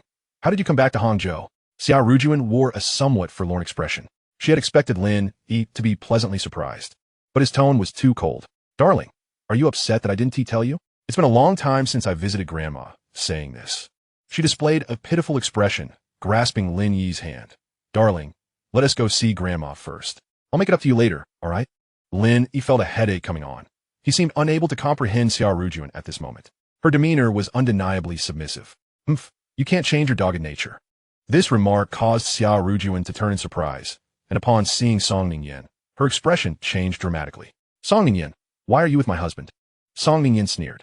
That a question you should direct at Lin Yi. Xia Rujun's eyes were filled with hostility. Are you trying to sow discord between me and my husband? I recall telling you last time that if you have any improper thoughts about him, don't blame me for being ruthless. Now please leave. Xia Rujun refrained from prolonging the confrontation. After a series of misunderstandings, she understood that she couldn't be overly assertive in front of Lin Yi, or would only push him further away. Thus, even though her fury towards Song Ningyan was at its peak, she still fought to restrain herself. Song Ningyan chuckled, covering her mouth, the laughter making her whole body tremble, especially in two prominent areas. You're just all talk. Ignoring the murderous glare from Xia Rujun, she boldly approached Lin Yi, firmly clutching his other arm. This was a blatant provocation. Song Ningyan seemed to be thriving, knowing how to exploit her advantages to undermine Xia Rujun. It was undeniable that Xia Rujun possessed a commendable figure, with all the right curves in place. Yet, faced with Song Ningyan's ethereal beauty, she found herself at a disadvantage. Song Ningyan had precisely thought of this. When rivals meet, who says it has to be a tearful battle? What lay before them was a conflict without smoke, rife with undercurrents of intrigue. She would not concede. Indeed, her flaunting of her figure severely provoked Xia Rujun. Xia Rujun clung to Lin Yi's other arm, but in terms of the curvature comparison, she was significantly lacking. You vixen, what good is having a great figure? Do you know what my husband likes? Lin Yi was left dumbfounded. Damn, why am I caught in your quarrel? Of course, bigger is better. Both adults and children prefer it. Oh my god, how does Song Ningyan have such a way with words? You. Xia Rujun was livid. Yet she immediately adopted a pitiful demeanor, wrapping her arms around Lin Yi's neck. Darling, look at this vixen. Bigger is not good. It sags when you get old. Darling, you say you don't like big ones. Lin Yi, exasperated by the noise, shouted, Xia Rujun, I'm not swayed by your antics. Big ones sag. But why don't you mention that small ones can wither? Do you think Lin Yi is swayed by your charms? If he had the time, he'd rather be with your white moonlight. This is what the Koreans love. The phrase white moonlight possesses a bombshell quality, igniting a tempest of fury within Xia Rujun. You cunning vixen, I command you to speak. In the next instant, Xia Rujun released Lin Yi and lunged at Song Ningyan. With a darkened expression, Song Ningyan retorted angrily. Madwoman, I fear you not. Just as the impending conflict seemed poised to escalate, Lin Yi's countenance darkened, his lips twitching as he bellowed. Enough. If there's to be a fight, let it be in Jiangcheng. I shall not cater to this. The two women stood frozen, their eyes wide as they watched Lin Yi stride away. Husband, wait for me. You shameless harlot. If I am to suffer, so shall you. With that, they both hurried after him. The serene retreat at Qinglong Mountain was a haven of tranquility, attracting numerous elderly members of high-ranking families seeking to enjoy their twilight years. Over the past 5 years, Lin Yi had made it a point to visit Xia Rujun during the holidays. Zhang Shuzhen, now 73, had resided there for nearly 8 years. The Xia family, once relegated to obscurity in Hangzhou, had risen to prominence in the city, thanks in part to their involvement in the development of the wellness villa. Out of filial piety, Xia Pingzhang had lavishly purchased this villa for 30 million, employing 4 to 5 servants to care for his mother. Upon entering, Lin Yi was greeted by a middle-aged woman donning an apron. Ah, Lin Yi, you have finally arrived. The young lady was just speaking of you with the old matriarch at the foot of the mountain. Lin Yi presented her with the fruits and supplements he had brought, smiling amiably. Aunt Lu, where's grandmother? Over the years, the elderly lady had dismissed numerous servants, leaving only Aunt Lu by her side. Oh dear, you have gone to such expense again, Aunt Lu chided, accepting the items. The old matriarch is busy in the vegetable garden. Upon hearing you were coming, she insisted on personally preparing a meal. A flicker of emotion crossed Lin Yi's eyes. Aunt Lu, I shall go see grandmother. Aunt Lu, elated, took the items inside. Xia Rujun and Song Ningyan entered the villa in succession. Aunt Lu, where's my husband? Miss, the son-in-law has gone to the backyard to find the old matriarch. Aunt Lu initially smiled, But then her gaze fell on Song Ningyan, her smile faltering. And who might this be? Xia Rujun shot a glare at Song Ningyan, huffing. A beggar. I told you, this is my home, and you are not welcome. Such a thick skin. Song Ningyan nodded at Aunt Lu, then retorted to Xia Rujun's taunt. What, do you wish to quarrel? Xia Rujun dared not retort, at least not in front of Zhang Shuzhen and Lin Yi. Over the years, she had keenly observed how her grandmother's affection had shifted from her to Lin Yi, whose pampering made even her envious. I can't be bothered with you. Xia Rujun shot her a disdainful glance before reclining on the sofa, engrossed in her phone. She refrained from disturbing the backyard, fearful that Zhang Shuzhen might discern something amiss, lest she be unceremoniously cast out. She was certain this was something her own grandmother would do. In the backyard, Lin Yi spotted the figure of his grandmother, diligently selecting vegetables in the garden, his gaze misty with emotion. Grandmother, I have returned. Zhang Shuzhen turned, her face illuminating with a warm smile as she beckoned him. You silly child, what brings you to the vegetable garden? Go rest inside. I will be out shortly after I finish picking these eggplants. Lin Yi, feigning ignorance, stepped into the garden and took the vegetables from her hands. I'll take care of it, grandmother. You go rest. Today, I will cook a few dishes for you. As Zhang Shuzhen watched Lin Yi kneeling in the vegetable patch, a tender smile graced her features. You come back without even telling me. Surely, it is my old bones that no longer please you? Lin Yi looked up and smiled. Is grandmother upset? Then I must stay a few extra days to make amends. Zhang Shuzhen smiled dimmed slightly.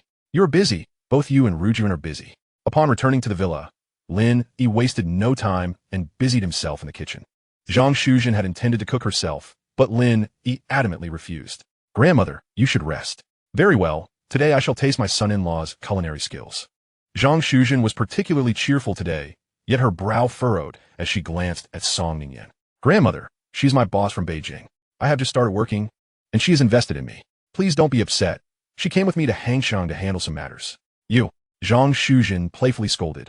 It is good that you are willing to work. Otherwise, how would Rujun ever think highly of you? Upon hearing this, Lin Yi forced a smile.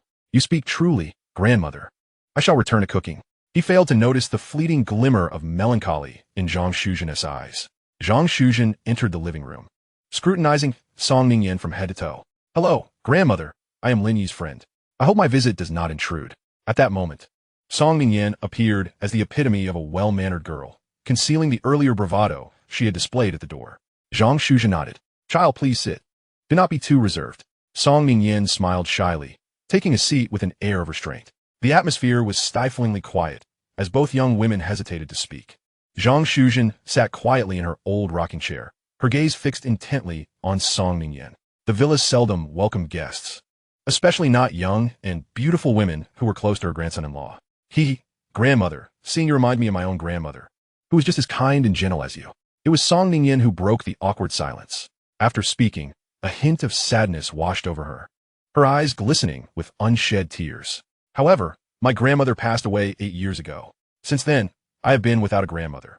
Elderly individuals are often profoundly moved by themes of life and death. As expected, Zhang Shuzhen's expression grew somber. Child, let it go. Life and death are but a cycle.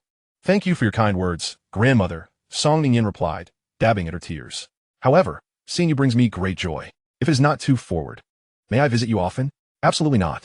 Xia Rujun, having reached her limit with Song Ningyan's attempts at flattery, interjected. Just looking at Song Ningyan's face ignited a volcano of ire within her. This is my grandmother, Song Ningyan. You would do well to rein in your ulterior motives. Rujun. Zhang Shuzhen cast a meaningful glance at Xia Rujun. Grandmother, she has ill intentions. Do I not know what constitutes good or ill? Lin Yi, busy in the kitchen, called out, what are you doing standing there? Shouldn't you be helping out? Have you grown accustomed to a life of ease? I understand. Xia Rujun shot a resentful glare at Song Ningyan before reluctantly making her way to the kitchen. Child, do not quarrel with Rujun, Zhang Shuzhen sighed. She has been spoiled since childhood.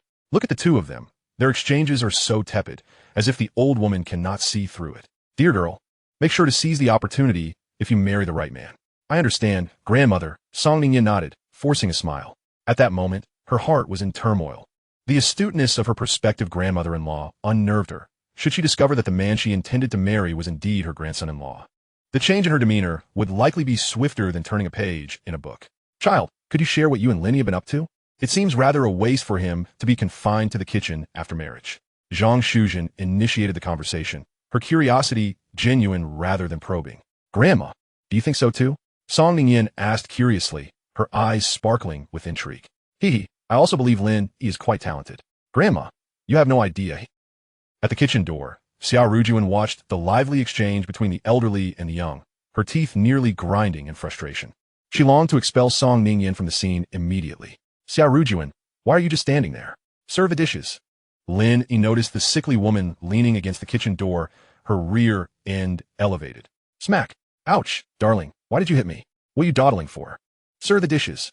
Unexpectedly, a glint of mischief flashed in Xia Rujun's eyes as she quickly leaped into Lin Yi's embrace, her gaze sultry as she purred. "Darling, I don't want to eat. I want you. Get away, get away." Lin Yi frowned and pushed her aside. "What are you doing? Grandma is still here." Xia Rujun winked, leaning close to his ear, her voice dripping with allure. "Darling, don't you want to finish looking at the photos from yesterday?" Lin Yi scoffed. "Is this your way of testing me? Do you think I can't withstand such challenges? I am well versed in the classics." With that, Lin Yi circumvented her and set the dishes on the table. After her failed seduction, Xia Rujun felt disheartened, pouting as she exited the kitchen. "Dinner is served." Xia Rujun pressed tightly against Lin Yi's side, fearful that Song Ningyin might seize her position, her eyes brimming with hostility. In contrast, Song Ningyin maintained a demure demeanor, savoring her food with deliberate care. As someone with experience, Zhang Shuzhen could see through it all, but chose not to intervene. "Indeed, my granddaughter's dishes are quite delectable," she remarked. Receiving praise, Lin Yi offered her more food, smiling. "If you enjoy it, Grandma, do indulge. In the future, I'll often come back to cook for you." Upon hearing this, Xia Rujun's eyes lit up. "Darling, I haven't had your cooking in days. I missed it terribly." Lin Yi calmly ignored her comment. Feeling neglected, Xia Rujun pouted and huffed. Ching, who are you making that sour face for? Over the years, have you ever cooked a meal for Lin Yi? How can you be a proper wife? Think of me, your grandmother, who cooked for your grandfather all my life. Yet at the time of his passing, he still longed for my braised pork. Don't take your blessings for granted." Her abrupt admonition caused Xia Rujun's eyes to well up with tears, but she dared not cry, burying her face in her hands, stifling her sobs. Dinner was unsettling. Afterward, Zhang Shuzhen took Lin Yi aside and said, "As we age, a lack of exercise leads to poor digestion. Grandson-in-law, shall we take a stroll?" "Certainly." The elderly and the young stepped out of the villa and meandered through the community. Truly, it was a health-conscious neighborhood, where the greenery had been meticulously transplanted at great expense, resulting in a lush landscape that required considerable effort to achieve. Heading east, they came upon an artificial lake. Lin Yi assisted Zhang Shuzhen into a pavilion. In the distance, a few figures leisurely fished. "Lin Yi, tell Grandma, is there an issue between you and Rujun?" Lin Yi was momentarily struck dumb. "Why do you ask, Grandma?" A shadow of concern crossed Zhang Shuzhen's wrinkled face as she sighed repeatedly. "As someone who has experienced life, how could I not notice?" Chapter 67. Xia Rujun. Do not engage in baseless speculation. Lin Yi fell silent, unsure of how to respond. Was he to tell his grandmother that her granddaughter lacked boundaries with other men and had nearly strayed? He couldn't bring himself to say it. Although he understood that Xia Rujun loved him and had never betrayed him physically, what man could accept knowing that his wife harbored feelings for another? To resolve this rift, the only solution would be for Gu Yan to vanish from existence. He did not believe Xia Rujun was capable of such betrayal. Whether or not to divorce was not of paramount importance to him. If the heart had strayed, reconciliation was futile. Zhang Shuzhen did not express anger over his silence. She was well aware of her granddaughter's nature. If the couple had grown distant, all she could do was offer Xia Rujun some guidance. Lin Yi, her chosen grandson-in-law, was not someone who could be easily replaced. "Grandma, the issues between Rujun and me are complex. Regardless of what the future holds, you will always remain the grandmother I respect the most." This was Lin Yi's heartfelt sentiment. Having been an orphan in his past life, he had never experienced the warmth of family. Otherwise, he would not have ventured down a dark path. Arriving in this world, he inherently craved familial affection, cherishing the love Zhang Shuzhen bestowed upon him. Alas, it wouldn't be because of that young girl, would it? "Grandma, she is merely my investor," Lin Yi fibbed, maintaining his composure, for he could hardly admit that Song Ningyin desired him physically. Although he had been affectionate towards her, she had initiated it herself. "Well, whatever you choose to do, I will support you." Lin Yi felt a surge of emotion, quickly diverting his gaze. "Actually, I'm more concerned about Xiao Jin. That child has always been overshadowed by Rujun since childhood and has yet to surpass her in earning potential. As her sister, she has consistently been under her younger sibling's shadow. Your unfilial father-in-law even wishes to arrange a marriage for her. Lin Yi's heart tightened. The father-in-law he had barely met wished to arrange a marriage for his sister-in-law? What kind of foolishness could lead to such absurdity? Grandma, Sister Jean would certainly refuse. Zhang Shuzhen's arm trembled slightly as she sighed softly. I heard that you and Xiao Jin are managing the company together? Lin Yi did not conceal the truth. Yes. In Jiangcheng, I'm the only one she can trust. Given the tension with Rujun, I cannot bear to see her suffer. You are right. Zhang Shuzhen's eyes sparkled with insight. In Jiangcheng, you are Xiao Jin's only close relative. When necessary, take good care of her. Lin Yi furrowed his brows, contemplating the implications of her words, but he dared not make assumptions. Rest assured, Grandma, I will take good care of Sister Jean. Upon returning to the villa, the once innocent expressions of the two beautiful women had transformed. Xia Rujun sweetly approached, Grandma, darling. Song Mingyan maintained her obedient demeanor. Darling, I notice it's getting late. Should we head back to Jiangcheng? From the moment Zhang Shuzhen and Lin Yi stepped out for a walk, the two women had been engaged in a verbal duel. Song Mingyan's words, sharp as poison, spewed forth grand proclamations that instantly sent Xia Rujun into a rage, wishing she could bite her rival's flesh off. Had it not been for Aunt Lu's presence in the villa, a physical altercation might have ensued. Come on, come on. You young people have your own matters to attend to. Lin Yi returning today to share a meal with his wife is already a great satisfaction. Zhang Shuzhen ambled upstairs. Lin Yi gazed at her fading silhouette with a sigh before turning and exiting the villa. As he left, the two women hurriedly followed. Once outside, Xia Rujun saw Lin Yi getting into Song Mingyan's car and panicked. Darling, why are you getting in her car? She turned to Song Mingyan, her voice rising in anger. Song Mingyan, don't even think about stealing my husband. The conflict reignited. Xia Rujun, we can discuss this later. She didn't sleep well last night, and I'm worried about her driving alone. The dispute ended abruptly in Lin Yi's unwavering tone. What? The brazen vixen spent yesterday with her husband? Xia Rujun felt as if the sky were about to collapse, and she immediately confronted, her fury palpable. Brazen vixen, do not even think about coveting my husband. Just watch as I tear you apart. Enough. Lin Yi interjected coldly. Do not engage in baseless conjectures. If there were truly something amiss, do you believe you would still be able to converse with me? Xia Rujun was momentarily taken aback, gazing at him with a sense of injustice. Darling, I did not sleep well last night. That brazen vixen incites my anger. Could you please take her car? Lin Yi furrowed his brow. Are you ignoring my words? I'll listen, I'll listen. Xia Rujun obediently climbed into her car. Yet, in the next moment, her ire flared once more, ignited by Song Mingyan's provocative glance as she departed. Brazen vixen, just wait until we return to Jiangcheng. I will deal with you. Fuming, Xia Rujun pounded the steering wheel, her white teeth clenching audibly, and with a stomp on the accelerator, she sped after them. Once they exited the villa area and hit the mountain roads, Song Mingyan was grinning from ear to ear. Ha ha ha, Lin Yi. Thank goodness it's you who can handle that crazy woman. Watching her get flustered brings me such joy. At that moment, Song Mingyan noticed the flashing lights of Xia Rujun's car in the rearview mirror, her foot pressing down harder on the accelerator. Casting a flirtatious glance at Lin Yi, she giggled, you did splendidly just now. I've decided to elevate your favorability rating in my heart to 60%. What nonsensical drivel, Song Mingyan. Have you lost your mind? You're the one who's lost it. Song Mingyan retorted with a playful huff. If you reach 80%, you'll qualify to be my boyfriend. Each point above 80 unlocks a unique experience. Why on earth does she need to flirt with her big eyes and bite her lip while speaking? Do I truly need such favorability? Pull over. What for? Song Mingyan pouted in query. Do you think I'm someone easily toyed with? You underestimate me. With that, Lin Yi unbuckled his seatbelt. Song Mingyan, alarmed, grasped his arm with teary eyes. You scoundrel, you always bully me. Don't you understand how a girl as heart works? Can't you indulge me a little? To be honest, among these women, the wealthy girl is the least entangled, yet she is undoubtedly the most easygoing. Her straightforwardness and loyalty, characteristic of a northern girl, captivated Lin Yi. Perhaps, if not for Song Mingxuan's presence, or the cover photo on his computer, he might have considered her. As Song Mingyan saw him resting his hand on the window, smoking, his gaze was profoundly mysterious. For a moment, she found herself entranced. Suddenly, foolish girl, break. Lin Yi shouted. Ahead on the road, a black SUV was barreling down the opposite lane, careening toward them. Song Mingyan panicked, slamming her foot down. Screeching, the tires emitted smoke. Damn it. Lin Yi gripped the handrail tightly, unable to suppress his curses. Behind them, Xia Rujun was also startled, pressing her brakes hard.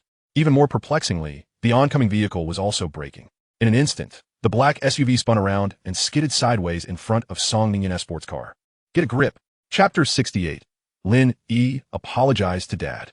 Lin Yi frowned, his gaze scrutinizing the SUV ahead, tinged with caution. Hey, do you have any manners? How do you drive? Song Ningyan finally regained her composure and spat angrily. Surviving a brush with death, although somewhat frightened, her anger surged. Had Lin Yi not alerted her in time, they might have met their end. Lin Yi grasped her arm. Be cautious. It might be a trap. Huh? Song Ningyan, bewildered, clutched Lin Yi's arm. What should we do? How the hell should I know? Lin Yi felt a slight headache. He was entirely unaware of the intentions of the other party. He felt inexplicably worried. It wouldn't matter if it were just him. But the presence of two burdens made it critical. He regretted not having brought a weapon for self-defense. Meanwhile, Xia Rujun rushed forward, her anxious voice ringing out. Darling, are you all right? Stay in the car. It's dangerous. Huh? What nonsense. Turn back. Head back up the mountain. Xia Rujun's mind was buzzing. Yet, Lin Yi's tense expression did not suggest he was joking.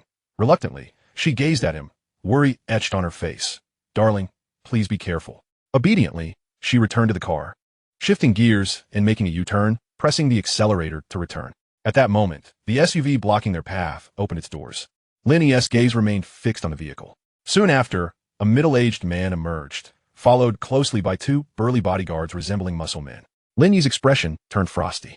The middle-aged man wore an expression of anger as he swaggered to the front of the car. You scoundrel, you still know to come back? Upon hearing his voice, Song Ningyan was taken aback. Lin Jun, what do you mean by this? The man was Lin Yi's nominal father, the chairman of Lin Group. Lin Jun, clearly taken aback by his son addressing him by name, roared with a dark expression. You ill-mannered brat. Then, he barked at the bodyguards. Why haven't you taken him to the car yet? Wait. Lin Yi's voice was icy. Since when did I say I would go with you? Lin Jun was somewhat stunned. After years apart, have I forgotten? Do not call me father. Your precious son has declared that I am to be expelled from the Lin family tree. Since that is the case, I have no father. And you are not my father. Therefore, I request that Mr. Lin refrain from addressing me as such. My father died 5 years ago. You brought this upon yourself. Lin Yi regarded Lin Jun with mockery, his words eliciting visible rage in this nominal father. Damn it, you scoundrel. Are you cursing me? Oh, I take this scoundrel back. Bang, bang. Amidst the astonished expressions of everyone present, Lin Yi decisively threw 2 punches. Lacking technique, it was pure strength. With a thud, the 2 bodyguards were forced back several steps, their abdomens racked with painful agony, their faces contorted. Mr. Lin, damn it, you worthless fools. Have I wasted so much money raising you? Lin Jun shouted, his expression tinged with fear as he looked at Lin Yi. He had not anticipated that this scoundrel of a son, after 5 years, had completely transformed, becoming unreasonable and immediately resorting to violence. Recalling his earlier attitude, he suddenly felt a twinge of panic. Damn it, I'm even a bit afraid of Lin Yi resorting to violence. Lin Yi, I will tell you one last time. What nonsense. Lin Yi thought he had misheard. This old fool is even using the word father now. I say, if you wish to re-enter the Lin family, you had better come back with me. You beat Lin Jun to such a state yesterday that his mother was furious. Had I not mediated, I wouldn't be the one looking for you today. Just obediently return with me and apologize to Lin Jun. After all, we are family. What grievances can't be resolved? In due course, I will plead on your behalf, and your mother will agree to your return to the Lin family. Ha ha! Lin Yi chuckled, nearly brought to tears by laughter. How did this old fool manage to be so shameless without her noticing before? Amidst the laughter, a deeper, penetrating indifference prevailed. Hey, you must be Lin Jun? Lin Jun furrowed his brow, gazing at Song Ningyan with an air of arrogance. Young lady, remember to show some respect. I am Lin Yi's father. Bang! Lin Yi could no longer tolerate this old fool, delivering a swift kick. Thud! Lin Jun was knocked to the ground by the sudden blow. Pissa! Lin Yi, you scoundrel, how dare you kick me? I am your... Mid-sentence. Lin Jun abruptly fell silent, intimidated by the sight of a fist the size of a sandbag looming before him. 2 bodyguards struggled to advance, but upon catching a glimpse of Lin Yi's predatory glare, they immediately retreated submissively. Lin Yi crouched before Lin Jun, coldly scrutinizing his aged visage. Lin Jun, just look at yourself. Is Lu Feng feeding you nothing but filth? What do you mean I should apologize to that idiot to return to the Lin family? Do you think I care about your family? If it weren't for this blood tie, today would not merely involve fists. Don't challenge my limits with your lack of intelligence. I am no longer the Lin Yi of the past. I will not allow you to butcher me at will. Lin Jun was rendered speechless, staring blankly at Lin Yi, utterly intimidated by the overwhelming aura radiating from him. A sense of inexplicable dread began to creep deep within his heart. Lin Yi, I warn you, you are my son, and that is an undeniable fact. Your actions today are nothing short of treason. Don't think that relying on the Xia family will change anything. If you don't return home to apologize to Xiao Feng and Xiao Jun today, I will start imposing sanctions on the Xia family tomorrow. Lin Jun contemplated for a long time, realizing that the only reason his son had such confidence was due to the Xia family. His actions today had severely tarnished his image and dignity. The esteemed chairman of the Lin Corporation, reduced to being kicked by his own son. If this were to leak out, it would undoubtedly become a laughingstock in Hangzhou. TSK. Lin Yi narrowed his eyes, an aura of chilling darkness enveloping the surroundings. I truly disdain getting my hands dirty with you. Since you so desperately want me to return to the Lin family and apologize, I shall oblige. After all, it has been quite some time since I last saw my little stepmother. Lin Jin thought he had misheard. Has this fool finally wised up? Or was his threat regarding the Xia family effective? Instantly, the clouds of despair in his heart dissipated, replaced by an indescribable joy. Oomph. You think you can compete with me, you scoundrel? Are you afraid now? Lin Yi stretched lazily and said to Song Ningyan, little rich girl, you wait for me at the grand cloud sky. Clean yourself up. I might need some consolation for my wounded spirit later. Ugh, you're infuriating. Song Ningyan shot him a shy glare. This made Lin Jun seethe with envy. This scoundrel plays it well. He truly possesses the charm of my youth. What's wrong, mister? Lin, do you want me to invite you into the car? Lin Yi stood by the car door, a smirk playing at the corners of his mouth. Get in. Let us go. What are you two fools waiting for? Drive. Just as Lin Yi stepped into the car, a series of honks blared from the road behind. Lin Yi froze. He saw Xia Rujun's car barreling towards them at breakneck speed. Screech. The car screeched to a halt beside Song Ningyan's sports car. As Song Ningyan looked on in astonishment, Xia Rujun coldly emerged from the vehicle. In the shocked gazes of several onlookers, she raised a kitchen knife. Whoever dares to touch my husband, I will fight you. Chapter 69. Xia Rujun brandishes a kitchen knife. Who dares to touch my husband? Is this the wife of that scoundrel? My daughter-in-law? So fierce? Does Xia Changrong know? Xia Rujun's eyes glinted icily as she fixed her gaze on Lin Jun and the two bodyguards ahead. In the next moment, she swung the knife down onto the engine hood. Clang! The engine hood cracked open. Release my husband. Otherwise, you'll have an intimate encounter with this knife. The four inside the car were left dumbfounded. Lin Yi was both astonished and helpless. Hadn't he said to let her leave first? Why charge in wielding a knife like this? Xia Rujun thought her imposing presence had intimidated Lin Jun, and hurriedly pulled Lin Yi out of the car, urgently saying, Husband, you must leave quickly. I'll hold them off. You cunning fox, take my husband away, and let today's grievances be forgotten. Song Ningyan looked at her quizzically. Should you at least ask Lin Yi first? Xia Rujun paid no mind to that, merely wanting Lin Yi to leave quickly. What are you dawdling for? Let us go to Yiping Jiangshan. My family lives there. If not, we can go to the cadre community and find my uncle, Zhang Tingsheng. He is the highest-ranking official there. The more Lin Yi listened, the more amused he became. This madwoman had actually arranged everything. Rujun put the knife down. He is Lin Jun. I don't care if he is Lin Zheng or Lin Fan. If he tries to harm my husband, he shall not succeed. Xia Rujun furrowed her brows, locking her gaze onto Lin Jun. Then suddenly a thought struck her. Husband, why does that name sound so familiar? Ah, she exclaimed. The chairman of the Lin Corporation in Hangzhou? Husband, how did you get involved with him? Never mind, never mind. No one is allowed to harm my husband. Could be that Lin Yi is my son. Lin Jun replayed the earlier kick in his mind, now too afraid to utter the word dad. This scoundrel is truly heartless. Xia Rujun gasped, covering her mouth in shock, causing the knife in her hand to drop. With a swift motion, Lin Yi caught the handle of the knife. Crazy woman. Playing with knives is dangerous. Only Xia Rujun failed to notice Lin Yi's rapid reflexes, while both bodyguards had dampened their pants in fear. Goodness. Catching a knife with bare hands? Who can do that? Husband, is he really your father? My father-in-law. Lin Yi remained silent, offering no reply. Xia Rujun's initially astonished expression suddenly turned cold. Mr. Lin, even if you're my father-in-law, you cannot treat Lin Yi this way. Wasn't he that perilous scene aimed at Lin Yi? He's your son. Even a tiger does not eat its young. Though she appeared somewhat foolish at that moment. When she was clear-headed, her mind was still quite sharp. Yet her metaphor left Lin Jun speechless. Damn it, he is indeed a tiger that eats its father.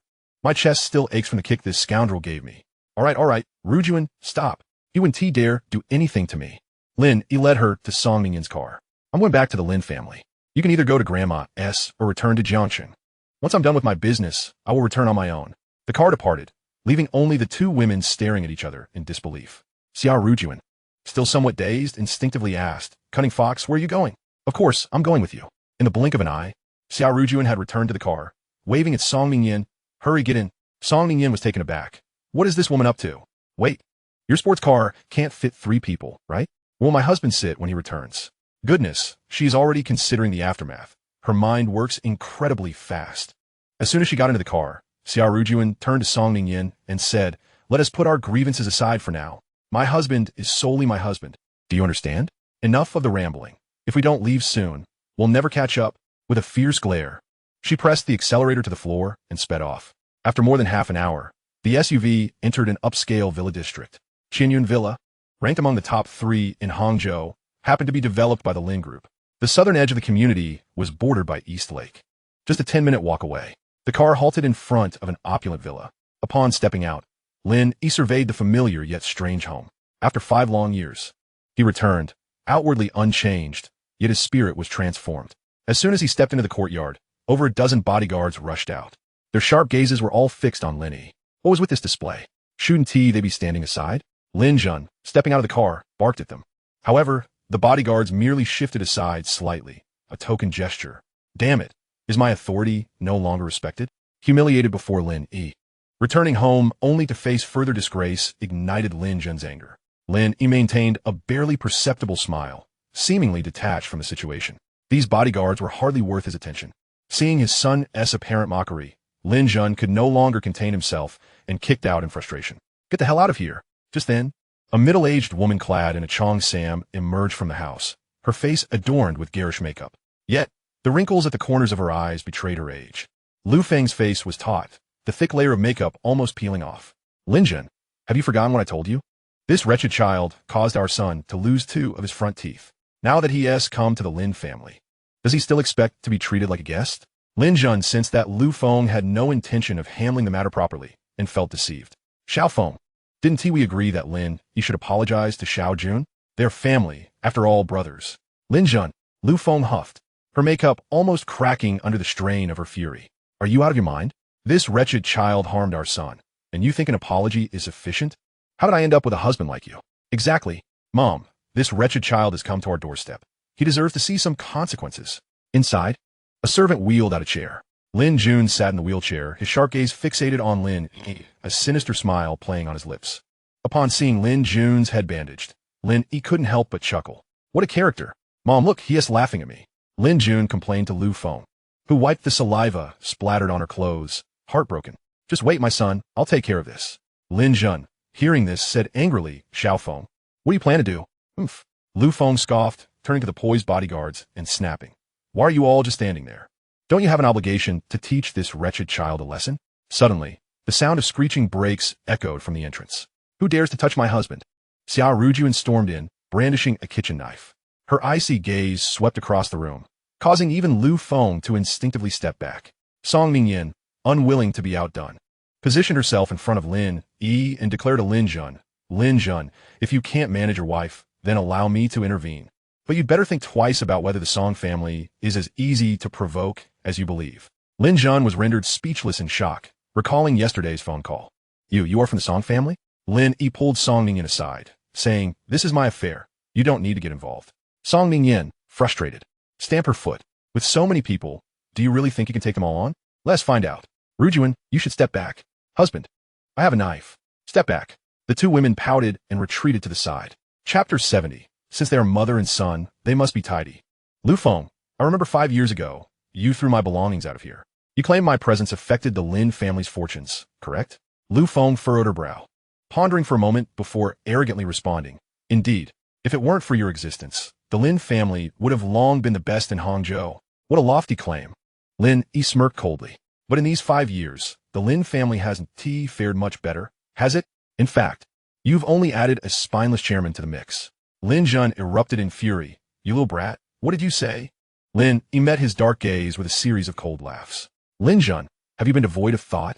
All these years, have you never questioned whether that fool is even your son?" At that moment, Lin Jun and Lin Jun were indeed in the same vicinity.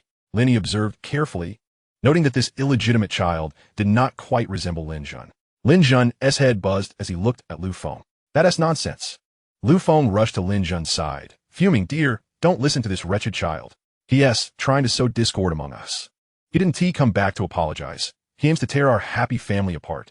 Dad, I am your biological son. Lin Jun exclaimed, desperately leaping from his wheelchair. Saliva flying everywhere. Seeing this scene, Song Ning burst into peals of laughter, pulling out a handful of sunflower seeds from seemingly nowhere. Here, want some?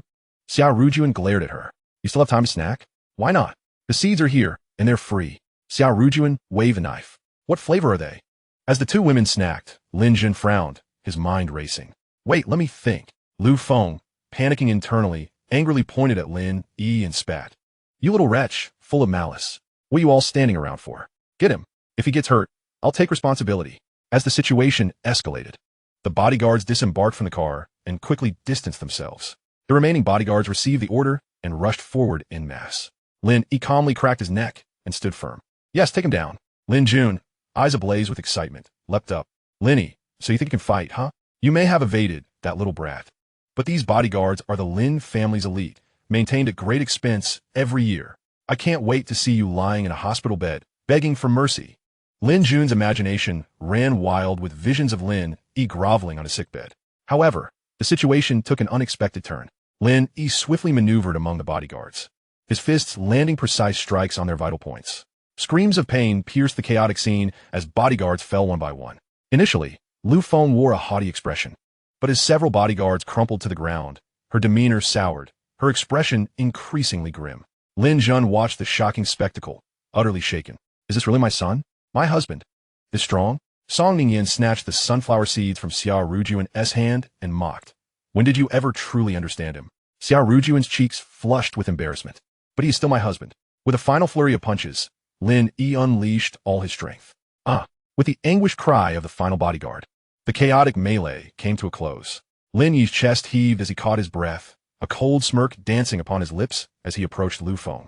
Lu Feng regarded Lin Yi as though he were a monster, her corpulent form retreating uncontrollably. What do you intend to do? This is the Lin family. If you strike me, be wary of the consequences, she stuttered. Lin Yi scoffed disdainfully. What? Unable to fend for yourself, you seek assistance? He pointed at the terrified Lin Jun. Look, don't you find your son's teeth rather exquisite? You little wretch, what do you plan to do to me? Are you not afraid of death? Lin Yi found such threats exceedingly tiresome, lacking any genuine peril. Since they were mother and son, it was only fitting that they experience the same fate. As he spoke, Lin Yi swung his fist. Bam! His knuckle struck Lu Feng's teeth with brutal force. Spurt! 2 incisors flew from Lu Feng's mouth. A searing wave of pain engulfed her. Accustomed to the comforts of wealth, she had never endured such suffering. Her vision darkened, and she collapsed backward. Mother! Xiaofeng! Lin Jun rushed to catch Lu Feng, his voice trembling with fury. Lin Yi, what on earth do you intend to do? What do I intend to do?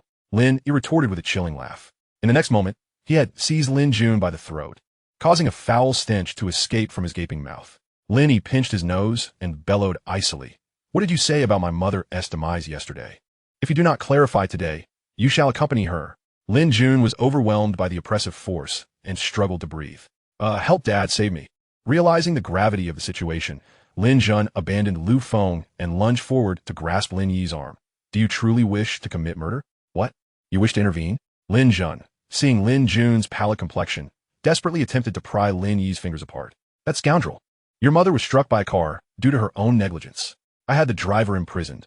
It was involuntary manslaughter, and I pulled strings to secure him a life sentence. Let go, or he will truly perish. Lin Yi frowned. This explanation was too implausible to accept. If he continued to press, Lin Jun, the spineless chairman, might resort to desperate measures. Contemplating this, Lin Yi decided to halt his inquiries. There would be more opportunities in the future, and there was no need to rush. Did you visit the cemetery today? Lin Jun's gaze flickered as he replied hastily. What would I go there for? Let go, he can't breathe. Lin Yi inhaled deeply, gradually loosening his grip. Cough, cough, cough. Having narrowly escaped death, Lin Jun gasped for air, swearing he hadn't wet himself, at most a few drops. Lin Yi, I shall never forgive you. Bam! Lin Yi's punch sent the fool into unconsciousness. Since they were mother and son, it was only right that he experience his mother's suffering. Lin Jun, too intimidated to intervene, recognized that his son was frighteningly volatile and prone to violence. Lin Jun, if I were you, I would consider a paternity test. You would want to end up raising another man's child and depleting your fortune. With that, Lin Yi approached the two women and confiscated the knife from Xia Rujun's hand. "Dear lady, knives are not toys. I shall take this." With admiration in her eyes, Xia Rujun threw herself at Lin Yi, resembling an infatuated fan. "Darling, your fighting stance is simply magnificent. I've decided to invest in a film. You shall play the lead, and I shall be the female lead. All right?" Song Ningyin retorted, "Only a foolish woman like you would utter such nonsense." Lin Yi, having given up, concluded his business. Knowing disputes were bound to arise once more. "Argue as you wish.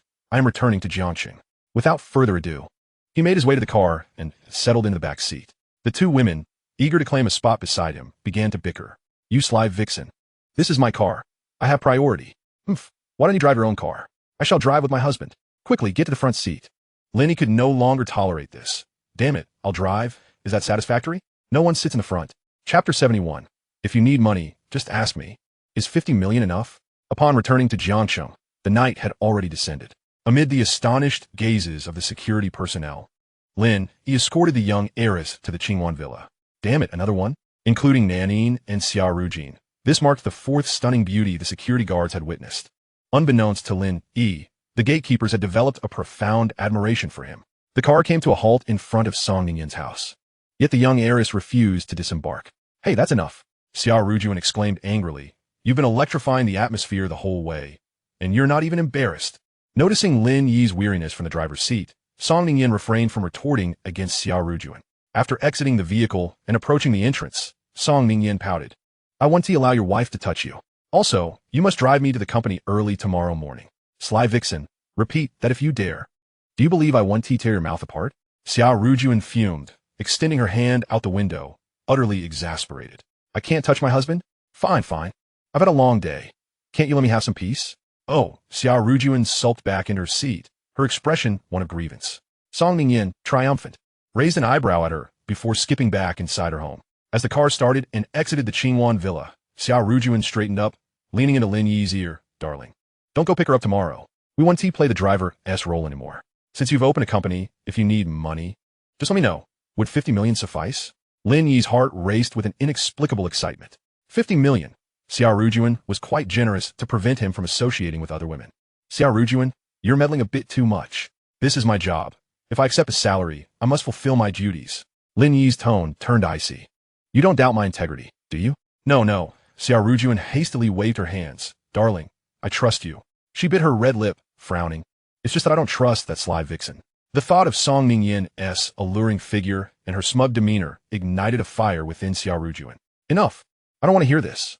My relationship with her is merely professional. Even if she had ulterior motives, I would refuse." "You would refuse?" That's a rather dubious claim. Lin Yi refrained from voicing this, knowing it would only prolong the discussion. Hee, Xia Rujun smiled sweetly. "Darling, I knew you had principles." Observing Lin Yi's serious profile as he drove, Xia Rujun felt her heart race inexplicably. She quivered. "Darling, let's go home. You haven't finished looking at yesterday's photos. I just want to sleep well after a long day." A pang of bitterness hit Xia Rujun's heart. Yet she dared not be forceful now. The car arrived at Xiujin Community without incident. "Darling, are we really not going home? This is my home." Lin Yi exited the car, noticing the redness in Xia Rujun's eyes. Without looking back, he ascended the stairs. Xia Rujun gazed up longingly, and upon seeing the darkness within the house, she felt a sense of relief wash over her. "Darling, I will make you change your mind." Upon returning to the house, Lin Yi immediately noticed the additional decorations and ornaments. It was evident they had been added by Xia Rujun. He opened the door to Xia Rujun's room, where several outfits lay carelessly strewn across the bed. After tidying up, he took out his phone. "Sister, are you still at the office?" Xia Rujun's voice was noticeably cheerful. "You're back." "Yes, I just arrived home." "All right, I'll come back as soon as I finish my work."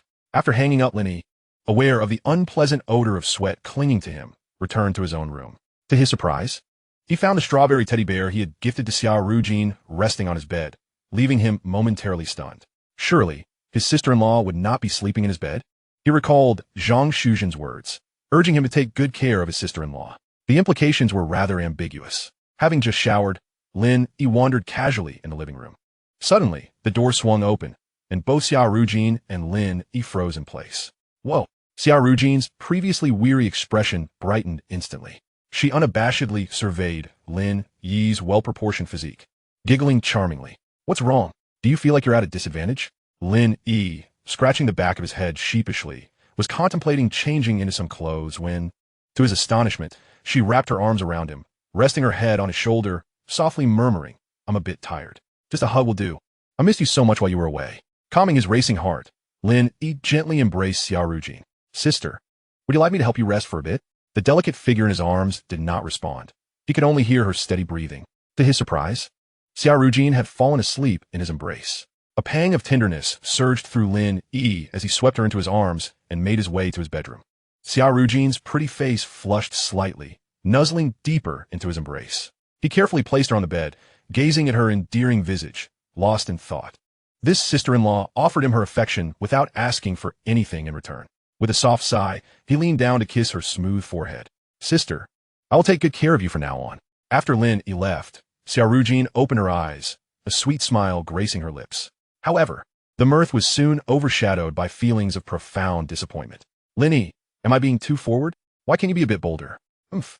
It's not like I would refuse." That night, Xia Rujun experienced a restless sleep, feeling as if Lin Yi were lying beside her, their closeness palpable. It wasn't until the shrill ring of her phone jolted her awake that she groggily answered. "Hello, Xiaoko." Glancing at the clock, it was barely past 8 in the morning. With Zhou Tong having left the firm and juggled with her roles in the film company, she was perpetually busy, leaving no room for lazy mornings. Feeling the emptiness of a large bed, Xia Rujun frustratedly punched the strawberry teddy bear beside her. "I can't go on like this. I'll go mad. Ugh, that big idiot." Stealthily, she climbed out of bed and rummaged through Lin Yi's wardrobe. Finally, her hand grasped a white shirt, and she felt satisfied as she headed to the bathroom. Meanwhile, Lin Yi sat at the dining table, engrossed in his phone, with a prepared breakfast laid out before him.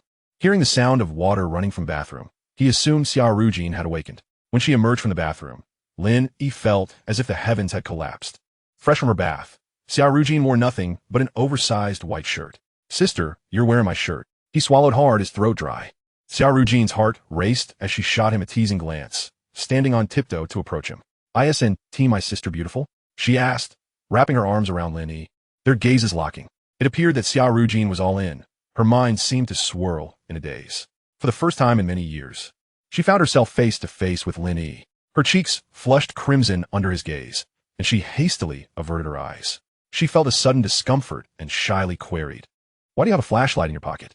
"That is not a flashlight, sister. It's—" "Stop, don't say any more." Xia Rujun, recovering her composure, felt her face burning with embarrassment. Spotting the milk on the table, she hastily poured herself a glass and gulped it down. Suddenly, the room was filled with the ringing of a cell phone. Both of them snapped back to reality. Lin Yi, in a fit of frustration, began to pound the air. "Damn it, who the hell is causing trouble at this moment?" Xia Rujun hastily covered herself with the teddy bear, stammering, I just need to take a call." Lin Yi nodded in exasperation and quickly exited the room. In the living room, he glanced at his phone, his anger boiling over. "Song Ningyan, you'd better bring some bodyguards. I'm prepared to take on 10. Since Song Ningyan was wealthy, it was unwise to confront her directly. Using bodyguards as a punching bag seemed more fitting.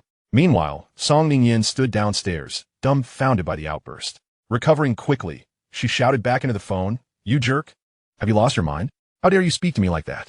I'm not the one who has lost my mind. You're about to taste my wrath. You have 10 minutes to come downstairs. If you don't apologize, I'll break off our relationship." The call ended abruptly, leaving Lin Yi speechless.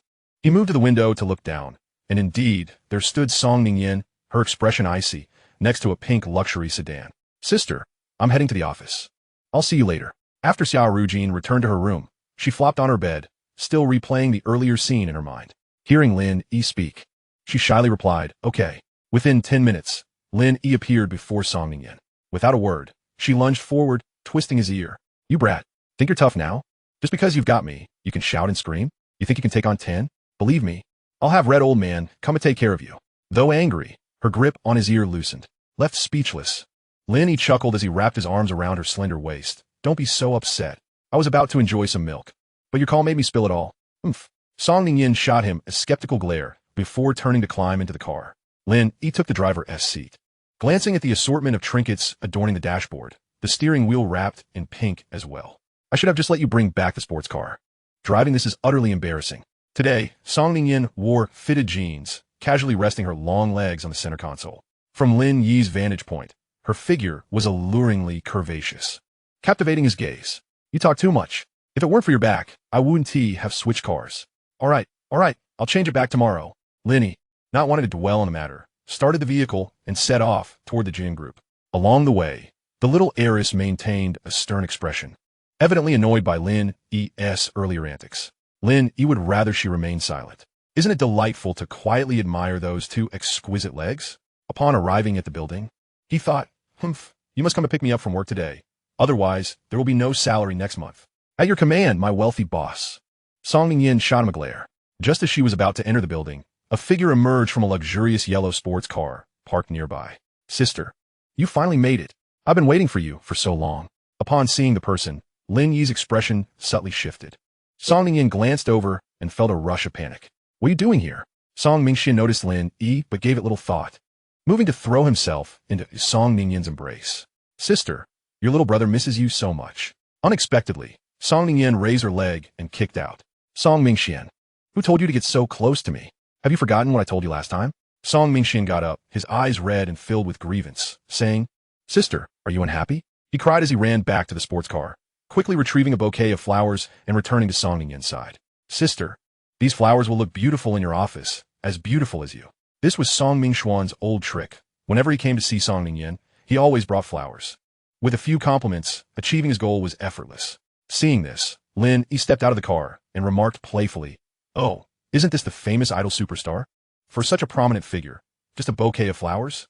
Song Mingxian frowned and coldly replied, You must be Rujun's husband, right? Why are you with my sister? Lin Yi patted the car door and said, Well, someone's got to provide for the family, right? After all, I'm dependent on your sister too. Just barely managing to be her chauffeur. Huh. Song Mingxian scoffed. If you're just a chauffeur, why are you butting in? With your pathetic self. It's no wonder Rujun looks down on you. Lin Yi feigned shame, nodding, Indeed, I can never compare to a top-tier star like you. By the way, little rich lady, I want to be picking you up today. I wish you and your brother a lovely time. Sensing Lin Yi's unusual tone, Song Ningyin panicked and quickly grabbed him, softly explaining, Don't misunderstand. There's nothing between us. Trust me. Lin Yi furrowed his brow. Foster brother? Song Ningyin nodded helplessly. It's a past mistake. Don't leave. Let me show you how I handle this, all right? Song Ningyin had completely transformed from her morning self. Who could make her so humble and even pleading, if not Lin Yi? Then I shall wait and see. Song Ningyin inexplicably felt a surge of annoyance and mustered her courage to lean in closer to Lin Yi. Smack. This should suffice, right? Ugh. Why does it taste like milk? Song Ningyin thought this kiss felt a bit odd. Song Mingxian stood dumbfounded. What was happening? His foster sister was actually kissing that useless man. Lin Yi, what the hell are you doing with my sister? Chapter 73. Song Mingxian, little brother likes you. Song Mingxian was furious. How much effort had he put into wooing this foster sister? Just when he was about to reap the rewards, a freeloader appeared out of nowhere. Damn it. Lin Yi, what kind of love potion did you give my sister? Do you believe I can make Rujun have you divorced? Lin Yi, with a hint of amusement, replied, If you have that capability, I would gladly welcome it. He regarded this pretentious person with disdain. Wrapping his arm around Song Ningyin's waist, his eyes brimming with provocation. Freeloader, take your filthy hands off. Song Mingxian roared as he lunged forward. Damn it. I haven't even touched her waist, yet you dare to hold her? Clearly, you don't take me seriously. Slap. Lin Yi countered with a swift backhand. What the hell is wrong with these fools? The slap sent Song Mingxian spinning. The searing pain spread across his face. What the hell? You hit me? Song Mingxian touched his face, roaring, You son of a dog, I'll kill you. Song Mingxian. A fierce rebuke halted him in his tracks. Song Mingxian was frozen by the cold aura emanating from Song Ningyin. Sister, he hit me. Enough. Song Ningyin glared at Song Mingxian. My matters with him are none of your business.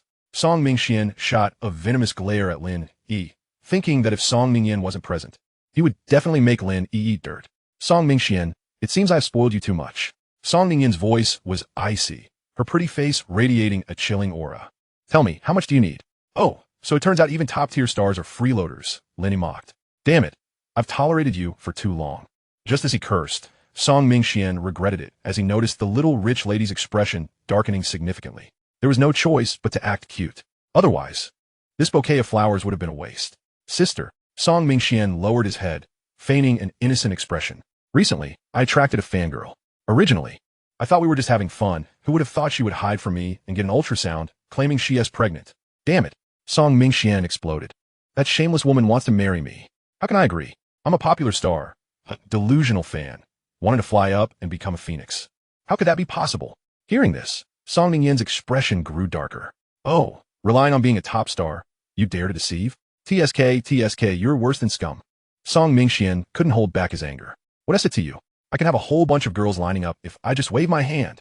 Unlike you, who is only fit to be a chauffeur.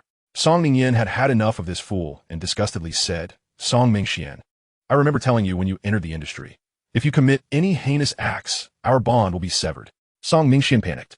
A wave of bad premonition washing over him. Sister, I didn't want this either, but they just keep throwing themselves at me. I'm a young man full of vigor. How can I resist? Sister, please forgive me. I promise I won't act recklessly in the future.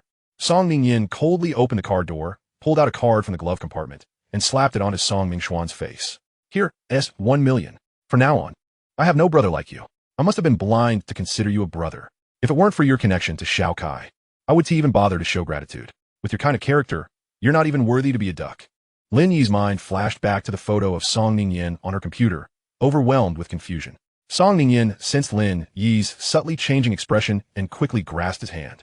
A hint of sorrow flickering in her eyes. Shao Kai is my biological brother. He had an accident 3 years ago at the entrance of Jiangxing University. It was Song Mingxian who took him to the hospital, but it was too late. Memories cut like a knife, and Song Ningyin couldn't help but shed tears. Ha! Song Mingxian picked up the fallen bank card, a chilling laugh escaping his lips. So, you only see me as a replacement for Song Yank? Wrong. Song Ningyin's tone was firm. In my heart, you have always been nothing more than an insatiable leech. Over the years, I've given you at least a few million. Right? One must not be too greedy, or misfortune will surely follow. In the future, I no longer wish to see you. These words pierced through Song Mingxuan's heart like countless sharp blades. From now on, this cash machine will no longer dispense funds. With this thought, a fleeting expression of ferocity crossed his face, attributing all his grievances to Lin Yi. If it weren't for this sponge-like man, how could Song Ningyin have severed all ties with him? Very well, soft-hearted man, you have made my life unbearable, and I shall ensure yours is no better. Sister, is there truly no room for reconciliation? You know very well your brother harbors feelings for you. For your sake, I am willing to do anything. Song Ningyin was utterly speechless. How could you, a coward, not take a good look at yourself?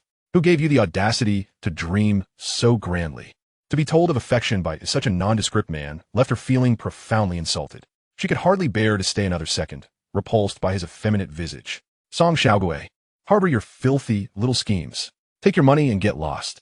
She cast an apologetic glance at Lin Yi before turning on her heel and entering the building. Upon hearing his real name exposed, Song Mingxuan's face flushed crimson, panic striking as he glanced around. Fortunately, the workday had commenced, with employees busy at their tasks, allowing him a moment to breathe. Should this news circulate online, he would undoubtedly become a target for ridicule among the trolls. As he gazed at Song Ningyin's retreating figure, his eyes brimmed with resentment and bitterness. Lin Yi, you soft-hearted man, let us see how long you can bask in your glory. With a harsh remark, Song Mingxian swiftly hopped into his sports car and drove off in a haughty manner. To put it plainly, Song Mingxian dared not lay a hand on Lin Yi. After all, he, too, was a prominent figure.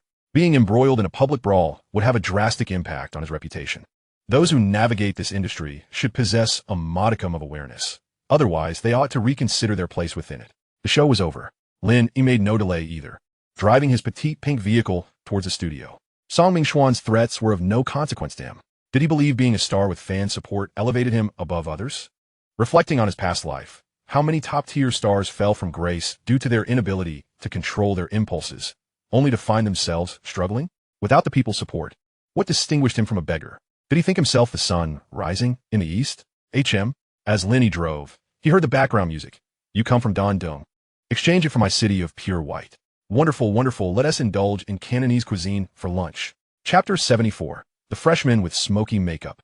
Lin Yi found himself thinking of his sister-in-law again. Yet, gazing at his assistant, Xiao Ku, he felt somewhat lightheaded. In terms of appearance, Xiao Ku barely scored a 70. However, today, her gray yoga pants accentuated the contours of her slender, straight legs perfectly. The two ample mounds on her upper body further emphasized her white sun protection jacket, creating the illusion of two majestic peaks. Ah, if only she wore a pair of black-framed glasses, it would be absolutely enchanting. Xiao Ke felt a twinge of fear under his unabashed gaze, instinctively retreating. Ah, she exclaimed in fright. Lin Yi approached with concern, righting the chair she had knocked over. Chuckling lightly, Xiao Ke, how long have you been with Jeaner? Xiao Kue's face flushed bright red, not from shyness, but from indignation. She suddenly regretted calling Xia Rujun twice so early in the morning. Originally, it was her day off, and she had planned for a 5-kilometer morning run. Yet now, she was assisting Xia Rujun in managing 2 companies, inundated with miscellaneous tasks, many of which required Xia Rujun's approval. Perhaps it was this troublesome man before her who had argued with her boss. In her last call, Xia Rujun had scolded her to wait at the new company's entrance immediately. Instead of her boss, she found Lin Yi waiting. To her dismay, Lin Yi was now scrutinizing her intently. Lin Zong, perhaps we should maintain a bit of distance? Xiao Ke clutched the documents tightly against her chest, fear glimmering in her eyes. Had she known, she would have changed in a more appropriate attire before venturing out, feeling utterly helpless. Lin Yi recognized his own lapse in decorum, offering an awkward smile as he surveyed the newly refreshed office space. Everything left behind had been cleared away, and all that remained was brand new. The office boasted 40 to 50 workstations, with state-of-the-art computers and equipment, all prepared for game development. Lin Zong, the detailed list is right here for your review. Lin Yi accepted the list and began to peruse it. Up to this point, the $50 million invested by the young heiress had barely been spent to 1/10 of its potential. The bulk of the expenses were still attributed to various modeling software and game engine licensing fees. The company's foundation was now established. All that remained was to get the staff in place. It was also time to notify Wang Teng and the others to come over. With less than a week until Xia Rujun set the official signing date, he needed to take action.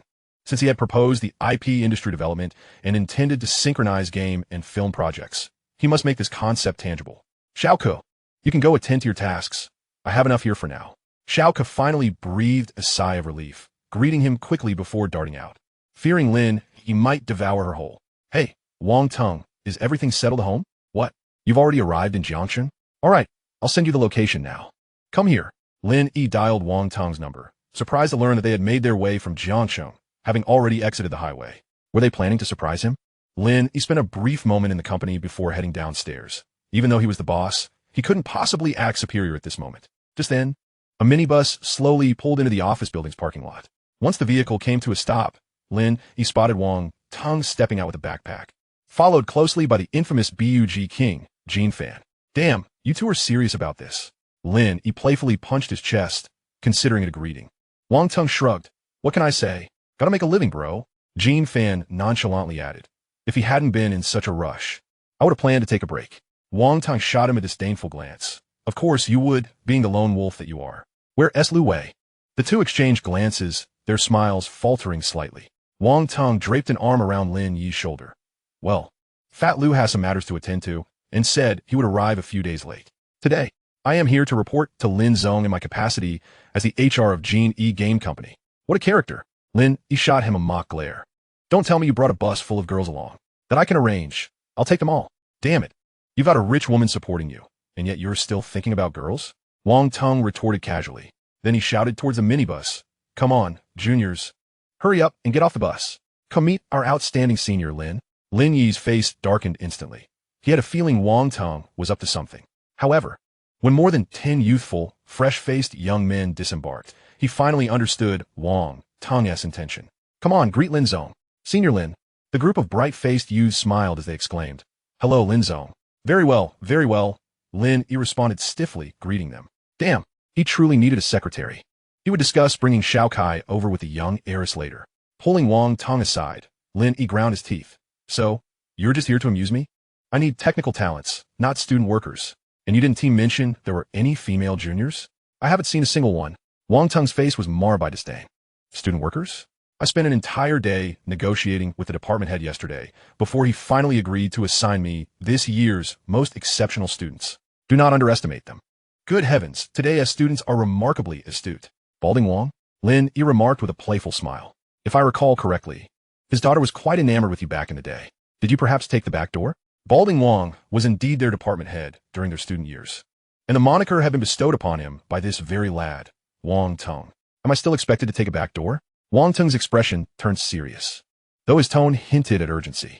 I engaged Balding Wang with sincerity. Lin Yi cast a knowing glance. Well, as long as the student workers are competent, I have no objections. After all, you are the supervisor. If expectations are not met, I will hold you accountable.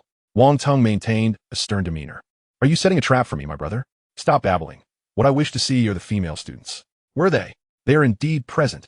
Wang Tong's smile deepened as he stepped onto the bus. Shortly thereafter, he descended from the vehicle with an air of arrogance. A pair of flawless, slender legs caught Lin Yi's attention. Adorned with a purple butterfly tattoo near her ankle, they exuded an undeniable allure. Following closely behind was a girl clad in denim shorts and a form-fitting black tank top, her hands casually tucked in her pockets. Her face was accentuated with heavy, smoky makeup, but what captured the eye was her hair, styled in playful, windswept dreadlocks, an embodiment of youthful rebellion. Lin Yi stared at Wang Tong, his expression a peculiar blend of incredulity, as if to say, "Is this truly the female student you found for me? Good heavens! Only a certain type would find her appealing." The smoky-eyed girl, chewing gum nonchalantly, approached Lin Yi with an air of arrogance. However, a mere glance revealed that beneath her current guise, her natural beauty was undeniable. At this moment, her legs could rival those of a wealthy heiress. Though her bust was modest, it harmoniously complemented her figure, a type that could certainly be refined with time. After all, she was still young, with ample opportunities ahead. The smoky-eyed girl surveyed Lin Yi with equal scrutiny. Pop! The bubble she had blown burst against her petite, cherry-red lips. "You must be Senior Lin Yi," as she spoke. Her delicate, fair hand reached out. "Thank you for your guidance. I am Chen Yue."